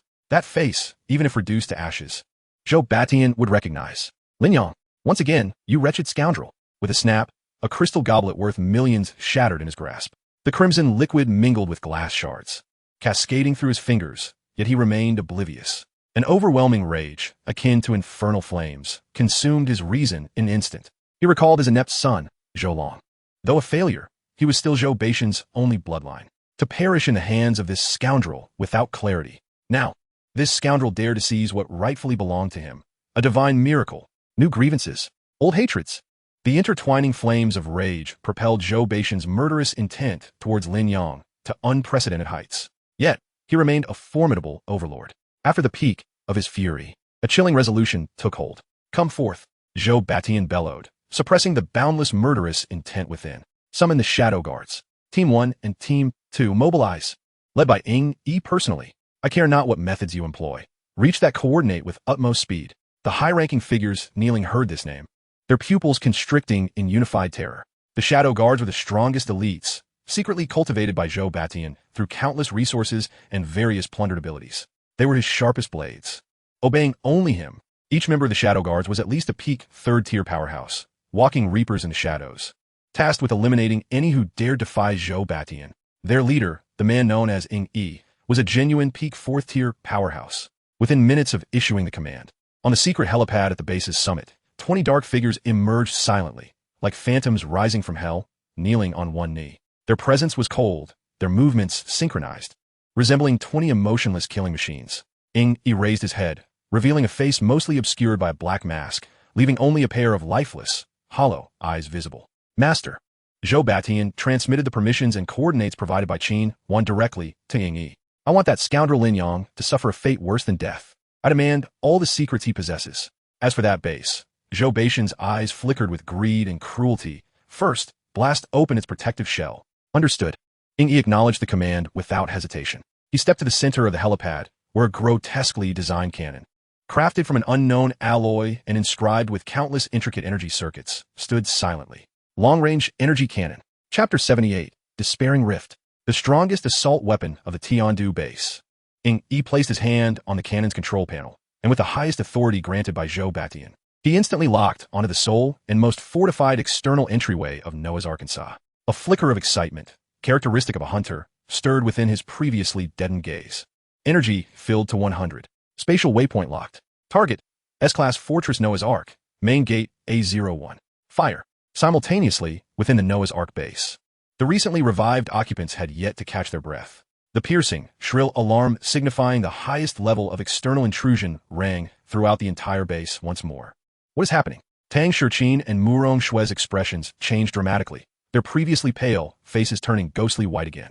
Su Wanqing was at the main control console, attempting to take over the core system when she heard the alarm. She abruptly looked up at the main monitoring screen, on the three-dimensional structural map representing the base's exterior.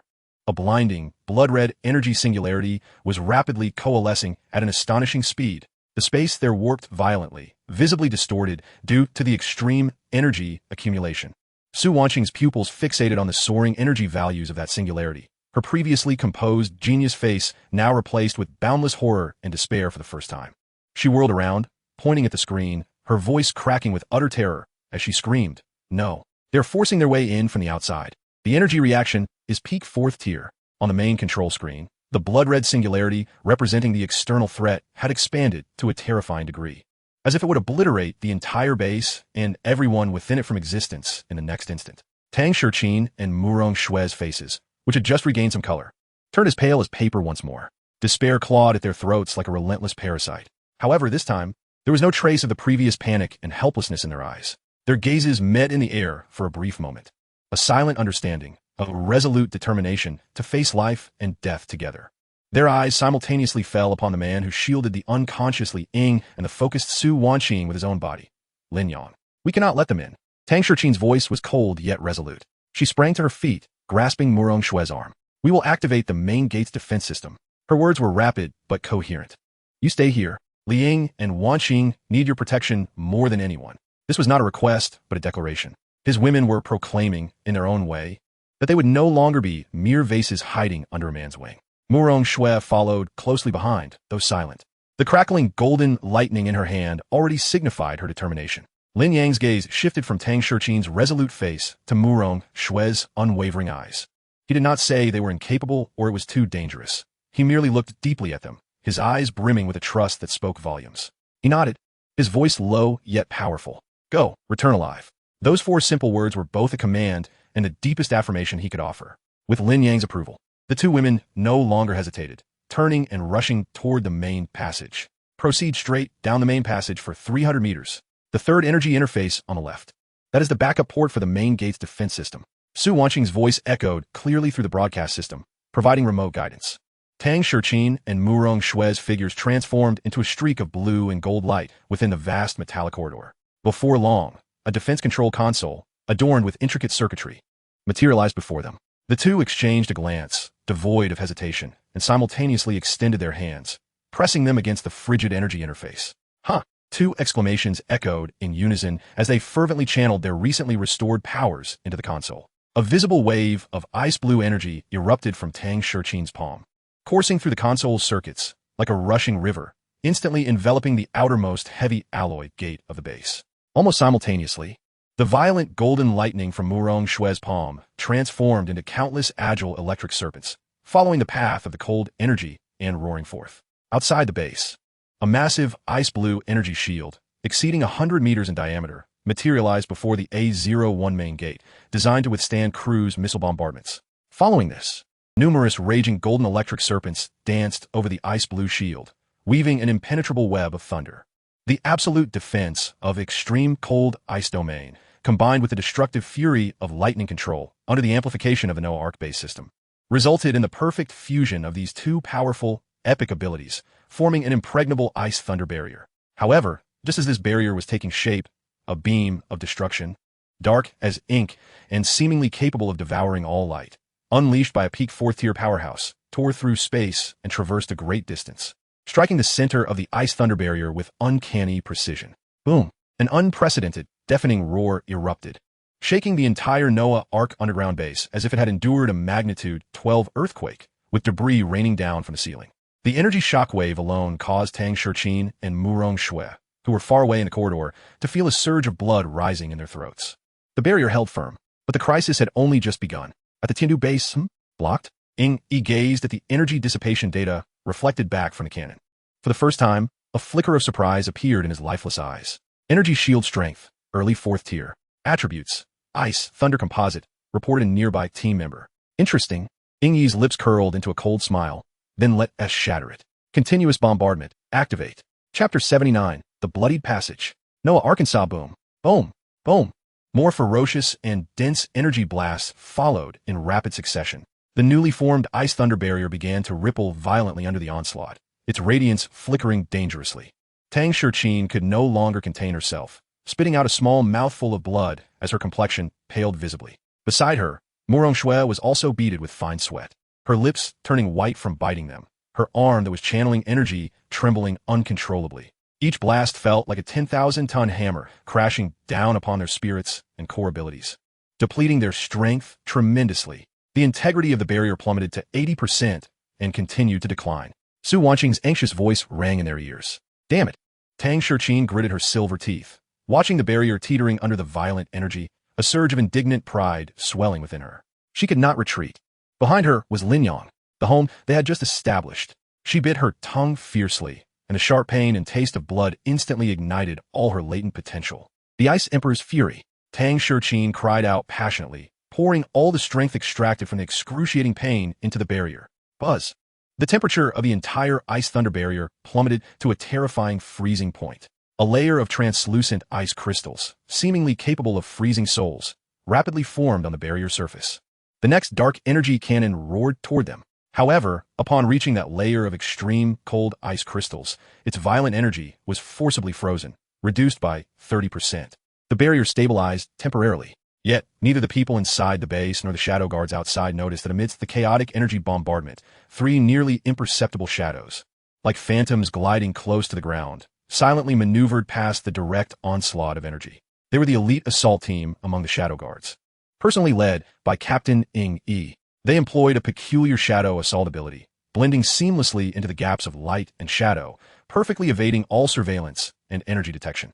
Their objective was never to confront the barrier head-on. Yi's emotionless gaze, akin to the most precise instrument, swiftly locked onto the barrier's edge, identifying the most trivial weak point in energy caused by the imperfect fusion of the two powers. He had found it, with a sharp, ear-piercing sound, akin to nails scraping across glass. Yi's right hand had transformed into a formidable black blade forged from pure shadow energy. With sheer force, he tore open a slender, man-sized crack in a magnificent yet sturdy ice thunder barrier. In the next moment, three ghostly figures, without a hint of hesitation, slipped through the crack. A cold, ruthless, emotionless electronic synthesized voice quietly echoed in all Shadow Guard's encrypted communicators. Invasion successful. What? Upon seeing the glaring black crack on the barrier and the fleeting shadows, Tang Shurqin and Murong Shue's pupils constricted violently, their faces filled with alarm. Instinctively, they simultaneously ceased their energy output, relinquishing their hold on the external barrier, and turned abruptly. The enemy had breached. Xuya, Tang Shichin shouted urgently. Without needing her reminder, Murong Shui had already acted. Struggling against the weakness from excessive energy consumption, she summoned crackling lightning. Wielding a solid lightning whip that sliced through the air with a resounding crack as it lashed toward the foremost shadow. Simultaneously, Tang Shichin pressed her hands down, causing the temperature within the corridor to plummet. The moisture in the air instantly crystallized into dozens of razor-sharp ice blades, sealing off all paths of advance at an obscure angle. The two women's cooperation was seamless. However, the combat prowess of the Shadow Guards exceeded their imagination. Faced with the whistling lightning whip, the foremost Shadow Guard did not even glance up, bending his body at a physically impossible angle to easily evade the lethal strike. Another Shadow Guard was even more terrifying, his figure weaving through the deadly net of ice blades with remarkable speed. Each dodge executed with precision as if he were strolling leisurely, not a single blade grazing his attire. As for the leader, Ing Yi, he had not cast a single glance at the two women from the beginning. His target was crystal clear. His lifeless eyes pierced through the desperate attempts of Tang Shichin and Murong Shui, locking onto the figures standing at the end of the corridor, as well as the unguarded control room behind him.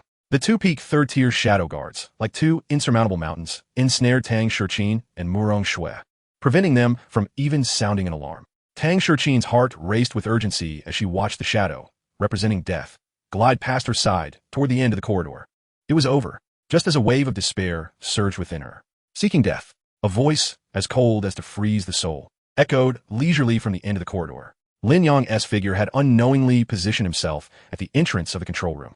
He did not even draw the Lei Yin battle knife from his back. Faced with the terrifying might of the fourth-tier pinnacle, which surged towards him like a tempest, he merely raised his hand and delivered a simple punch. An unremarkable strike, yet within the lifeless pupils of Ing Yi, a barely perceptible glimmer of gold appeared, instilling a profound dread.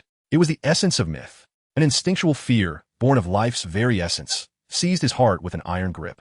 Flee! As his thought arose, Lin Yang's fist had already reached him. It was too swift. Ing Yi's countenance shifted dramatically. He could not evade in time and had no choice but to channel all his training into his arms, crossing them before his chest to absorb the impact of his punch. A dull thud echoed, as if a colossal hammer had struck putrid flesh. There were no cataclysmic explosions or dazzling lights. In the horrified gazes of the remaining two Shadow Guardians, Tang Shichin and Murong Shui, Ing Yi's specially crafted alloy armors, capable of withstanding artillery fire, crumbled like paper. Following that, his once proud, steel-like arms were obliterated into a mist of blood under an overwhelming force. The punch did not cease. Ultimately, it landed heavily upon his chest. He could not even utter a cry of anguish. He was sent hurtling back like a fly struck down, crashing into the metallic wall behind him, creating a massive human-shaped dent before crumpling to the ground, lifeless. A formidable fourth-tier pinnacle powerhouse. The ace assassin of the Tiandu base had been annihilated by a single punch. Chapter 80. The Resonance of Light and Darkness. The entire corridor was enveloped in an eerie silence. The two remaining Shadow Guardians, entangled with Tang Shichin and Murong Shui, froze mid-action. They turned to see their captain's disfigured corpse. The anticipated terror and panic did not materialize. Instead, their eyes, filled with a frenzied crimson, lost all semblance of rationality. Loyalty to the master. They let out hoarse roars, a surge of ominous and potent dark energy erupting from their bodies, inflating like balloons. Self-detonation. They intended to sacrifice their lives to fulfill their final mission. A flash of brutality and disdain flickered in Lin Yang's eyes. In an instant, his figure vanished from sight. Short-range blink. The next moment, he appeared like a specter behind the two Shadow Guardians poised for self-detonation. Before they could react, Lin Yang's massive hand, akin to steel, transformed into iron pincers, precisely gripping their necks. Want to die? Did you consult me first? Lin Yang's voice was devoid of emotion. A searing heat, controlled with exquisite precision, surged from his palm, forcefully injecting into their bodies, violently dispersing the rampaging energy within them. Their rapidly expanding forms suddenly halted, before deflating like puncture balloons. The self-detonation was forcibly interrupted. Lin Yang discarded the two Shadow Guardians, who resembled lifeless dogs, onto the ground, stepping on one of their heads. While his gaze shifted towards the rift that had been torn open, he refrained from delivering a fatal blow, his cold gaze sweeping over the twitching forms of the two, his voice echoing like a divine proclamation from the depths of the abyss. Go back and inform Zhou Batian that I have taken his man. Soon, I shall personally visit the Tiandu base to claim his life. No sooner had the words left his mouth than shadows danced at the entrance of the base. Figures clad in black combat suits, exuding a chilling aura, surged forth from the rift. Lin Yang's declaration, reminiscent of a demonic whisper, resonated through the torn passage. However, the response was not one of fear or retreat. From the rift, shadows congregated. More shadow guardians, donning identical black combat attire and emanating the same cold aura. Flooded in like a relentless tide. 10, 12, 15. They stepped over Ying Yi's mutilated form, their eyes betraying not an ounce of emotion. As if their former commander were merely a stone by the roadside. There were no furious roars, no declarations of vengeance. Only silence. And, more terrifying than silence, an absolute executioner-esque resolve. Form a formation. A cold, electronic, synthesized voice emerged from one of the Shadow Guardians. Swish, swish, swish. The 15 Shadow Guardians moved in perfect unison, instantly spreading out in a cryptic formation, encircling Lin Yang, Tang Shichin, and Murong Shui, along with the control room behind them. A wave of pure shadow energy surged from their bodies, intertwining in the air, ultimately coalescing into a visible black canopy that devoured all light, shrouding the entire corridor. The pressure was tenfold stronger than when Ying Yi stood alone. The air thickened, resembling a viscous swamp, every breath akin to inhaling molten lead, heavy and searing. Tang Shichin and Murong Shui, who had just regained their breath, turned pale once more under this terrifying combined pressure, barely managing to activate their abilities to conjure a thin shield before them, struggling to hold on. Lin Yang, this is bad. At that moment, Su Wanqing's panic scream echoed through the control room, resonating throughout the corridor, filled with unprecedented urgency and horror. Their shadow energy is eroding the control circuits of the main gate. The energy is of the same origin. The defense system is being swiftly compromised. In 3 minutes, no. At most 2.5 minutes. The alloy gate at the entrance will be rendered completely incapacitated from the inside and opened. Upon hearing this, the hearts of Tang Shichin and Murong Shui plummeted. This meant they not only had to confront the 15 fearless killing machines before them, but also face the endless tide of troops from the Tian-Du base outside. This was a true dead end. Lin Yang's brows furrowed deeply. The punch that had obliterated Ying Yi had seemed effortless, but had actually drained the last remnants of the light and dark judgment divine power he had absorbed from that mythical fragment. At this moment, his abilities were significantly depleted. Faced with 15 Shadow Guardians, all of whom were at least peak 3rd tier and ready to self-detonate.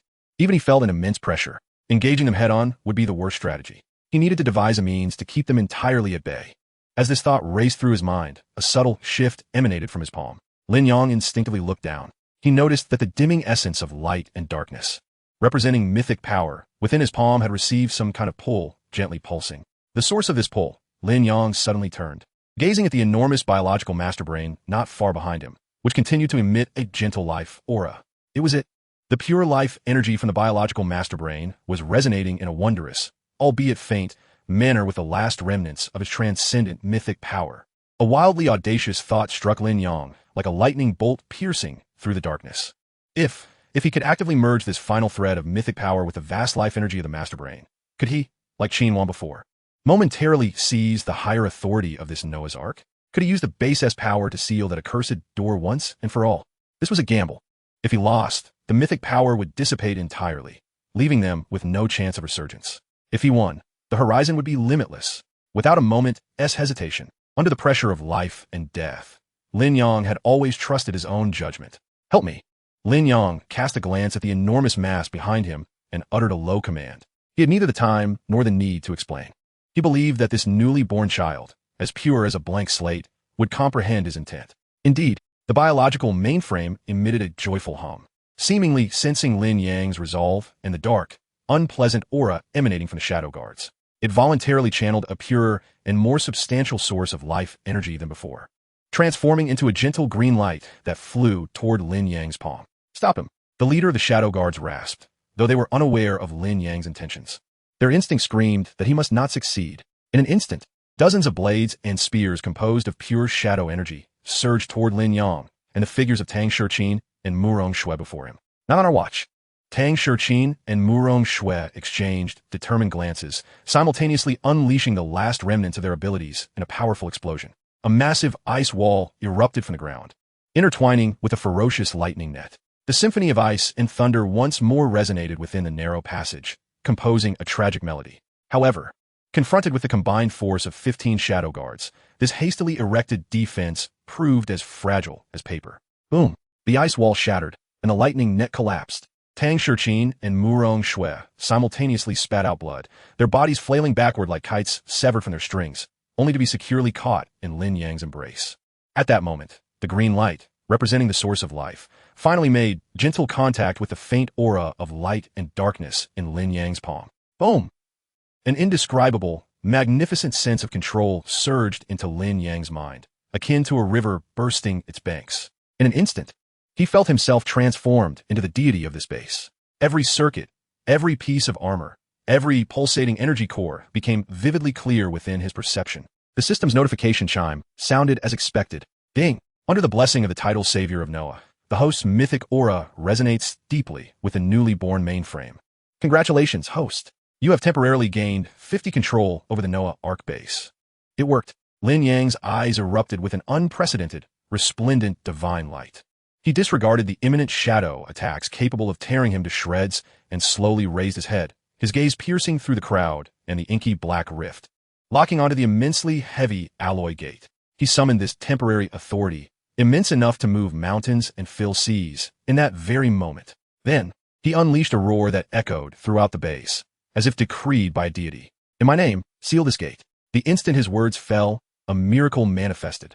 A cacophony of agonizing metallic distortion, reminiscent of hell's depths, resounded. Before the horrified eyes of the shadow guards, the thick, special alloy gate, previously cracked open by them, appeared to come alive. Countless thick metallic tendrils erupted from within the gate, growing, proliferating, intertwining, and coiling. The black fissure was entirely filled and repaired in mere seconds. But this was merely the beginning. More metal, more composite materials, under Lin Yang's will, were forcefully summoned from other non-critical areas of the base, layering upon the gate in a savage and frenzied manner. 50 meters, 80 meters, 100 meters. In just over 10 seconds, the original alloy gate transformed into a colossal wall, 100 meters thick, without a single gap, glimmering with a cold metallic sheen. The absolute wall of size. The shadow attacks, now mere inches away, dissipated silently upon encountering the invisible barrier of Lin Yang's authority. The entrance was utterly sealed, inside and outside, two realms. The passage fell silent once more. The crisis was momentarily averted. Lin Yang's complexion turned pale as he sealed the gate, a mouthful of reverse blood inevitably escaping the corner of his lips. This gamble had drained his last vestiges of mythic power, leaving his spirit and body in an unprecedented state of exhaustion. In his arms, Tang Shichin and Murong Shui were also breathless, on the verge of fainting. However, amidst this brief silence of survival, a weak yet pained whimper emerged from the corner of the medical pod. Liang, who had been in a deep coma, fluttered her long eyelashes, slowly awakening. She weakly opened her beautiful eyes, still somewhat dazed. Her gaze immediately fell upon the pale-faced man standing straight before her. Her lips moved gently, uttering her first words upon awakening. "Brother, I have a way to resolve this completely." Her voice was soft and frail, yet it struck like thunder in the silent passage. Lin Yang abruptly turned around, and the breathless Tang Shichin and Murong Shui forced themselves to raise their eyes. Inside the medical pod, Liang had somehow sat up, though her complexion remained devoid of color, her once calculating, alluring peach blossom eyes were now as clear as autumn water, reflecting Lin Yang's equally pale face, with a trace of blood at the corner of his mouth. In just one glance, she understood. She comprehended the violently distorted, completely sealed alloy wall and the almost extinguished life aura surrounding Lin Yang, as well as the brutal battle they had just endured. A profound sense of heartache quietly emerged in the depths of her eyes. "Ingya!" Su Wanqing exclaimed in delight, rushing over to his sister. However, Li Ying gently waved her hand, signaling that she was fine. Struggling, she stepped out of the medical pod, each step steady as if an invisible force supported her. Her gaze traversed everyone present, landing on the massive biological mainframe, still radiating a gentle life aura. "Brother, sisters," Li Ying's gaze swept across each individual, her voice weak yet imbued with an unprecedented calm and solemnity. To completely take control here and rid themselves of Zhou Beishan's threat, there was only one solution. She took a deep breath and articulated a shocking plan that would leave everyone astounded. "I can establish a symbiotic link with it." "What?" The first to respond was Su Wanqing, who gasped in shock, her usually composed face overtaken by pure astonishment. "Ingjia, you must be insane. A symbiotic link means merging your entire mental core with the mainframe's vast database, binding yourself. You will become its new human processor and willful navigator." Su Wanqing's words rushed out in a flurry. She understood all too well the implications. "This is different. Qin Wan was forced into servitude, while you are choosing to merge. Once linked, your spirit will become one with this base, forever inseparable. You will. Her words trailed off, but everyone grasped the unspoken conclusion. You will lose your freedom as a human. No. Lin Yang's voice was cold and resolute, leaving no room for negotiation. He stepped in front of Li Ying, his gaze sharp as a blade, locking onto her. I saved you all not to make you into sacrifices. I will never agree to this. The murderous aura that had just begun to settle surged once more with his uncompromising refusal. Yingjia, hold on for me.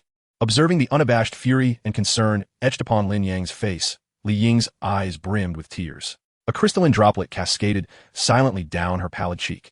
Yet a hauntingly beautiful, deeply captivating smile blossomed upon her visage. Brother, ever since the day you rescued me from the jaws of those zombies in the dormitory building, I have pondered how to repay this life to you.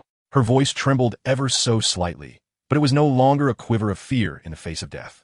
Rather, it was a release of the long-awaited fulfillment of her wish. Initially, I naively thought that I had little to offer, merely this face and this body, and that it would be fair to exchange them for your protection. She candidly expressed her initial thoughts, her realism and astuteness now appearing refreshingly sincere.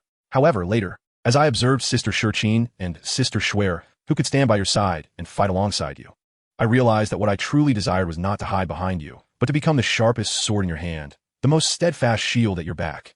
She lifted her hand to gently wipe away the traces of tears on her face, and her peach blossom eyes, now tinged with red, suddenly radiated an unprecedented, resplendent brilliance. Thus, brother, this is not a sacrifice for me. It is an evolution. Her words resonated powerfully, reverberating through every soul present. My ability is mental enchantment, its essence being influence and communication. And this biological mainframe is the most powerful amplifier of mental strength in the world. Once we complete the symbiotic link, I will be able to eradicate all the mental shackles and backdoor programs left by Qin Wan, allowing Noah to truly become our home. My ability will also undergo a profound transformation under the vast energy of the mainframe, evolving into the true mind sovereign. Li Ying spread her arms wide, as if embracing the new life that awaited her. I shall become the eyes, ears, and soul of this base. I can monitor every subtle movement within 100 miles, infiltrate any electronic device, and influence the minds of thousands.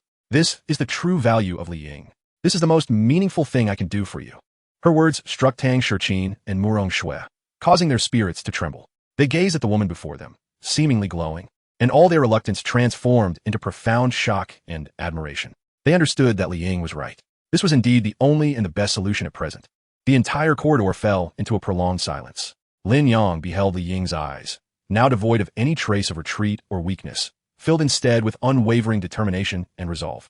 And he felt as if something had pierced his heart. He knew he could no longer refuse. To refuse would be to deny her awakening and trample upon her resolve. After a long while, Lin Yang's clenched fists gradually relaxed. He extended his hand and gently wiped away the last trace of tears from the corner of Li Ying's eyes. His touch was tender, though his voice was hoarse. Good. This single word weighed heavily. But I assure you, Lin Yang's gaze was more serious than ever. You must remember, you are not a tool. You are our family. One day, I will find a way to restore your freedom, regardless of the cost. Upon hearing these words, Li Ying finally revealed a heartfelt, radiant smile, one so brilliant it seemed to diminish the very apocalypse itself. Yes, she nodded emphatically. Then, without a hint of hesitation, she resolutely turned and walked towards the colossal biological mainframe, buzzing, as if sensing her determination. The mainframe extended countless gentle tendrils made of pure life energy, as if welcoming its new mistress. Li Ying glanced back at Su Wanqing, who had returned from her shock, now looking at her with an incredibly complex expression. Wanqing, let us begin. Her voice regained some of its usual decisiveness and efficiency. Before Zhou Baishan's main force reacts and finds another way to breach in, we must complete the symbiotic ceremony. Time is running out. A flash of determination crossed Su Wanqing's eyes. She understood that from the moment Li Ying made this decision, the fates of them all rested upon the outcome of this audacious ritual. She hesitated no longer and lunged back to the control panel, her delicate fingers moving across the virtual screen in a blur. Symbiotic Link Auxiliary Program, activate. Mental Synchronization Frequency, calibrating. Life Energy Output Channels, opened. Rows of complex commands were input at a speed beyond human limits, and the entire control room was instantly inundated with torrents of cascading data. Li Ying took a deep breath, turning back for one last, profound glance at the man who had tightened her heartstrings, and then, resolutely, she sat cross-legged before the massive body of the biological mainframe. Buzzing, as if responding to her call, the gigantic mainframe released tens of thousands of neuron tendrils, finer than a hair, shimmering with a soft golden glow. They descended like living willow branches, gently and slowly covering her forehead, limbs, and throughout her entire being. The ritual was about to commence. However, at that very moment, boom! A thunderous roar, more violent and heavier than any before, erupted from beyond the alloy wall that Lin Yang had forcibly sealed. The entire base trembled violently once more. Above, large chunks of concrete and metal debris rained down like raindrops. Not good. Su Wanqing exclaimed in horror as she saw the external energy readings on the control screen skyrocketing. The shadow guards outside were gathering all their strength, utilizing some special ability that could erode and disintegrate metal. They were recklessly destroying the gate. We have little time left. Her scream struck the hearts of everyone like a heavy hammer. Li Ying's expression grew increasingly grave. She could wait no longer. She reached out, grasping the nearest golden neuron tendril. The link begins. Ah!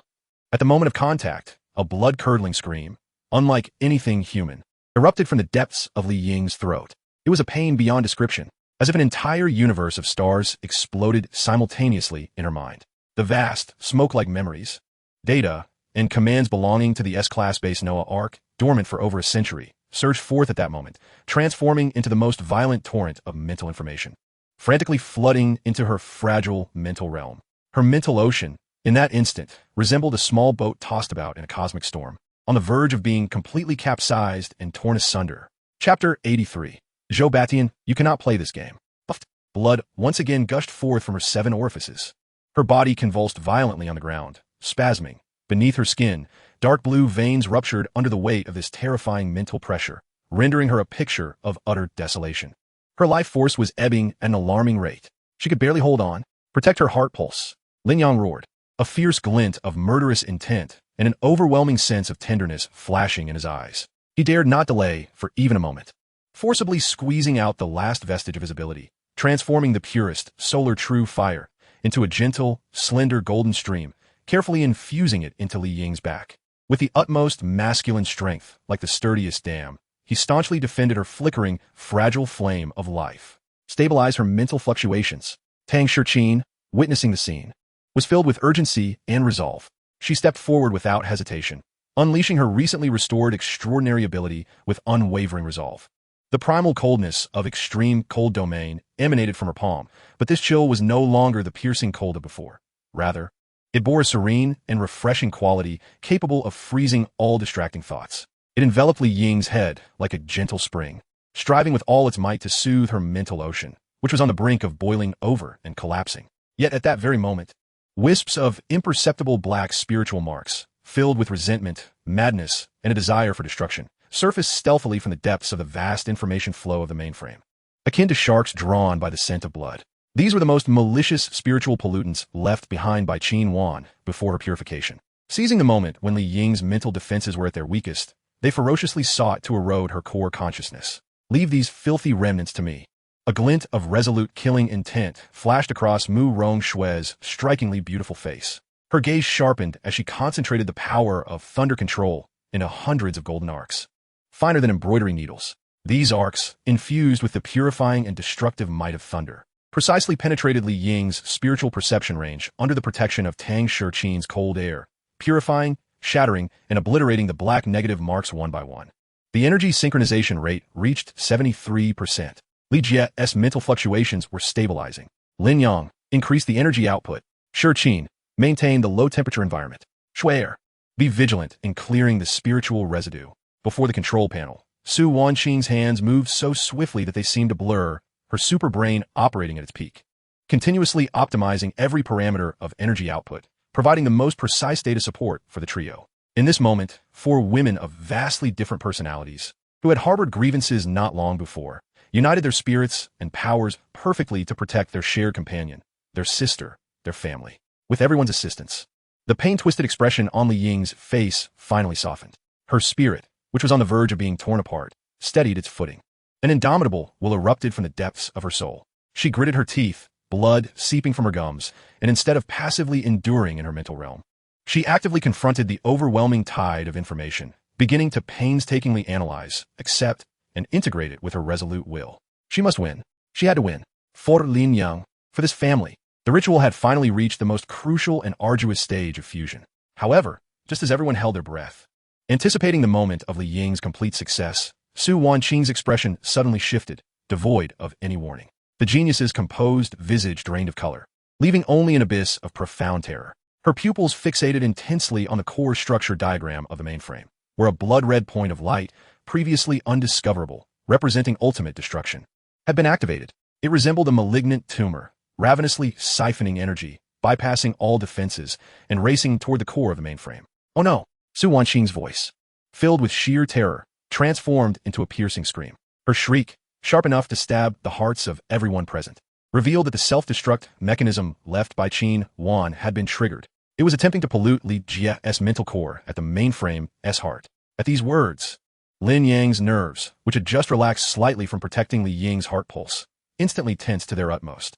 Tang Shiqin and Mu Rongshue's faces turned pale, engulfed by a deep sense of helplessness. Their powers, whether ice or thunder, operated in the material realm, while the battlefield was in the boundless spiritual dimension. Deep within the biological mainframe's core, all they could do was watch helplessly. On the main control screen, the gentle light representing Li Ying's spiritual core suddenly became engulfed by a thick, indiscernible, blood-red shadow filled with resentment, madness, and a desire for destruction.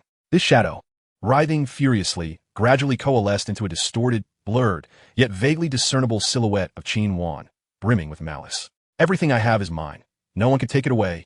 The vengeful apparition emitted a howl that was neither human nor beast, filled with madness and unwillingness, like a wraith freed from the shackles of hell. Grinning as it lunged toward Li Ying's mental core, which had just established a preliminary connection with the mainframe, and was in its most vulnerable state. It was over. This thought surged up from the depths of everyone's hearts simultaneously, steeped in despair. However, just as the vengeful apparition was about to make contact with Li Ying's mental core, a cold laugh, filled with boundless disdain and mockery, erupted unexpectedly from her fragile core. You think a mere remnant left by a madwoman who has forsaken her corporeal form can taint me? Buzz. Li Ying's spiritual core, which had been flickering like a candle in the wind, suddenly radiated an unprecedented brilliance, dazzling enough to illuminate the entire spiritual universe. Her ability of mental enchantment, under the life-risking protection of her sisters, the extreme pressure of death, and her unyielding will, finally underwent a metamorphosis. Chapter 84. The Royal Arrival. Are you, Lin Yi, frightened? Ding! A crisp and melodious system notification echoed directly within Lin Yang's mind, resounding with vigor. Detected that team member Li Ying comprehended the true essence of will between life and death. Her ability, mental enchantment, epic level, has successfully advanced to Mind Sovereign, legendary level. Legendary level. Boom! Almost instantaneously after the system notification ended, the landscape of Li Ying's mental world transformed dramatically. Her spiritual form was no longer the fragile light point passively enduring the torrent of information. Instead, amidst the radiant brilliance, she slowly rose, coalescing into a regal figure draped in starlight, her demeanor commanding, her eyes profound as the cosmos. She was the sole sovereign of this spiritual realm. With a mere lift of her gaze, she regarded the grotesque silhouette of Qin Wan that had lunged toward her, and, with a delicate finger, lightly touched the filthy resentment. The motion was elegant and unhurried, as though she were dusting off a piece of art rather than engaging in a battle of life and death. You. Her voice resonated throughout the spiritual dimension, imbued with an undeniable, divine authority, are unworthy of existence. At the moment her words fell, no. The vengeful apparition of Qin Wan seemed to glimpse the most terrifying thing in the world, unleashing a scream filled with boundless fear and unwillingness. Yet, her cry was abruptly silenced. Under Li Ying's gentle touch, her body, composed of endless resentment, melted away like ice and snow under the fiercest sunlight, unable to muster even a shred of resistance, dissolving inch by inch into the most primal spiritual particles, completely erased from this world. Clean and thorough. With the last vestige of danger eliminated, Li Ying's spiritual core seamlessly merged with the colossal biological mainframe, devoid of any obstructions. Buzz, buzz, buzz. The entire Noah Ark base seemed to come alive, emitting a jubilant hum filled with the joy of rebirth. All the lights within the base extinguished at that moment, only to illuminate simultaneously once more. The radiance transformed, no longer a frigid white, but rather a vibrant, life-affirming shade of soft emerald green. The ceremony was a resounding success. In the realm of reality, Ling slowly opened her eyes. The crimson flow that had streamed from her 7 orifices had ceased, and her face, pale as parchment, began to regain a hint of rosy vitality at an observable pace. Most astonishing of all were her eyes. Once characterized by a blend of 3 parts cunning and 7 parts allure, her peach blossom eyes now sparkled with an unprecedented clarity, brightness, and depth, as if they could reflect the entire cosmos. She gazed at Lin Yang, at Tang Shichin, at Murong Shui, and at Su Wanqing, at every companion who had fretted over her, and bestowed upon them a reassuring smile that could eclipse 100 flowers in beauty. In the next heartbeat, a melodious yet solemn voice, resonating not through the air, but directly within the minds of Lin Yang and the others, reverberated clearly. Brother, sisters, I have succeeded. From this moment forth, I am Noah. This is the power of Mind Sovereign.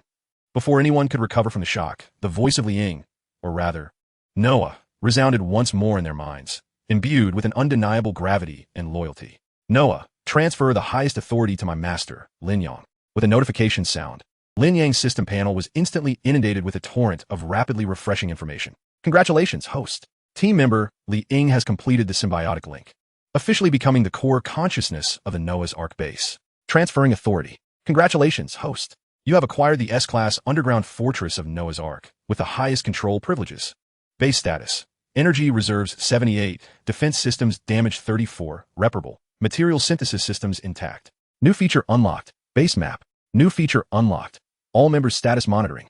New feature unlocked. Remote fire support requires repair. Triumph surged within Lin Yang, and his tightly clenched fist gradually relaxed, overwhelmed by an indescribable ecstasy.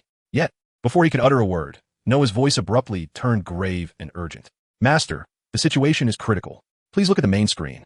With a swift motion, the largest control screen in the control room illuminated instantly. What it displayed was no longer any internal schematic of the base, but rather a vivid portrayal of the reality beyond, captured by an incomprehensible long-range detection technology. There, on the desolate horizon of the apocalypse, an enormous army, comprised of hundreds of menacingly designed heavy war machines and armored personnel carriers, stirred up clouds of dust as it surged forth like a black tide of steel, racing toward their position with alarming speed. The sheer scale of the army and its menacing aura were enough to instill despair in any survivor base. Above this iron torrent loomed a pressure so terrifying that it sent shivers through Lin Yang's very soul, far surpassing any fourth-tier power he had previously encountered. It enveloped the sky like a heavy leaden cloud, oppressive and unyielding, exuding an aura of plunder and destruction. It was imperial, the unmistakable pressure of a genuine imperial-level powerhouse. The main control screen showcased the iron torrent of war machines, reminiscent of a colossal beast clawing its way from the depths of hell, bringing with it an overwhelming aura capable of crushing all in its path. The sky was shrouded in a weighty leaden gray as an oppressive force, exceeding the pinnacle of fourth-tier strength, bore down with a ruthless ferocity filled with an essence of plunder and annihilation, as if an invisible mountain pressed down upon Noah's Ark, penetrating layers of defense and thickening the air within the base. It was imperial, the unmistakable pressure of a fifth-tier imperial powerhouse. Tang Shichin and Murong Shui's faces turned ashen. They struggled to maintain their composure, fighting against the overwhelming pressure that threatened to collapse them to the ground.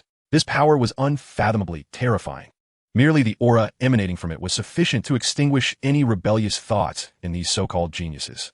This army and this imperial powerhouse could effortlessly obliterate 10 or even 100 of the survivor bases they had previously inhabited. Despair coiled around their hearts like a cold, venomous serpent once more. However, in stark contrast to their horror stood Lin Yang. His expression bore no trace of fear, nor even a hint of solemnity. Instead, a glimmer of cold and ruthless exhilaration flickered across his harsh visage. Finally, it had arrived. The Zhou family, Zhou Batian. He had awaited this opportunity to wield the blade of vengeance against his enemies. The moment of retribution drew near. Report, Master. Li Ying's cool and solemn voice echoed in their minds, dispelling the mental tremors brought on by the imperial pressure. Enemy units have been locked. Ground forces total 200 men, 310 slaughter heavy tanks, 60 hive-style rocket launchers. Energy responses from supernatural beings detected, totaling 537. Among them, 11 fourth-tier powerhouses and 72 peak third-tier powerhouses. The most critical threat originates from above the troops, with energy response levels assessed as early fifth-tier, an imperial supernatural being. This chilling and precise data doused the flickering hope that had ignited in Tang Shichin and Su Wanqing's hearts with a frigid wave of despair. This was no evenly matched battle. It was a one-sided massacre. Noah, do not concern yourself with them. Lin Yang's voice was eerily calm. Show everyone our true capabilities. Understood. Master. With that, the main control screen shifted its display. Vast, futuristic spaces hidden deep within the base unfolded one by one before their eyes. Scene 1.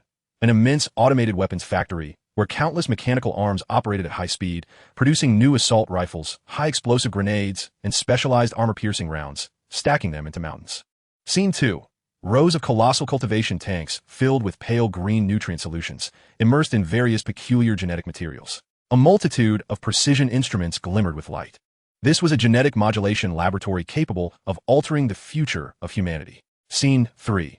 Beneath the armor at the top of the base, imposing particle cannons, with thick barrels and menacing designs, glimmered with dangerous energy, lying in wait like ancient beasts poised to hunt. This was the true foundation of the S-class fortress.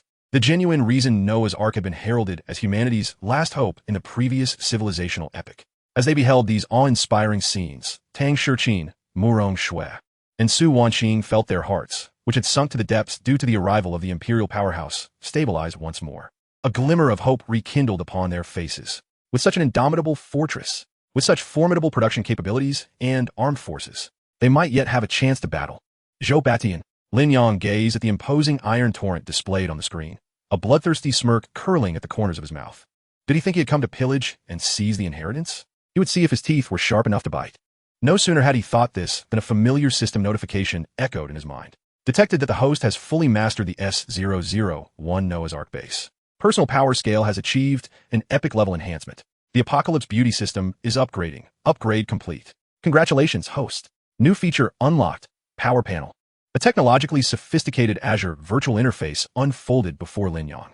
Power panel, base name, Nua Yafeng Zhou, modifiable, base master, Lin Yang core members, Li Ying, mind sovereign, Su Wanqing, superbrain, Tang Shichin, extreme cold domain, Mu Rongxue, lightning control, population, 550,000, energy reserve, 78, technology level, B, upgradable, armed forces, level 1 combat robots, produced. Tianfa electromagnetic railgun, charge 78. High-energy particle cannon array, charging, resource reserve, metals, rare elements, biochemical materials, details expanded, gazing upon a meticulously detailed data before him. Lin Yang's eyes sparkled with unprecedented brilliance. Without the slightest hesitation, he promptly issued his first command as the master of this base.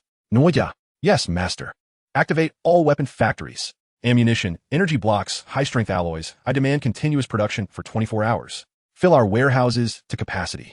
Understood. Production lines are now activated.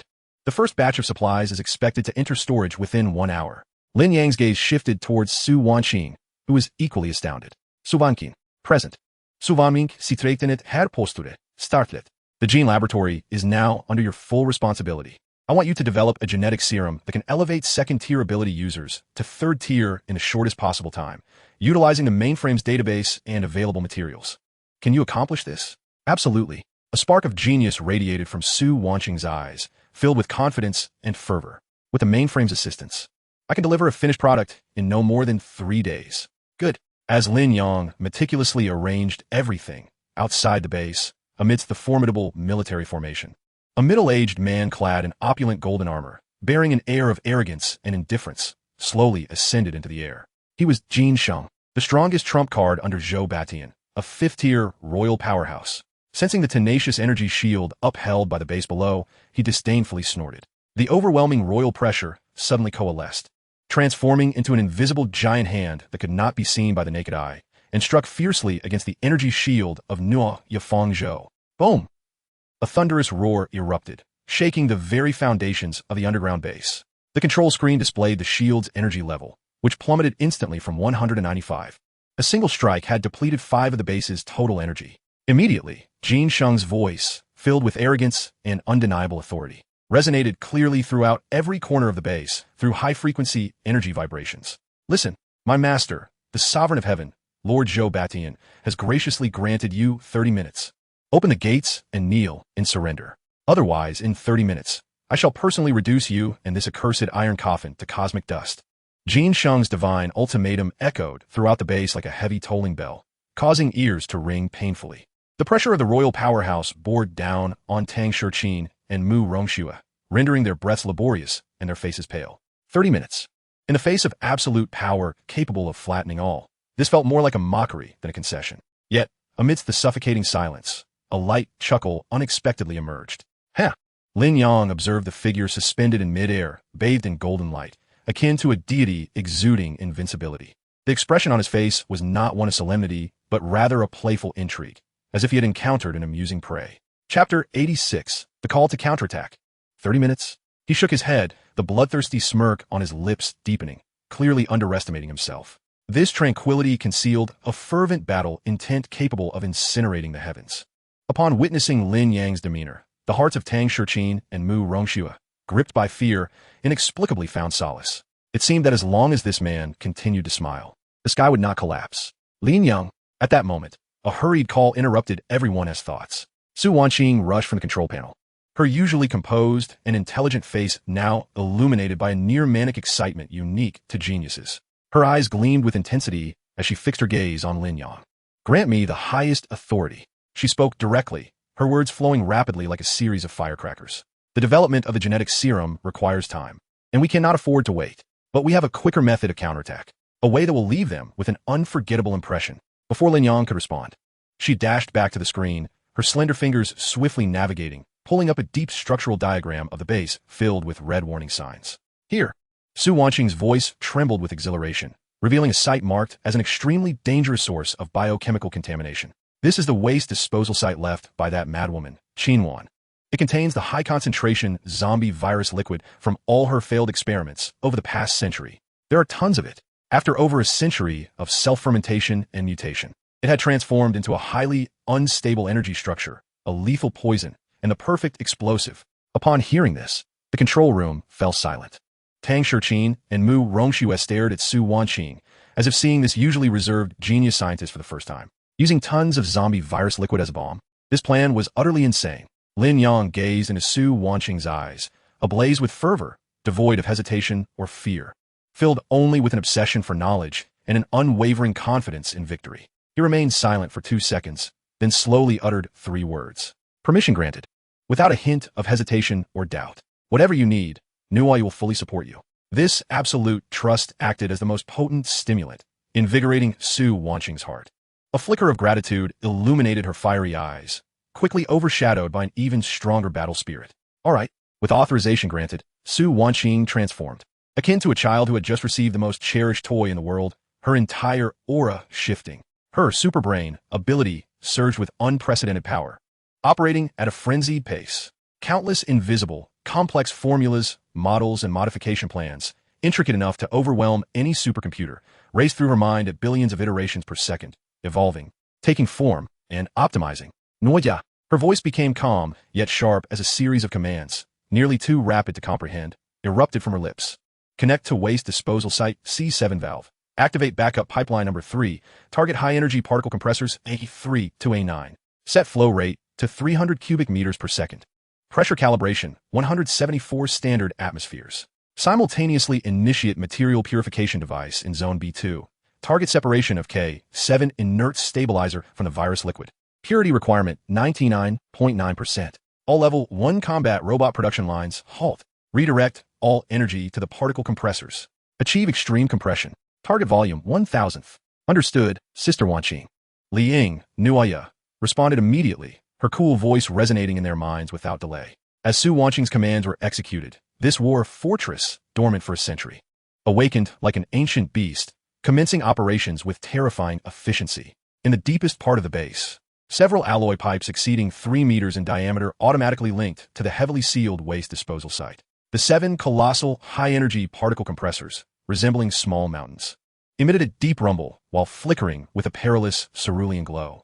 The grotesquely viscous virus solution, exuding an eerie dark green hue that sent shivers down the spine, was forcefully extracted and injected into the compressors. Simultaneously, the main control screen displayed a complex design formed by countless blue lines. Upon seeing it, Tang Shiqin and Mu Rongxue gasped in astonishment. Su Wanqing's plan was even more audacious and reckless than they had imagined. She intended to utilize a gigantic sewage pipeline, long abandoned and connected to the underground network of the city, to covertly deliver these super virus bombs, compressed to their limits and magnified thousands of times, directly beneath the steel army of Zhou Batian. This was no mere counterattack.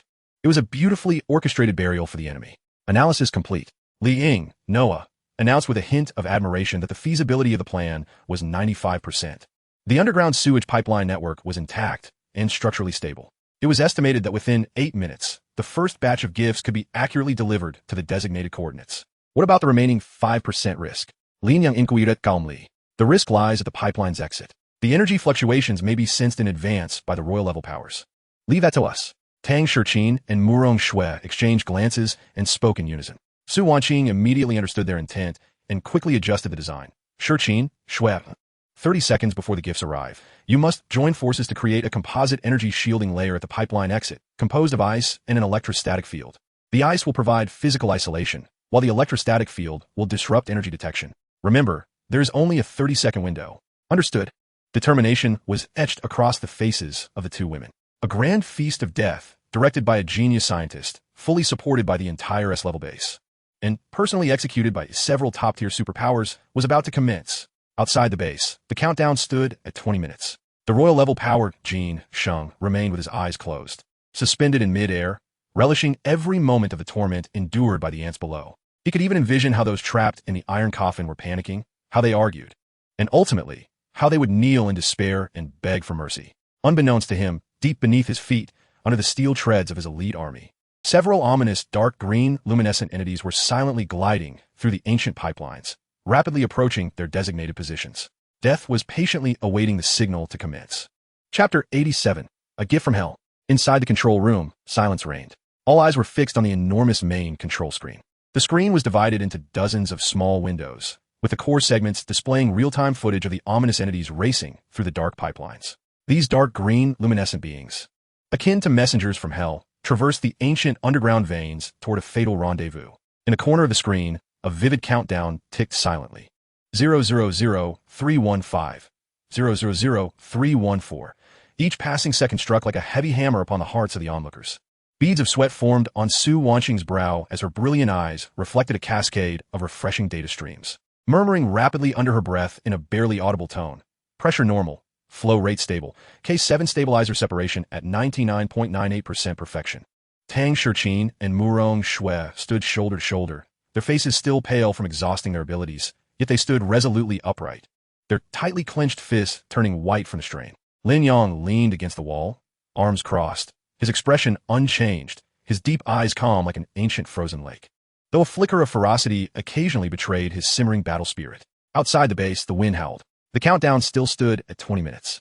Jin Sheng, suspended in the air, slowly opened his disdainful eyes. He could clearly sense the energy response from the iron turtle shell below, which had just undergone a violent fluctuation before falling into an eerie silence, as if it had surrendered. A cruel smile crept onto his lips, and he scoffed derisively. It seemed the mice inside had lost all hope. His voice, though low, resonated clearly with every core commander behind him. Prepare yourselves. In 20 minutes, we shall revel in the joy of slaughter. Remember the Master S command. The woman inside must be taken alive, especially that S-level genius scientist. As for the men, crush them all. Yes. The group of fourth-level powers responded in unison, bloodthirsty grins adorning their faces. In their eyes, the battle was already over. What remained was merely a one-sided massacre. Little did they realize that beneath their feet, under the steel treads capable of crushing all, the script of death had already turned to its final page. Inside the control room, Noah's icy voice rang out, calm and clear in everyone's mind. 000. Arrived at designated coordinates. Now is the moment. Su Wanqing abruptly lifted her head and commanded. Tang Shiqin and Murong Shui moved almost in unison, exchanging a glance as they projected the fragment of their recently restored powers to the exterior of the base through Noah's permissions. Ice sealing insulation. Electrostatic camouflage. An invisible chill rapidly crystallized at the pipeline exit 100 meters below, forming a layer as delicate as a cicada's wing, yet perfectly capable of isolating physical vibrations. Following this, a weak frequency-modulating electrostatic field cloaked the entire area, thoroughly disrupting energy fluctuations and rendering them invisible. The entire process flowed seamlessly, a flawless collaboration. The energy shielding layer was complete. Duration, 30 seconds. Noah's voice echoed once more. Beads of sweat dripped from Su Wanqing's forehead as she abruptly turned to Lin Yang, her fiery eyes ablaze with intensity. She made a decisive OK gesture. The coldness in Lin Yang's smile deepened. He slowly raised his hand toward the built-in communicator of the control panel and, with a whisper as intimate as lovers, uttered two words. Detonate. Jin Sheng was about to close his eyes to savor the last moments of despair from the ants below. However, at that instant, an unanticipated jolt surged through him. An inexplicable wave of intense unease, stemming from the instincts of a royal-level power, caused his brows to furrow sharply. Something was amiss. But what exactly was wrong? He heightened his mental perception to the extreme, scanning the ground, yet found nothing. In that moment of confusion, an upheaval occurred. There were no earth-shattering explosions. No thunderous roars of collapsing mountains. Beneath the massive steel army of Zhou Batian, the solid apocalyptic wasteland suddenly transformed, without warning, into an eerie, pitch-black expanse. Subsequently, countless fine, spiderweb-like dark green fissures began to spread wildly from the obsidian ground. The dark green glow radiated an aura of malevolence, decay, and destruction, as if the gates of hell had torn open seams in the realm of mortals. What is that? Alert! The entire army, on high alert. Soldiers at the rear of the formation cried out in terror, causing a slight disturbance in their ranks. However, it was all too late. In the next moment, like countless volcanoes that have lain dormant for eons, they erupted simultaneously. Tons of super virus concentrate, compressed 1 billion times, transformed into the most terrifying biochemical weapon upon shedding the shackles of its inert stabilizers. They surged from the depths of the earth, rising with an unstoppable force. No flammes, no shockwaves, only a silent, undulating, deathly fog of dark green, spreading over several kilometers. The mist was thick as ink, exuding a nauseatingly sweet and pungent odor, withering everything in its path. Ordinary soldiers who encountered this vapor could not even muster a complete scream. Their bodies, battle gear, flesh, and bones were corroded, melted, and decomposed in an instant by the horrifying viral miasma. A vibrant life was reduced to a writhing pool of greenish, bubbling gore within a second. This vile fluid then evaporated, morphing into new viruses, causing the scope and toxicity of the death fog to grow exponentially. Those sturdy, heavy tanks emitted a disconcerting hissing as the fog enveloped them. Their thick alloy armor melted away like butter splashed with concentrated sulfuric acid, quickly corroding and perforating, ultimately transforming into a heap of twisted scrap metal. In merely 30 seconds, with 1 breath, 2 breaths, 3 breaths. As the dark green death fog slowly dissipated due to energy depletion, the seemingly invincible steel legion of Zhou Batian, comprising an entire reinforced brigade and hundreds of heavy vehicles, had vanished without a trace. All that remained was a vast expanse, bubbling with countless crimson bubbles, exuding an unbearable stench, a quagmire of flesh and blood. The surviving soldiers of the vanguard turned back in a daze, and upon witnessing the hellish scene devoid of life behind them, their minds went blank in an instant. Chapter 88. A challenge from the sky. Demons. It is the attack of demons. Run. Fear exploded like the most dreadful plague, causing the entire army formation to collapse utterly. Countless soldiers cast aside their helmets and armor, crying out and frantically fleeing in the direction away from the death mire. Damn it! Stand still. Above in the sky, Jin Sheng was also startled by this sudden, unprecedented method of attack. His proud visage was now etched with horror and disbelief. He immediately unleashed his full imperial pressure, a golden energy shield descending like a celestial canopy, barely enveloping the chaotic core troops of the vanguard. Yet, as he gazed at the vast expanse behind him, a life-restricted zone where not even a single intact bone could be found. A grave seriousness and a deep-seated fear emerged in his eyes for the first time. Just as the Zhou Batian army descended into utter chaos, a cold voice, tinged with amusement, resonated through the base's massive loudspeakers, crystal clear in the ears of every survivor on the battlefield. Zhou Batian's lackeys, listen well. Your army seems rather fragile.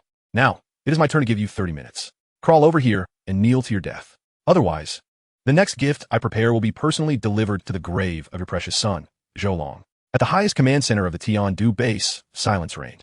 The immense holographic screen vividly reflected the hellish, bloody mire outside the Noah's Ark and the disordered, howling vanguard troops. In front of the screen stood a figure as solid as a mountain. As Lin Yang's voice, laced with mockery and endless coldness, echoed through the frontline communication system. The silence was shattered by a sharp metallic distortion. Zhou Batian's command platform, crafted from special alloys and nearly half a meter thick, was crushed by his single hand, leaving 5 deep imprints. The sturdy alloy structure twisted and shattered under his grasp like fragile cookies. Lin Yang. Those 2 words seemed to be squeezed out one by one through clenched teeth, filled with endless resentment and murderous intent. The atmospheric pressure in the command center plummeted with his low growl, becoming bone-chillingly cold. He fixed his gaze on the holographic screen, depicting the impregnable underground fortress. And for the first time, pure rage consumed his cunning eyes. He cared not for the melted soldiers and tanks. He could have as many as he desired. But Lin Yang had mentioned Zhou Long, the son he cherished the most yet considered the most inept. That was Zhou Batian's Achilles heel. Outside Noah's Ark, you seek death. The royal-level powerhouse Jin Peng, suspended in mid-air, enunciated each word deliberately. His voice lost its arrogance, transformed into a palpable fury that warped the surrounding space. He was utterly enraged, a mere rat, peeking out and daring to insult his master in front of him. Roar! Jin Peng bellowed, unleashing his full power.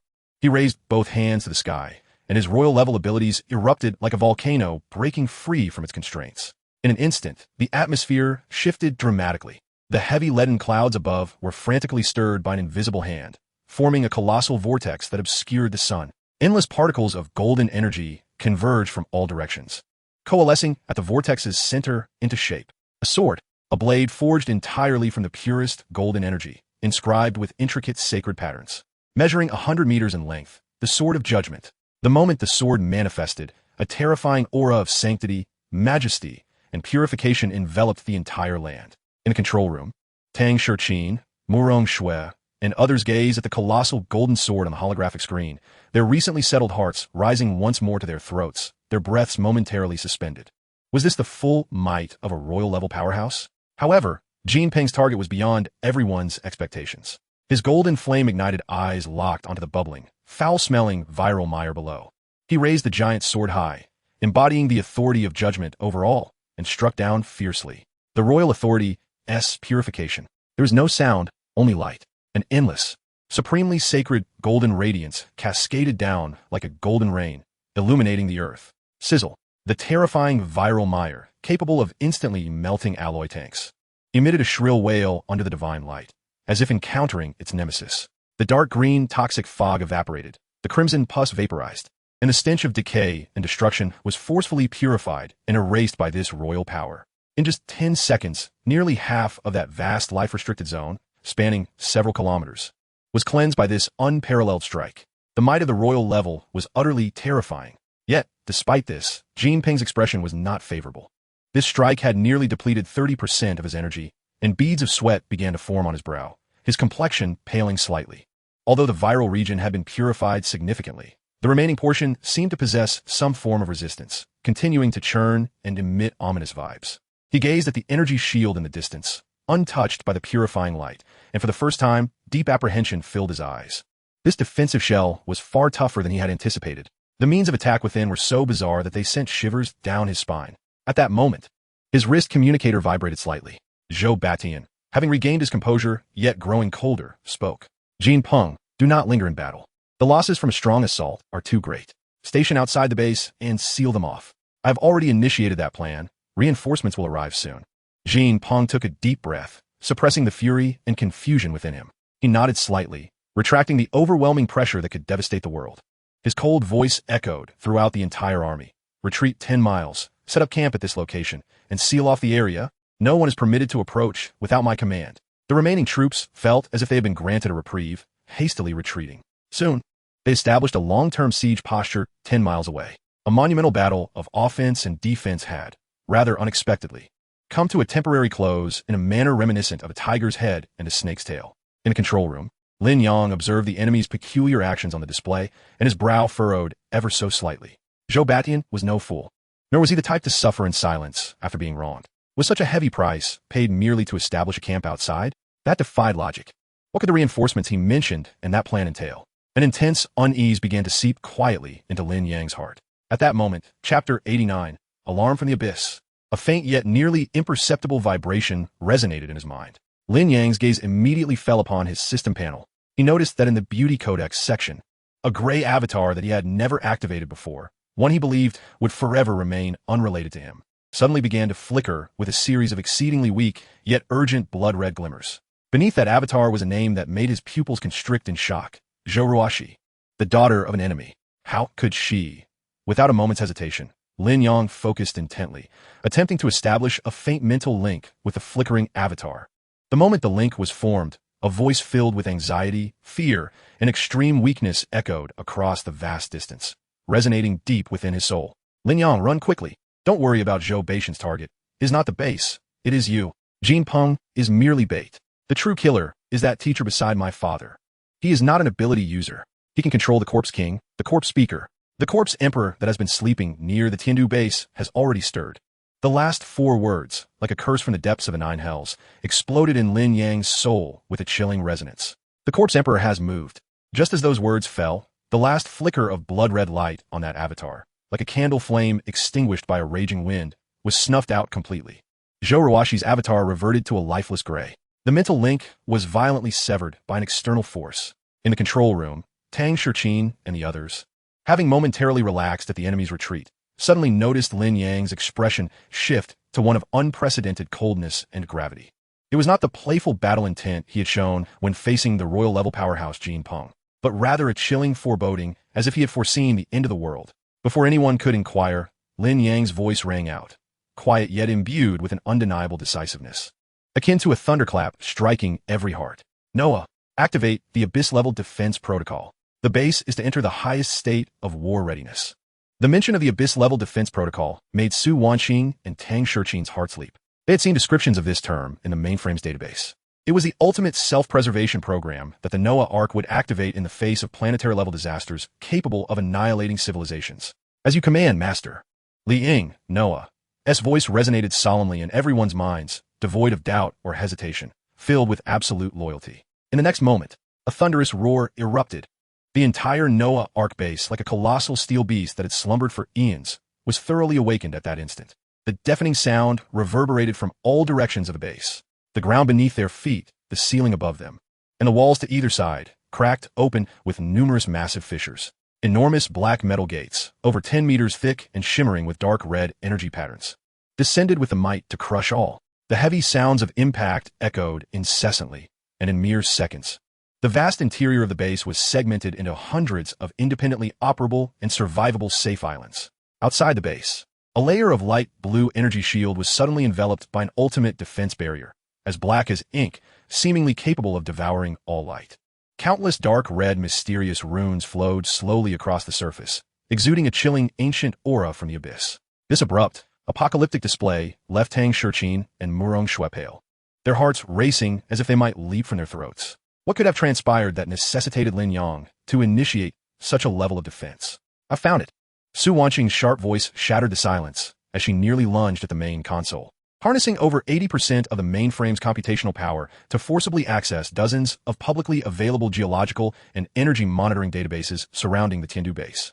Her fingers trembled slightly from fear and exertion as they pressed down on a holographic map, focusing on a rapidly escalating blood red that had exceeded the limits of the instruments. To the northwest, 150 kilometers away, lay a massive underground cavern codenamed Abyss's Throat. Her voice quivered with dread as she spoke. The energy readings here are skyrocketing in an incomprehensible manner. It is inciting a collective uprising of all zombies within a 100-mile radius. In an instant, the main control display switched to real-time satellite imagery. There, on the desolate wasteland map, centered around the cavern known as Abyss's Throat, countless black dots representing zombies surged forth like ripples from stone cast into a lake.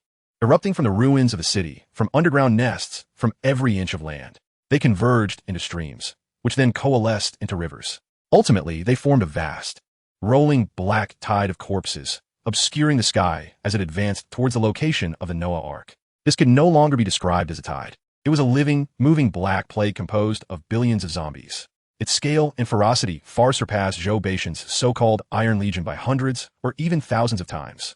Gazing at the scene on the display, one that would plunge any survivor faction into despair, Tang Shichin and Murong Shui found their breath caught in their throats. An overwhelming sense of helplessness threatening to engulf them. Yet, amidst this grave silence, Lin Yang's eerily calm voice resounded once more. What is there to panic about? He slowly approached the console, his gaze fixed on the ever-expanding black plague, and instead of fear, a fierce rage ignited within his eyes. The sky has not yet fallen. If it dares to come, we shall ensure it cannot return.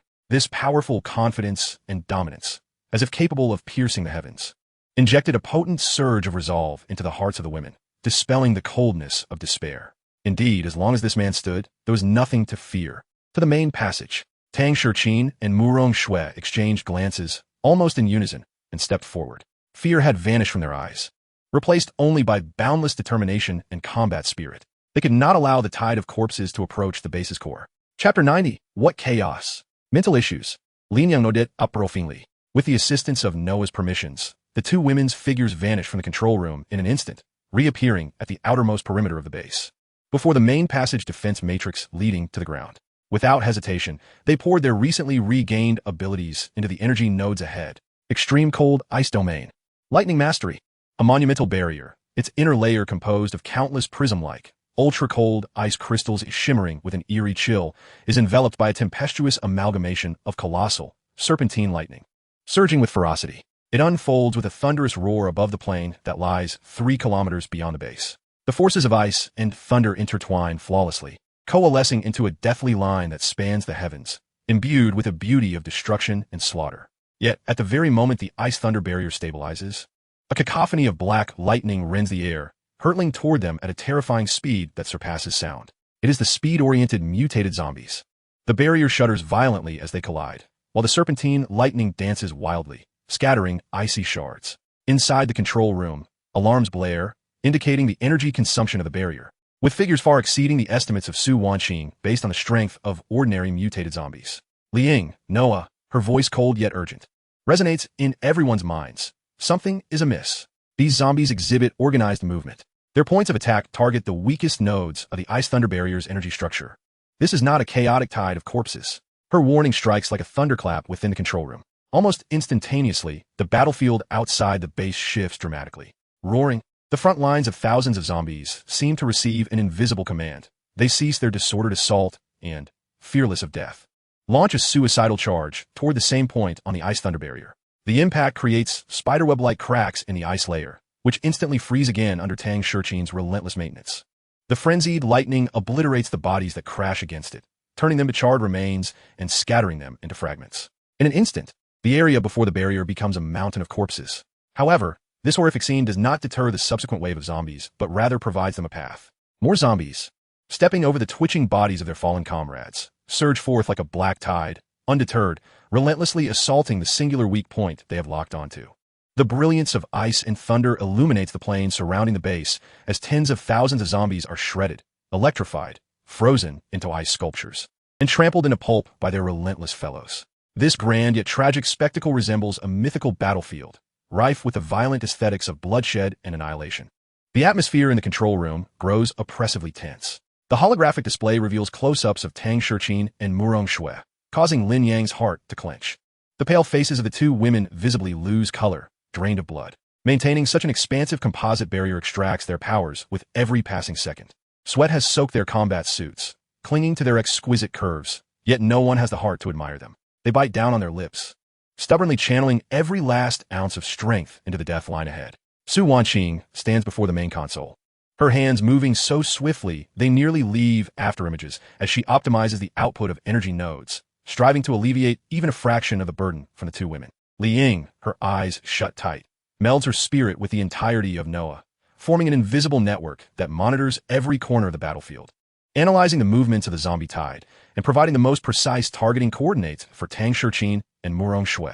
Yet, in this moment of utmost tension, a cold, obscure, and malicious mental wave surges silently, akin to a serpent lurking in the abyss. It bypasses all surface defenses of Noah and, through the energy link with Tang Shurqin and Murong Shui, strikes directly at Li Ying's mental core with deadly precision. Li Ying lets out a muffled groan of pain.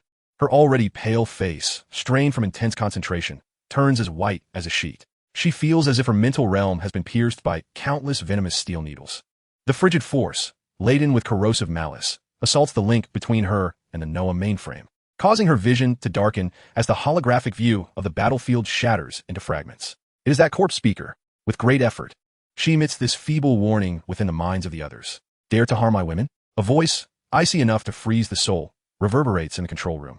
Lin Yang's eyes blaze with murderous intent. He steps forward, instantly appearing behind Li Ying, and without hesitation, places his broad hand upon her sweat-drenched shoulder. Apure, dominating, and radiant golden warmth surges from his palm into Li Ying's spirit core, which feels as if it has been encased in frost. This is no ordinary ability. It has been transformed through system enhancement into the legendary True Fire of the Sun, bestowed upon him by Li Yuqing. The essence of the sun, it incinerates all evil. The sinister, parasitic mental force, upon contact with this golden warmth, melts away like snow under the sun, unable to resist even for a moment, emitting a silent, despairing wail as it is burned, purified, and utterly evaporated.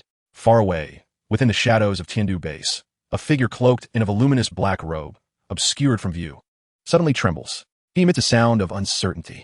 The mental dark arrow he had just released, potent enough to instantaneously incapacitate a fourth-tier psychic ability user, was crushed with such overwhelming force. The searing, fierce power, seemingly the natural nemesis of all darkness, sends a shiver through him. An interesting prey. A hoarse whisper escapes from beneath the black robe. In the control room, although Li Ying's spirit has been salvaged by Lin Yang, the momentary shock causes a brief halt in her precise calculations and energy distribution across the battlefield. In the realm of skilled combatants, victory and defeat hinge upon the slightest of margins. For this battlefield, composed of billions of zombies, that fleeting moment of pause proves fatal. The zombie tide seizes the opportunity with uncanny precision,